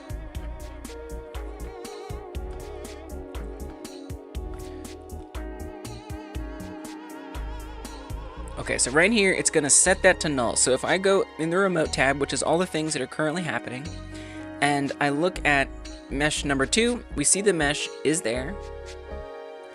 Now, once we step into this line, we look back, it's gone. This is good.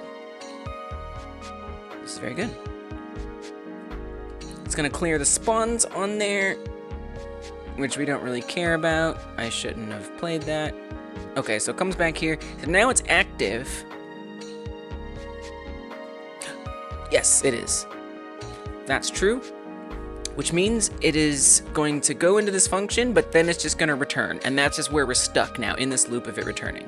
So I'm going to take off the breakpoint, and we're just gonna run it normally. So what this means, oh, but there it is! You see? It was Z-fighting and flickering. Why? With whom are you Z-fighting? The mesh is still gone. What are you talking about? How can you say that? Okay, this is the thing that I need to debug right here. Did you see that flickering? Hi Pipe, get into C++ quads optimization. I know, sometimes I think it'd be fun to do that. Even C#, you know, I feel like you can get some better optimization. Is it spawning multiple meshes? I don't know. I don't think so. We're gonna find out. Something's going on. Something's going on. I'm gonna get to the bottom of it.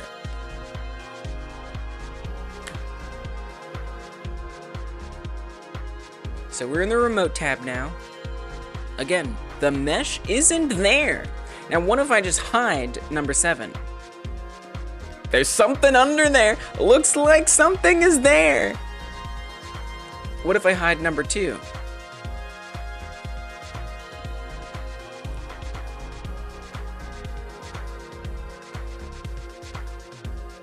Is it not tracking the one it's supposed to be tracking?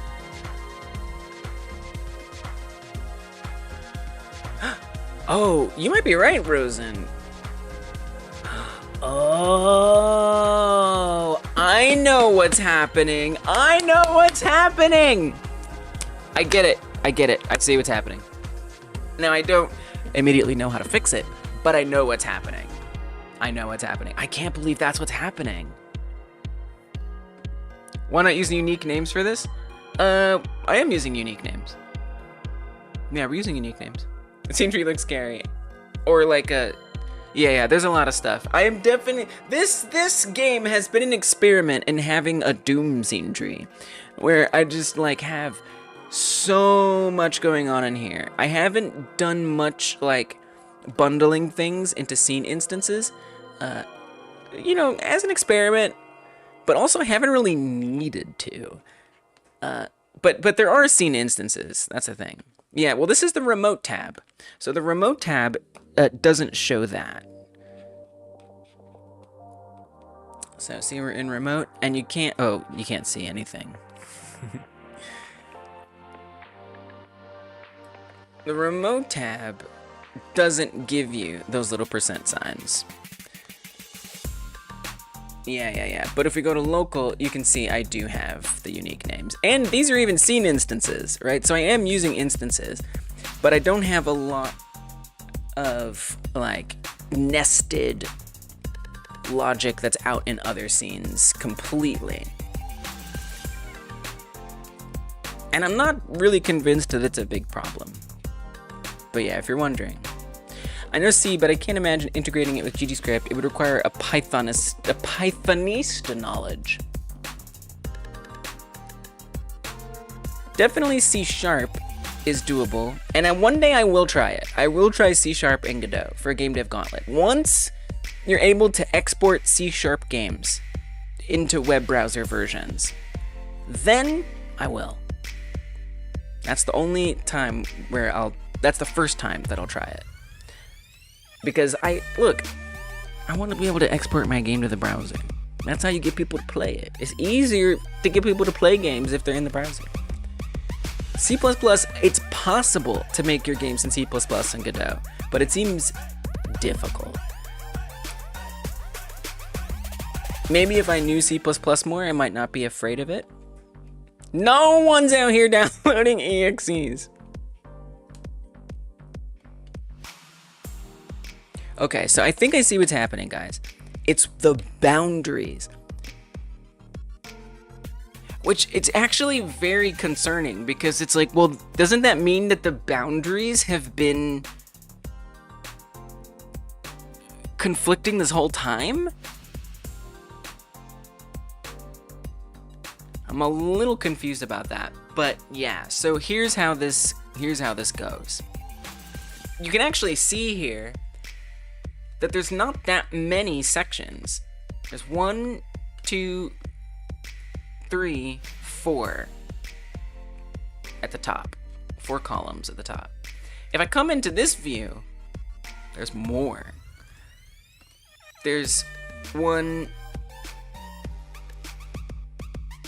2, if I can move it without messing things up. 1, 2, 3, 4, 5, 6. There's 6 of them here.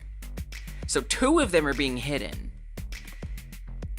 And what is happening is they're overlapping. So these are the boundaries, and the boundaries logic, it's a little goofy.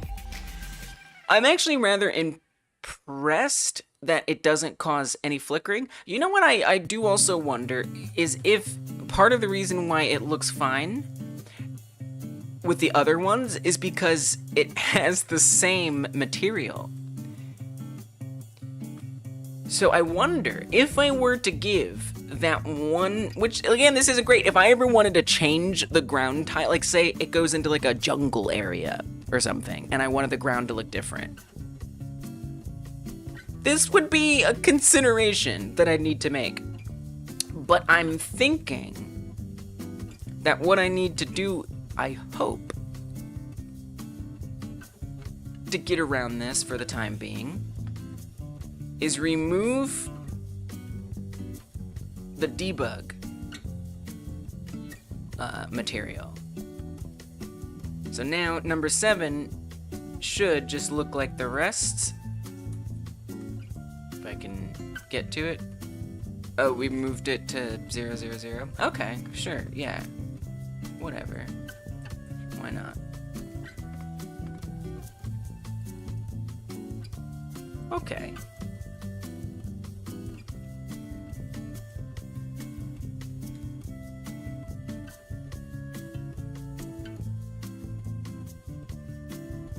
Did I move the ground way down in the main scene? Oh, I was zoomed in. That was very confusing. I was zoomed in. Okay, there we go. So as you can see, 7 is now brown like the others. And I wonder if now it would look fine. Although everything's all messed up because I clicked on them and stuff.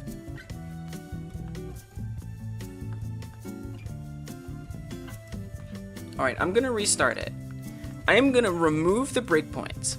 And what I'm gonna look for this time is to see if that Z fighting problem occurs. So in a way, we do have some problems because the boundaries are overlapping with the regular grounds that we play on normally.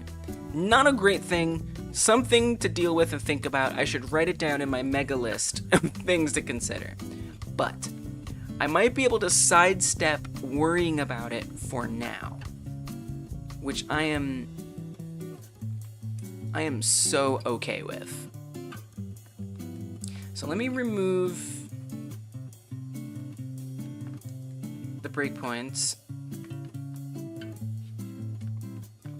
It is a mega list. It's such a mega list. Okay, that one is removed. I now have a script with 300 plus lines, so I can enter the jam now. That's how you know. That's how you know you're ready. Wait, you literally just started making a game? And you're gonna submit it? Honestly impressive. If there's a game to do it with, it's a ski-free like. Okay. Good, good. Let's see what happens. Oh, we gotta switch to this. Please don't have things randomly selected. Thank you. So I'm hoping on the second, we still have something randomly selected. I'm hoping on the second one, you posted about the game a while back. You're just completing it now. Gotcha. Nice work. Nice work. So the first round is going to be totally fine. There was never a problem on the first one. Never a Z fighting issue.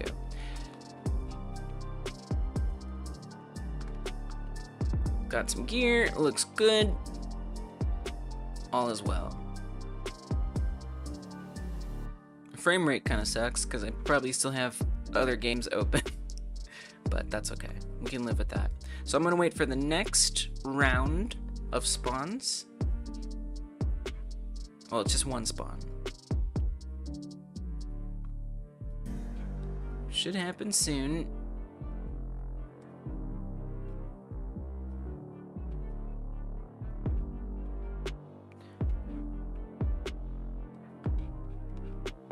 Oh yeah, it's trying. It's trying, but it keeps like running into like an issue and skipping it and waiting till the next iteration. It's skipping it again. I had a feeling this bug was gonna bite me. So this other bug, what that is doing is it's trying to see if it's, okay, we got one. It's trying to see if it's overlapping with other objects. It really shouldn't be overlapping with anything because there's nothing else on there. So I gotta figure out what that's about. But we got another one and it looks fine. Okay, so I think that was the problem. The problem was that debug material was overlapping with a different material, which is this ground material, because apparently there just are overlaps that are happening. And if we look from above, I think you'll be able to, yeah, we solved it. If we look from above, you can kind of see. So especially if I move left and right, you see right there, see how it's shrunk down? What's going on right there are the boundaries are actually overlapping with the normal ground area.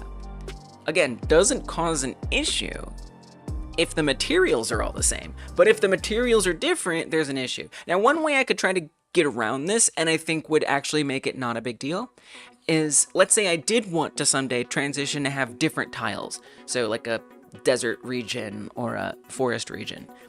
I think as long as I made sure that the entire row was set to the new material, that issue wouldn't happen. But part of the reason why that boundary is overlapping is because the boundaries are supposed to be like 2 units thick, so that way the player definitely isn't going to catch a glimpse off screen. But like depending on the angle, it just kind of gets funky. So yes, I have figured out the problem, but it is something I'm going to need to keep in mind for the future if I want to extend this to have other materials. Great. So there wasn't even really a fix to put in. It's just noticing. So why is it, okay, next thing. Why is it sometimes thinking that there is nothing there? You like the ragdoll character? That was like my main vision for this game. I was like, I want to do ski free, except you're just tumbling constantly. You're just falling all of the time. Because that, for me, is such a mood. Sometimes you just feel like you're tumbling on down a mountain.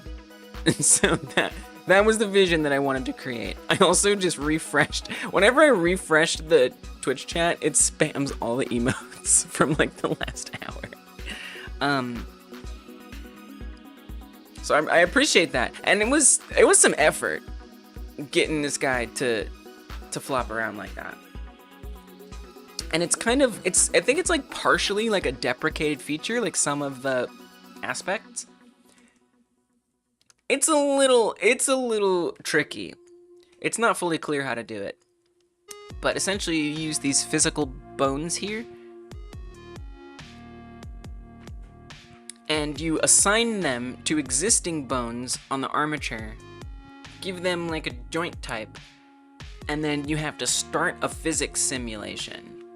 Or stop it. And for whatever reason, let me see if I can find the code. This physical bones start and stop simulation, it's listed as deprecated. So it's something to keep in mind. I'm glad it was here for now for me to use. But what this does is it makes it either be a ragdoll or not. And it just like applies all kinds of physics stuff to it. But it was a little crazy trying, because the guide that is in the Godot docs on how to do this is kind of outdated, and it tells you to do something that doesn't work anymore. And so I had to just scrounge a bunch of YouTube videos to try to find the fix for it. Flying Doritos! Oh, I can't put Flying Doritos up there because it's only for Twitch subs and members. Only Twitch subs and members get the emote wall. Is that like actually on Twitch, unlike YouTube, I am considered a sub? Okay, it's a default one. Here, I got you. I got you, Frank. I'll spam him.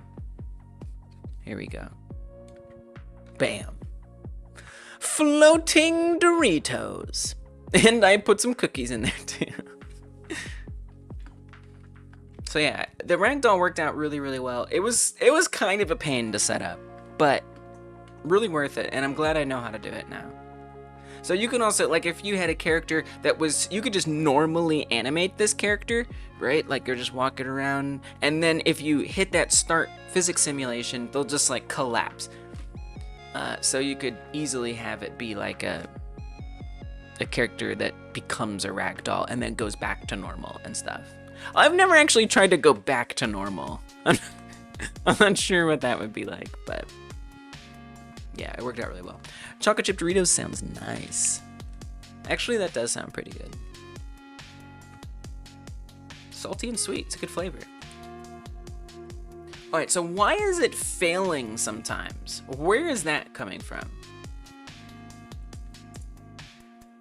So the reason why it wasn't always spawning is this right here. This else statement was happening. If active gear bag size is 0, that's it? It's only if the active gear bag size is greater than 0? I knew it wasn't checking to see if something was in the way.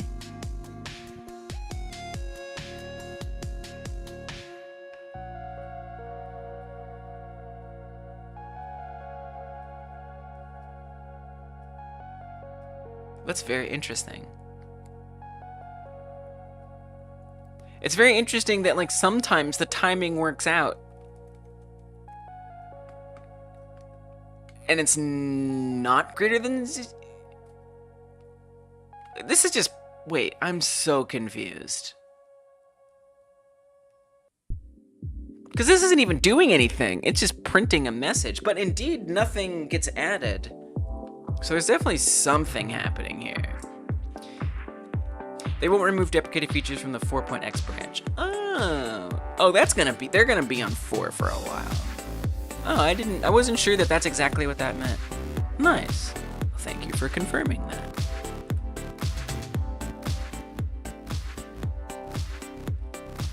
I mean, I hope they at least replace it with something, because ragdolling is awesome. And it's not to say that they would like deprecate the entire ragdoll thing. I think there would just be potentially less of those methods available, or they just reconfigure how it works. Late response? You're right on time. You're right on time to me. Yeah. See, it's internet stuff today. You're rebooting your router, I'm rebooting my router. Something. It's connected. Well, oh wait, no, there's not. I'm very confused how this print statement means anything. Internet is a crazy thing. Can you imagine? I mean, the fact that like so much of our livelihoods and our well-being is revolved around this one thing that can just be like so easily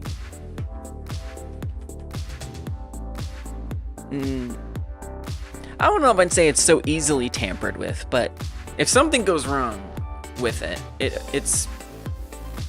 has a big negative impact.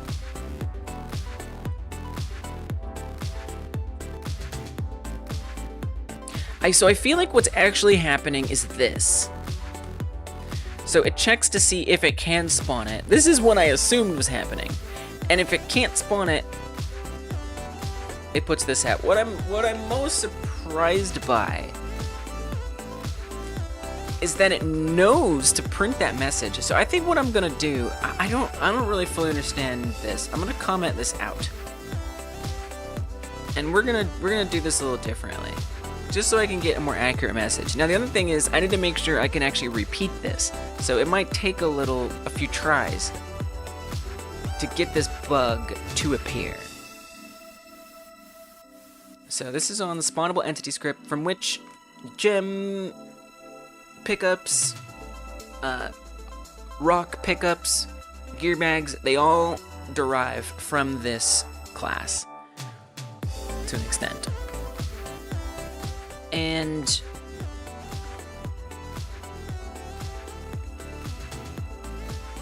will spawn if can. What this is gonna do is it's gonna check to see if, so it's gonna pick a position for it to spawn at. And it is then going to check its own bounding box against the bounding boxes that are stored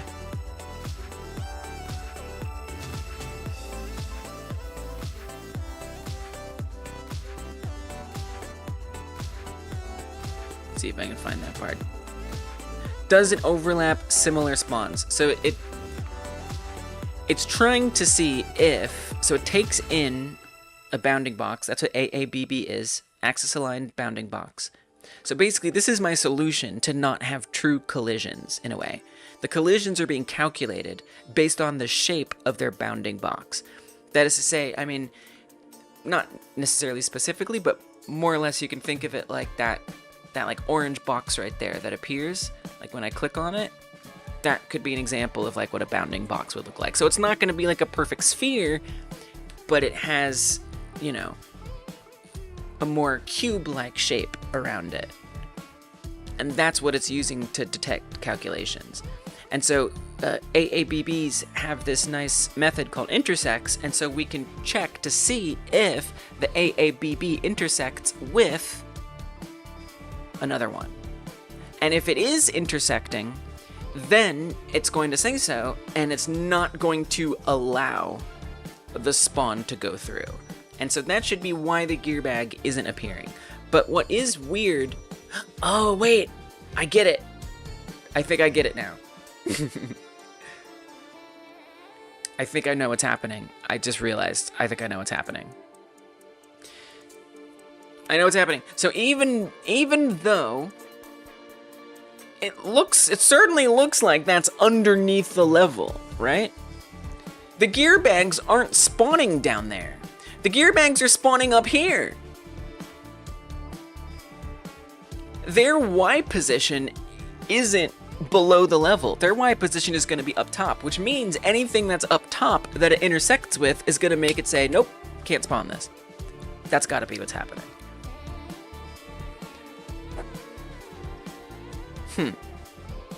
So I could try to give it a different Y position, but then we have to like move the Y position. I mean, it is a child of it, so it shouldn't matter.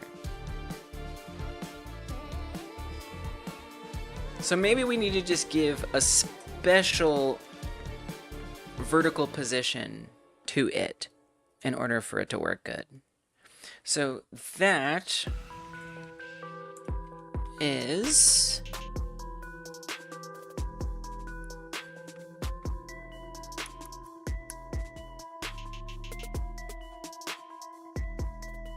somewhere here. Get vertical spawn position. So when it's deciding where it should land, it picks a random float between the ground length, negative and positive. It also divides the ground length by 2. So half the ground length on one side, half the ground length on the other side. It picks a random float between those. I don't remember why this is half. And it spawns it on there. I'm sure it makes sense. It's vector math. I don't know. It does things. But the vertical position, it does not randomize. It picks a fixed one per spawn. So every spawn has its own Y position that it uses to determine where it should be. With the gear bag, I need to put it somewhere else. I maybe should put it at -100, actually. What I'm a little concerned about is that when it gets moved up top, it may not actually move with it. But let's see what happens. And the other thing, well, the other problem, if I put it at -100, I'm still not convinced that ground 7, the one that it spawns on, is actually always below the map. I still really can't tell if that's actually happening. There is one way I could tell, but I'm gonna have to get a little creative with it. You know, I could also just say it always spawns, especially if I am confident that there's gonna be nothing else on there. We could skip the check for it.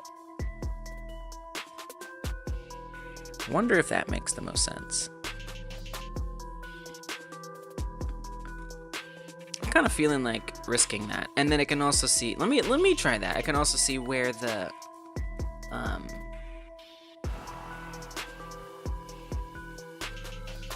vertical position of ground 7 is.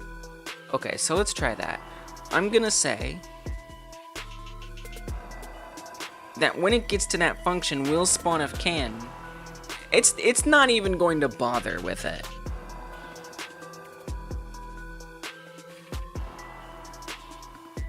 It's literally not even going to bother with it if it's a gear bag.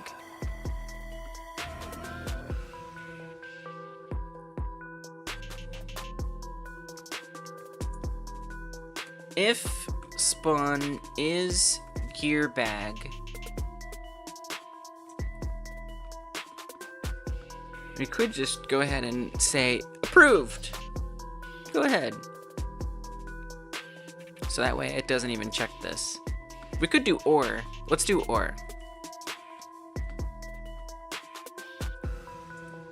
If spawn is gear bag or will spawn if can do this. So hopefully that will match before it tries to run this and then fails it, because that would be very bad if it failed this and then it ran that. I guess if I wanted to be extra careful, I could say if spawn is not gear bag, but it's starting to feel a little ridiculous. Okay, let's see if this guarantees it, and then I'm gonna try to check to see if that ground 7 vertical position is actually where I think it is, and maybe I can come up with a different solution and just tell the bag to always be on that position. But on the other hand, if this fixes it, I don't really care. In some ways, this could compromise me wanting to put a bunch of obstacles and rocks and gems around where the gear bag spawns. So like, that is a risk. But I also kind of imagined that I could just request the spawns on the gear bag section. Whoa. Uh-oh. This is interesting. I could request them later. Well, that was an unexpected result.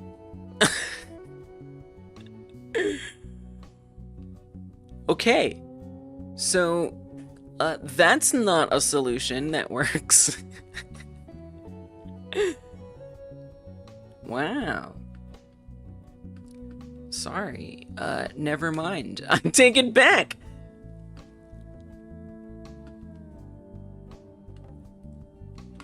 A new feature? Actually, I was thinking that that's how the shopkeepers could work.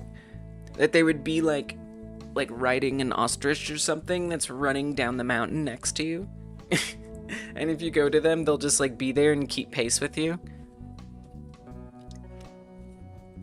To explain why time is stopping for you to be able to talk with them, it's because they're constantly running down. So maybe I do break that out someday when I set up shopkeepers. But not exactly. I don't really know why that happened. That was not good. That was not a good result.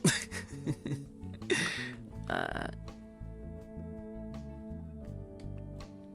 little confused. A little confused by that result, actually.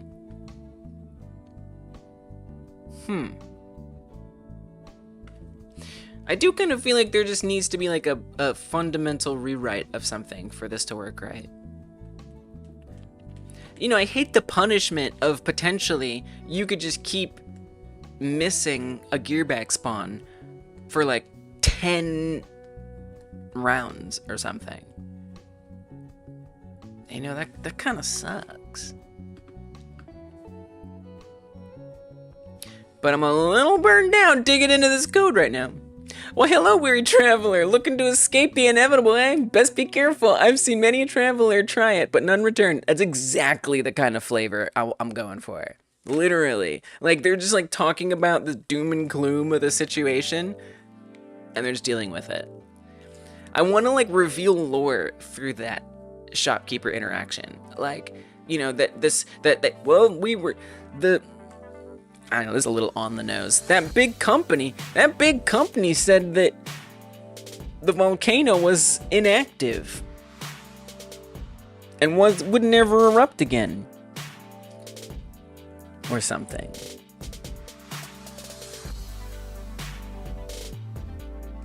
They said it was dormant. You know, little tidbits that you get here and there. At big company TM, exactly. Okay, and then I thought about this. And then, like, so I had an idea for 3 different shopkeepers. One that upgrades your abilities or your gear and repairs it if it's broken or something. Another one that you buy cosmetics from. And that one will just be like, oh, well, looks like we're all gonna die, huh? Might as well look fabulous along the way, so, what do you want to buy? Or something like that. Okay, and then the third shopkeeper is the gambling shopkeeper. And this shopkeeper is actually the company. And they will pay you, or they will give you gifts if you give them the gems. They want the gems, and they'll let you win stuff by spending the gems. I would even want like gems to be on the wheel that you spin. The shopkeeper is actually you from the future.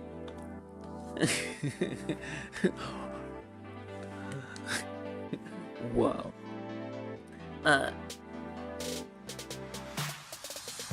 There'll be like gems on the wheel, but you'll never land on it. Or something. And so then after you like maybe run into the gambler once and you go back to the other shopkeeper, you would hear something like, well, I gotta keep buying ostrich feed for old ostrich here. The company sells me ostrich feed for jewels. So I guess I'm giving you labor for jewels. And what I want to slowly be revealed is that the big company is trying to cover up the gems. That's why they erupted the volcano. Because the gems hold the secret to their corruption.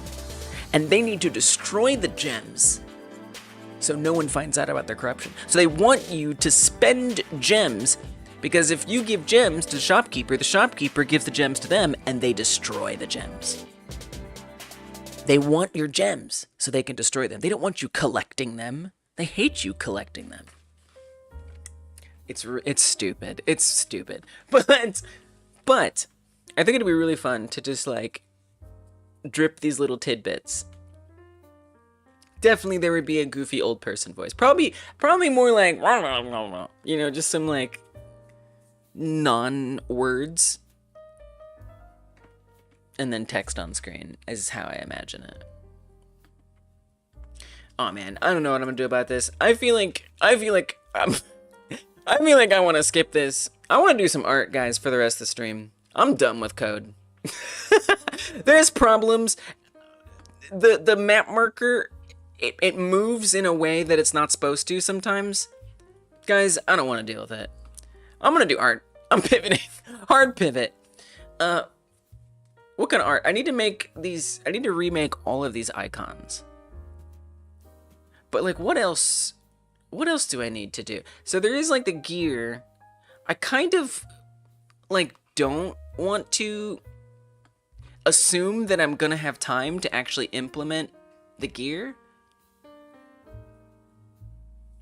Which one would be like an easy one to add in? I feel like an extra life is important. That's a pretty good one. The only art, maybe I should do sound effects.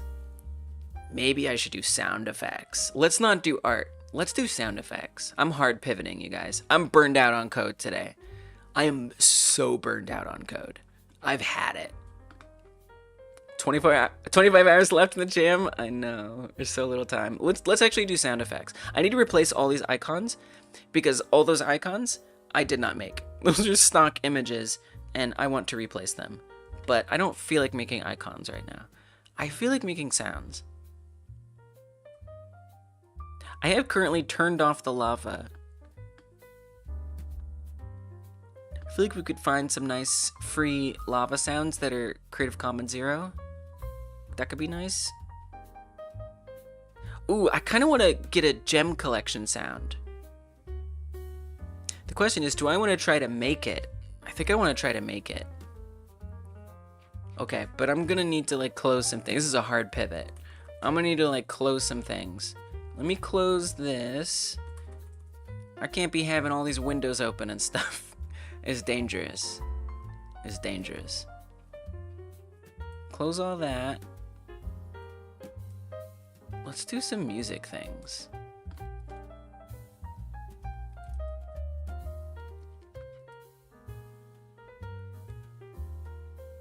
Hopefully this will go well. Let's not be running the game. That's what I'm gonna do. But yeah, only 25 hours left. We're down to the last little bit of time. I like using Cakewalk by BandLab. It is free in every way that really matters. Okay, so I apparently am not logged in That's all you gotta do. You do have to log in.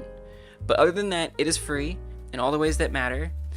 It is the DAW that, and you have to type it. It has to be Cakewalk by BandLab. There's other cakewalks, other BandLabs. You don't want that. You want Cakewalk by BandLab. Yes, the deadline Yeti is upon us. I agree.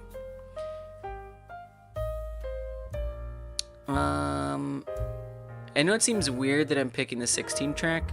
I don't need 16 tracks, but I find that it actually has, I don't really understand, but it sets the project up in a way that I prefer. Okay, so here's what I'm gonna try to do. Oh, I'm not actually logged in. Cool.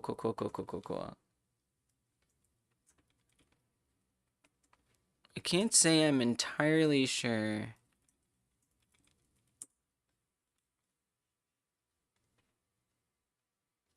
Nice. Oh yeah, we're logging in. I'm just gonna try like adding like an instrument in here. If I can remember how to do this. I think we want to insert an instrument track, not an audio track. Okay, it's been a while since I used the program. Audio track, process, MIDI track? No, we don't want a MIDI track. I don't have a MIDI device.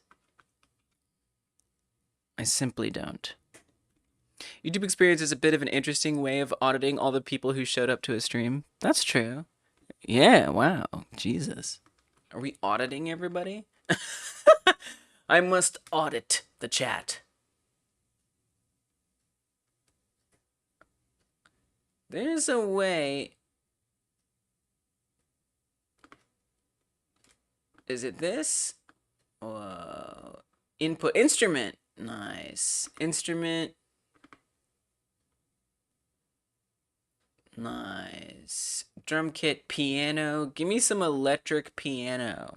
Hook me up. Let's audit emotes. Okay. Record, enable, create. Why are you sad? Did the audit not go well? Nice. Oh yeah. We making sounds. I'm gonna try to make a gem collecting sound. I need sound effects. Oh man, look at all these. No, stop. Don't autoplay stuff. I think we choose, this is all so tiny. Does it have a nice easy way to zoom everything in? Let me see. I don't think so, but maybe. View. Preferences. It's so hard to see anything. Display. If I have a big critique of this, it's that it's not more obvious how the heck I zoom it all in. Yeah, I'm doing sounds because I'm way burned out on code, man. I'm so burned out on code for now. So I'm going to stop for a little bit. I'm going to do sound effects. Dungeon is a member again. Okay, well, we got to sing some music. Wait, let's do one of these. Welcome back. Guy likes cake. Alright, let's see what this is. This is built-in track. This is where you're getting your member song. Wait, it stopped.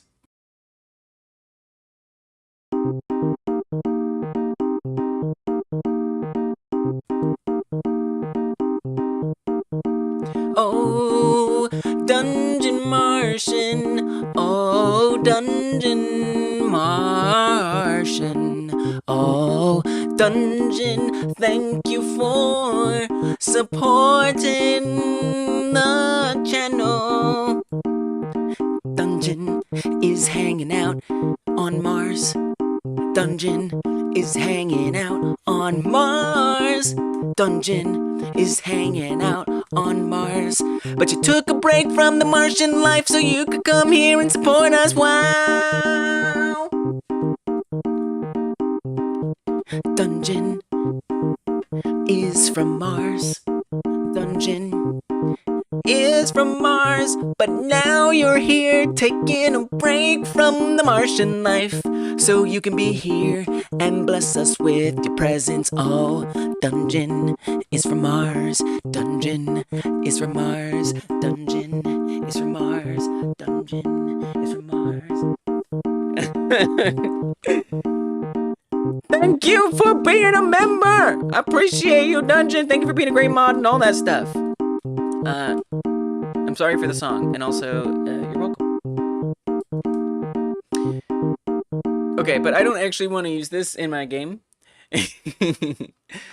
Escape from the dungeon on Mars. Wow, I never thought of your name that way. Oh my god, that's so scary. You were held captive on in a Martian dungeon. That's quite sad. Okay, what is Chopper? Whoa. I'm trying to find something that's good for collecting gems.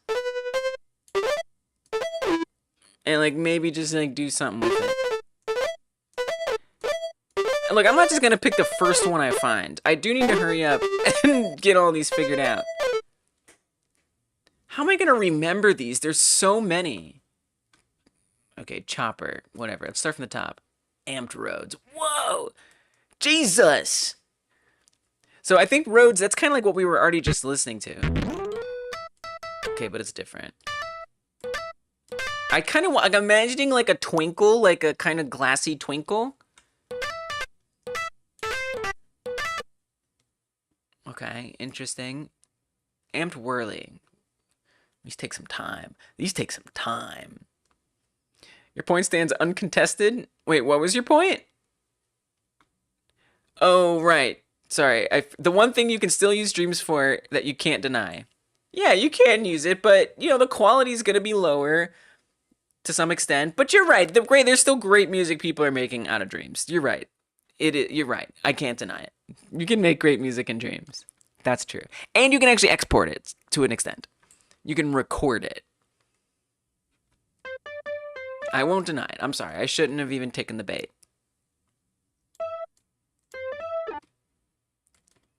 Basic piano? Probably not.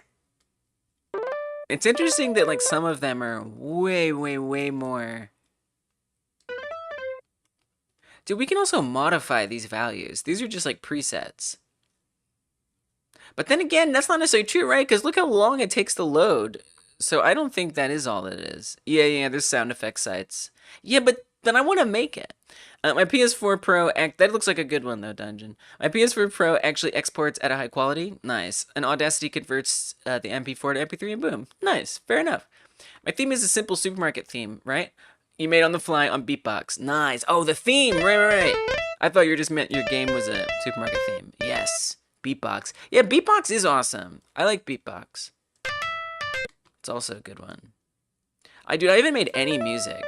Wait, should I do music instead of sound effects? Dude, maybe I'll do music instead of sound effects. Now I want to pivot. I like popcorn too. Free break room, even better. Hell yeah, free popcorn. This will let you make really good pickup sounds easily. Oh, is that like Beatbox but like different? I used to make music/sounds with free loops, but lately I've been generating them with a free sound effect generator, and then I can add a little bit effect afterwards. Interesting workflow. You know, I used to like Fruity Loops when I was a kid, and I got a cracked version of it for free. But now that I'm an adult who wants to potentially sell the things she makes, I don't feel good about stealing them. I honestly kind of get the sense that Fruity Loops is actually worth the money. I really do. Except when my nostrils are assaulted by burned new popcorn upon entering my break room. Oh dear. Someone fell asleep nuking it? How hard are they working you over there? Falling asleep in the break room? Jesus. When you say generating them, do you mean AI Thoughtsy? I'm guessing that they do. I used to pirate FL Studio. Oops, I know, same. Freaking blank scorch marks in the bottom of the microwave. It sounds like dangerous. Dude, I want to make music. I'm gonna make music. Black scorch marks on the bottom of the microwave is my new metal band. I think everyone had a broken Fruit Loops, right? That is, dude, right? That's how we know about it. You're right. I agree that we all had a cracked one. Yes. Dude, actually, this is awesome. This is like exactly the vibe I want. Okay. Let me just try something real fast. Let me just try something. So I think if I press record, that's it. I'm just doing that. Because I want to make sure that I'm actually doing something that's working. So I don't find out that it's not working, and then I made like a whole song, and it was genius and brilliant. But it's lost forever. I don't think I recorded it correctly. You see? That's why we tried that. It's been a minute since I used this program, so I have to remind myself how it works. Cracked FL Studios, I never... It's almost like file sharing is good. Yes. Totally. Use them in all your games. You still have one on one of your drives. Nice. I mean, look, it's totally fine. The other thing is I'm like here live streaming, talking about my process. I wouldn't want to be here using cracked FL Studio. You know what I'm saying? And there's like evidence paper trail. But like, you know, you're going to do what you're going to do. You're going to do what you're going to do. Next indie platinum album, Burnt Popcorn in the bottom of the microwave. I might not be like recording it correctly either. Concert is filled with black popcorn filled with pits. Popcorn-filled pits. Blackened popcorn-filled pits. Just wear nose plugs. Smell kills you every time. Yeah, carcinogen smell. I think your body's trying to tell you something. That you need to get out of there. Okay, so I have it set to be a recording track, which is good. See, I gotta remember how this works. It's kind of like a ball pit. A burnt popcorn mosh pit.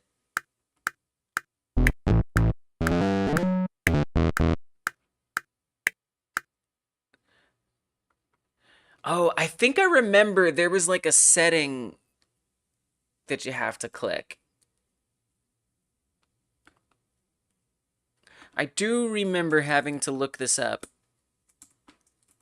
So I'm going to do that really fast. Don't mind me.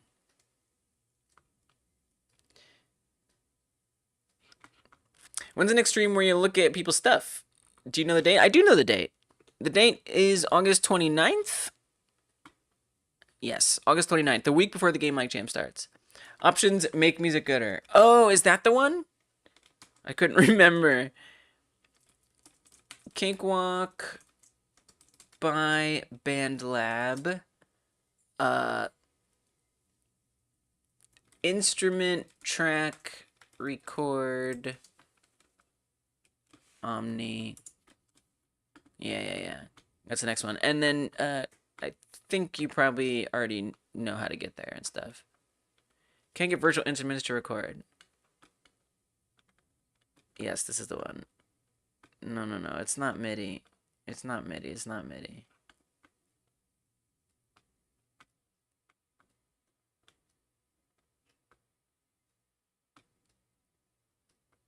Can't get virtual to record. Questions and answers. Virtual instruments don't record. You must apply MIDI data in the track associated with the instrument. Okay. If there are no other tracks, try selecting all MIDI for input. On a singular MIDI track, you should be able to record MIDI, but you won't hear it. You'll see the representation. Yes, I remember this now. I think we have to point it to another track. So if I come to like...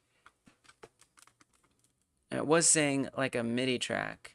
But if I make this input, see I have electric piano right here. Okay, I think I know what to do. I think we gotta come right there, set that to the input. And then now if I record that one, there we go. All right. Hell yeah. We making music now, baby. It's brilliant. Okay, this is not the song that I want, though, incidentally. So because I am not good at... I don't even know if I can... At playing keyboard with my mouse, I don't know if I can use my... Okay, wait. I just pressed a bunch of things, and I have no idea what they did. But actually, I think we can switch to keyboard. Uh-oh. What have I done? Oh, a step sequencer. Nice. Dude, there's so much about this that I just have not explored at all. Okay, that's there at the bottom now. Keyboard. That's a keyboard. This is a step sequencer. That's a keyboard. It's different. Okay, but it's still not... I never was able to get the keyboard keys to come through. So I unfortunately just have to press each note individually. And that's just the way this is going to go. So here we go. One note at a time.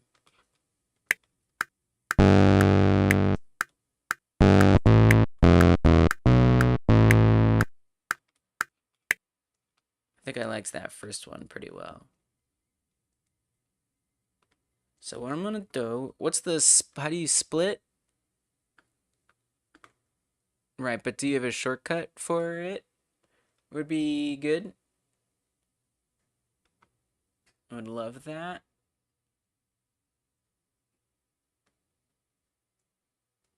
Cool, cool, cool, cool, cool, cool, cool, cool, cool. Cool, cool, cool, cool, cool, cool, cool. Erase. I'm gonna figure it out. BinLab, cakewalk, split, shortcut.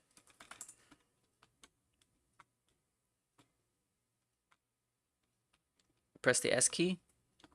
Nice. Okay, delete that. So one thing you can do is you can snap the chunks to beats just by Apple GarageBand. Only $1,000, Mac included. Right, I was like, wait, that comes free, right? Yeah, if you have the Mac.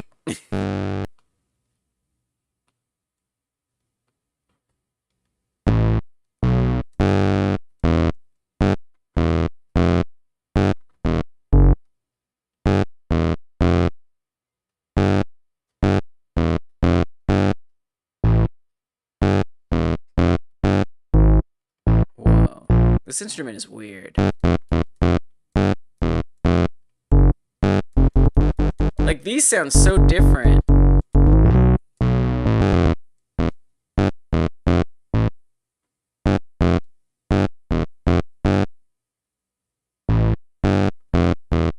Okay, I kind of vibe with that, actually. Let me play these all out. Now that I'm getting more of a hang of what's going on here. Let me play this all out. And then I'll rearrange it to fit good. The White Stripes cover, yeah. Okay, you need to play it longer than that.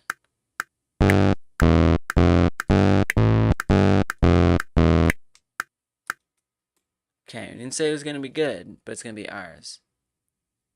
I kind of want it to be more, like, played, like, longer.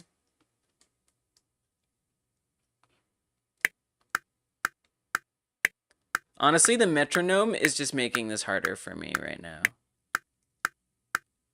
You heard that? Please stop. Please stop with the metronome.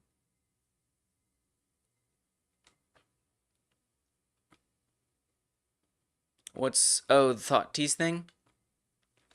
Not with AI. There's an online free sound generator. I use that for some simple sounds, but those a little bit raw, so some art afterwork needed to tuning them. Nice. Timeless. What's up? I've been procrastinating sound stuff to the last second, and I'm relearning this program I barely know. Okay.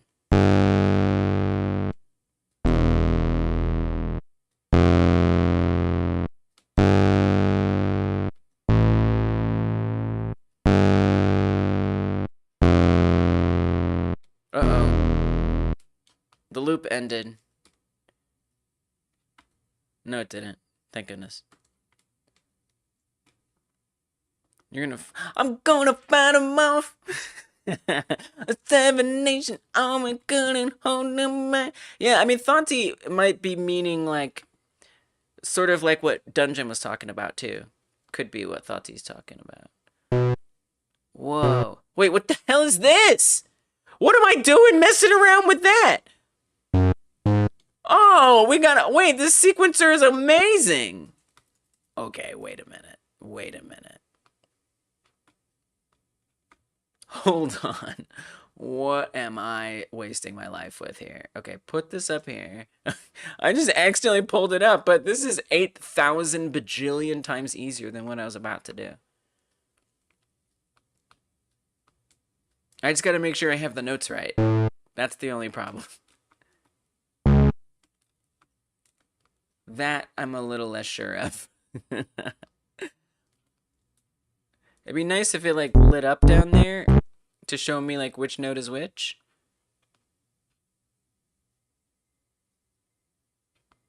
It's not gonna, I mean, it's sure is. I see that it says the name of the note, but what do I look like, a genius?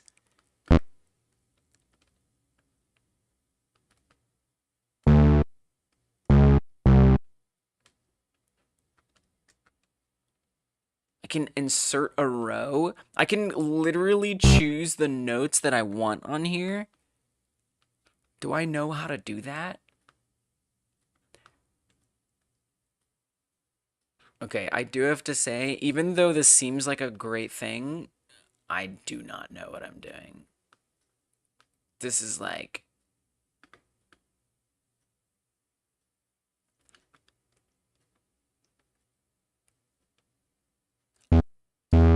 Do you know? Oh, at least I can type. Oh, look, it's showing up on the keyboard. Wait, okay. If I press these, it shows up on the keyboard.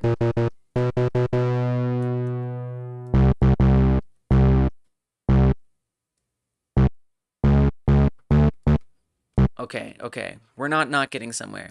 Another emergency balance change. Turned out you accidentally completely turned off waves. Whoops. It sounds important. Row note number 36. 35. Okay, we're not cooking. White keys are the notes, black keys are the sharps. Yeah. But I mean down here in the bottom left is what I'm trying to figure out. But yes, that's true. You're right. Absolutely agree. I think I should just replace some of these with the ones that I actually want. What I wish is that it would show the keyboard notes down here in the step sequencer.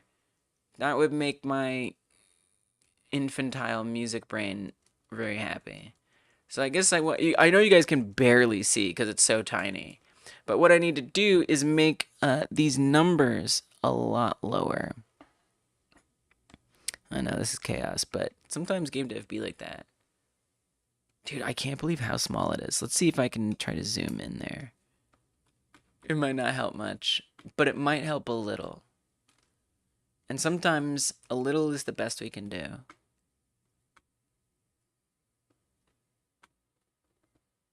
Where is the thing I want? Which is adjusting that zoom to make some more sense.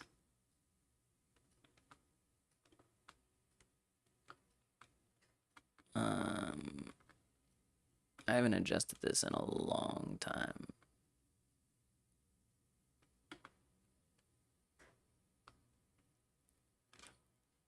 Wait, it is zoomed? Oh, here, there we go. Okay, drag this out, move it down, and it just changed the shape on me. Pull this out. This is what I'm looking at. A 7 Nation Army parody about Pokemon by a shirtless big guy on YouTube Shorts. Don't watch. Okay, yeah, I definitely won't. You're gonna sell it to me like that. The last thing I would want to do is watch that. You can't be that convincing. Okay. Alright, so I just want the notes that I want, if that makes sense. So that is not the note that I want. I gotta click these like numbers down. I think this was one of the notes that I wanted. Okay. So that was 28? Is that what that number says? You guys, you know there's probably like a way easier way to do what I'm doing, but I'm on a crunch. I gotta just do what I can. Okay, there's that one. 30. I don't want that one. That's the sharp.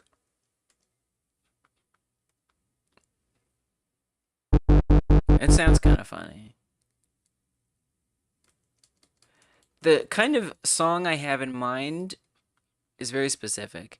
Is it a Madonna song that starts like that? Where it's... Oh, it is the one that Dungeon shared. That's the one Thoughty was talking about. Okay, do I need to go there? 2 of you now have recommended that. It did get blocked. Nightbot nuked it. But Dungeon shared it earlier. Soundeffects.me.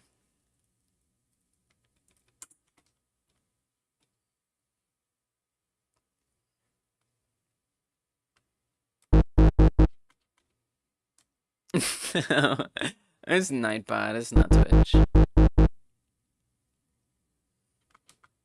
Yeah.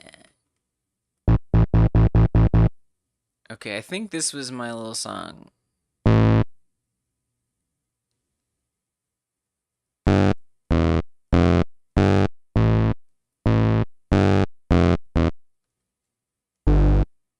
It sounds so different down here. It's less dirty.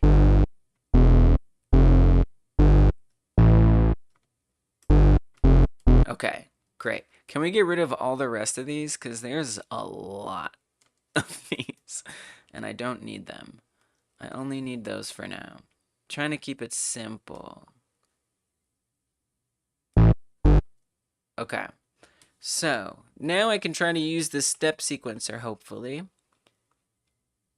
Let's see if the other zoom helps us at all. You know, it doesn't hurt.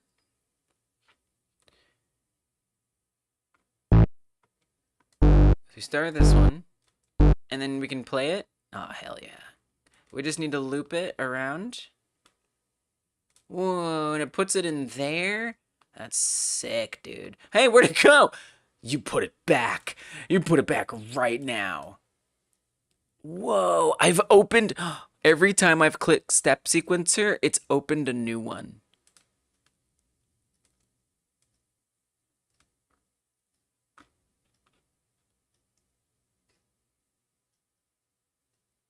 What happened? I got lost. I got lost in this massive tool set. Piano roll. What the? Oh, now it shows me the piano roll. It is a good feature, but I'm lost. It's a very advanced program. There's a lot going on in it, right? So there's just a lot for me to learn here.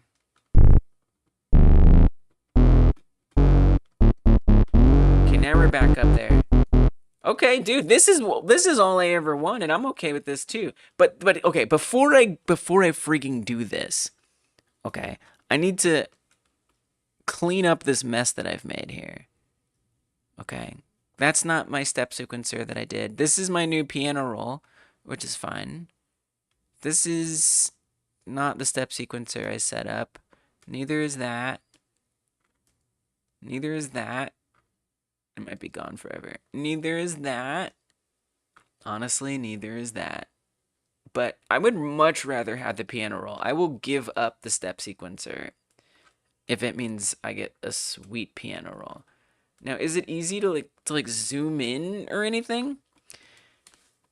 Yeah, FL Studio is good. It's just very expensive, and this is free.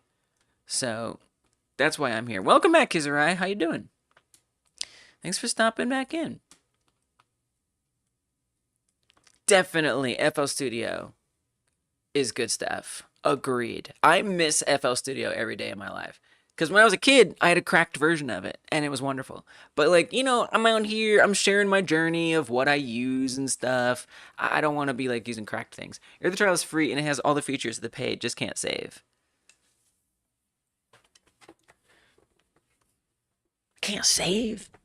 So I like can't come back to a project. So I guess if I just wanted to make something and record it right then and there and be done with it. Okay, this is good information. This is good information. Can't say projects. It also lacks a lot of instruments, but if memory serves me, that's accurate. Okay, Kizrai, this is good information. Okay, we're zoomed. Oh, we are so zoomed in. What is this? Velocity?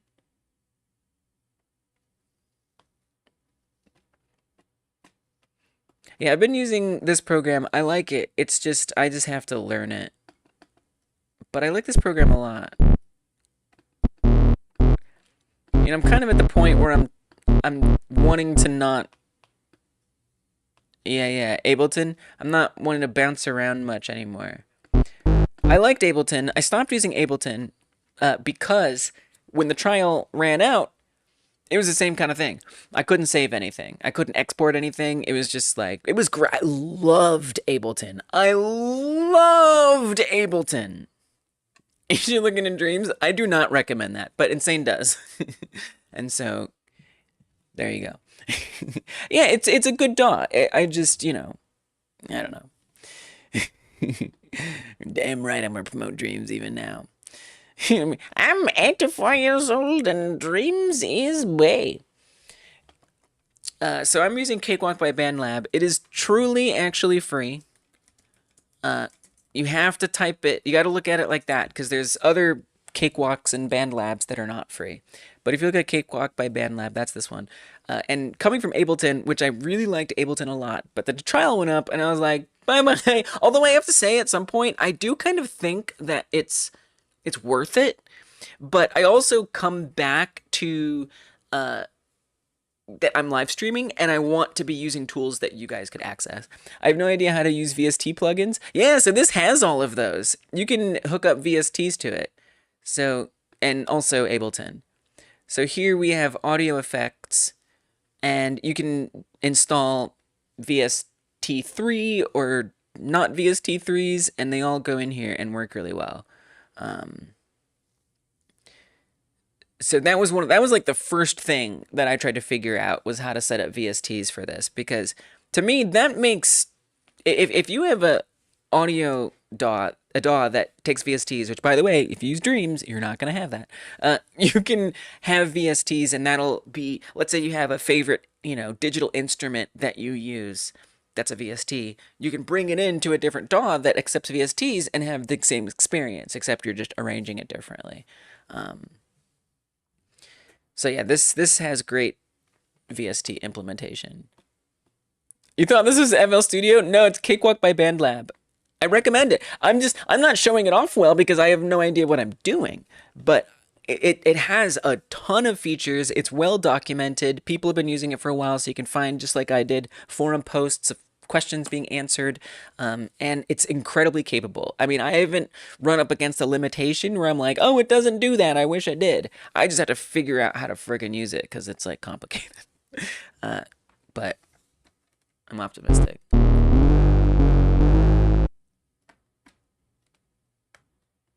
Okay. Where's my notes? Where's my notes to my little song? That's my first one. I actually already do have one written on here. No imp. Oh my god. That is a dreams thing, by the way, if you have no idea what Insane Alpha Beta is talking about. Okay, but how do I make that longer? Do I just like draw it longer? Can I change the size? I'm still not thrilled with how tiny everything is. I will be honest with you. Draw. Cool. So what does this sound like right now? Nice. Love that. That's my song, guys. Done. In English, what is the What is it if you want to express yourself in general terms? Because I gave the previous sentence to the translator in general terms, generally referring to adults. But I translated it as you, even though I didn't mean you specifically.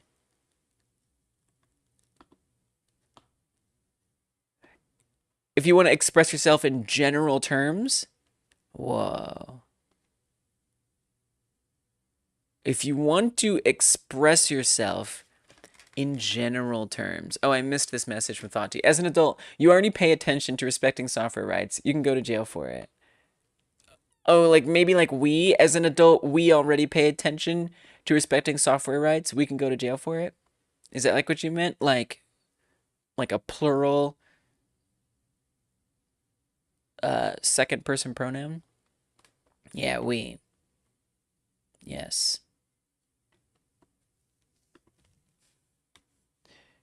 We already pay attention to respecting software rights. We can go to jail for it. God, I hope not. I try to be better about that these days. Although I do think like some things just should be free. This is so tiny. I can't work like this. You could say 1. Oh, that's true. Yeah, 1. That's a good one. It's so small. It's so small. Grid resolution. Oh, but I think that's different. That's not the same thing. That's more like a timing thing. It's ethical when it's Adobe. Look, I'm not going to condone it. But I understand it. And I think it's kind of the them problem. You know, like that they're making stuff that's so desirable to friggin' rob. Dude, I can zoom in up here on the top section. It zooms in really easily.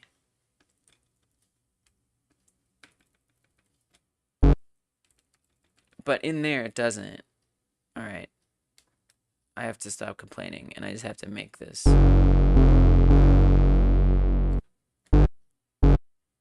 It's so short.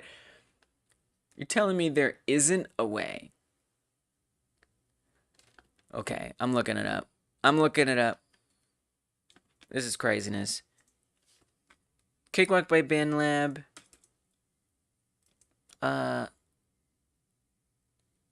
What is this called? Yeah, it's the piano roll. Piano roll. Like zoom? Like, help me out here. It's like impossible to see what's going on.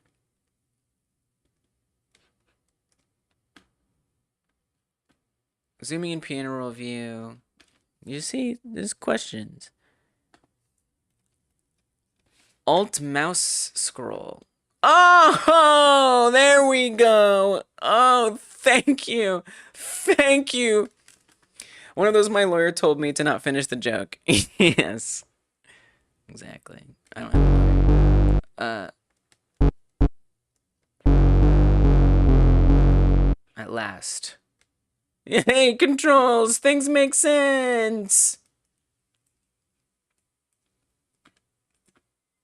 Okay, good. This is good. Now, I would like to make it loop, which I think we have to set that up here. And then hopefully it will loop around and around. So I can just keep working on it. Hell yeah. There we go. Alright, we're getting there. So use LMMS for smaller things. It's completely free and open source, but unfortunately it's buggy. Yeah, I really don't like LMMS. I tried it. Yeah, it's too buggy, and it's like not, it's not there. I love that it's open source. Thank goodness it's open source. Like for that, I'm gonna cheers it. But it's buggy. But that's true. You can definitely get by with it. Okay, and then for the snapping, I mean it's snapping pretty well. Okay.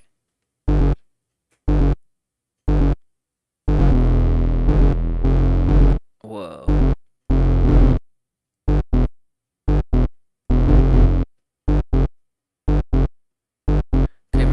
To this one.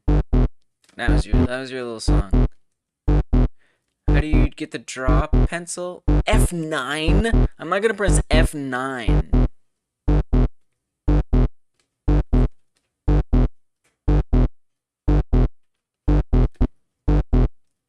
Whoa. Can I like... Oh, I just made it louder. I did alt-click to and dragged it. Unreleased Bleach baseline? Yeah, this is a Nirvana track. Alright, well I'm just gonna embarrassingly click the pencil every time. Even though we all know there's gonna be an easier way. F7? My function keys are not easy to get to. Oh yeah.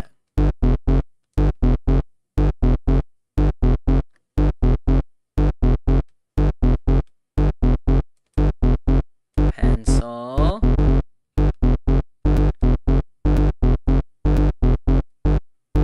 It's not music.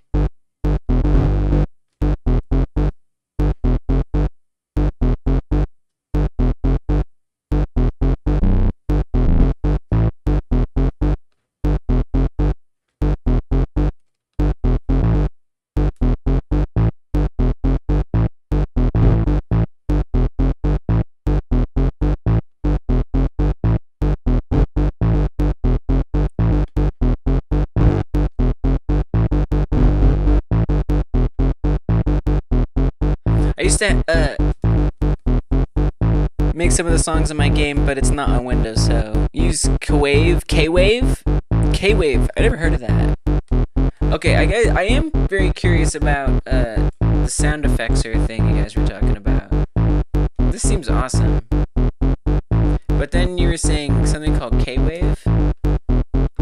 I see. It's like a no, not KWVEFM in San Clemente, California.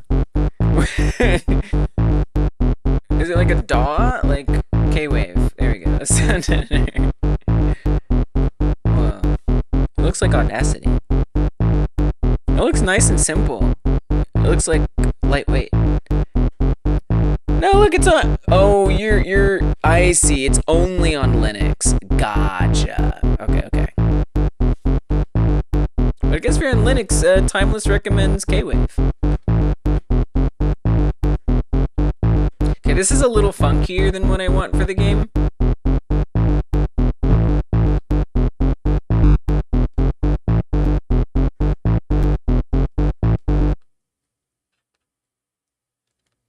Oh, I reduced this area too, I think, or something. Why is it quiet?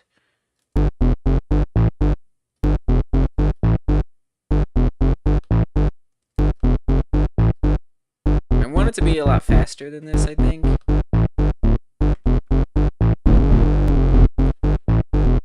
It's not going to be a masterpiece. You may be surprised by that statement.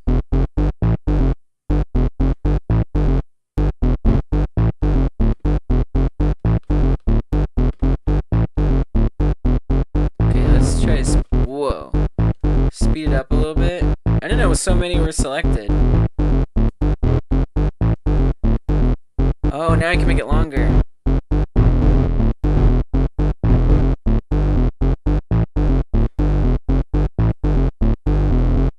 Oh, yeah. I'm trying to think of something fiery. Like you're kind of in this, like, doom situation. But it doesn't mean you can't jam.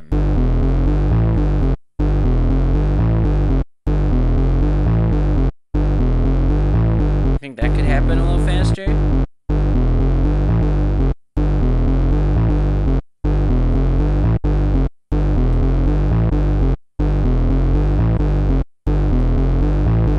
I feel like we lost snapping at some point.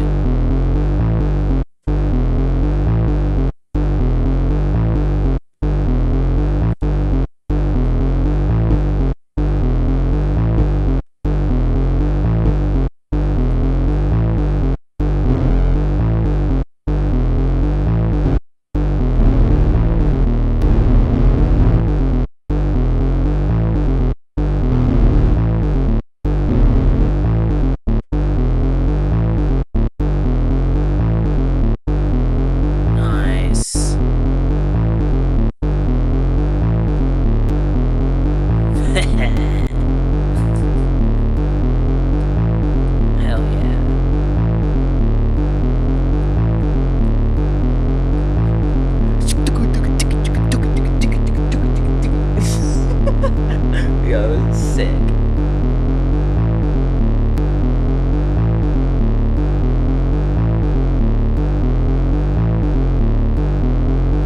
Okay. I think I need some percussion. It's kind of loud, isn't it?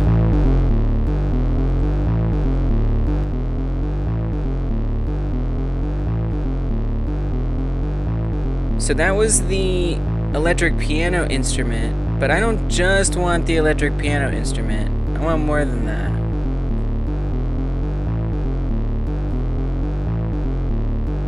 So let's get a different one. There's still all these other things on here, but I don't want them. Delete that. Delete whatever this is.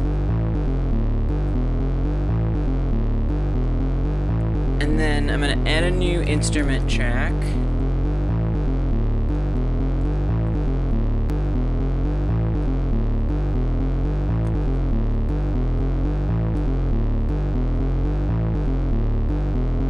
Hopefully figure out how to get the piano roll up there again. Wait, did that actually add a track?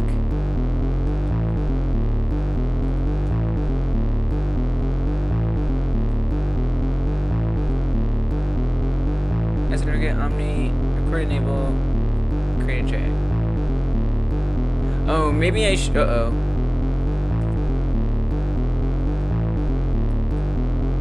Maybe I shouldn't be adding a track while its song is playing. I'm keep screenshotting it. Okay, I just took a second. It's got animation. It's got animations, y'all. What? This feels corny. Not my tempo.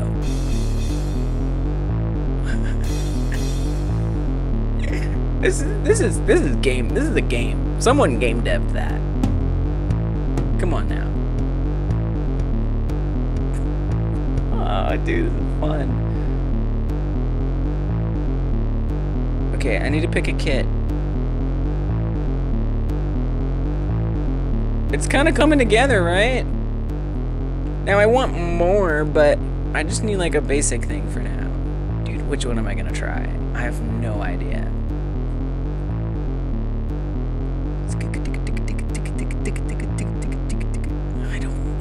I don't know. This is not doing it for me though. Cakewalk like, yeah, make cakewalk likes. What does beat pusher mean? Is it gonna have a different image, or is it the same? Okay, it's the same.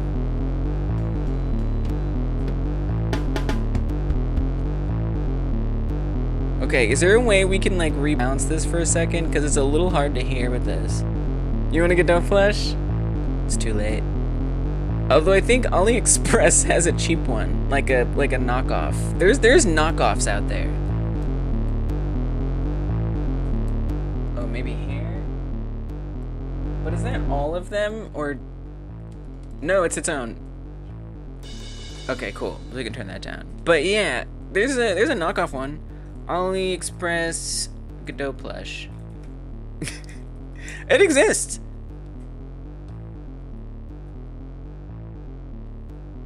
Also, there was a Reddit post that combined them side by side. So I'm just saying, it's up to you whether you think it's worth it. But I'll let this image, if it is gonna load, I'll let this be. So as you can see, this is the legit one on the left, and on the right is the AliExpress one. So it's up to you. It's up to you. They're pretty close. They're pretty close. They're kind of similar. So you can still get the vibes. But yeah, you're right. The money wouldn't go to Godot. Yeah, that's true. It's just a little different. It's just a little different.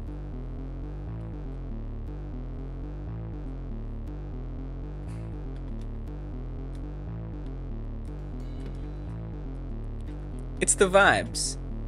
It's the vibes of the real one. That's all that matters. Wait, is it just me or is all of it lower? Oh, that's the cable input output. So actually, I do want that loud. No, I want this track to be quieter, please.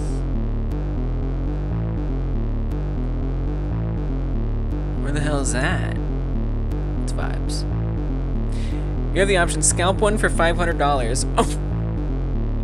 Or time travel, or get a $20 knockoff, which is roughly the same quality.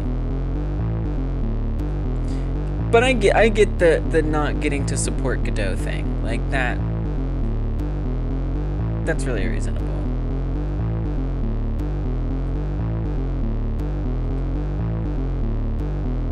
Dude, how do I change its volume? Or you wait until they do the next wave. That's true. They got to. It had to have gone well. Right? Yeah, I think that's actually very reasonable. Maybe it's like a different section. I don't know. I think it's time to look it up again. How cute is a Godot plush sitting on the cakewalk? It's making music with me. It's making music with me. I know. I can't believe I haven't put it over there sooner. What was I waiting for?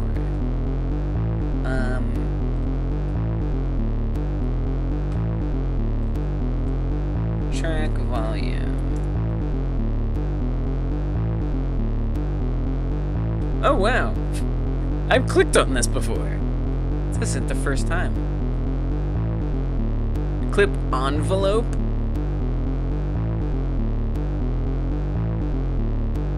They got GIFs? Jeez. Hold down the control key and move the volume up or down. Okay. Okay.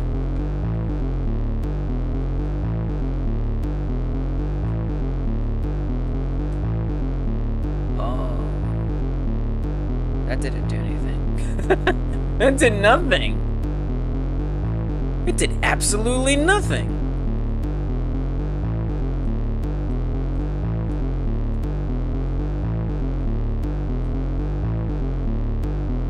Check it regularly.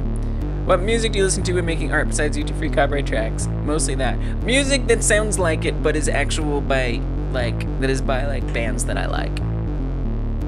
So like my go-to work music is like one of the main ones is soft metals. Yeah, I do have to check it regularly. This because it's complicated and I don't use it that much. I wonder if the volume isn't actually handled here on this kind of a track.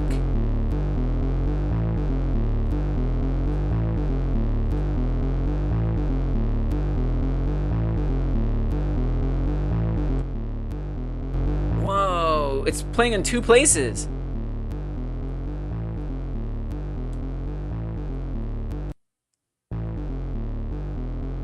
Well, now I'm really confused. I've made a mess of things, haven't I? Whoa!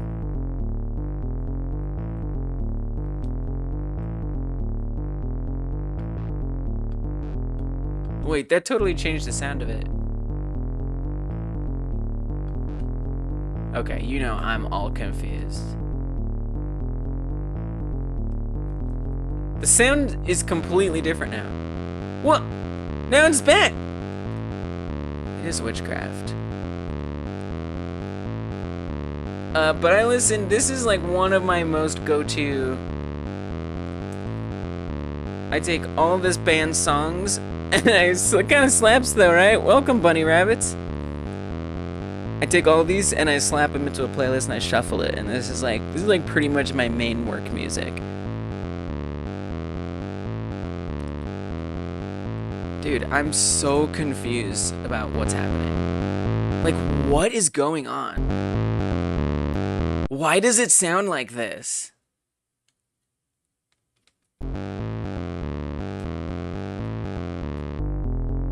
Whoa. Okay, whatever this is doing is not envelope. It's doing something.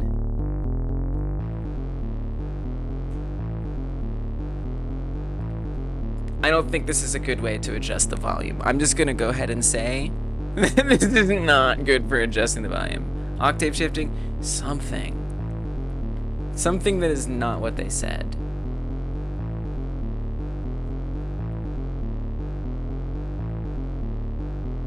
Normalize. Okay. You know what? I don't care anymore.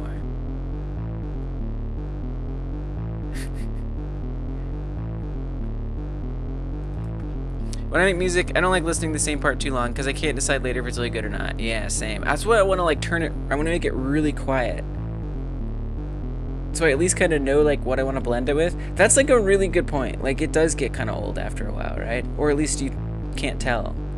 That's such a good point. What am I doing? I'm ruining my ear. Okay, I'm gonna press some buttons. I'm scared. Okay, I'm still here. Volume. Oh look, a new thing appeared. What is this? There's volume. It's interesting.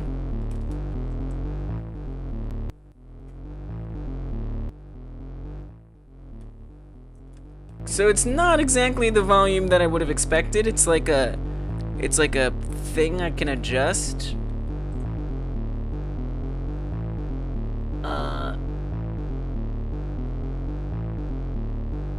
I guess I'll take it. I'll take what I can get. I will take what I can get. I wish I could... Whatever.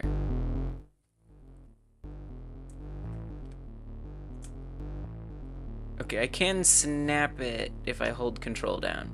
Okay, now it's much quieter. So I'm gonna take that as a victory. And now do my percussion. My computer audio is never right. It sounds different depending on what programs I have open, like Discord or VS Code. If I have my headset plugged or not, even if it's not powered on. Dang. I'm so sorry. I am very, very sorry. That's gotta be frustrating. I feel like I do kind of relate to that. You just gotta do the best you can. You just gotta do the best you can. If you're an audiophile, I'm so sorry. But yeah, so I've been working on my game today, digging into code, trying to fix bugs. The jam that I'm making it for is ending like tomorrow. So I'm a little burned down on doing code. So I'm gonna make some music for the game, just you know, just something, and you know, whatever. It's not a big deal. It's not gonna be the best music, but it's gonna be mine, and it's gonna get the job done. You give up trying, and just listen. Yeah, just whatever comes up. If you were an audiophile, yeah, an audiophile. What's up, Chili Jam? How you doing? Thank you so much for the Puyo Puyo stream. I'm currently learning Godot, and I'm planning to make a puzzle game like Puyo Puyo, but with a few twists, so thanks so much. That's awesome! Let's go! I love that. Yeah, and you probably know this then, if you've seen any of my Puyo Puyo streams, but just in the case, we have an entire game jam's worth of Puyo Puyo likes, if you're interested in seeing some of the stuff folks came up with. But yeah, I have my whole process of making the game up on the YouTube channel. And that was the last game like jam we did, was Puyo Puyo, which is a very challenging game. I needed all the help I could get to put it together. It was tough. It was a tough one. But so many great Puyo Puyo likes got made for that jam. So if you are looking for inspiration, everyone did a really, really great job. But that's so cool. I'd love to hear how your Puyo Puyo like's going. I know that that's not an easy task. Welcome. Thanks for stopping in. Okay, this is definitely not the drum kit that I want. I don't know much, but I know this ain't right. This ain't it. Yeah. Sounds like heaven to you. You absolutely love Puyo Puyo. Perfect. Is that a Parappa the Rappa icon? I see you. Yeah, it's such a great game. I wasn't even originally gonna do it because I had never even, I actually had heard of it, right? Because of Dr. Robotnik's Mean Bean Machine, which is the other name that it has, is I know you know. But somebody just like casually mentioned it, and I tried it, and I was like, this is perfect. This is perfect. We have to do this. We must. It's got so many good like matching fundamentals and like grid-based things that it made it a great learning experience. Yeah, and it's a fun game. You know, the new ones with like online battles and stuff.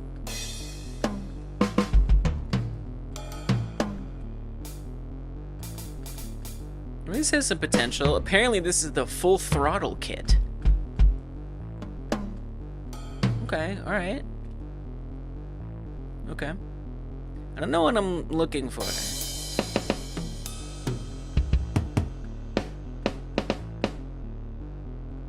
I'm not really sure, but maybe I'll know it when I hear it.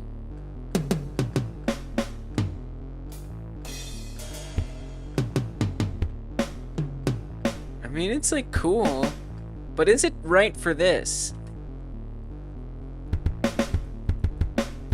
You know what I should do? I should just use this and make like a rhythm and then try different kits with it and then see if that sounds better. Let's go that route. Insane's gonna go for now. Y'all behave and like the video. Yes. And if you don't, I shall unleash a swarm of angry ducklings to your location next 24 hours. Angry ducklings? You have angry ducklings that you can unleash? New Insane Alpha Beta lore.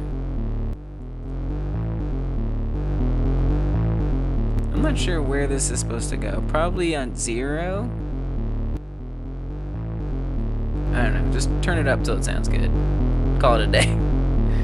They really like bones?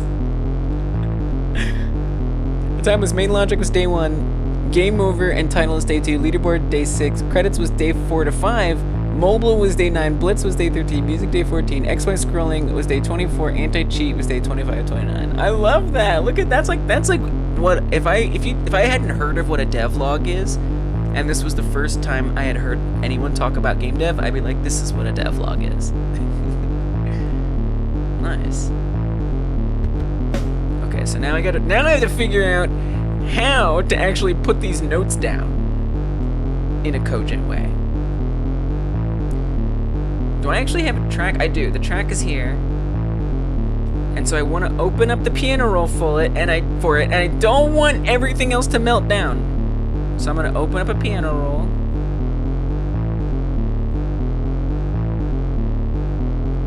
How did I switch it to the piano roll last time? I don't remember. I forgot. How did this become a piano roll? How quickly we forget. Oh, there we go. Bam, piano roll. Nice. Okay, close the step sequencer. Oh, there is no piano roll because it's a drum set. You know what? That makes sense. Okay, sequencer. Sequencer it is. Wait, but it's showing notes for that. Whatever, I don't care anymore.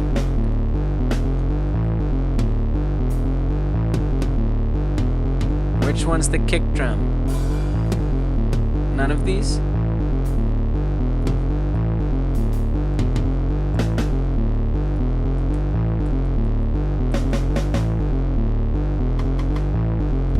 There it is.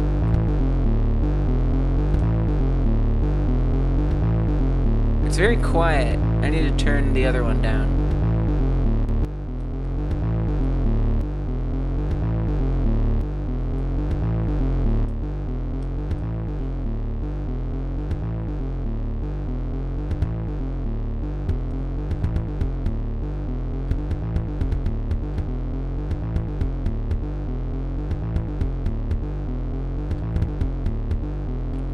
How do I... Okay, right-click it.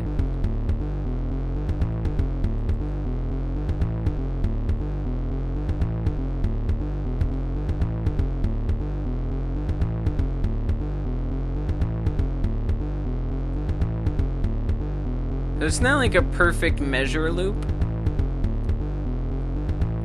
That's probably something I should fix. And my loop is a little off.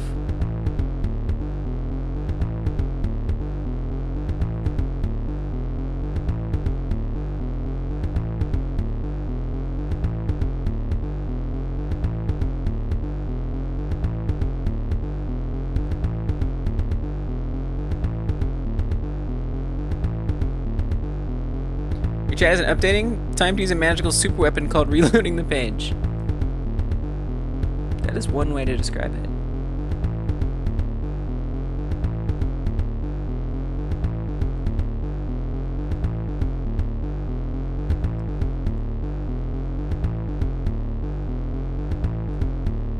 This like doesn't look like it's hitting when it looks like it's hitting.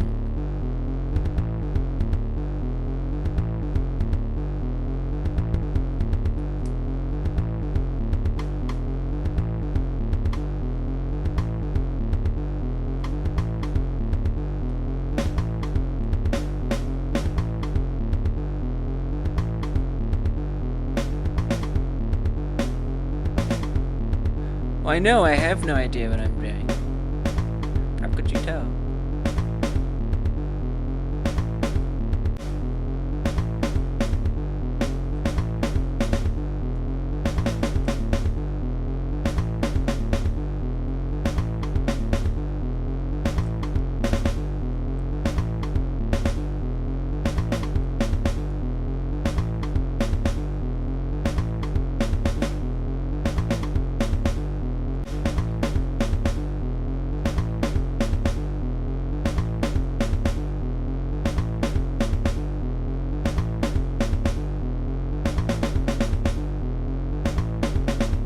I feel like this drum kit could use like more variation in it. Maybe that's a me problem. That I need to like, maybe I need to like change the notes to be different. And IT, that is as close as you get to a magical super weapon, second to restarting the PC. That's true. That's true. A point has been made.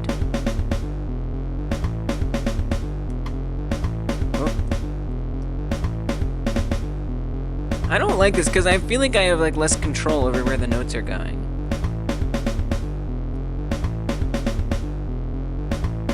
Like unless there's some way to break it down further.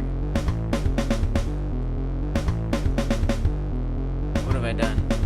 I've pressed things and I don't know what they mean. Beats 4. Oh! Oh.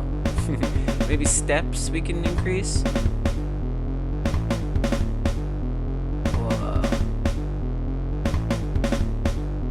Give me 8. Give me more. No, it just sounds awful. Okay, I'm gonna be honest. This is actually very overwhelming.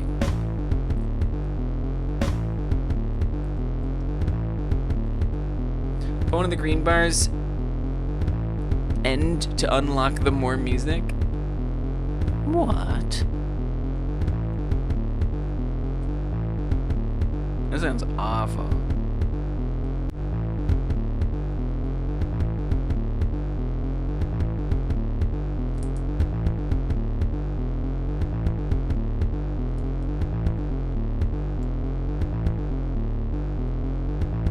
I also feel like we're losing the drums a little here. And you can't like hear them. This is difficult. We can do hard things and all, but this is difficult. Deadmau5 streamed it once when he was making music. He put together a good song in about 3 hours and then deleted the whole thing. It was a damn good song. That's crazy. The green bar next to the live chat messages? Oh, never mind. Okay. Yeah, dude, music stream. Right, what am I doing? I'm like trying to compete with music streamers right now. Please. Couldn't come close.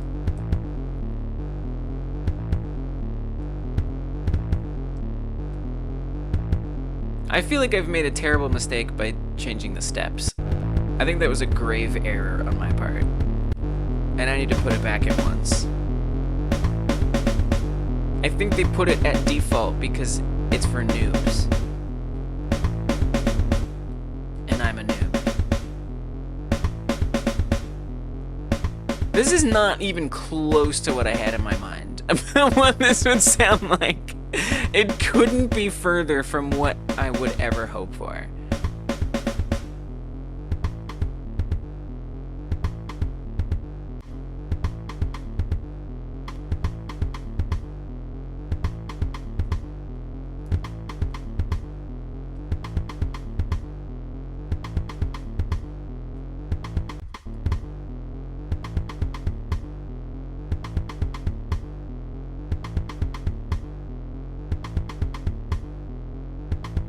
Now, what I'm also kind of surprised by... Oh, this is moved for one thing. I'm not using the whole freaking thing.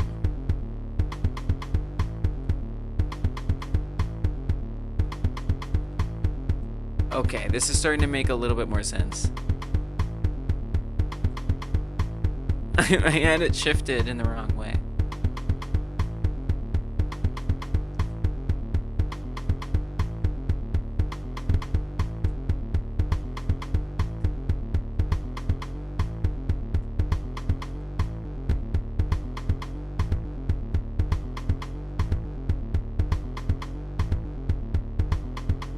Okay.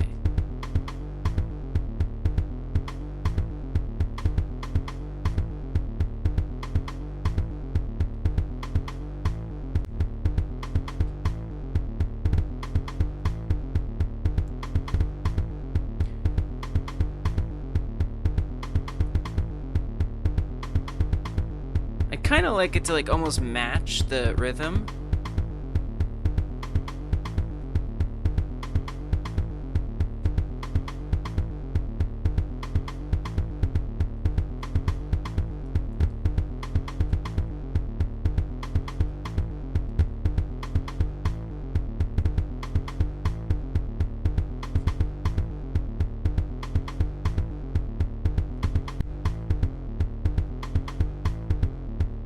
That. Dun dun dun dun dun dun.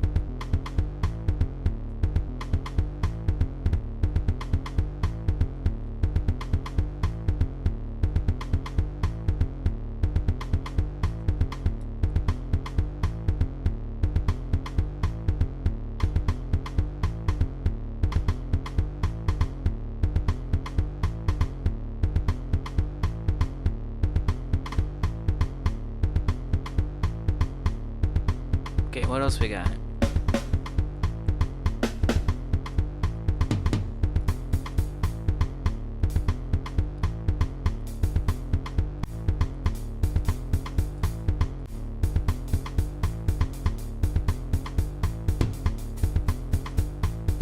I want something softer.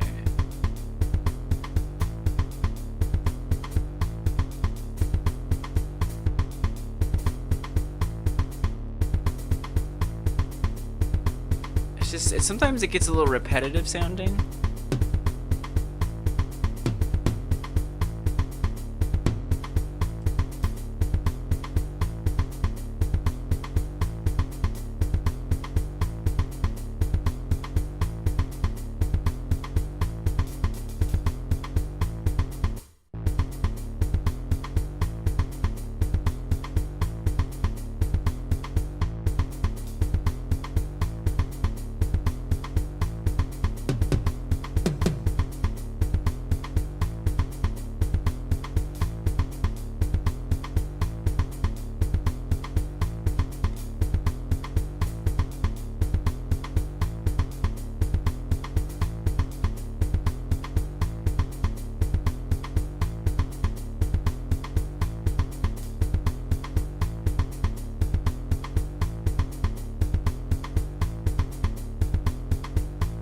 Okay, I'm gonna try a different kit now. Now that I've got like something kind of simple down.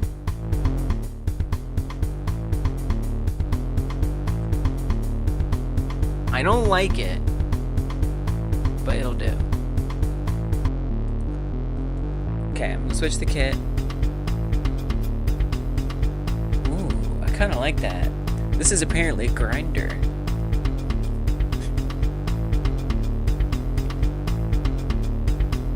kind of like atmospheric in a way. Whoa.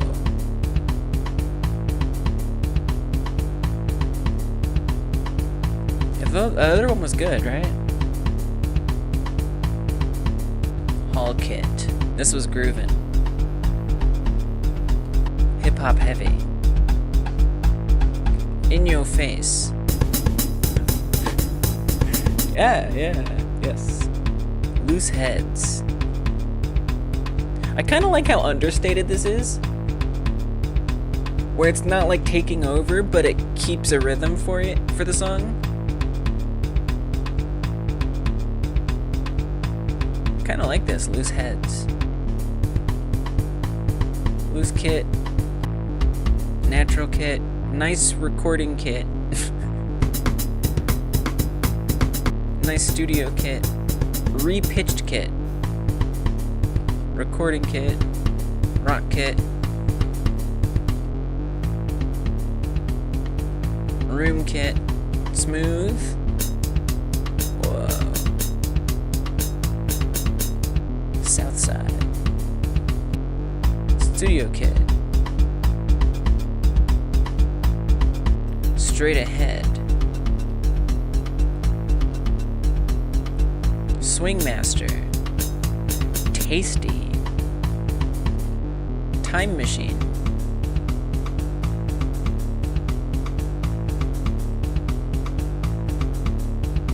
Okay, I kind of like that.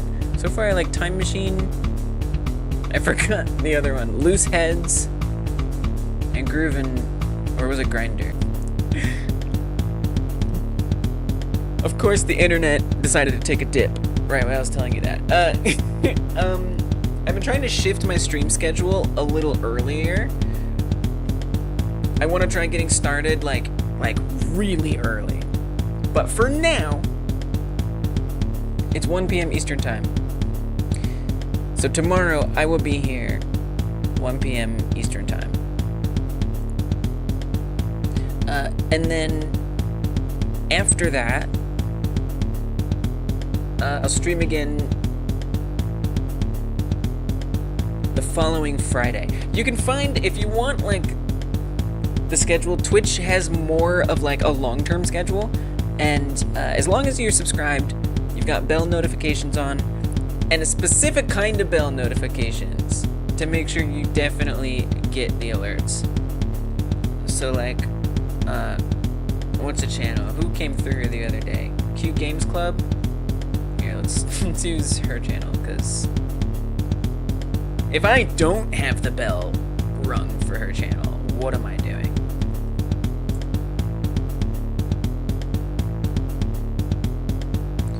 So on your, like, when you pull this up, you gotta do it on desktop. This won't work right on mobile, because it'll ask you to, like, turn notifications on. I mean, unless you want to turn notifications on. But if you come here, by default, it'll switch it to personalized. But if you come here and click on all, then you'll get notified as soon as I set up a new live stream. Which I'm going to put one, as soon as this one ends, the next one's going to go up. So you can find it. But if nothing else, you can always come to the channel page, see where the next one's going to be, and then on Twitch there's a schedule as well. Post on Discord when you go live. On Discord I post when I'm live, so I don't post ahead of being live, but as soon as I go live you get an alert on Discord. But if you wanted to be there early, and you're making sure you're subscribed, then you'll get notified. When is your next game jam, and what is it going to be about, so I can join and present my own project? Yay! Oh, Chili Cam!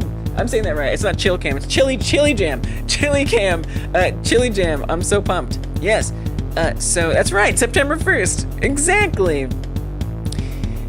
It happens every first day of every odd month. So actually, you can come down to the jam page and you can check there. So January, March, May, July, September, and November are all of the jam months. So we're in July right now. I'm gonna take 1 month off. I'm still gonna stream. I'll still be here hanging out.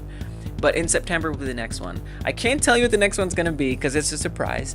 But it will be announced on the 1st, and I will at least give you this hint that it will be a horror game. That's so that way by October we can have a spooky game to share. Yeah, it's a secret. That's right. But it will be a horror game. Yeah, it's gonna be a spooky one. It's gonna be a spooky one. I'm so glad that it's not in October. Like, we can have a game to show, right?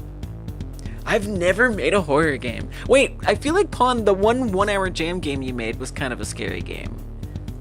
So I actually see that for you. I've never made a horror game. I've never wanted to make a horror game. So this is gonna push me outside of my boundaries a little bit, which is exactly what I want this jam to do. You're aiming for it, nice. Yeah, you already have like good horror vibe skills. I don't even know what a horror game looks like for me. So yeah, September will be the next one. I'm so glad that you want to come through again. Make sure you're subscribed, ringing that bell on YouTube or on Twitch. Keep an eye on, make sure you follow on Twitch. Keep an eye on the schedule there, but YouTube's your best bet to keep track of when I'm streaming.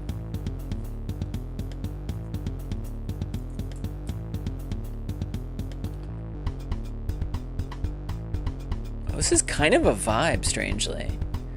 Frank is sending a bone. Airlines are way more scary than any horror game. Airlines.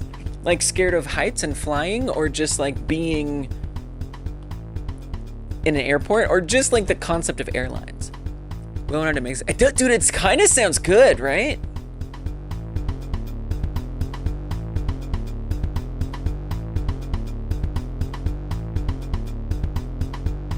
Especially that rim shot sounds really good. I think that's what you call it. Is it okay to use another engine other than Godot? Maybe I can make some Game Boy style horror game with a software called GB Studio that you've installed. Yeah, absolutely. Ring the bell, thank you. Yes, so the main rule that you need to keep in mind, yes, you have to be able to export it to a web version to be played in the browser. So make sure you take a look at the rules. It has to be embeddable. This is a way to just help protect us a bit from malware. Isn't GB Studio on Godot now also? Oh, I don't know. Maybe. But you just have to make sure that you set it up in an itch.io page so it's playable right there in the browser. But if you're not sure, if you're like, I don't know how to do that, come through the Discord, ask us for help. We'll be more than happy to help you figure out that. But make an itch.io account, right? Start practicing uploading things and seeing if you can figure it out. You just come up here, didn't mean to click on that. Go over here, upload a new project. But if you can get GB Studio, Godot boy, if you can get GB Studio, which I feel like you can, have a way that it exports into the browser, totally fine. Doesn't matter what engine you use. Any engine you want. Like, I do like this kit. It is really good.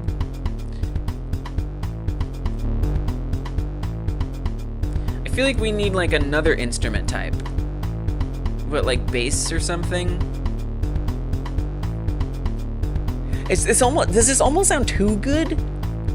Like, it doesn't even suit the game. It's so good. Let me try these other ones. Excel symbols. Whoa. We all know the scariest horror games are dating sims and job simulators. Totally. I agree.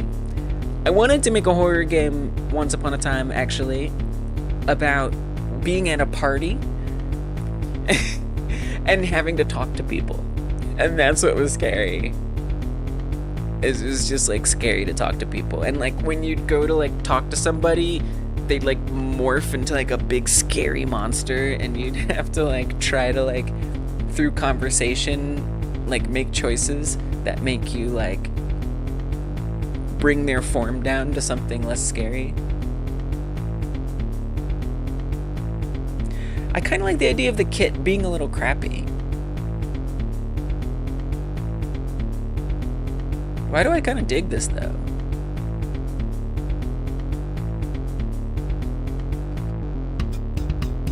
It's aggressive kid. Beat pusher. Big room. CW special. Default. Hell no. Fine wood. Full throttle. We tried this one. Okay, so the ones that I liked. Grinder. Not liking it anymore. Groovin' was cool. Don't like it. Loose heads. It's boring. What was a different one? Time machine?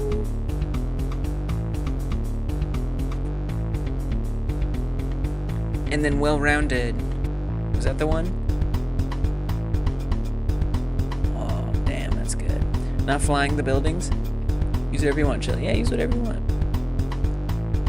Not flying the buildings. Airlines buildings. Yeah, I see what you're saying. Yeah, they are like big. There's security everywhere.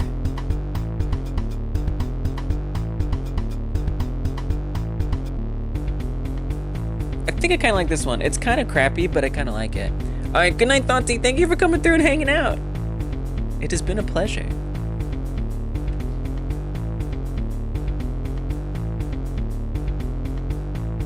Now I mean, it is kind of like a little simple.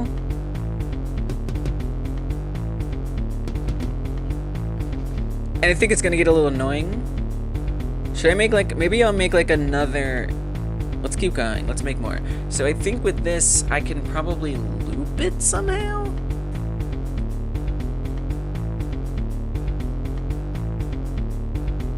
I think if I drag that, oh, it loops it! Beautiful. You're beautiful. Okay. So I'm gonna try to make some different sounds now.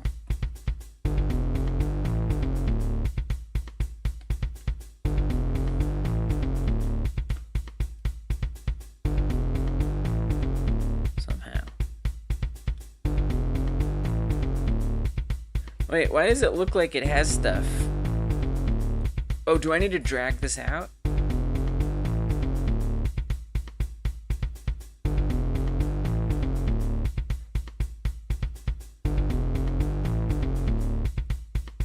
It certainly looks like there's things there.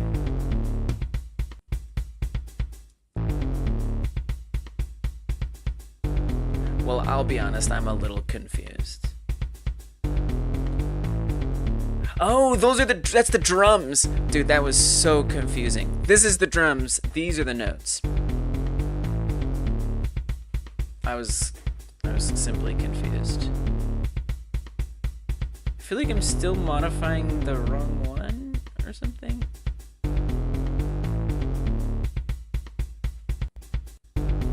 It's kind of awesome seeing them both like stacked with each other. Oh, there we go. Cool.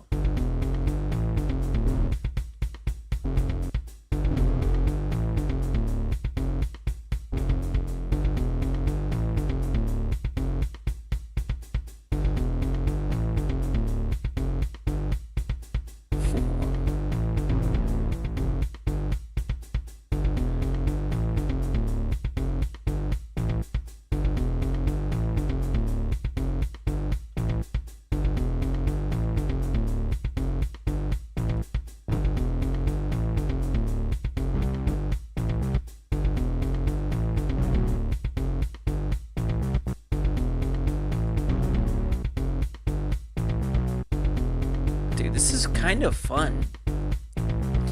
A to the power of n plus b to the power of n plus c to the power of the n cannot exist unless n is 1 or 2. Thank you.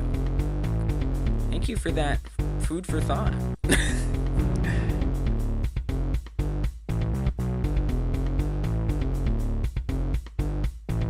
Both by Thoughty and hello y'all. Hello Kai Guy, welcome back. I guess I should move the chat over here. It's kind of blocking the main thing. Yeah, I got a little bored with code, a little burned out. Not bored, just burned out. My brain was kind of tired. And I haven't made any sounds for the game, so figured I would do that.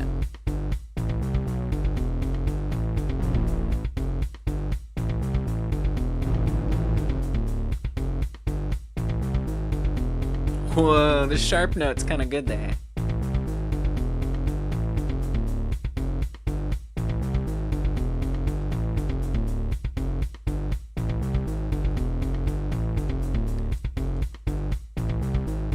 Okay, but now, what if I want to, like, can I, like, duplicate this? Oh, that's scissors. That was scissors.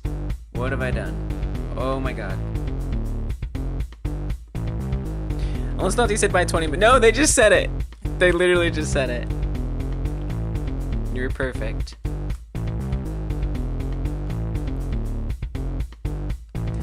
But even more than duplicate, it'd be kind of nice if I could, like, loop it. Oh god, what have I done? What is this green arrow?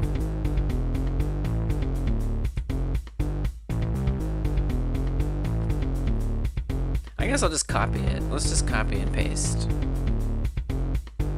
Like a normal person. But can I copy? Control C, Control V? Oh, hell yeah. Oh, is that what the green thing is for? No. I think it's going to the playhead. There we go. Okay, drag this out. And the drums just abruptly stop. Okay, drag that out too. Oh, the drums died. And drums are out of here. Okay, we're still on the select tool. So I probably want to pull this out there.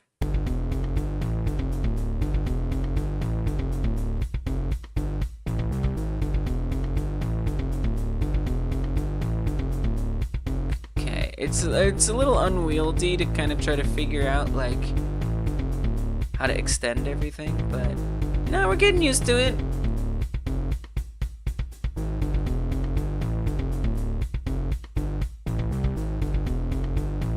Learn hard things. Whoa, wait, it looped it on its own.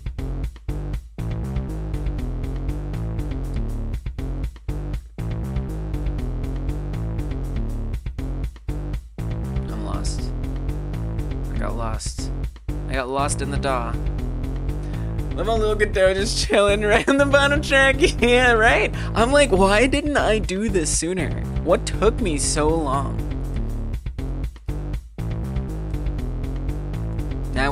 Now is the time. Now is the time to let little Godot have its place.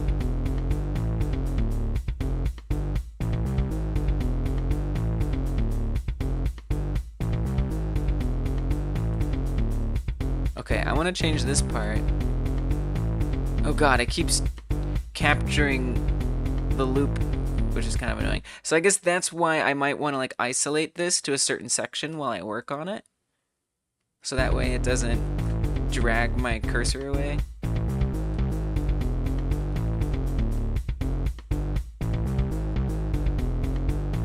Right, to like there. Oh, you can't see.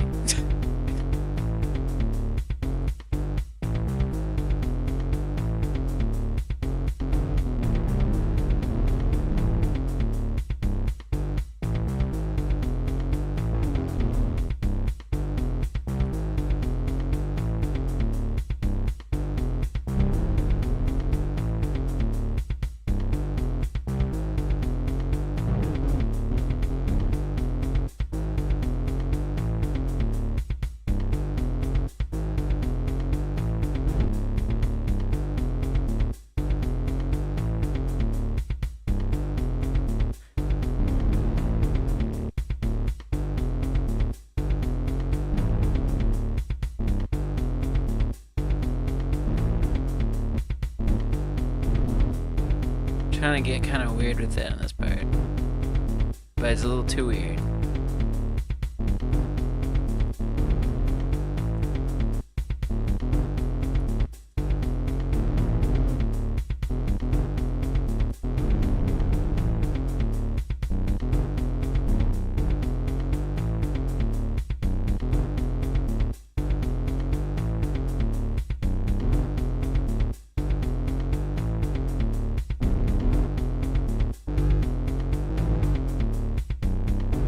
forgot about chords. Those are a thing.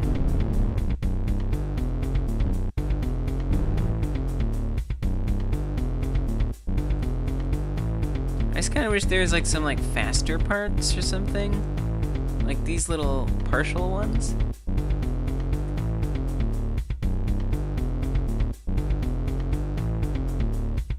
I feel like I can adjust the snap in here somehow. Triplet value. Nice.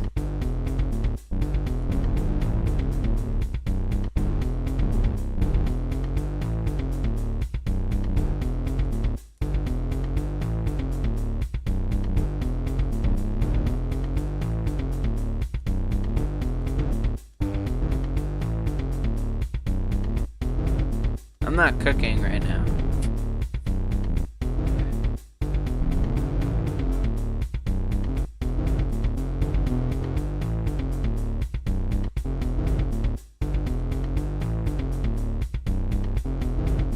This does not sound good. Don't mess with triplets. You don't know what you're doing.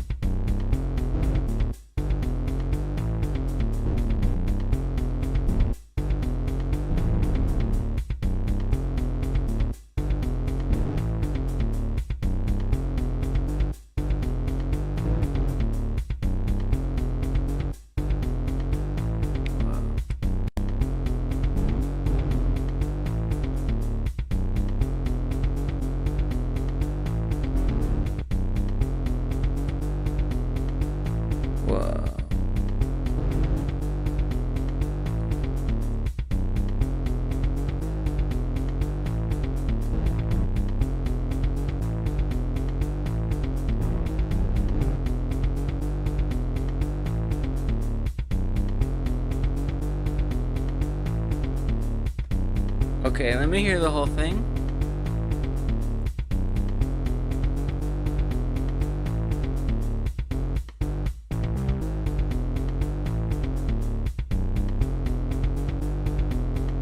Still a little short. Man, it's crazy like how much it feels like it needs to like be like a whole song.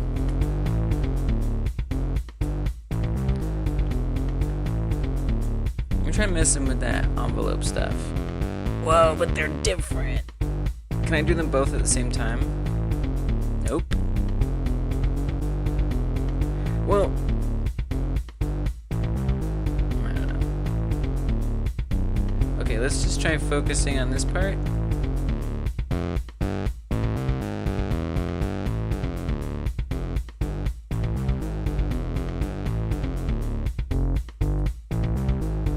I mean, it's kind of perfect, like where I want it.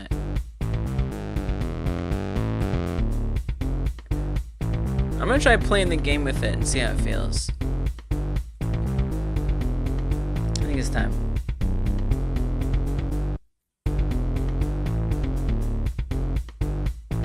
I feel like there's still some like equalizing, balancing things that could be done with it. So I might like slap a VST on it and make things weird. But at least for now, I'm curious to see how it feels. Like, is it like too fast?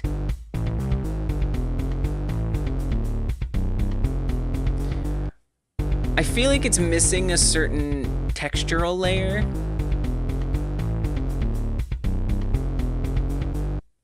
And I feel like it is too fast. Like how it's like lagging. It's like, I can't do both.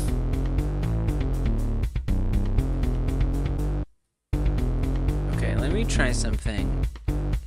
I wonder if it's really easy to pull down the tempo. It's at 120 right now. Okay, hold on.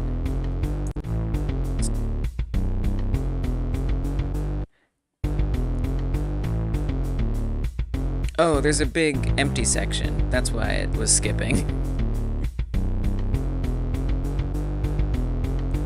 Okay, let me try to put an effect on this.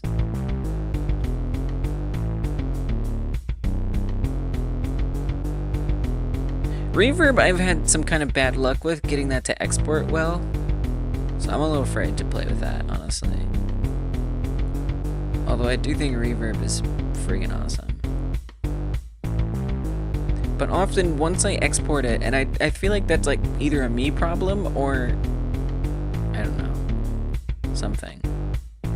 But it never exports to my ears as good as it sounded in the editor. It's probably a me problem.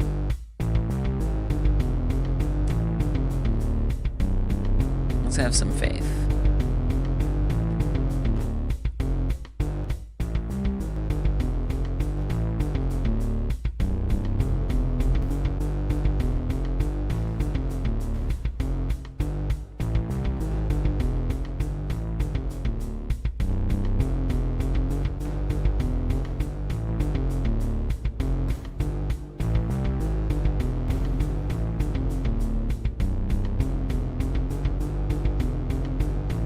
This isn't really hitting. Let's try something else. Distortion.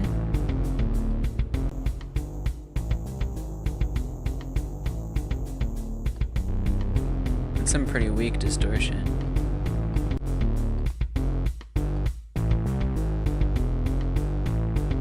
I'm gonna need some better distortion than that. Oh, amplitude. Amplitude's a bit of a loader. Dude, you know what I haven't done? I haven't saved it. I haven't pressed Control S once. I'm living in a dangerous world right now.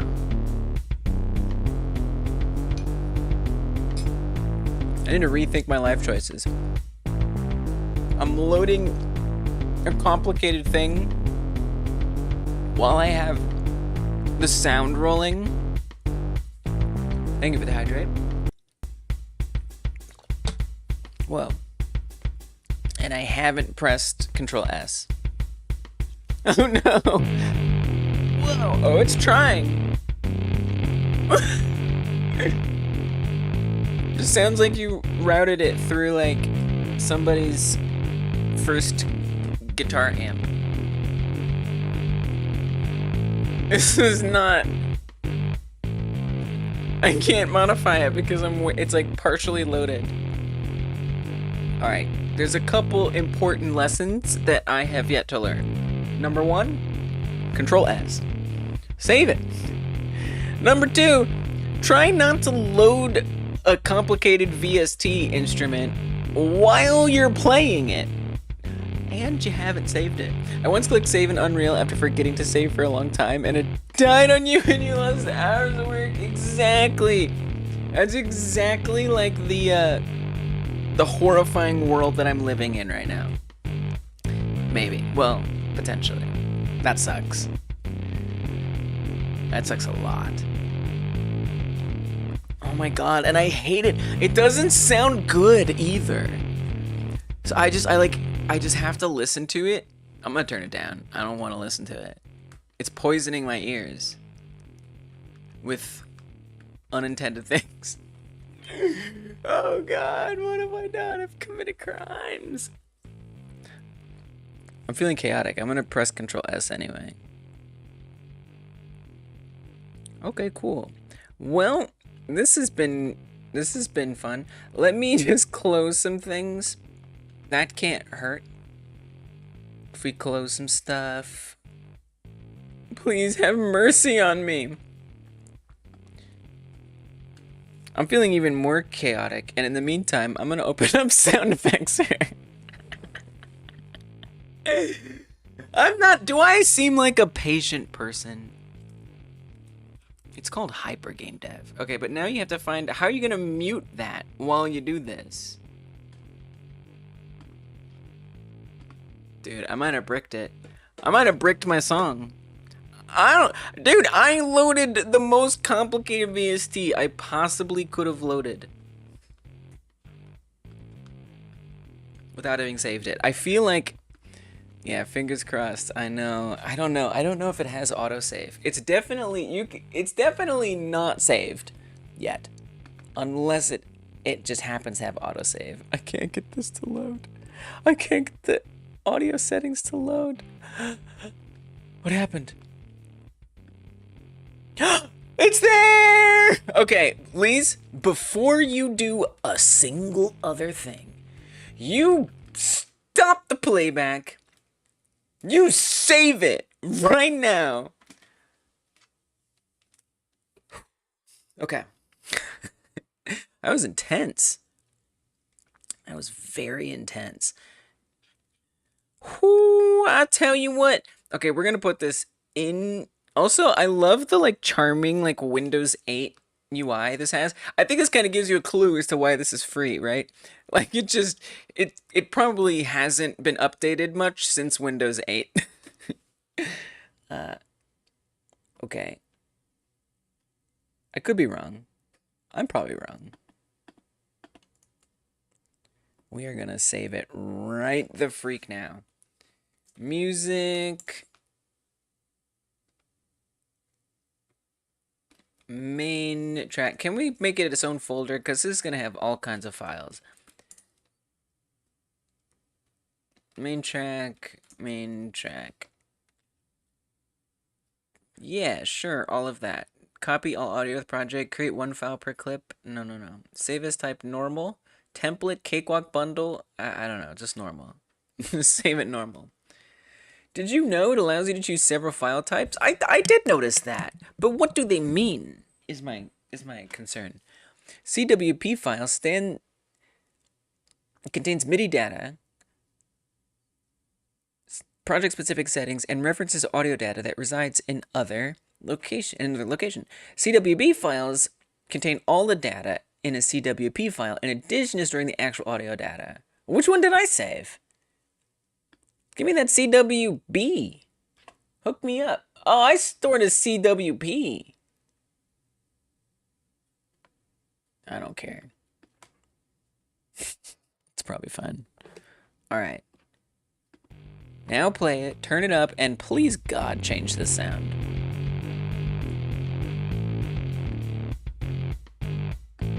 Although, okay, why did I do amplitude? Amplitude is like microtransactions of VSTs. It's good, don't get me wrong. But you see all these have little padlocks on them because you have to pay for them. This was a choice that I made. All that loading just to be like, eh. No, thank you.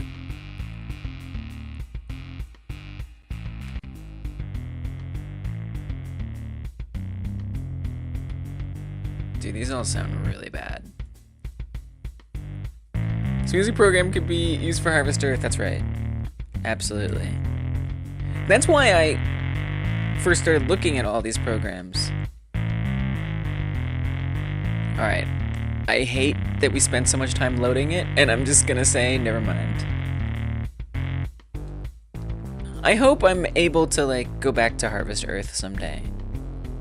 I really do. This one takes like 10 seconds to load. But is it dookie? What the hell do these even say?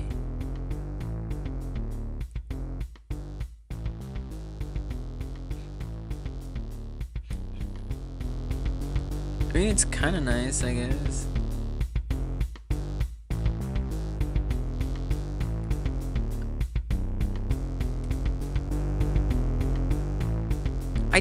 I just feel like there's like texture missing from the song.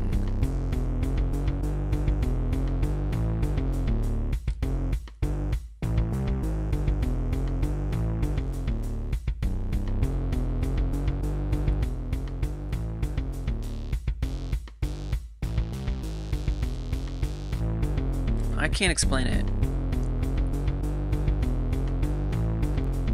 This is not doing anything valuable. Okay, let's try another one.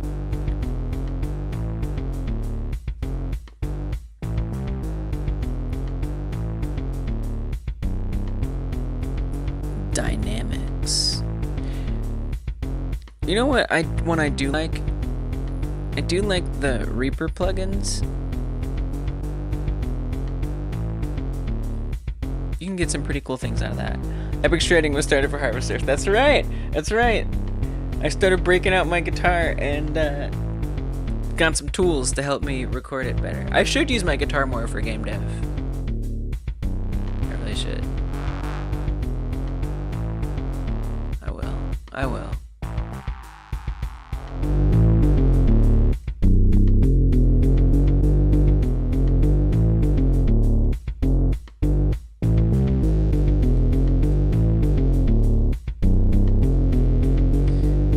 There's something about it. It's missing something. I almost wonder if I wouldn't want to like layer like another instrument with it.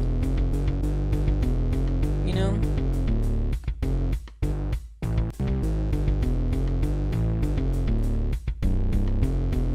But I'm not even sure how that would work. You should always press with those who can play music. You know, I learned it a long time ago, and then for Harvest Earth I picked it up again. What's up, Meek Shallow? Okay, I'm gonna duplicate this track. Don't need to duplicate the effects. Learn keyboard? I mean, that's such a good fundamental one, right? Because you can also make the keyboard be anything. Put C, A sharp, and G in there. Why? Wait, did that actually get duplicated? Do you have like, you've got like an actual music theory sense? Because I don't know nothing about nothing. Oh, it did duplicate the track, but it didn't duplicate the notes. I'm out here just guessing. I'm straight guessing.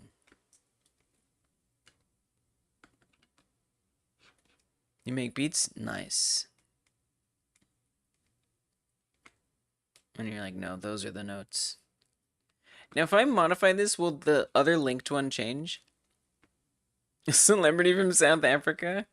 Wow. Wow. Look at what we got here. They're big in South Africa. So if I move this... Nope, it's only on that one. So these aren't linked with each other. So now it's playing twice, which is a lot.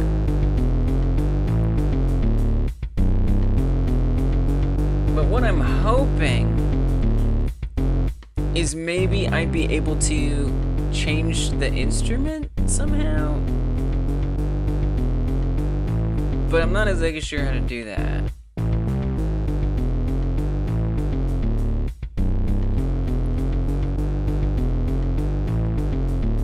Alright, buddy.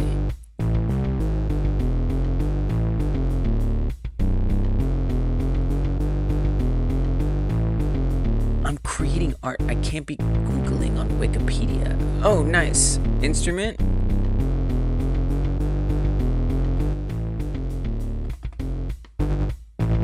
Nice.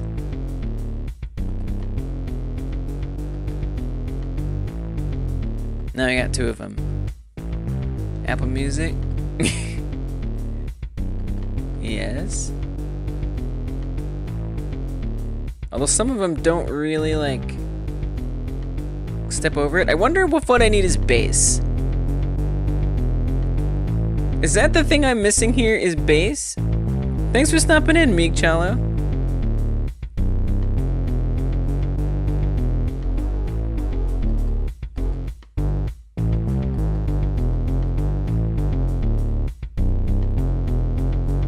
Maybe my problem is that I'm using the wrong instrument, and instead of using a piano, what I need to be doing is a bass.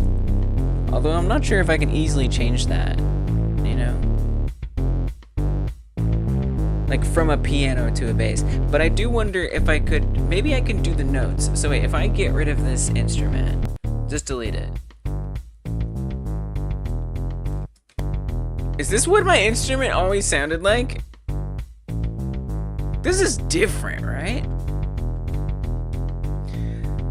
So I'm just making some music for a game that I'm working on. The game jam is ending tomorrow. Dude, I swear the music didn't sound like that before. Am I bugging? Am I bugging or am I not bugging? Where'd the sound go? Currently using a bass, but something higher and like a synth would go far. Oh, thank you. I have broken it. I've broken the sounds.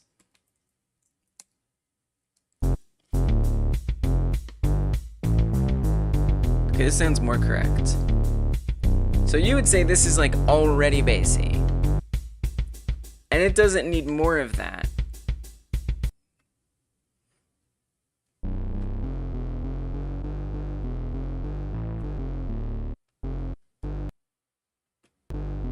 I'm a little confused what is happening in this project. Like, is it glitching or am I glitching? Like, which is it? I don't know. Literally, not a clue. What has occurred? I used to use Unreal Engine, but I found Godot. And I've become quite a fan of it.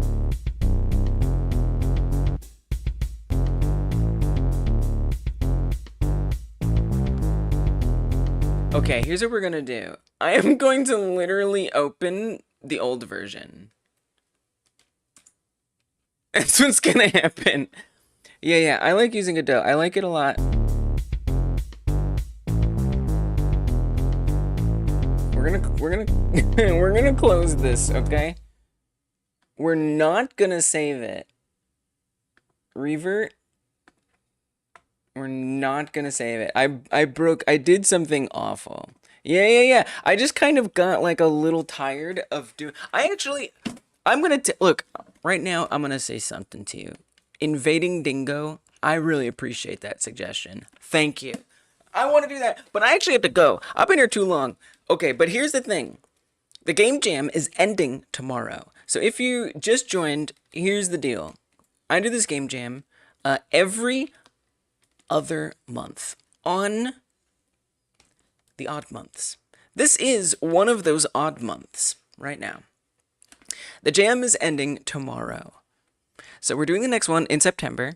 I'm making a game that's similar to Ski Free. The jam is about making games like other games to help you rein in scope and keep things simple. And I'm proud of myself today because I got some progress on my game. And when I got tired of it, I started making some music, which is kind of hype.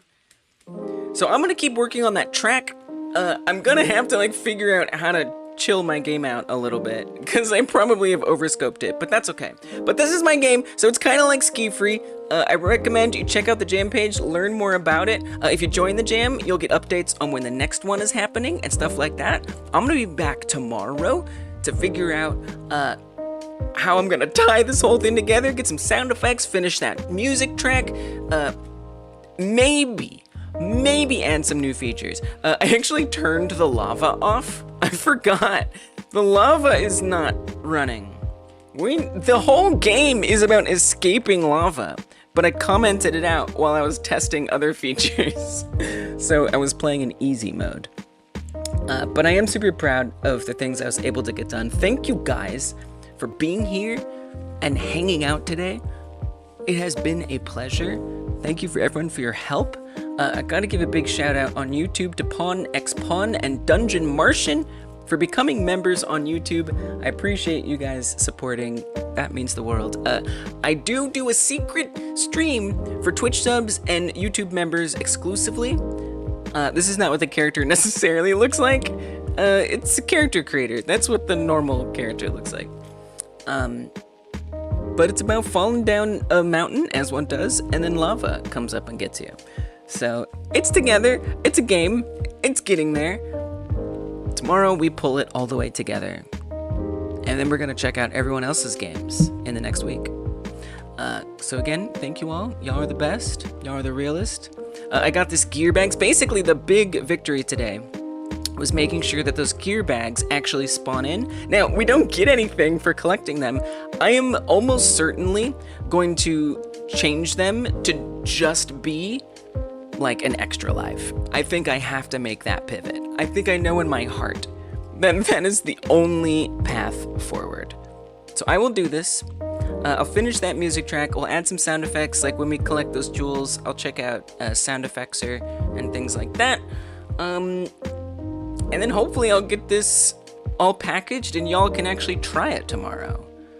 So that'll be cool. Okay, that little map marker is still a little buggy, but at least we can collect it and get stuff. So that's very nice. All right, tomorrow I'll come back and we'll finish that track. I'll make that the first thing that I do. And maybe I'll add some synth. Invading Dingo, I appreciate that suggestion. Again, y'all, take good care. Take good care. And I will say good night, at least to YouTube, and then on Twitch we'll raid somebody. See you later, and I'll be back tomorrow. I will. I'll be here.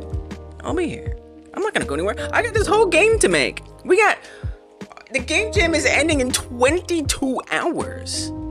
I mean, come on. Hit that subscribe, hit that follow. Whatever you haven't done, now's the time to do it.